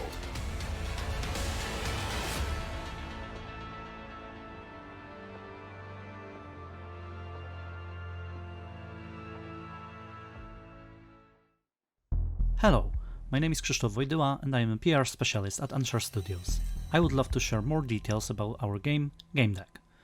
Game Deck is a single-player, non-combat, cyberpunk isometric RPG based on a book series under the same name, written by Marcin Przybyłek. As a private detective, Game Deck, players are solving crimes committed inside virtual worlds. Every decision player makes will have consequences, alter the character traits, and impact the game's course. We are currently knee-deep in production, and a lot can change before the game's release. We are using Unreal Engine 4, and the scheduled release window is Q4 2020. We've recently announced the Nintendo Switch version of the game coming in 2021.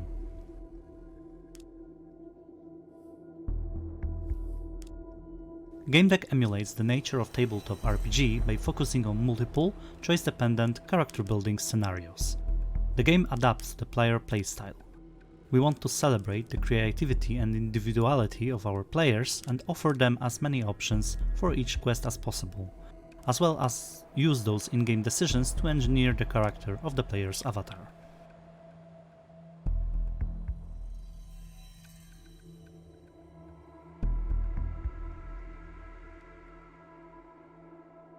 Let's take a quick look at the game setting.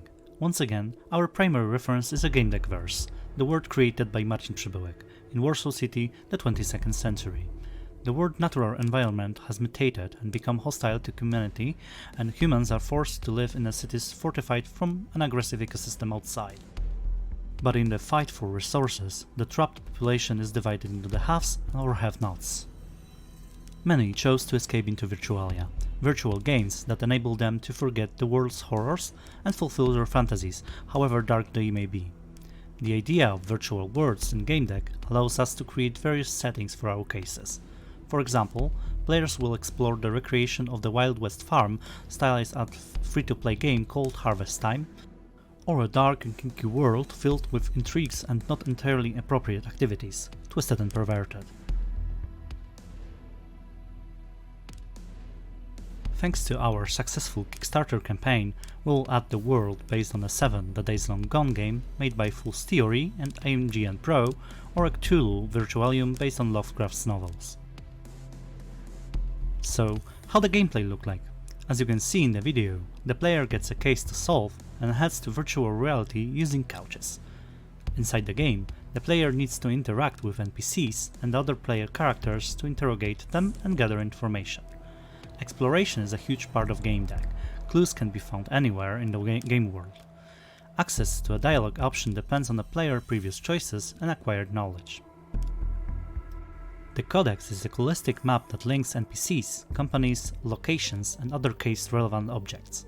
It contains a deduction field mechanic where a player can unscramble facts and evidence to conclude a case. An essential part of a deduction in Game Deck is the absence of a fail state. Instead, case revelations present moral dilemmas. Players can base their conclusions on personal ethics, lawful integrity, or a sense of poetic justice. A game deck will remain neutral to their choice. However, the character within it will respond to the player decisions according to their own ethical and personal beliefs. The character will be crafted through a series of questions at the beginning of the game. It will allow the game to choose the most relevant aspects and backgrounds for a character. Those will have an influence on the early steps of your investigations but are not set in stone. Players will be able to choose their own playstyle and further define the detective using aspects and professions. It's entirely up to you how the story will unfold. Remember, you are the sum of your choices.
What do you do when you run out of spell slots?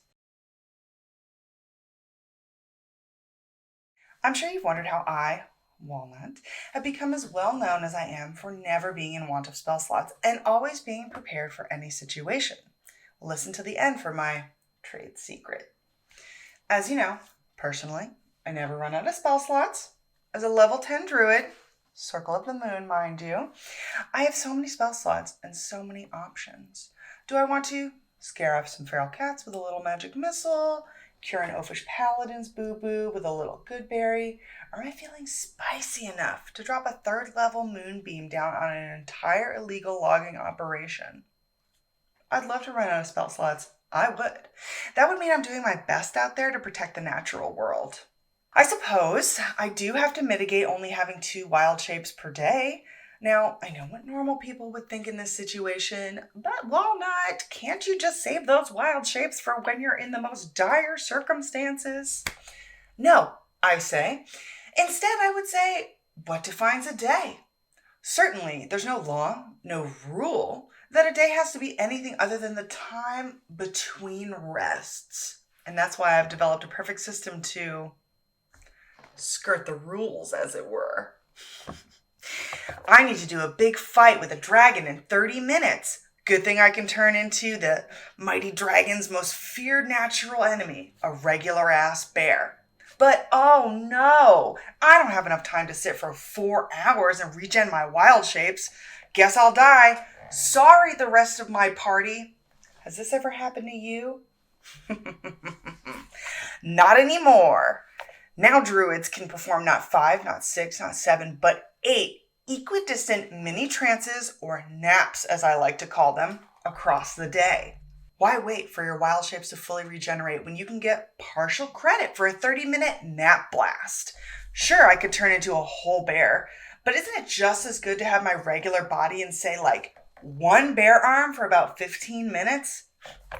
That's a whole 150 rounds of combat. If you can't get the job done with 1 bear arm in 100 rounds of combat, then why are we even talking?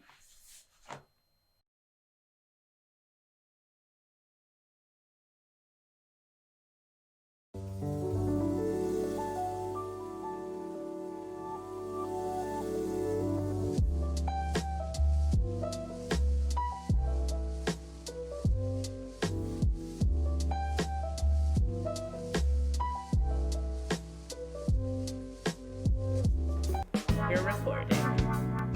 Hello, everybody, and welcome to the first annual Animal Crossing Olympiad, here on your host island of Catan.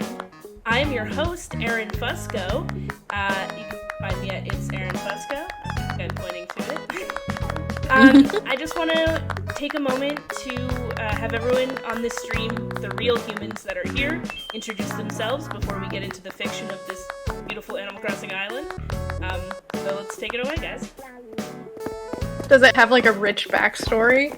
There is a rich backstory. There's lore. Okay.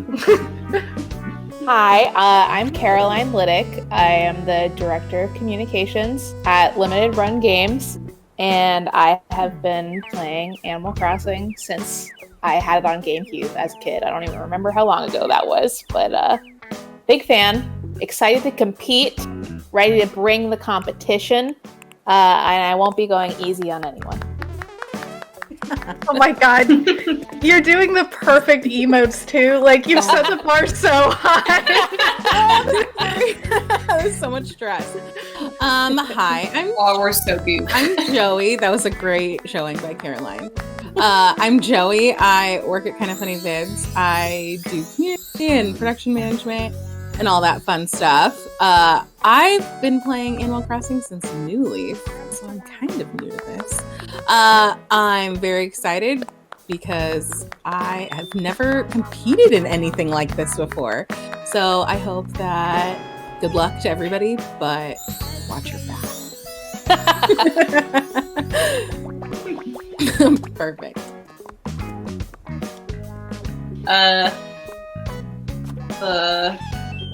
Hey, I'm Nicole. I am a social media manager.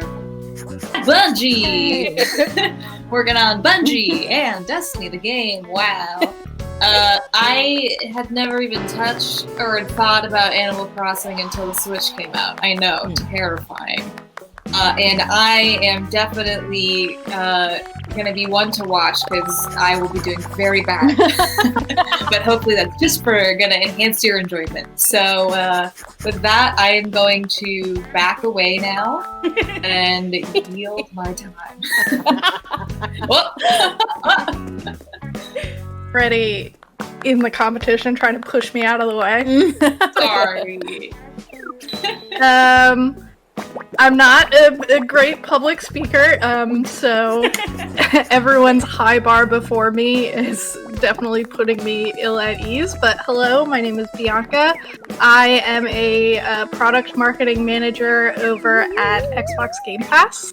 I am really excited to be here. I'm really excited to put these other competitors into the dirt with my athletic prowess, because we all know that these games are going to be skill-based and extremely fair. And definitely not just a complete clusterfuck. So anyway, excited to be here. Also, hi PAX. I miss you in person, but I'm excited to be able to have this panel at least be available online for everyone to enjoy. Because I mean, it's not like we could do this in person, so it's a whole new world here in 2020. And yeah, I'm excited to compete and destroy everyone. Okay, bye. Thank you, all real human people, for introducing yourselves. Now we go into the rich fiction of Catan, my island. I want to thank the competitors from their various islands: Sanctuary, Star Hollow. I forget the other two. Please tell me your names. Caligari. Armalade. Fantastic. Love it. I love having so many beautiful competitors from so many beautiful different places here on our island. And of course, this is only possible through the glory of the Balloon God. When we first settled this land 7 years ago, it was just me and some tanuki, and of course a small hamster and a squirrel with a unibrow. And together, with the glory and the grace of the Balloon God, we were able to build this beautiful town and host these Olympics. These games, rigorous. They will test your mind, your endurance, your sight, your smells, all of the senses. But I am convinced that through these 5 events, we will find the best and strongest and worthy competitor, and they should live in glory and infamy for the rest of their lives. So, without further ado, I'd like to get this game started. Let's go. Yeah. I'm so goofed.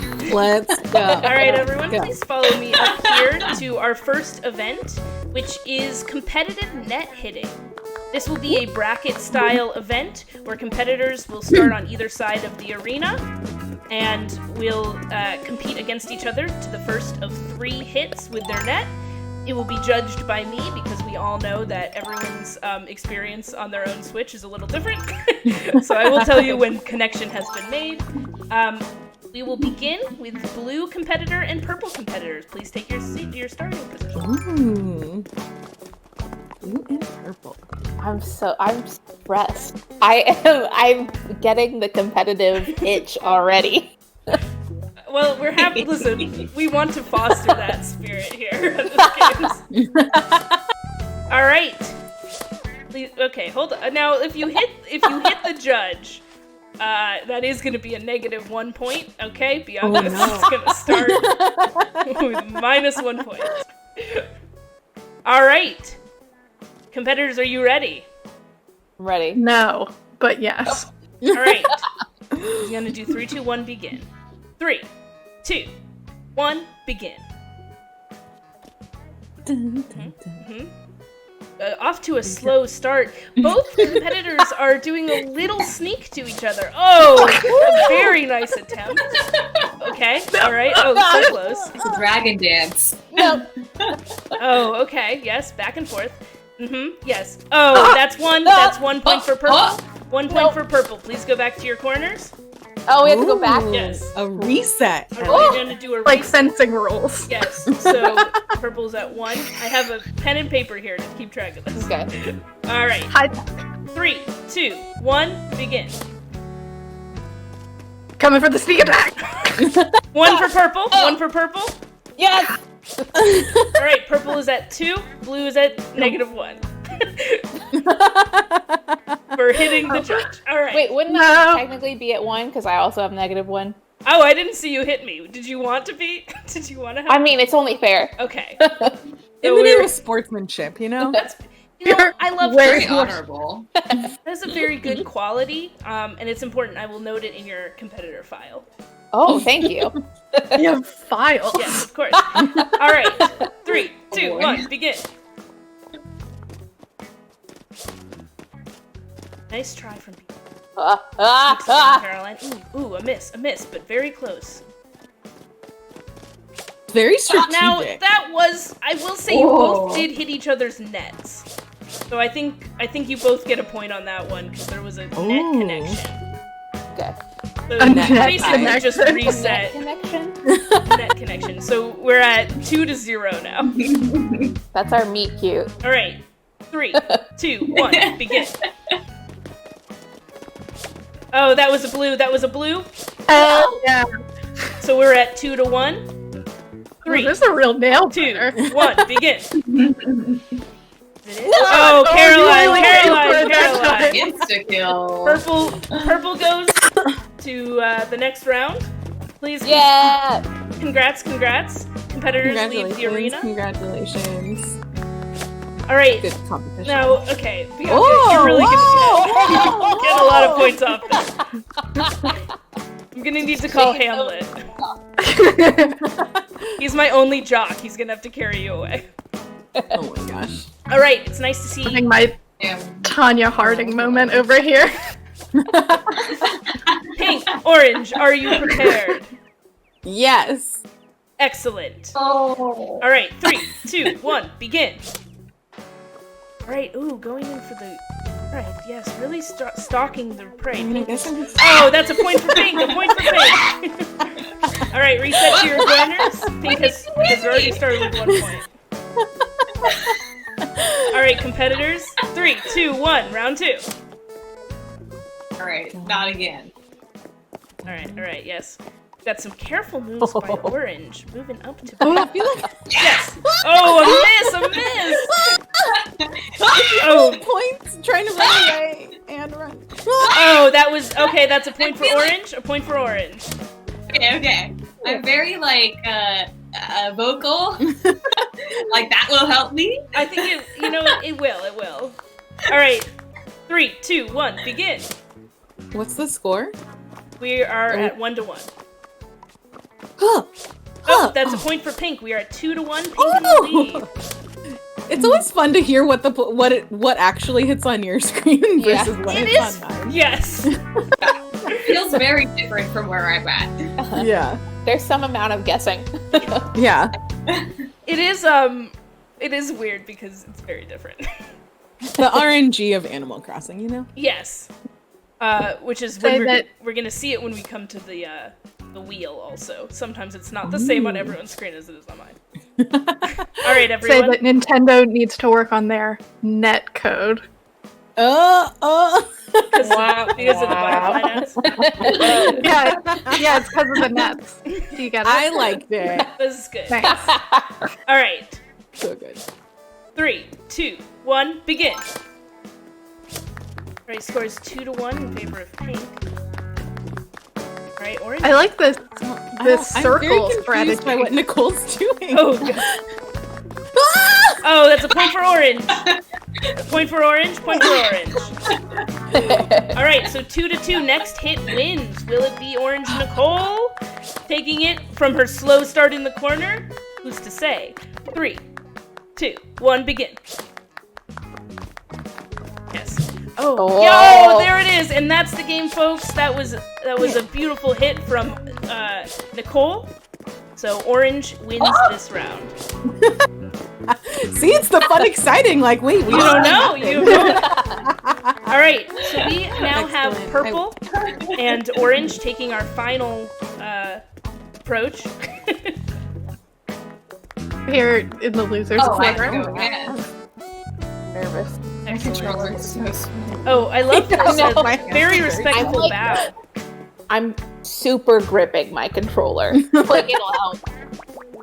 Okay. So that means, just so we're clear, we've got Joey, who's pink, and Bianca, who is blue, both getting 2 points for coming in last, basically. And now we decide who gets more points here. Oh. All right, are our Fight for competitors first ready? place. I'm ready. Let me go sicko mode. 3, 2, 1, begin. Okay, yes. Oh. That was a hit. That was a hit from Orange. Oh no! All right, so that's 1 point for Orange. Who is that? Ready? 3, 2, 1, begin. Casual, just trying to be nonchalant walking. I like that. Yeah. Huh? Oh, we got a lot of circles. I'm trying to. Oh, come on, that wasn't a hit. That was a Ref. There it is, Orange. Oh, What? from Orange. Come Hit on. from Orange. Hey, oh, do you want to lose a point? Oh no! All right, At this so point, what'd I do? listen, we all saw Caroline sneak up on me here. Put it in my file. All right. Bianca's gonna lose this competition. All right. 3, I have already lost. 2, 1, begin.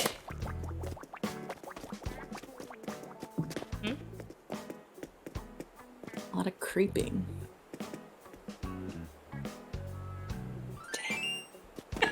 Like it. What? That wasn't a hit! That was a hit. That was a feel like I hit. did that. It was a hit from Orange. What? Oh! Nonsense! Listen, you can watch the tapes back. Yeah, roll a tape. We need a slow motion on that last hit. All right. We'll do it in post, don't worry. Excellent, everyone. Thank you for competing in the first event. This is my beautiful scrap paper work of art here. We've got tied in third place with 2 points. We have Bianca and Joey. And then in second place with 3 points, we have Caroline. And in first place with 4 points, we have Nicole. Nicole, we're all watching you. Yeah, we're coming down. Yeah, we're all coming down. Now, if you will proceed up here. How are we all feeling after that first event? I'm that feeling was way more spicy. stressful than I thought. My hands are very sweaty. Last round was like a samurai duel. They just like stared at each other and didn't move, and then it was like over immediately. I felt like real Ghost of Tsushima. It was really All right, everyone, please enter into the racetrack, don your King Tut mask, and prepare for your relay race here. The goal is to get from this side to the right side of the track. And you should hit each one of these pitfalls on the way. First place, all the way down to fourth place. I'm excited to see who's going to make this their best game. Everyone stay hydrated. Yes, do you have a question? Rules clarification, do we have to stay in our lane? You don't have to stay in your lane, but you must hit a pitfall in each row. Okay. If somebody hits 2 pitfalls, then I guess you don't have to do that. But we'll come to that agreement when we get there. We'll hope that they don't. Yeah. All right, is everyone prepared? Yes. 3, 2, 1, race! Yes, excellent. Excellent. Some strong starts here. Everyone's doing a good wiggle. Oh, we've got a purple out of the lead. Oh! Find your pitfall! Find your pitfall! Oh, yes! Okay. I am offended. We've got Caroline. It was me, I'm sorry! Caroline! Hold it back! Oh! I can only do Okay, purple! Blue! Orange! Pink! Who would have thought it'd be betrayed by Caroline? Sorry. Oh, everyone, what a fantastic job you did here today. I'm very proud of you. That was a nail-biting race. We honestly didn't see that many. My phone come out? Why? I am shocked by the show of unsportsmanlike conduct that I guess is kind of in the rules.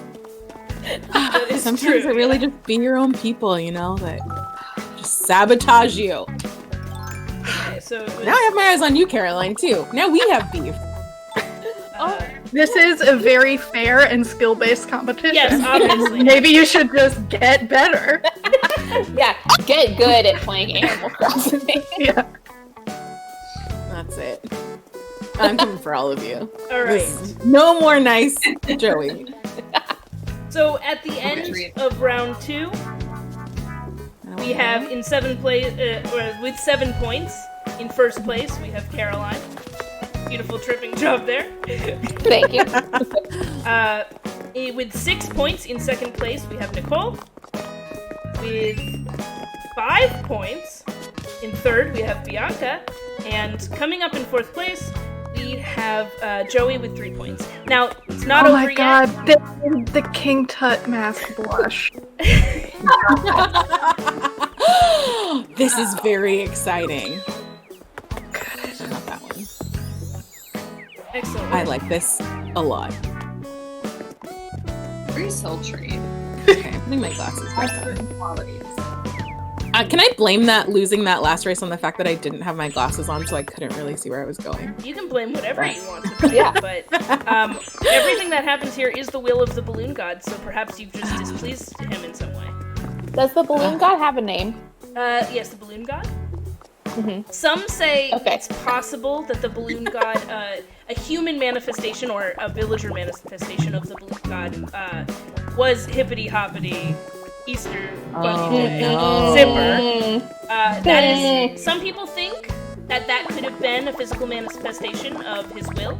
It's hard to say though. The scripture isn't clear.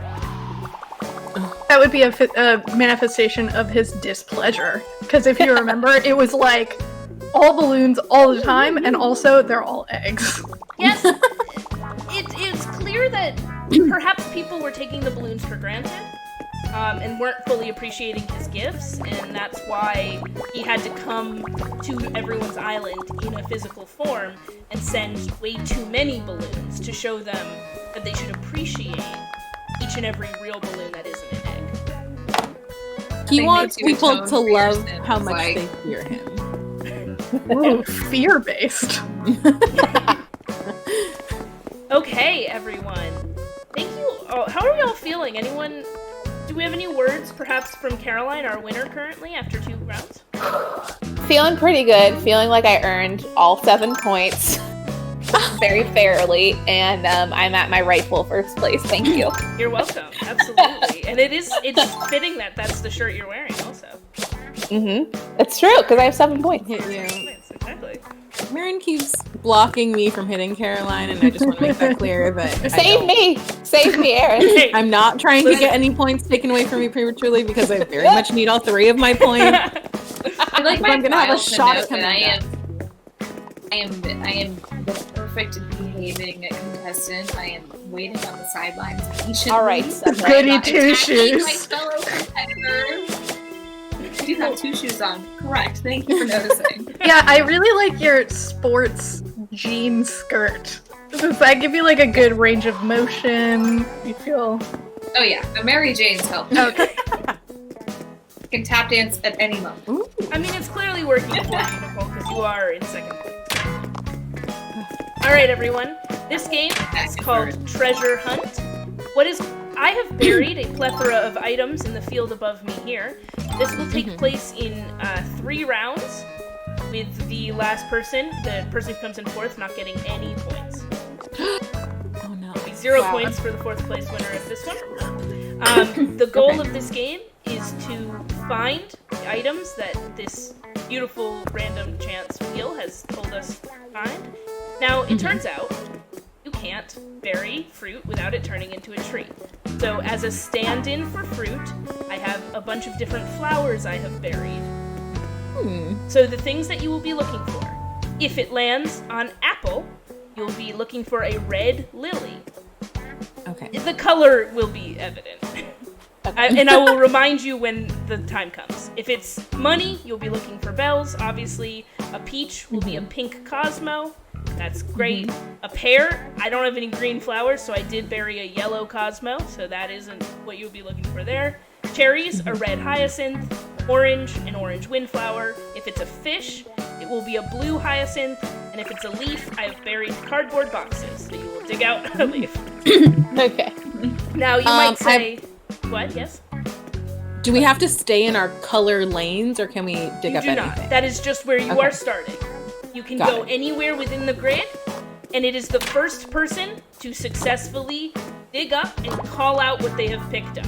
Now, what's going to make this challenging is if you dig up the wrong thing, you have to rebury it before you can dig up the second thing. Oh. Okay, It's gonna be chaos. It is going to be chaos. 100% chaos. So I'm going I'm to ready. spin this so we know what we're looking for round 1. You will all take your places in the colored squares. And then the goal, when I say go, you are going to dig up random squares and call out what you dig up. And then you have to rebury it if it's wrong. Okay. Are we ready? So it is kind of like a game of memory too. It is. Yeah. Yes. Like the later round. That's why these games are going to test everything. Physical, mental, spiritual, every Smell. bit of your life. Smell. No, when is the smell part? I'm scared of that. It's already happened. Oh no. I don't like that. That's worse. It's the fish. All right. Oh no. No, how long has the fish been buried? No one knows. All right, are we ready? Yes. Yes. We are looking for... Ba-ba-da-bum. That is an apple. So what you guys are looking for is a red lily. Red lily. Oh wait, actually, orange should go into my side first because we don't want to mess Yeah, up. you don't know what's in there. Yeah. We definitely don't know. We have no inclination of what possibly. I mean, I've told you, but there are traps and other things buried in this field as well. Are you ready? Ready. Yes. 3, 2, 1, go. I have it. Oh! Red lilies. I got money. Oh I got my him. God. I got him. Red We lilies. have 2 red lilies I got it. immediately. Dang. All right, I will need to find out who gets first place. We're gonna have to do a round with only blue and orange. So pink and purple, please. You guys will be competing. Oh no, you've fallen into a pitfall. It's okay. You're allowed to do that. Okay. You have to bury the red lily again? No, you can keep the lily. That is fine. Okay. Bianca. Nicole. Are we ready to see who gets in first and who gets in second place?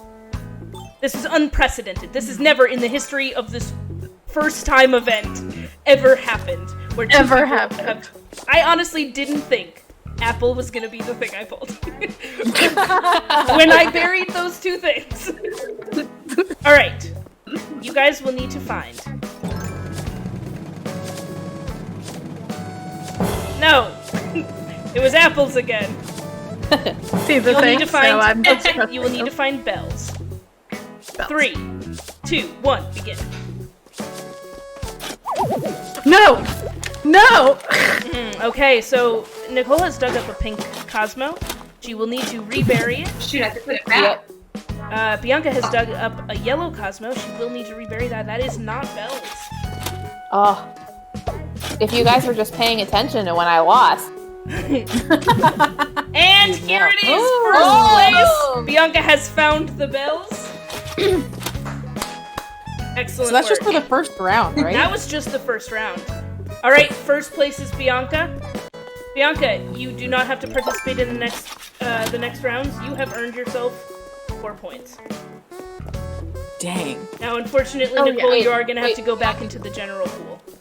Did you rebury the yellow Cosmo? I think Bianca did, yes.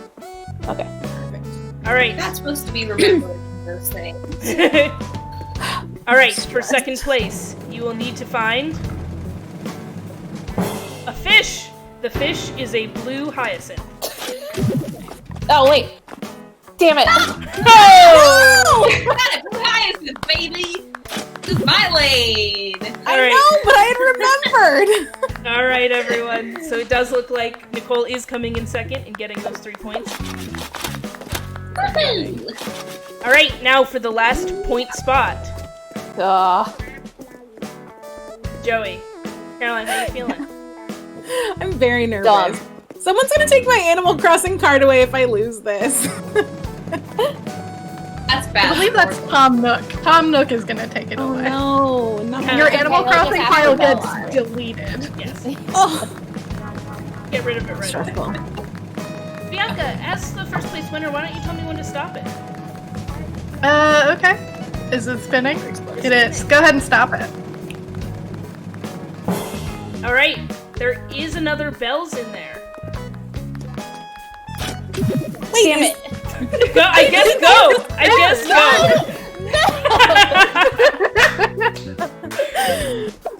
Okay, I didn't know that we were too. Excellent work. Excellent with the memory. You knew where they were. Fantastic. It was. All right. Thank you to whoever had uncovered that. I think it was earlier. Joey, for this round, you're going to be getting 2 points, and unfortunately, Caroline, you do have 0 for this round. Yeah. Oh. That checks out. Sorry, I don't know what happened. I got so excited that my laptop crashed.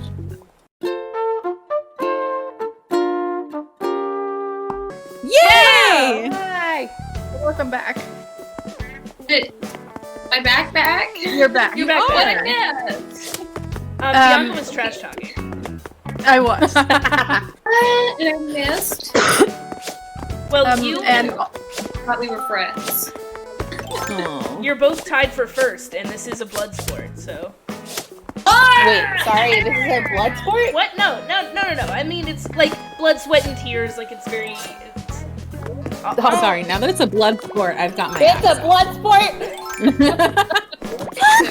Bianca, though, head to head. Okay. Listen, I feel like bring me that bunny. I think this competition is wildly getting out of hand. It's not time for this yet. Yeah. What? No. I mean, it's time for the jump. It's time for the jump event.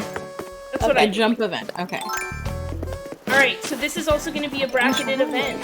So, I am digging some holes here so that we can jump into them from the other side. So we are going to have purple and nope, that's blue and pink. The sun is setting, and it is hard to see my colors on the ground now. Blue and pink is the first. Can you give us a recap of where the standings are? Happy to do that, Joey. Tied for first place with 9 points, Nicole, Bianca. Mm-hmm. Then coming in second/third is Caroline with 7 points. And then Joey, unfortunately you are in third/fourth place, 5 points. Now this still is anyone's game. There are 2 events remaining, and we do have like 28 minutes. So we got, listen, anything can happen. All right. Thank you for having your poles at the ready. The goal of this game is to pole vault across this very small chasm, this very small river, pond here, get into a hole, and dig out. Do you have to get through both holes? No. Sometimes Animal Crossing will put you 1 square ahead of where you need to be. You just need to wiggle out of one hole and be the first one to do it. Are you ready? Yes. Anyone have any questions about the rules? No. My question is the blood part of blood sport. No, we can figure that out later. That's not directly related to this round. Yeah. It's more of like a general question. And like, is the balloon god hungry for blood? Like these are the thoughts that are running through my head. But we can get to it. Wow, do we sacrifice the last place person at the end of this? It's all just, questions. Just questions. Wow. There's an altar for that. I'm sorry, what? So were you exploring my island before I got here? What? I've been here before. I've done the sacrifice before. What? Listen, that's crazy. Indoctrination. She knows the stakes. Listen, the balloon god is a beautiful and benevolent god who, does he hunger for blood? It's hard to say. But now it's time for jumping. Are we ready? Yes. 3, 2, 1, leap. Okay, a good start. Wiggle. Who's gonna go? Oh! Dang it! In a surprise turn of events, Bianca has wiggled out of the hole first. And thus, she is going to pass on to the next round. I clearly should have practiced for this. And then she dies. And then she does die. Alright, now we need orange and purple up. Nicole and Caroline. Okay, hold on. I need to reset some holes here. Thank you, Bianca, for helping. And that's what we love to see here. It's just all cooperation. Point. Can I have extra credit? No, there's no extra points. There's no extra points. There's only negative points. Yeah. Alright. Are we ready to jump? Yes. 3, 2, 1, go. Okay. They're both going in at the same time, but who's going to come out first? No! Very close. But we did have Nicole jump out first. Alright, that means Nicole is going to go on first. This is really gonna get exciting here because Bianca and Nicole are the ones in first place. So we're gonna see who's gonna pull out ahead here from this next round. Ooh. Pretty fancy over here. We will no longer have any ties after this, right? Well, at least not for first place. I help. And you That was me. I help. Alright, so purple? Put it in my file. It has been, listen, it has been noted by the Olympic officials, Olympiad officials. Multiple? Yeah, Multiple officials? Just like the royal we of me. Right. Aaron and the balloon god. God, what? Yeah, what? No, what? Please, if we could have Bianca and Nicole take their places, that would be great. Now I know that both orange and blue are on the same color. We're just gonna need someone to volunteer to stand on the other side. Yeah, I'll be on the other side. Discord, please. Oh, Bianca, we can still hear you. What's going on?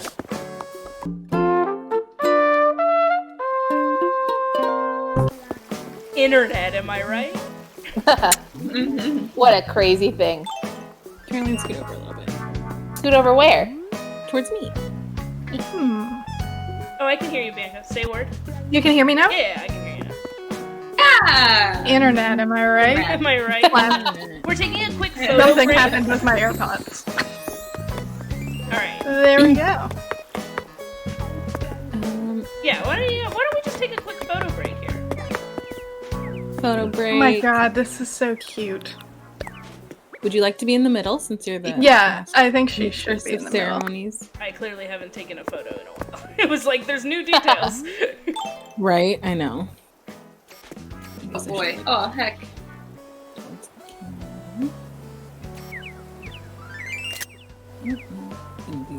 This is really good. Everyone looks beautiful.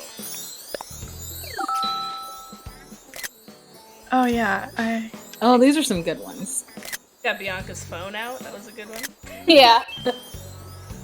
Oh my god, we're so cute. It's so nice to have us all Perfect. here, because who knows what's gonna happen this event, What? you know? No, I mean, like, competitors could get injured, or, you know... It's The really blood Are you saying sport it's part dangerous? of Are you saying this. pole vaulting in the Disappear. hole is dangerous? I didn't sign a waiver before this. Should I have? No! Listen. No, because then you might have read something. Okay. So now, Bianca, Nicole, are you prepared to find out who is the champion of pole vaulting? Needed a minute to like center myself, and we'll say that's what those technical difficulties were. Someone was cheated. Someone did a quick prayer to the balloon god to see if any of the luck was able to rub off. Alright. Did, but I'm not saying I didn't, you know? 3, 2, 1, leap. Okay, yes. Here we are. Both are wiggling. Both are wiggling. No! Oh! Nicole takes it. Nicole comes out first place. Mother trucker. What an impressive showing. Honestly. I would just like to thank the balloon god for endowing me with such a chaotic energy. Wow. It's perfect. Oh, hold on, guys. Hold on. That was for the balloon god. That's me. I got the butterfly for the balloon god. Dang it. Beautiful. What a Wow. gift. That's good What a because gift. that is the same sound that balloons come in on, so I really liked it a lot. Alright. Oh man. Now the current standings of our event as we go into our final game of the evening, as the sun slowly sets on the Animal Crossing Olympiad, we are going to go into King Tut musical chairs. Please, if everyone could don the King Tut mask and make a pure auditory nonsense on my ears.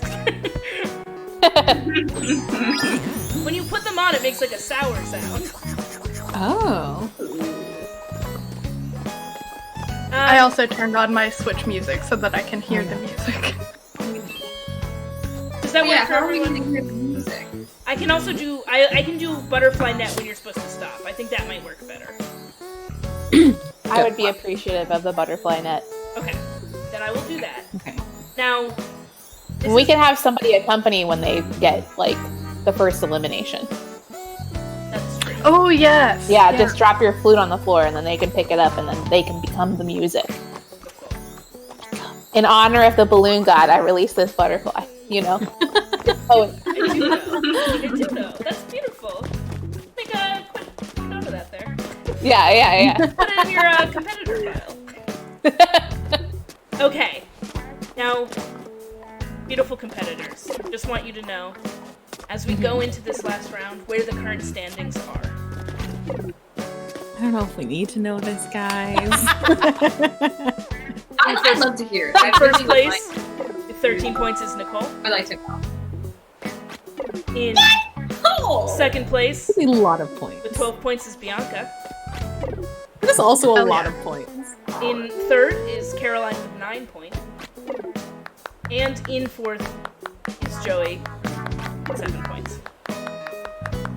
Now, that's not a lot of points. Listen, anything can happen in this game.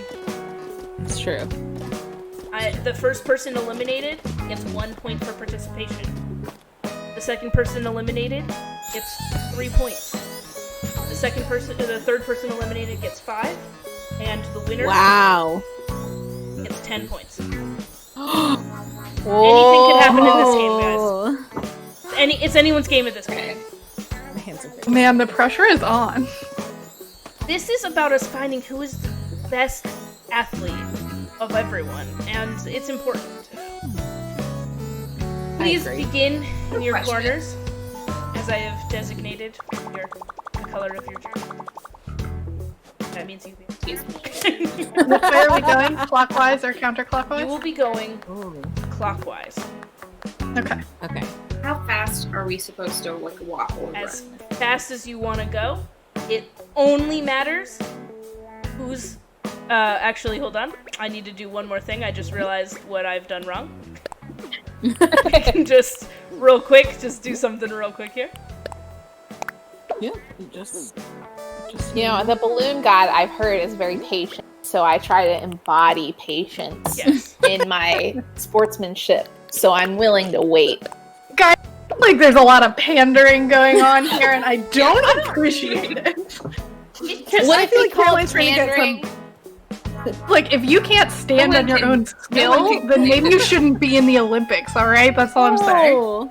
Yeah, I would like to look into the qualification process that brought us all here. Caroline, do you have record of your wins in other Olympic activiis? Qualifying events? I don't, and I also think I was a replacement for somebody else who couldn't make it anyway. I'm here on somewhat questionable terms, but I will prove my legitimacy. And honestly, through the love of the balloon god. Yeah. Everyone who is here was meant to be here, and I firmly believe that. True. Excellent. Divinely What a beautiful bag. I've gotten, direct message from the balloon. Wow, you have a direct connection. He came to me in a dream. Oh my god. Nobody can claim to know the will of the balloon god. Like that's like less than one. All we can do is interpret his will through the gifts he drops on us. You're tearing down half of your island to build an Olympic stadium, and he drops a bunch of DIYs, a lot of gold, and clay, and you're supposed to take that information and say, is this what he wants? And I think that is what he wanted, and that's how we've interpreted it. Money to buy supplies, clay to build. It was real meaning to it. DIYs, because I love those, so. He knew what I wanted. For personal enrichment, Alright. We We are going to circle until you see me throw my net. I will hold Okay. it here. Please begin. Ugh. Now, somebody funny doesn't as know what clockwise. I didn't know what clockwise was. You took a guess. Okay, yes. Doing some good work here. Now I see people have stopped. Stop! I'm moving still. It was just What? very slow. I'm stuck. I got on this on accident. There was Okay. a traffic jam. Yeah. Alright, listen. Oh! Alright, well listen, Really you're gonna... upsetting. It's beautiful, but you are gonna go home with 1 point here today. Thank you so much. I would like to talk about the questionable open seat pattern in this one. Where's the Olympic Committee? Can I file a grievance with the balloon god? Listen, I built this with the intention that 8 people would come to my island to play the Olympics, and that didn't happen, so we're all just making do. This was already here. Alright. We say it was going to be fair at the beginning. No, we did not. This is the way things work. I've clearly angered the balloon god. Wait, you're I putting don't your fruit know. down there? You're just gonna leave these two open? I mean, I'm not questioning your decision. No, as no, someone listen, let's who all has- just make... Oh, I've just dropped them on the ground. I forgot what I was doing. That's fine. I will pick that up in a second. Alright, this is where we're at now. Go. I wonder if can I... Does this do anything? Alright, okay. Alright. Beep, beep, beep, beep. Let's, I'm going let's keep it moving. Now, I see the... I'm doing musical chairs. This is my strategy. The pro strat that's going on Oh here. my yeah. gosh. For sure, for sure, for sure. Go. This is just...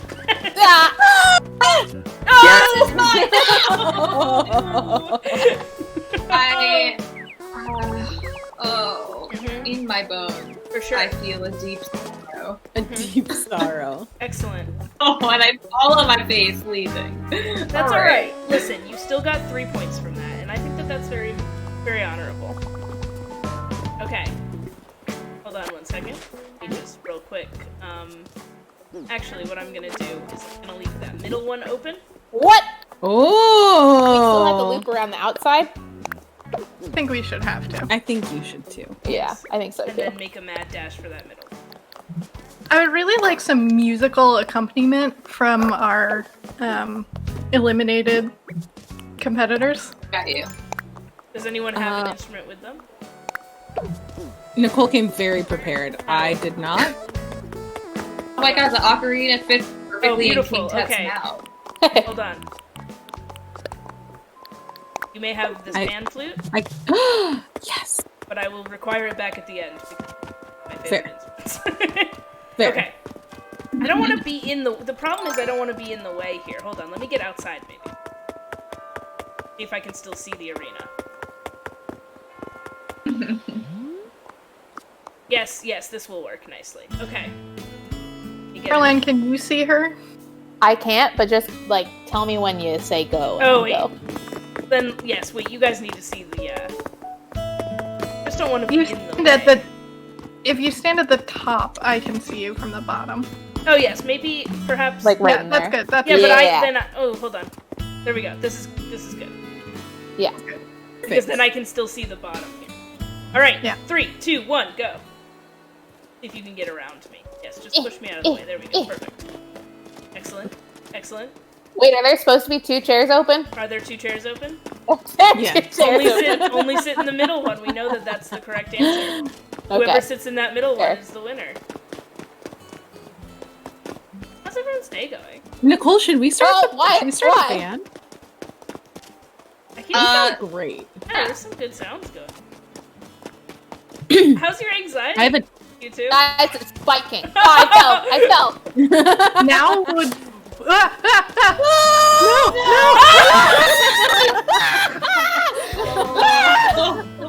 That was. Truly was every woman's game. Wow. What an ending. What a competition. God. That was incredible. That was so beautiful, so inspiring.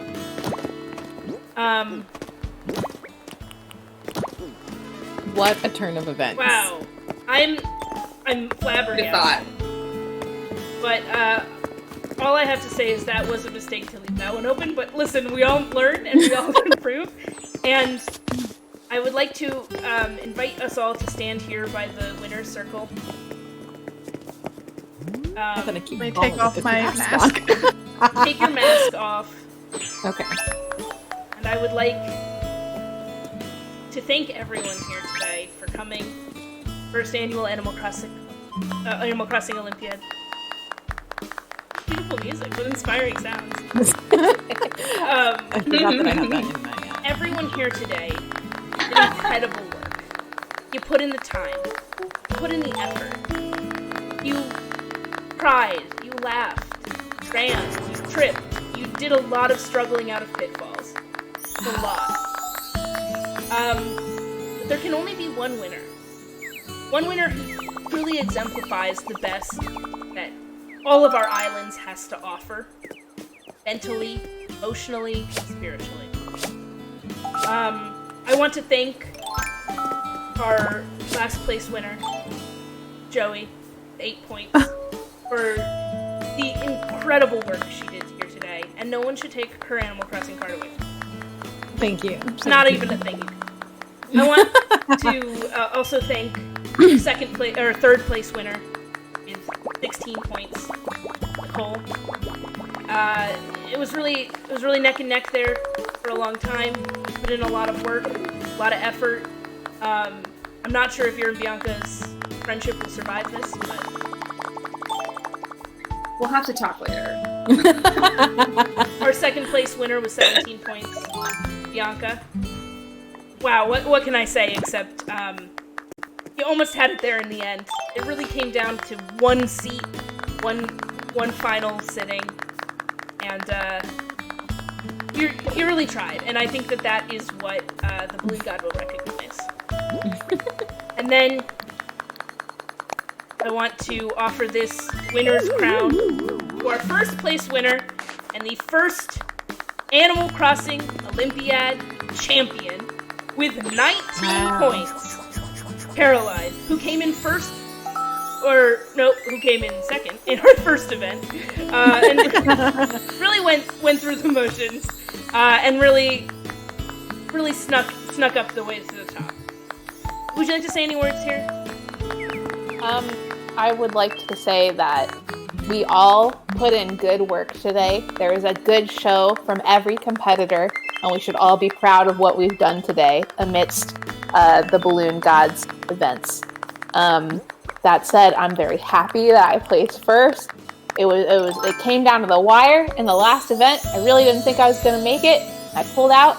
I'd like to thank everybody that's ever taught me any lessons. I like to thank my parents for getting me Animal Crossing when I first got my GameCube and continuing to get me Animal Crossing until I was an adult and could buy it myself.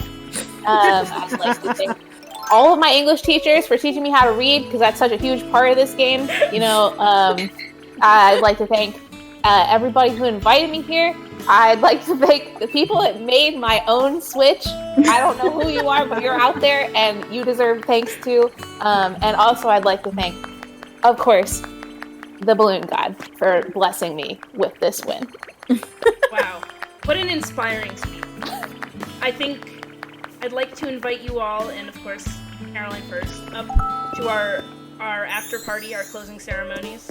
Caroline, if you'll just follow me, and then everyone can follow well, as we climb to the mountain of success.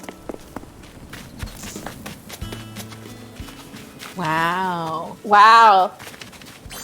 And of course, we will need to sacrifice you to the Balloon God, because you are the strongest and smartest and fastest of us all, and he will appreciate your sacrifice most of all. Oh my god. Everyone, you brought your axes. So, Caroline, I am so proud of you and all of the work you did here today. And I cannot wait to, help you make peace with them. You'll never catch me alive! No, wait! Your journey begins now. Go get her! She's escaping! Quick! We want to ascend. No! I don't know I where she want to went. take my flower crown and go home. Where did she go? Quick, someone find her. She's down. She's down. Oh Phil, quick, help us. I'm running. Wait, I found her. I saw her. She was on the staircase to nowhere. No, it wasn't. Oh, I got a solid knock on her head. I'm a sister? Well, I think that was a successful Animal Crossing Olympiad. And I'm so happy you guys picked up on the lore that I was dropping. Nicole knew, obviously, about the sacrifice chamber. I don't know that she knew. I didn't know its plans for today, but I knew it was there and I had my outfit ready. Oh my god, so was perfect. the win even real? Of course it was. And you can take that crown home with you. You This will allow us to have another prosperous year until the next Olympics, and I will absorb your strength and become the winner. Now we are reborn. You can have all the money in my pocket. Baby. Money! Reborn and ready for next year. And honestly, that's just about an hour. It was 57 minutes, which means we can show off some fashion if we want to. Because I didn't bring my wand. I fucked up really bad, guys. That's okay. Joey. I know. Well, I think I'm about ready to go home, so this is what I wear there. Excellent. On the flippity flip. My island is named Calicari after the island that Mamma Mia and Mamma Mia Here We Go Again take place in. So of course, I will go home in my overalls. Oh my gosh. It's perfect. Annabelle's here. She also wants to be part of it. Oh my gosh! She is wearing the Are you worst Janet? Yeah, Erin is dressed as Janet. I am Janet, yes. Oh my gosh. Oh. I Oh, wow. love it. I didn't even know that was possible. Is that a custom design? Yes, I found it on the Oh, internet. that one's very That's cute amazing. too. Oh, wait, hold on. Wait, Erin, stay on that one. Stay on that one. Run away. Oh yeah, should we go take a picture of like the coven outfits and all that stuff in front of the wall? Oh yeah. We should. That's a really good thanks for joining. We only murdered one person. Yeah, only one. This is a good outfit though. Yeah, I mean, I think it's a successful stream if only one person died. Yeah, absolutely. Yeah, I love the still carrying the axe too. I think we made PAX history. Yeah, the first blood sacrifice for sure. Yes. This is very exciting. I might stay out of it because I don't want to ruin the coven aesthetic. No, you gotta come. You gotta come in. Get right in there. You have your axe. Just take out your axe and it counts. Oh, I did buy this, and I never used it. Oh, I bought party poppers. Okay, hold on. Oh yes, give us party poppers. I love that they gave us this little banner to wave. Somebody grab one and pass it along.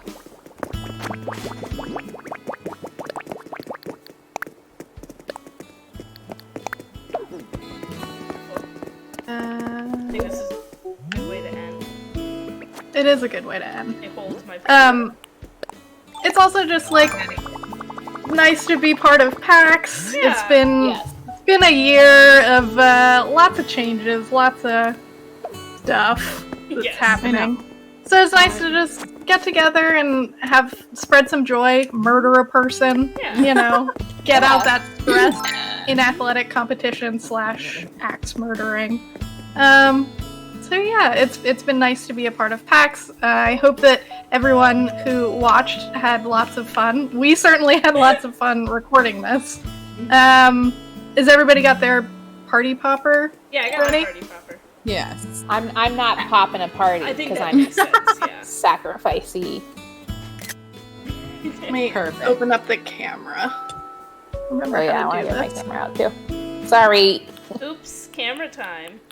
Oops. Everybody right. take a selfie. 3, 2, 1. I got some very good candidates in there. I did accidentally save a video, so that was my bad. The video will be good. I love it. I think that kind of brings us to the end. Yeah.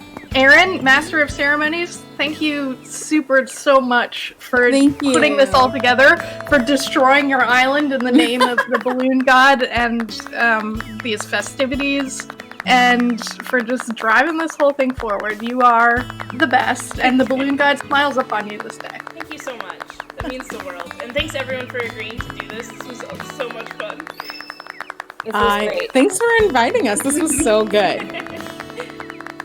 And thanks everybody for watching. All honor be to the balloon god. Have a great day.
Do you own a VR headset and are interested in asymmetric VR games? We at Full Bean Studio have the game for you! Come try out Operation Armstrong!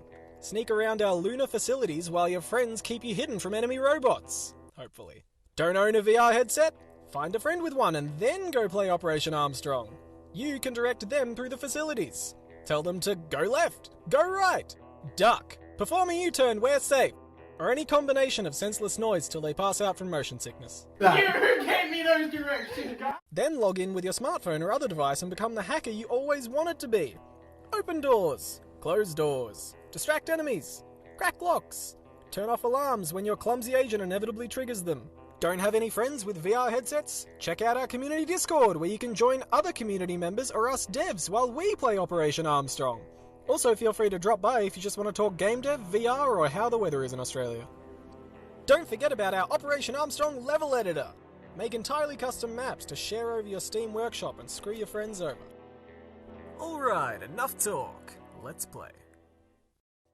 Hello, welcome to this walkthrough of Operation Armstrong. Up here we've got the TV screen, this is where our agent is. We've got a mobile screen where I'll be doing all my hacking, and we've got the VR view where Halen is sneaking about. So let's get right into it. Let's go. Alright. So we're going up to door 4. I'm going to open that. Get round behind the obstacle there. Yep, yep. Okay. Yep. You're good. Keep moving. Go into the vent. Oh no. He was a fast turner. What? How do you... Okay, go straight there. Just go into the next vent. Ooh. I've got the lockdown. Or I'll mess up the lockdown. That's fine. Okay, I'm going to open door 10, releasing the crawler into the level if you want to get round to that next next pillar across. I'm choosing when I open this door. Yep, just stay there.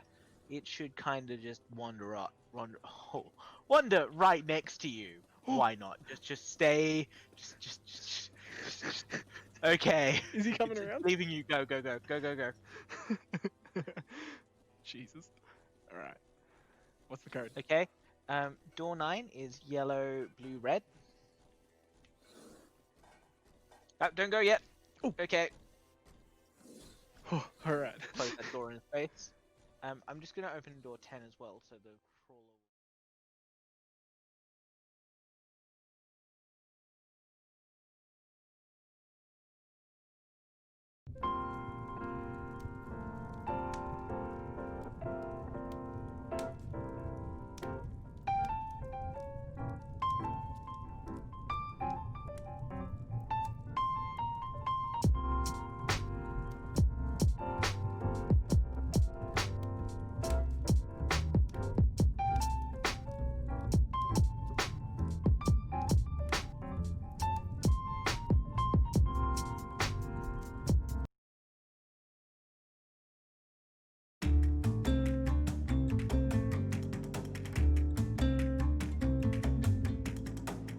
Enchanted is a co-op adventure where you discover magical potions, serve otherworldly guests, and pacify monsters.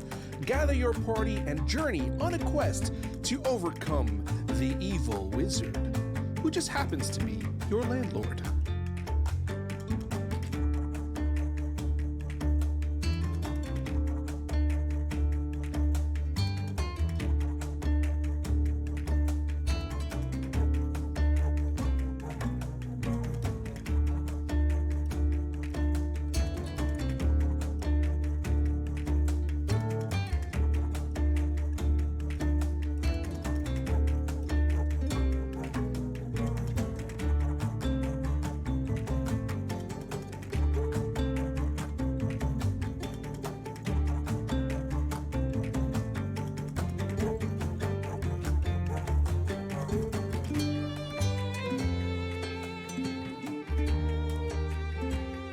Running a magical inn can keep you busy every day and every night.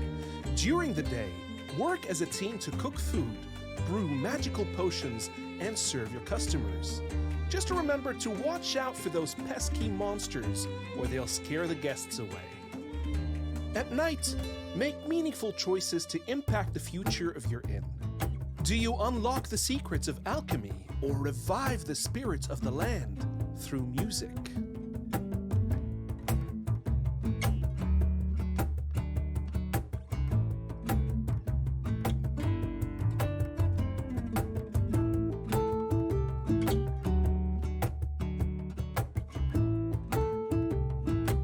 Developed for a simple, accessible pickup and play experience, Enchanted can be played in any style you want.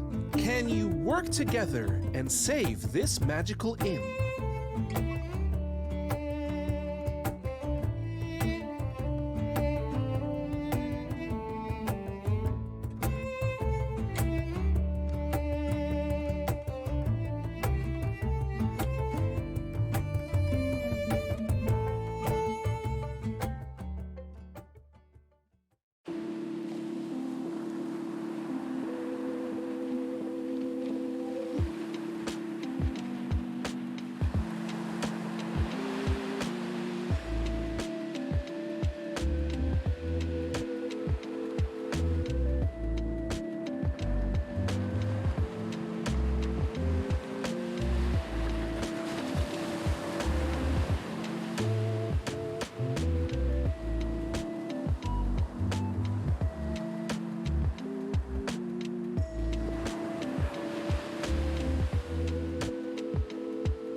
Hello PAX Online, I'm Will Schick with Atomic Mass Games, and today I'm here to show you how to get your miniatures assembled. So let's dive right in and take a look. You'll notice that our miniatures don't come fully assembled. So when you get in a Marvel Crisis Protocol miniatures product or any hobby miniatures game, you're going to see them come on a frame or come in pieces like this here. This is our Thanos from the Marvel Crisis Protocol game. Now, the core tools that you will need in order to assemble your miniatures are, very simply, a pair of clippers and a hobby knife. You can find either of these things at any hobby store or local game store that carries hobby miniatures products. The last thing you're going to need is you're going to need some kind of adhesive glue.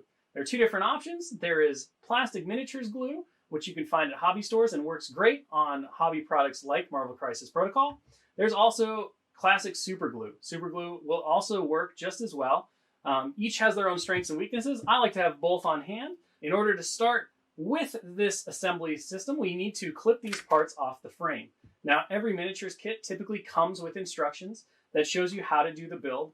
You'll notice that each part is numbered, and that helps you identify which part you need to stick to which part. So the first thing to note is that you need to separate each part from the frame. In order to do that, you're going to take your hobby clippers, you're going to hold them in your dominant hand, and you're going to find where the injection ports are for the pieces. So you'll see like the injection ports are here on the bottom of the feet or here on the back of the shoulder pad. The best approach when clipping these off in order to minimize any damage to the piece or any excess material coming off when you clip is to make sure that the flat of the clippers, you'll notice how they're divoted, so they come down at an angle. You want to have the flat of the clippers pressed up as close as possible against the piece that you're about to clip. So you're just going to simply come in here, you're going to clip, and you're going to let it go. So now that I've clipped out my Thanos boots, I need to assemble them. The first thing I'm going to do is I'm going to take my hobby blade, and I'm simply going to look for any excess material that's left over from clipping the part off the frame. And I just simply want to clean this off. In order to do that, I'm going to put my thumb against the flat of the blade like this, and I'm simply going to use a slight scraping motion as I push against the material. The best practice when assembling the two parts is before you put glue on them, always dry fit. So fit it twice before finishing it off. The next step is to add glue. I'm simply going to run the glue across the edge of the part. Then I'm going to take the other half. Using the dry fitting that I just did, I know how to guide it up. I'm going to put the two parts together. I'm going to press firmly for about 10 seconds. Let's go to the next one. We're simply going to clean. We're going to take our glue. We're going to run around the edge. We're going to continue this for each different part until we wind up with a fully assembled Thanos. And as you move through the different parts of the miniature, you'll start to see the character come together in fantastic fashion. All of it is the joy of the miniatures hobby itself. Once your character is assembled, the last step is to attach them to their base so that they are ready for the painting table. And there you go, guys. A completed Thanos, the Mad Titan miniature, all put together. And that, PAX Online people, is a quick tutorial on how to assemble your own hobby miniatures, starting with our Mad Titan, Thanos. I hope you all have a wonderful weekend. Be sure to check out more content coming your way during PAX Online, and we will see you on the next one.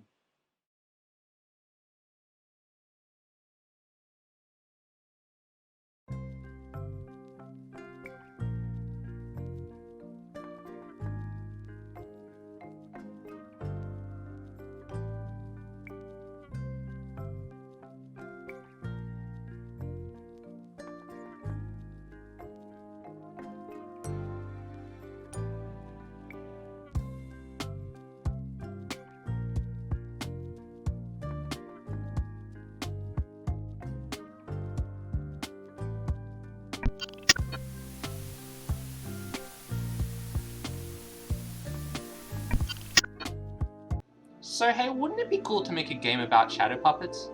As in like dim lights, paper cutouts, janky movements with rods kind of shadow puppets? Yeah, it can be about this little girl getting into trouble with all sorts of interesting characters that she meets. Oh, and she could visit other legendary shadow puppet stories. Go to really cool places like Indonesia, China, and Turkey. Right. But she'd also need a cool game mechanic to go with that. Oh, what kind of mechanic? Well, as shadow puppets, I was thinking about using a light source. What, as in to light your way around? Yeah, but more than that. See, the shadows are physical platforms. Oh, you mean like I can walk on them and stuff? Yeah, exactly. The light cast shadows, which are physical platforms which you can use to solve puzzles and traverse the world.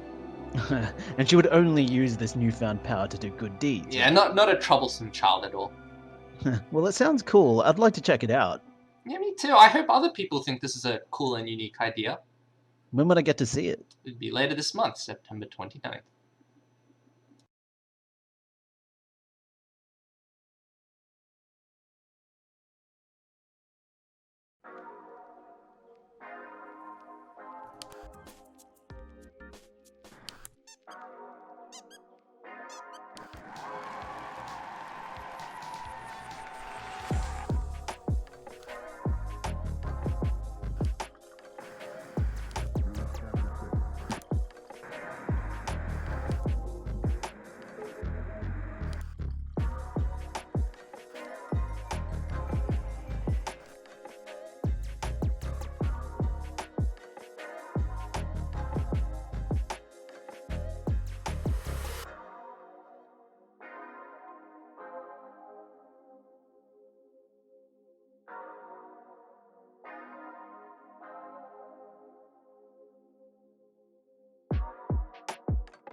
Hey, sorry. Oh, good. I had to run in from another panel in a different part of the internet. And boy, are my some internet jokes tired. Tubes. Ta-da. It's a series tubes. of tubes. Great. Boy, are my tubes tired? No, that's not. Hang on. Oh. Hey, everybody. We're from Loading Ready Run. And this is one of 3, count them, 3, PAX panel Q&As that we are doing for PAX Online. And to really try to bring the entire experience of a Loading Ready Run PAX Q&A panel to you on the internet, we have assembled as many people who were available at the time, and we have a brief slideshow to announce. Not really announcing anything, but we have a couple updates. I'm sure I'll get better at this part for the ones we do for Europe and Australia. We'll be able to tell which one we did first, eh? You're doing great. Let's do the slideshow. Isn't that like the opposite of actually how it would be? Like by time zones? I don't know how they're going to...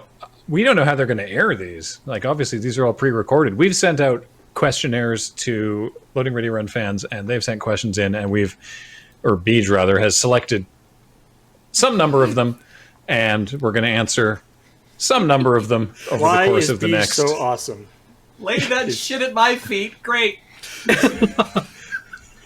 This is what I've always wanted, though, is that whenever we have a PAX panel, I want to vet everybody who comes up to the microphone before they ask their goddamn questions.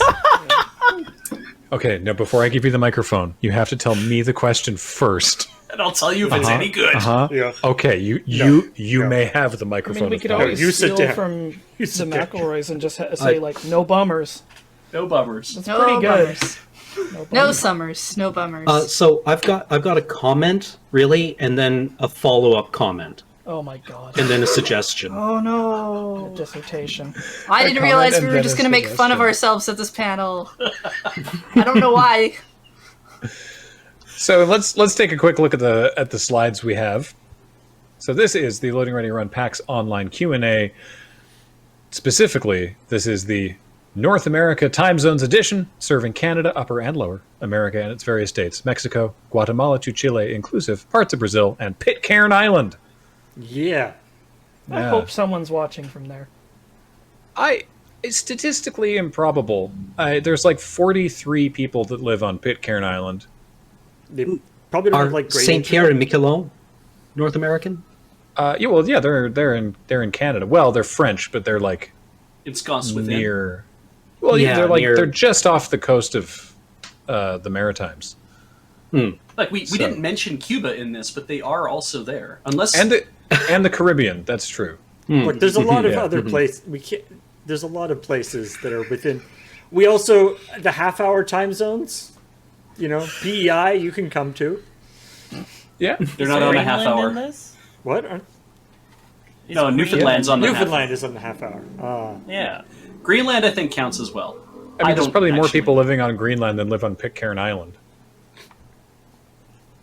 I don't know. I've never been. I don't want to go. Their mayors keep getting arrested for sex crimes. So before we get to the bulk of the Q&A questions, there was one question that we've been getting a lot over the past several months of March that I wanted to just head off at the pass, which is, hey, why aren't you making X content right now? Content like... Because we never made any content called X. Obviously, that's the answer. I loved your X show. Why you no more make X? Things like Friday Nights, or The Panelists, or Sidewalk Slam. And I don't wish to sound like I am talking down to anyone, but there is a global pandemic. And that's why we're not making... If there's something that we usually make or said we would make or mentioned offhand that we wanted to make or something that even that you'd like us to make and we're not doing, that's why. You said it way less shitty than I would have. Seeing that in all caps sans serif is terrifying. Yeah, it's It should be. It's a statement. Would pandemic be more relatable if it had serifs on the text? I don't want pandemic to be relatable. Is it in? Put it in brush script so I can put it on like a T-shirt at the mall. I built this in like Google Drive slideshow, and like lobster is one of the default fonts there. You know, you could do it like that's a travesty. Make it look like like a microbrewery or something. Yeah, you could put it in papyrus. That would make it look, I don't know. So Ominous. we had intended to do more episodes of Friday Nights. We were going to do a whole little mini season of it this year. We'd be shooting more panelists by now. Adam and I can't be arsed to keep up on wrestling at the moment. We just have too much other stuff in our brains. So, but trust us, we are also very sorry that we can't keep up on all the various content that we do. But that is why. On the subject of panelists, though, either before or after this, yes, they're elsewhere during PAX Online will be an entire of the panelists panel. So check the schedule, and if it's already happened, you can find it on the Loading Ready Run YouTube channel. And if it hasn't happened yet, watch it. You have something to look forward to. Yeah. But we not only have we managed to maintain everything that we are doing week to week, which is a not insignificant amount of stuff.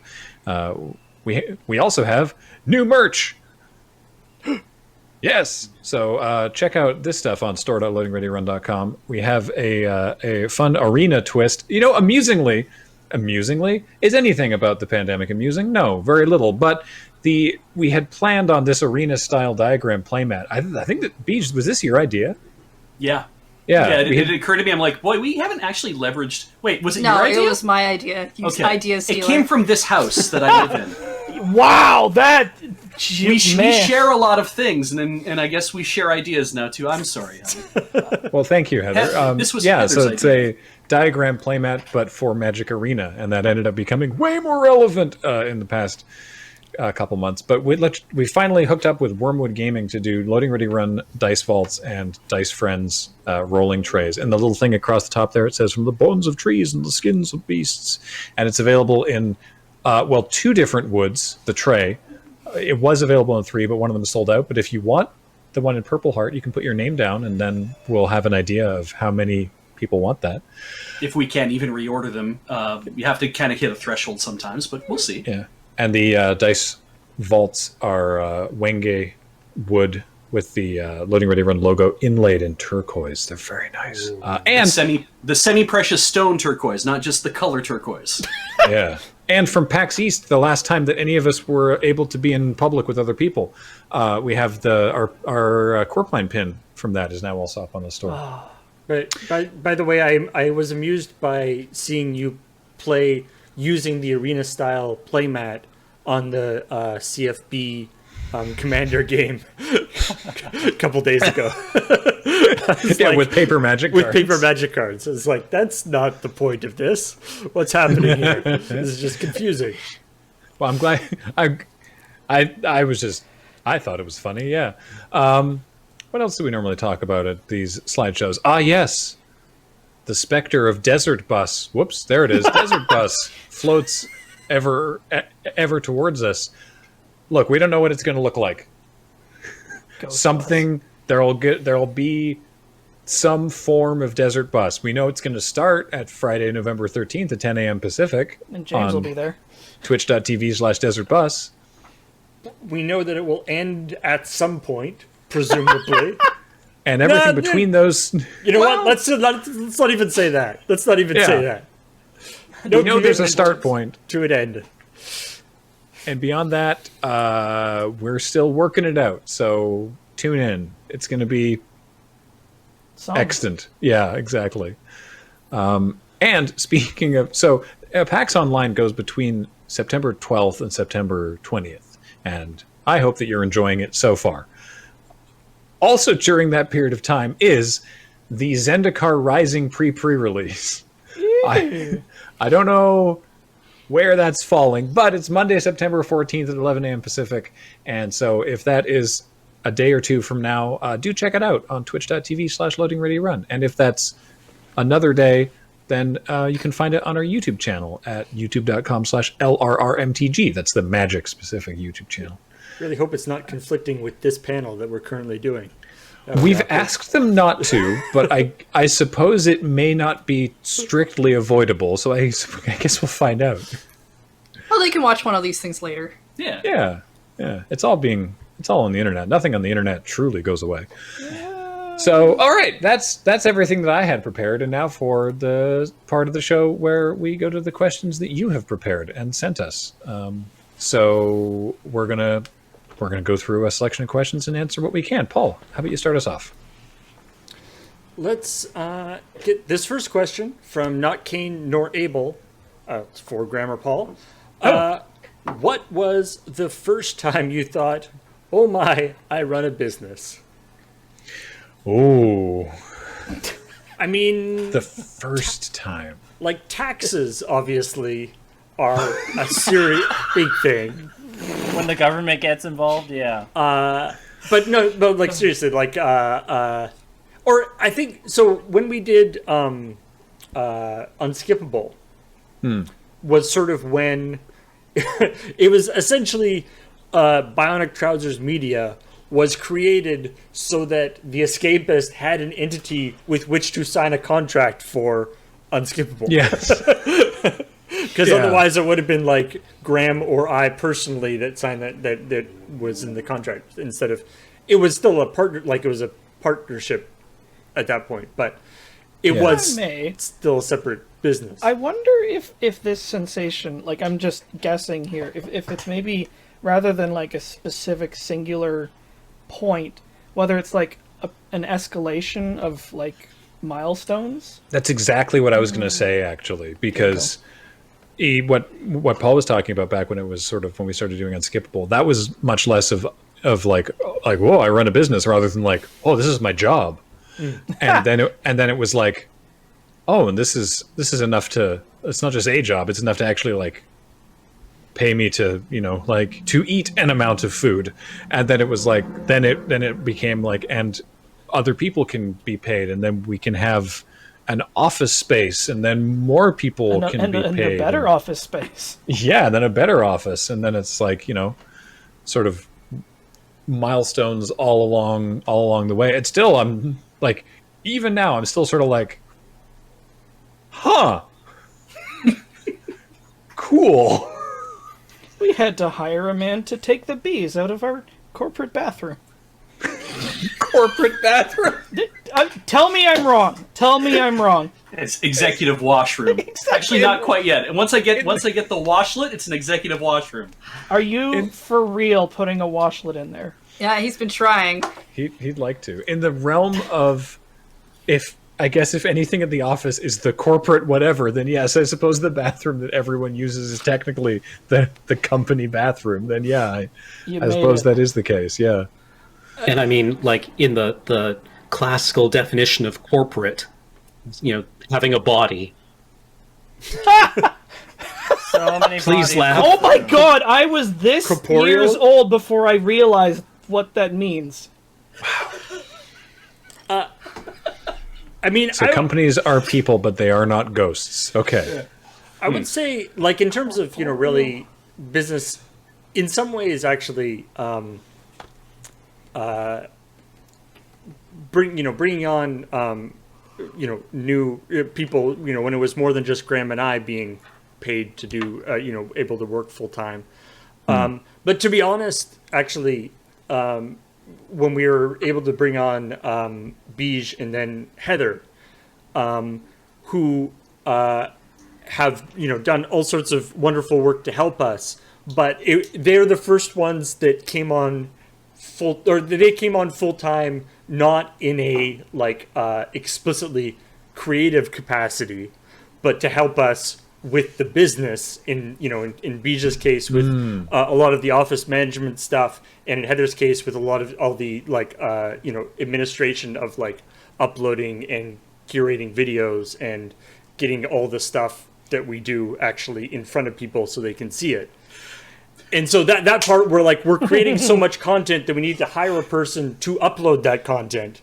And that we have so much business, we need to hire somebody to run the business. Yeah. Because, like, for a long time, we knew that we needed somebody in Bija's role for a while. Mm-hmm. But the problem was always that anybody in that role would theoretically know enough about business to when we were at the size that we were, would be like, no, I don't think I'm going to work for you. So to get to the point where we can actually support that as a person to have as part of our business, that's a big deal. So nice. Good answer. All right. BG, you want to pick up the next one? I will take the next question. Sure. Yeah, we'll just carry on in a thing there. Sorry, I had to duck the mic slightly. Heather will get me back on there because I coughed. All right, what's the next question then? From Booster 6, what is one positive effect that you think COVID-19 will have on your business long term?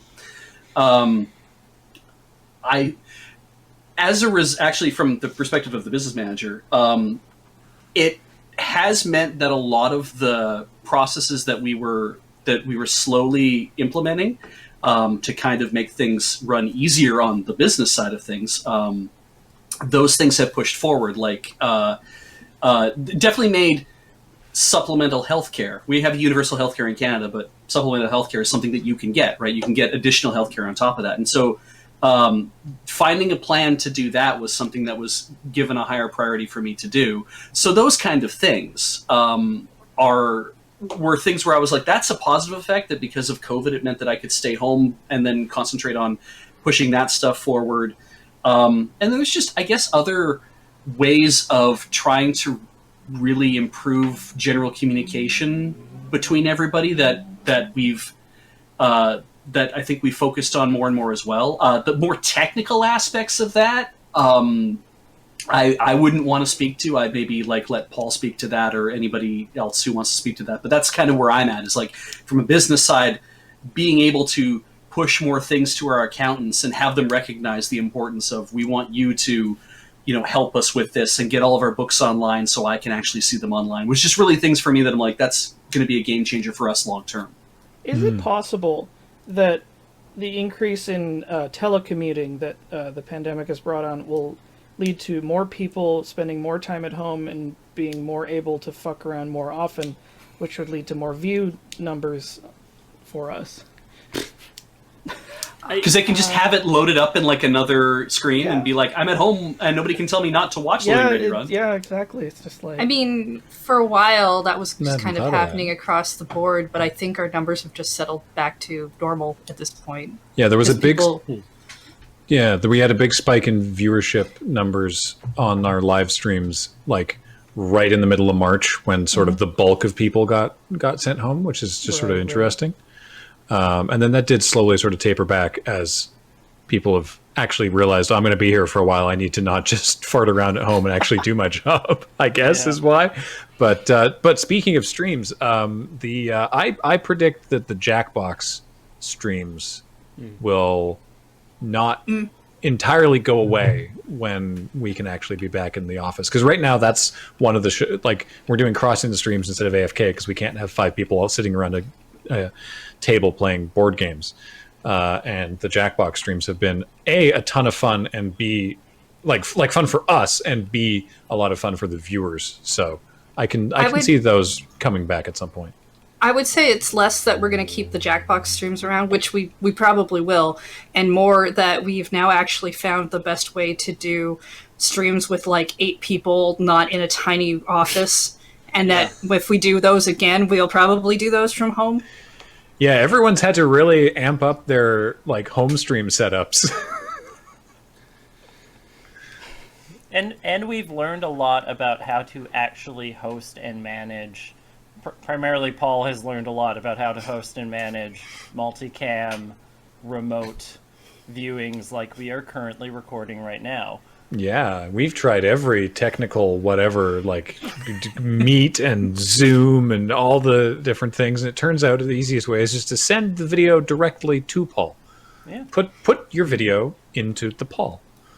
I mean, just quickly, I will say that, obviously this has been a huge learning experience in terms of handling remote communications and calls and stuff.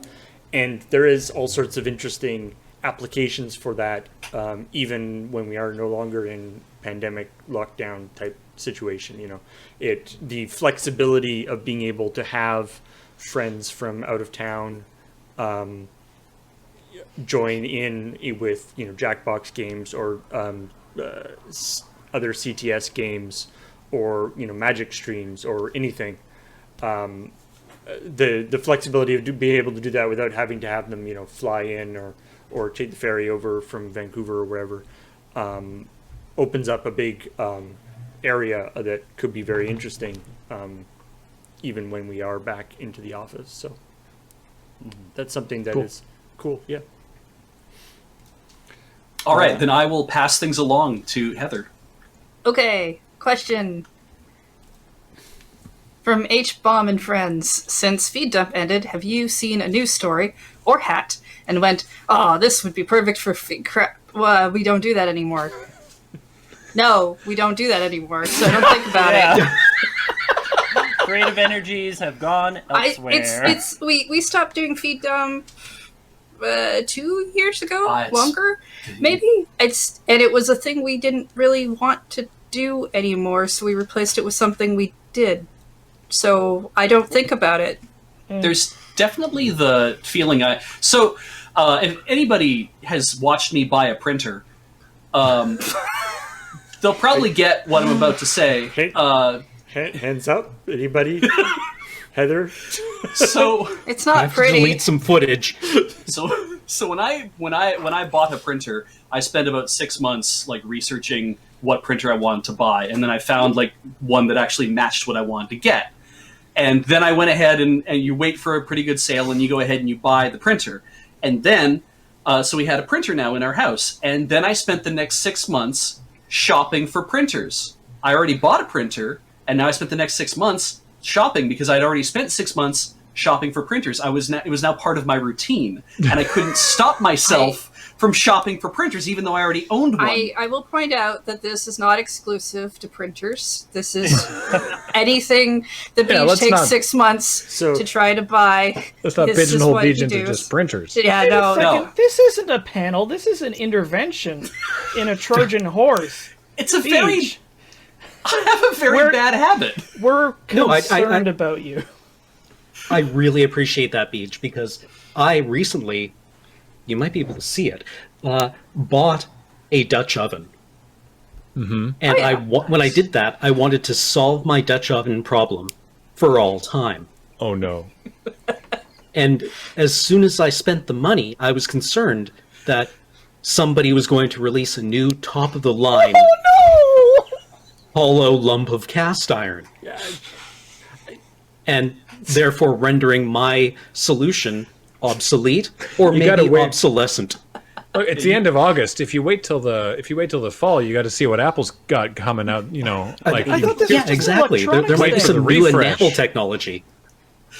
Therein lies my point as to briefly you'll see things where it's like, oh, a news story that would be perfect for Feed Dump, but we don't do Feed Dump anymore. That was a very brief continuance. That was probably a few weeks for some people. I imagine for Kathleen, because she was definitely paying attention to that all the time. And then at some point you just let that fall off because you're like, I don't have time to deal with that. I also was heavily involved in Feed Dump, running the camera, and I was there a lot of the time and sometimes organizing the people. And so it was just also, we didn't really buy hats for Feed Dump. People gave us hats. I didn't go around being like, oh, yes, this hat. We went to conventions and we came back with a bucket full of hats. Sometimes the bucket was the hat. Yeah. So because the thing is, we generally speaking didn't look for the stories for Feed Dump until we were maybe the night before or whatever. So that never happened to me.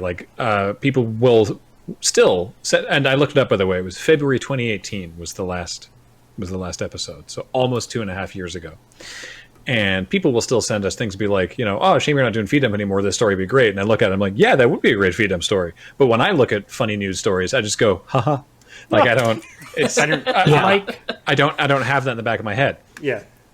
But anytime I see a goddamn camper van or RV for sale on the side of the road, I'm like, oh, that would have been good for RoadQuest. Same way. Yeah. Every time. 'Cause we desperately were trying to get Beej in like a camper van or some ridiculous big like would have been so Chevy Vandura or something for RoadQuest. The entire time we were on the trip, we're driving through BC, and Serge and I are like, oh, that would have been a good one.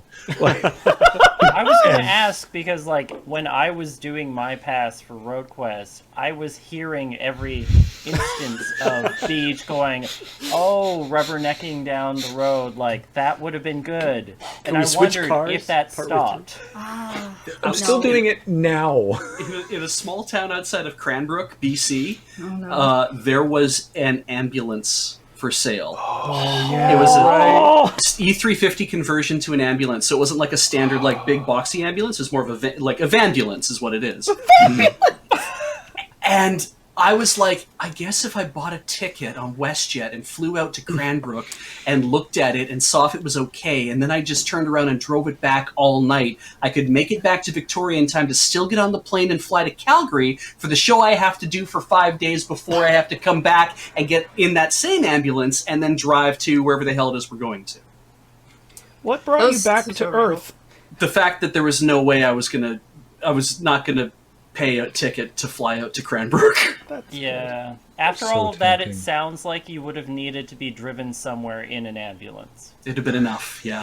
Yeah. I just had one more thing to mention about feed dump, and that I think we put it down at the right time, because any interesting news story now, I feel, gets like the possibility space of comedy gets explored within about 60 seconds of it appearing on Twitter. Yeah. Right, and you can like scroll through the replies of any news story and find that somebody has solved the humor. Yeah, our jokes will never be as good as the 6th or 7th dunk down the list.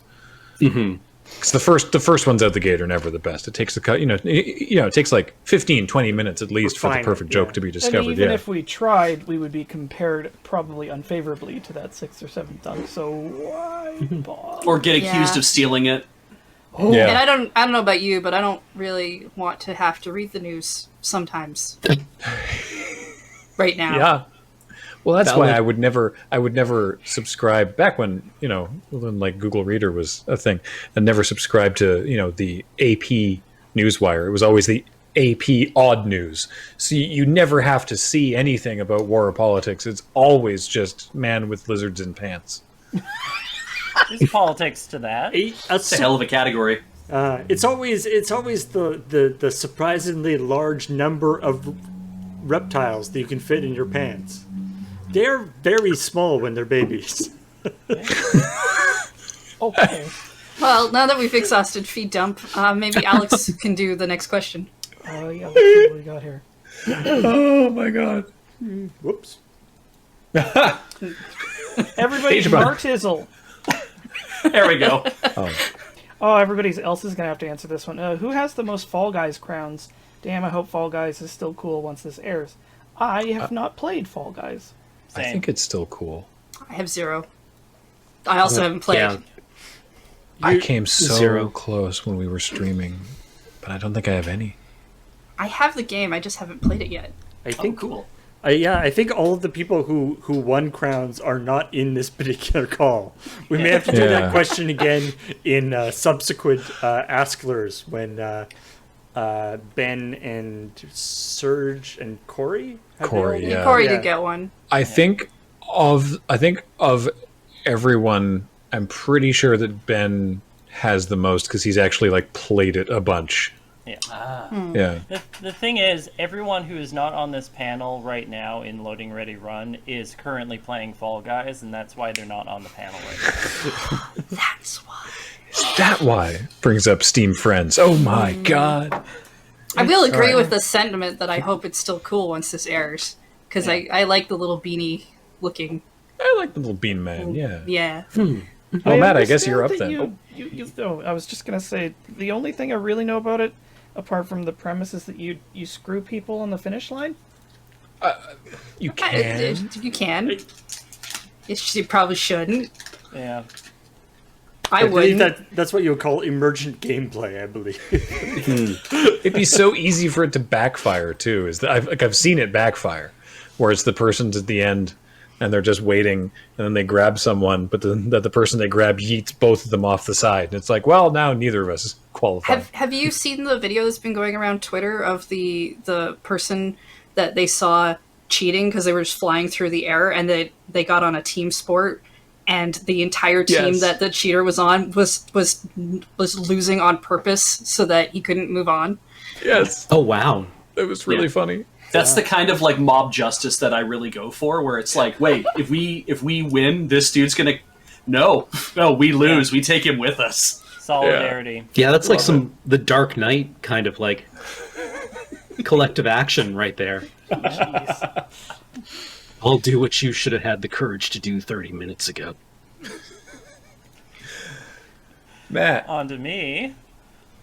From Aurelian2773, how much trouble has it been to put on large group streams during the pandemic? And it does look pretty seamless on a technical level, but have there been headaches behind the scenes, Paul? It does look seamless. I want to say, Paul, you've been doing an amazing job. Yeah. Oh, thank you. I mean, this question illustrates that apparently I didn't take into account enough space for the questions on the overlay. So there's that. But yeah, I mean, it's definitely the problem with a lot of this. A lot of the technology involved behind this stuff is that, it's based on there's a lot of steps between me or between the viewer and me and the me as the producer or whatever, and also the person actually like sending their signal from their house. There's their computer, their internet connection, my computer, my internet connection, the viewer's computer, the viewer's internet connection, various microphones, and all these different things. And if any part of it is messed up, it can really cause problems. And it's also that I can design and set up a system to do remote, to set somebody up for a remote thing. I know how to do that fairly well. But what's really hard is doing that without being able to physically go and set it up for the person, right? So it's like every person has to kind of become their own production setup. They have to do their own they have to become their own DP and their own lighting tech and their own whatever. And so that can be frustrating sometimes. But also just sort of the vagaries of internet stuff, that just sometimes somebody's internet connection will be bad and it's been fine every other time and now it's bad. And or Cloudflare will go down. Yeah. And it's like, for a lot of these problems, the issue is so far kind of above where we are. It's like, you could try restarting and see if it gets better. If it doesn't, literally there's nothing we can do. Like, it's just, it is what it is. I always say that when stuff is messed up, especially when it's messed up like on a larger scale, like, Cloudflare or if your internet is down or whatever, I tend to be comforted with the idea that there are a lot of other people running very, very expensive, extremely valuable businesses on the same infrastructure that are losing money way faster than we are when things go wrong. And so there's probably a lot of people working on the problem, and it'll get fixed at some point. We're not losing nearly as much money as they are. But I very much appreciate the understanding of the viewers in these trying times. You know, when obviously when it's a live show, people will be like, the audio's out of sync. But when it's with the remote things, people tend to be a little bit more relaxed about that kind of stuff, shall we say, which I appreciate. And at least from the perspective of trying to get people onto the shows, because that's the other part of doing any sort of large group stream, is ensuring that people are available to be in those things in the first place. That at least has gone fairly well. That in terms of scheduling, like James does an awful lot to ensure that scheduling is properly communicated, and you get people involved as much as you can, and email our guests and ensure that they're ready, and to ensure that they've got what they need to kind of make things happen. And so you definitely give James his props for the fact that he makes a lot of this, like the coordination of this, work very well, and the fact that we have so many people within Loading Ready Run, but then also people from outside Loading Ready Run that are like, yeah, no, I can give up the time. I can be on the show. I can participate. I can come have fun with you guys. That's a thing that's seems a lot easier, but also has that kind of fraught coordination, which really I can't comment on because it is James's job.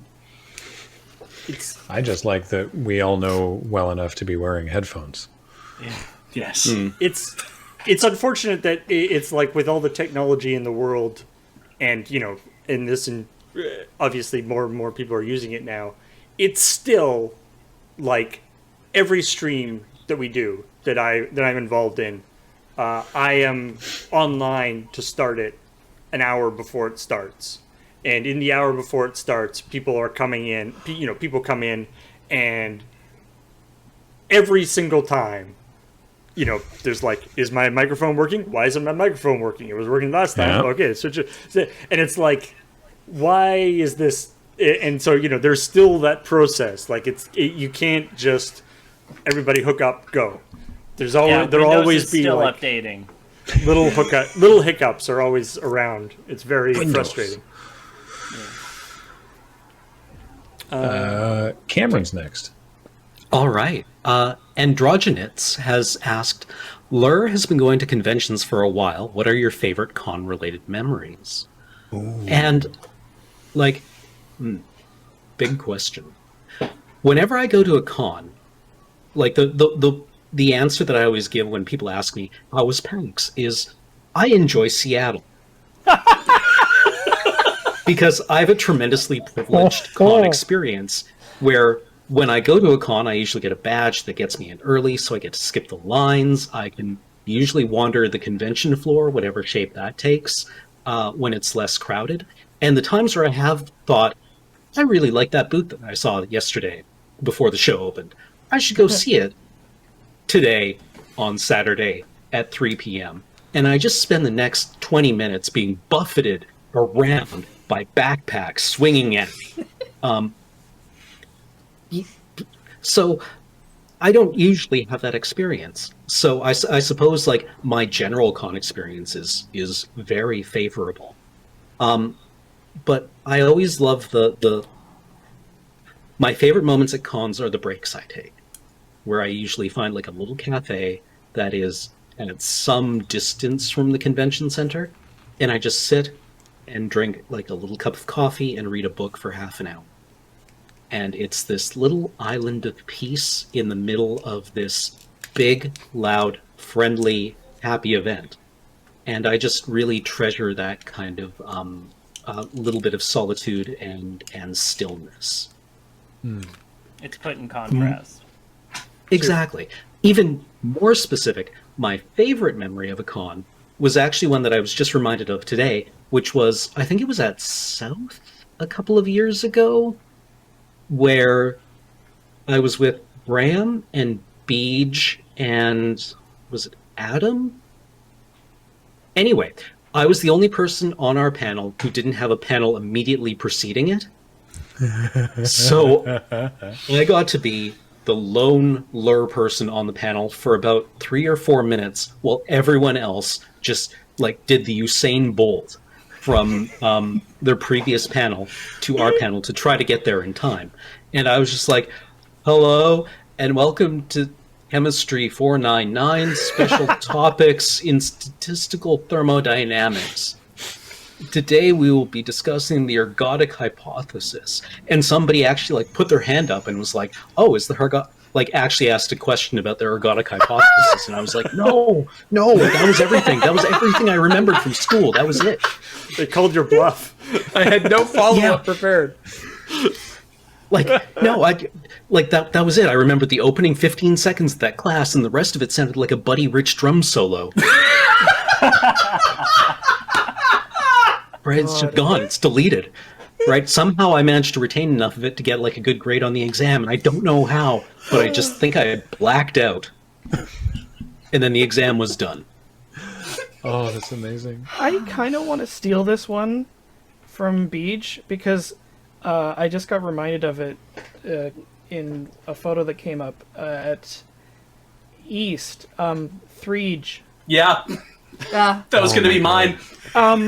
It's interesting because it sort of dovetails into what I was originally going to say about con experiences, which is that as Cameron says, a lot of the best parts about it aren't the actual event itself as much as things that occur within it, the fan interactions and the panels and getting to meet friends that you don't get to see all that often. I think those are the parts that I think I treasure the most about them, and Threege was one of those examples. For those of you who have no idea what we're talking about, 2 fans cosplayed as Beej's convention outfit, and so we had 3 Beeges.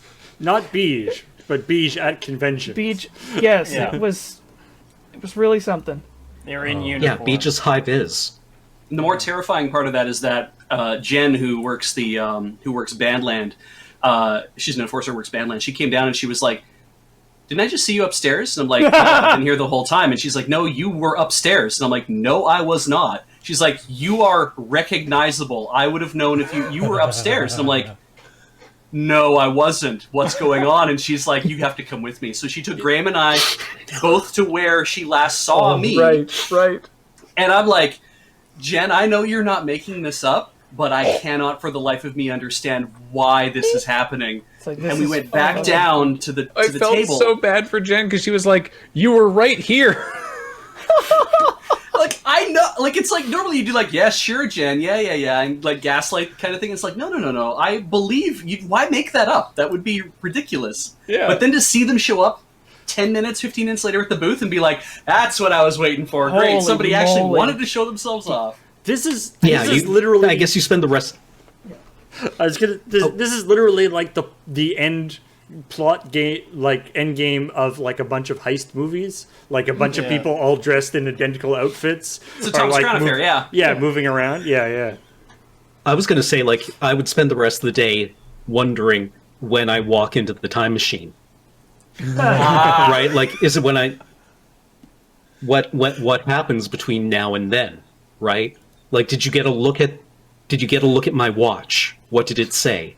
Right. It was running about 4 hours fast. I remember that. Was it the same outfit, but was it all weird, silvery kind of and shiny? Did I have a shock of gray hair? Or his eyes filled with murderous intent? Or were they lasers? Anyway. I love the Anybody idea. else? I love the idea that your future convention outfit is your regular convention outfit but shiny. Yeah. Made out of satin. Either that or it's covered in belts and pouches. Oh yeah. And you've got a gun with just 2 handles sticking out the bottom and 12 barrels. Rob Liefeld. Like a rifle that looks like 2 birds kissing each other. Yeah. Anyway. Yeah, the Covenant special. Yes. Anyone else have a favorite con-related memory? Yeah, I mean, it's definitely just all about meeting people. I mean, we had, in Australia, we've had, people serenade us, which was very entertaining. Just all the people that come by the table in Bandland and say hi. That's what I really missed by this being PAX Online. I really, really missed that. And the one that comes to mind particularly for me is the the woman who came by in cosplay as Agatha Fisty, which that was blew good. my mind. The It was cosplay of amazing. things that aren't actually costumes, I love. Yeah. Well, she was dressed up like Agatha Fisty, like the clothes that I put Agatha in the game, and it's just sort of like, because it's like, hey, that's cosplay of a thing that I helped make. That's so cool. That was really special. That's cosplay of my baby. Yeah, my ancient baby. Wow. Please don't do his real baby. No, that would be very upsetting. No, that's weird and maybe crosses a line. Is it to me now, or unless there's It other is. convention memories? No? Okay, all right. Well, I'll do it then. Let's go. Do any of you ever find it difficult to come to terms with jokes that don't age well? Asks Lasco. No, actually, I find it very easy to come to terms with it. It sucks, but it's like, oh boy, I was stupid then. So, are you All right. meaning like jokes that like we made or that other creators made, or like both?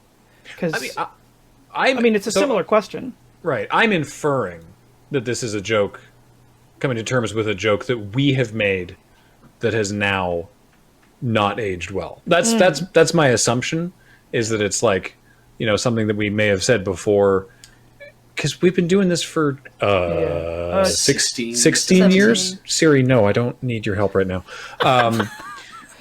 Yeah, and- for my part, deep shame and embarrassment is kind of how I come to terms with it. Yeah, exactly. It's just like I'm It's like, fuck.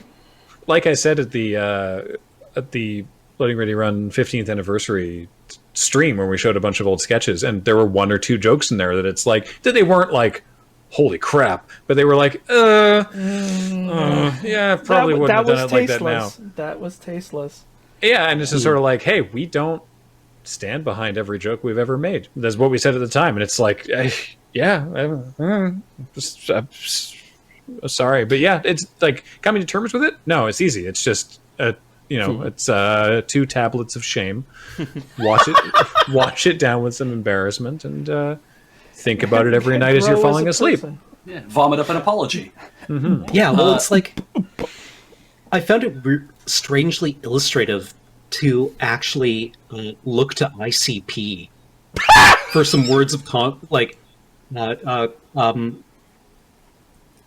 comfort on this. Because Violent J said in an interview, right, he was confronted with like, you guys have said some really homophobic things in your songs before, and he said that he said to his daughter, "Don't make excuses for me, right? Say your dad was a fool back then, right? Like we were trying to be something, and it was bad. It was bad, right? There's no excuses for it." Go ahead. My feeling is like after the age of 25 to 30, and unless you have some sort of anxious demon in the back of your head, you kind of develop the perspective and distance from your past to really just be able to shrug it off as just stuff happens. I was a teenager once. Sucks back then. Sucked living through it. Sucks now, but gotta live with it. It's funny because like there's things, like, jokes that we've made in old videos that is true for, but there's also like just completely meaningless personal interaction moments that nobody but me remembers. Those I can't forget for some reason. No, that's the anxiety demon in the back of your head right there. That's our safety net. He's got a lazy boy and like it's real comfy. Real And a comfy. very That's- fast knock, remote. knock, knock. Hey, time to remember that thing that happened 10 years ago. There's literally a Bare Naked Ladies lyric where Stephen Page sings, "Nature provides for us a safety net. Whatever we do, we can never forget." And I'm just like, oh Jesus, Steve! Oh, to hear that in my teen years, to be like, oh God, why wasn't I listening more? Oh, why is my fishing net full of barbs? Yeah.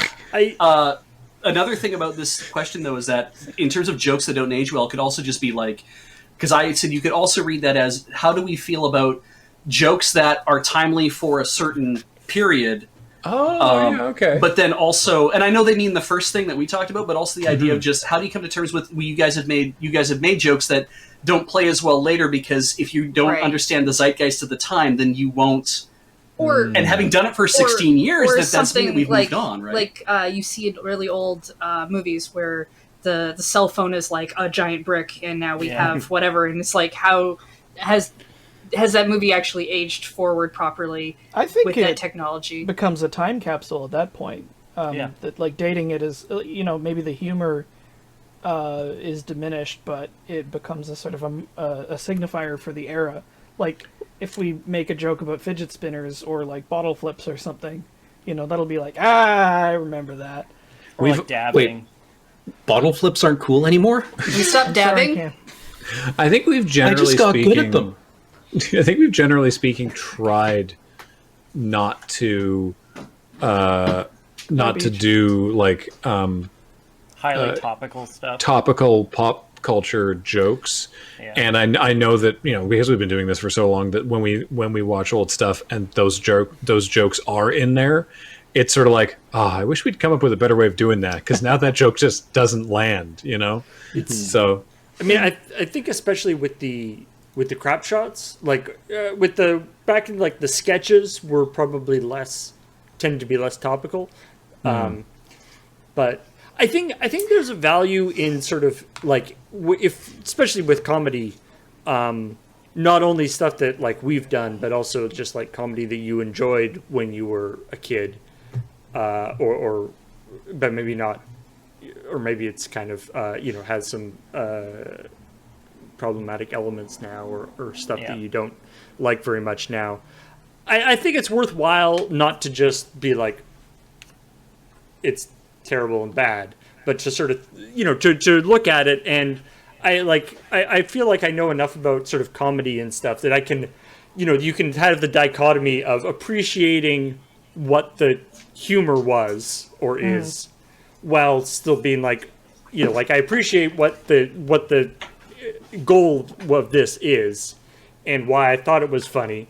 I don't think it's a thing that I would be into now, but that doesn't take away the fact that I did find it fun. Like I'm not going to pretend that it was never funny to me, because obviously it was, and especially with stuff we've done.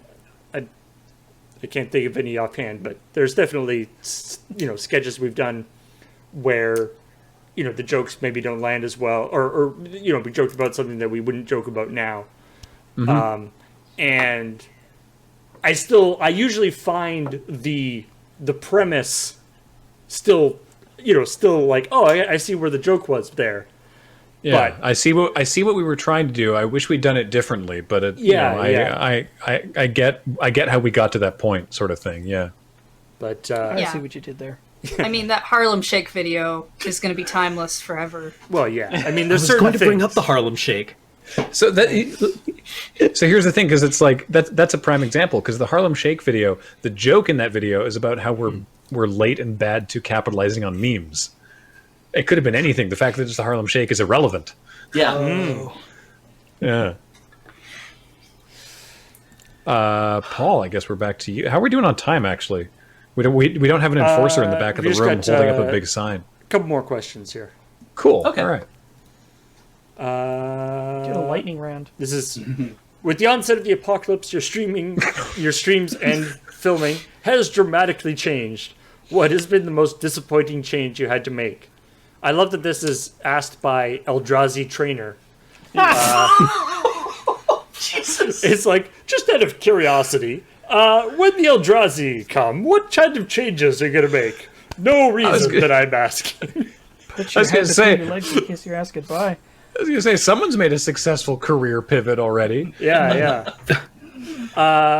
It's the fetch is a tough one for Eldrazi. Roll over, you don't want to get too close. Anyway. I mean, in the slideshow at the beginning of the show, Graham talked about stuff that we had planned for 2020. that we are not able to do. So, I mean, obviously that's a big change. And for me personally, from a like streaming standpoint, I keep seeing like neat board games, like from a production standpoint and like a tech standpoint. AFK has always been like one of the more fun shows for me to do, because we're always coming up with new overlays and new different setups for the cameras, and how can we really show this game off well, and all this kind of stuff. And AFK board games are basically totally out of the window at the moment. And so that's frustrating. It's definitely, I think. I'm sorry, Cam. You have your hand up like a polite gentleman.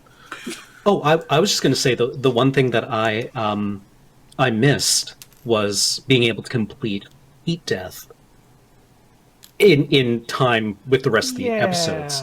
I think by the time this is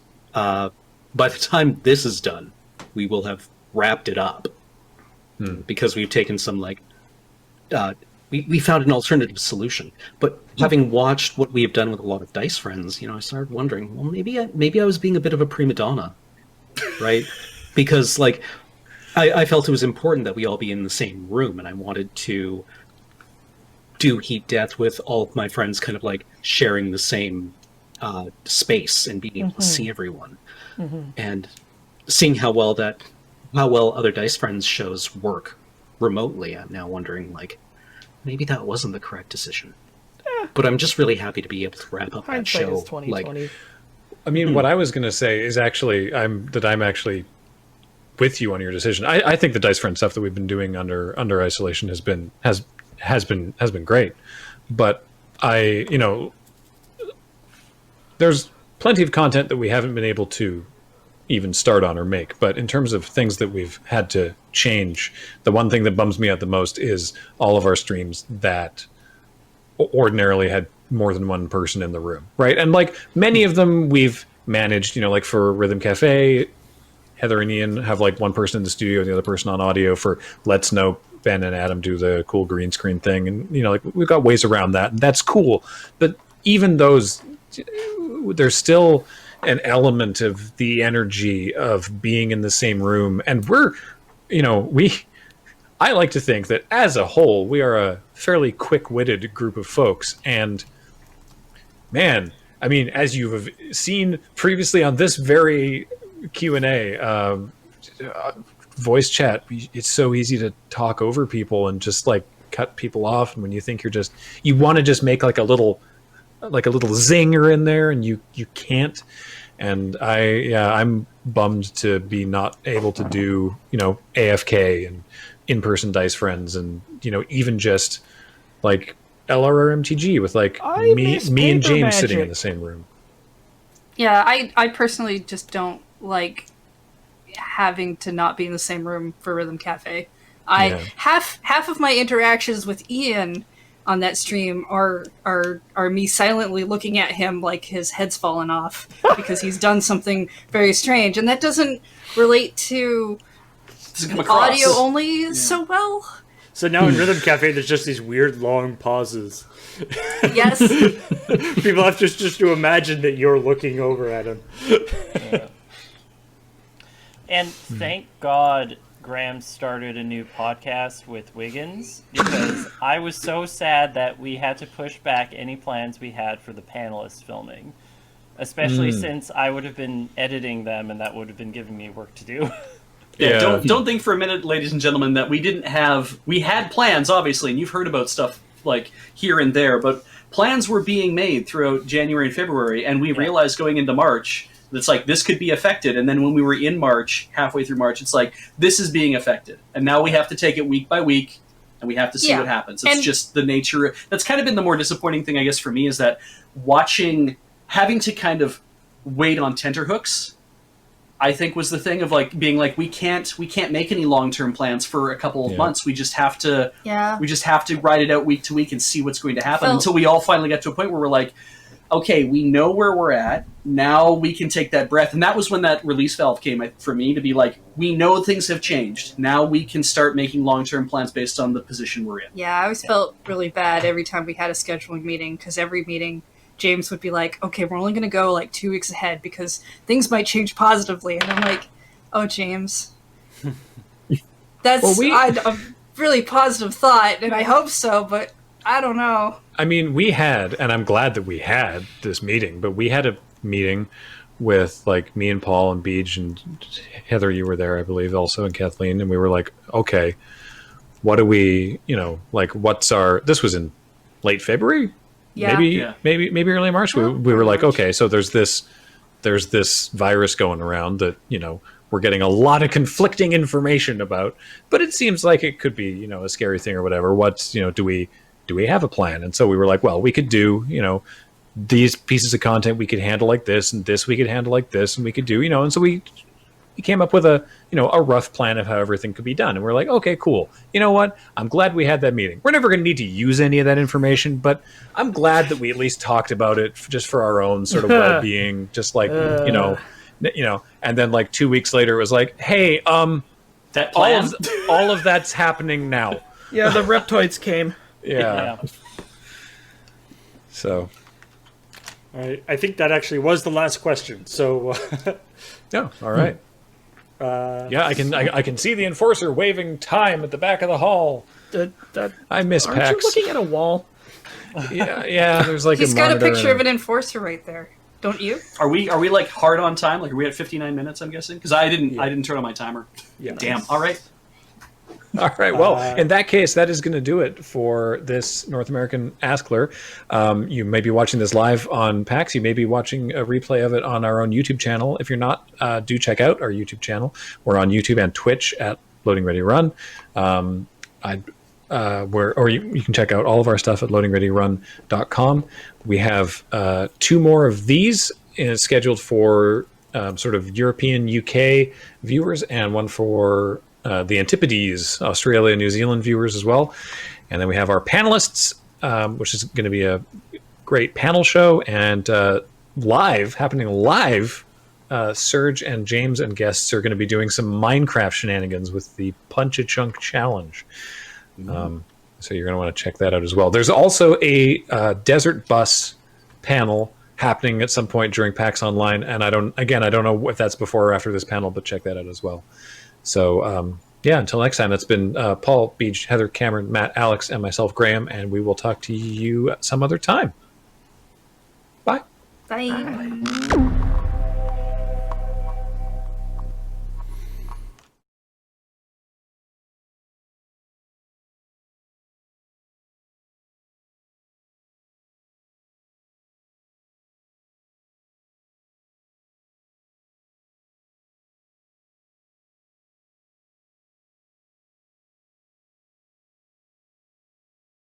In the spirit of reconciliation, PAX acknowledges the traditional custodians of country throughout Australia and their connections to land, sea and community.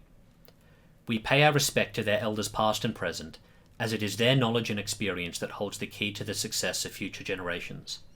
We extend that respect to all Aboriginal and Torres Strait Islander peoples today.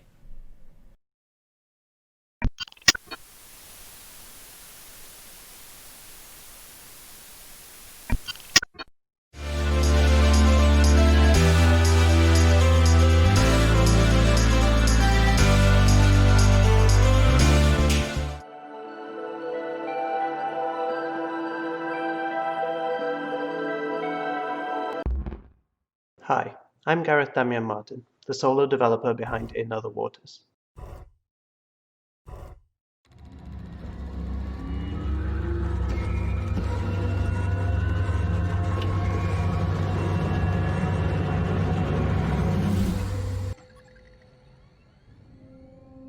In Other Waters is a narrative exploration game that casts you as the AI assistant to a xenobiologist as they explore and study an alien ocean. Played through a unique interface that offers a distinct perspective on the water world of Gliese 667cc, In Other Waters paints the picture of a unique and complex ecology through an immersive array of signals, descriptions, and sounds. As well as offering a compelling mystery as you help Ellery Vass track missing scientist Dr. Minei Nomura and uncover the complex history of this planet. In Other Waters also rewards free exploration and scientific study.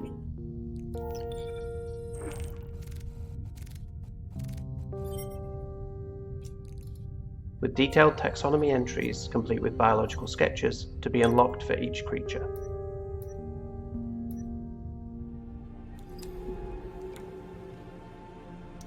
Imagined as an alternative to the militaristic and colonial focus of most science fiction, In Other Waters is a game about humanity's relationship to the ecologies that surround us, and our insatiable curiosity about the natural world. In a time of climate crisis and ecological destruction, can we imagine a different future, or are we doomed to repeat the mistakes of our species' past? Find out in this unique and beautiful dive into another world. Available now on PC, Mac, and Nintendo Switch.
Incoming.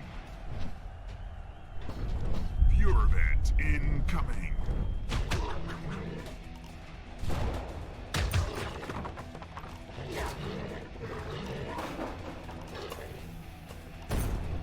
Viewer event incoming. Gladiator versus the Bombardier. Viewer event Spin Doctor. Viewer event incoming. Room complete.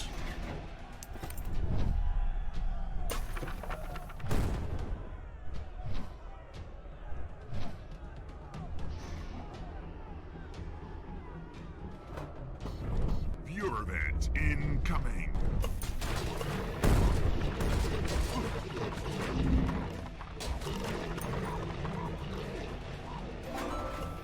Viewer event incoming.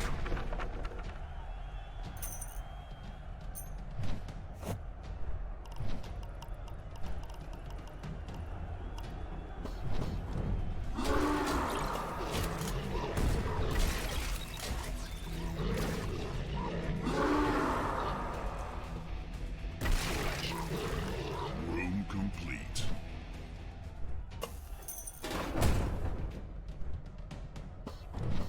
The boss approaches.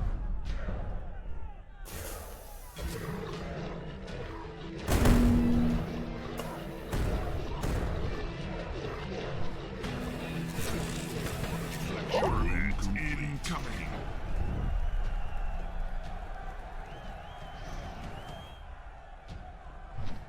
Entering the cell block.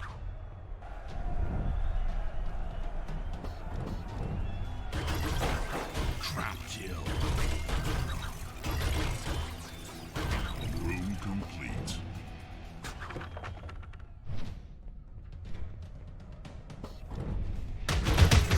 Kill.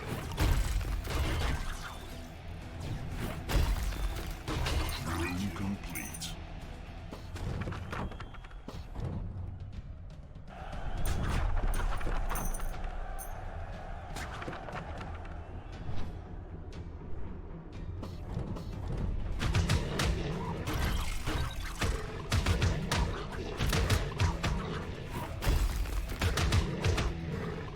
Room incoming.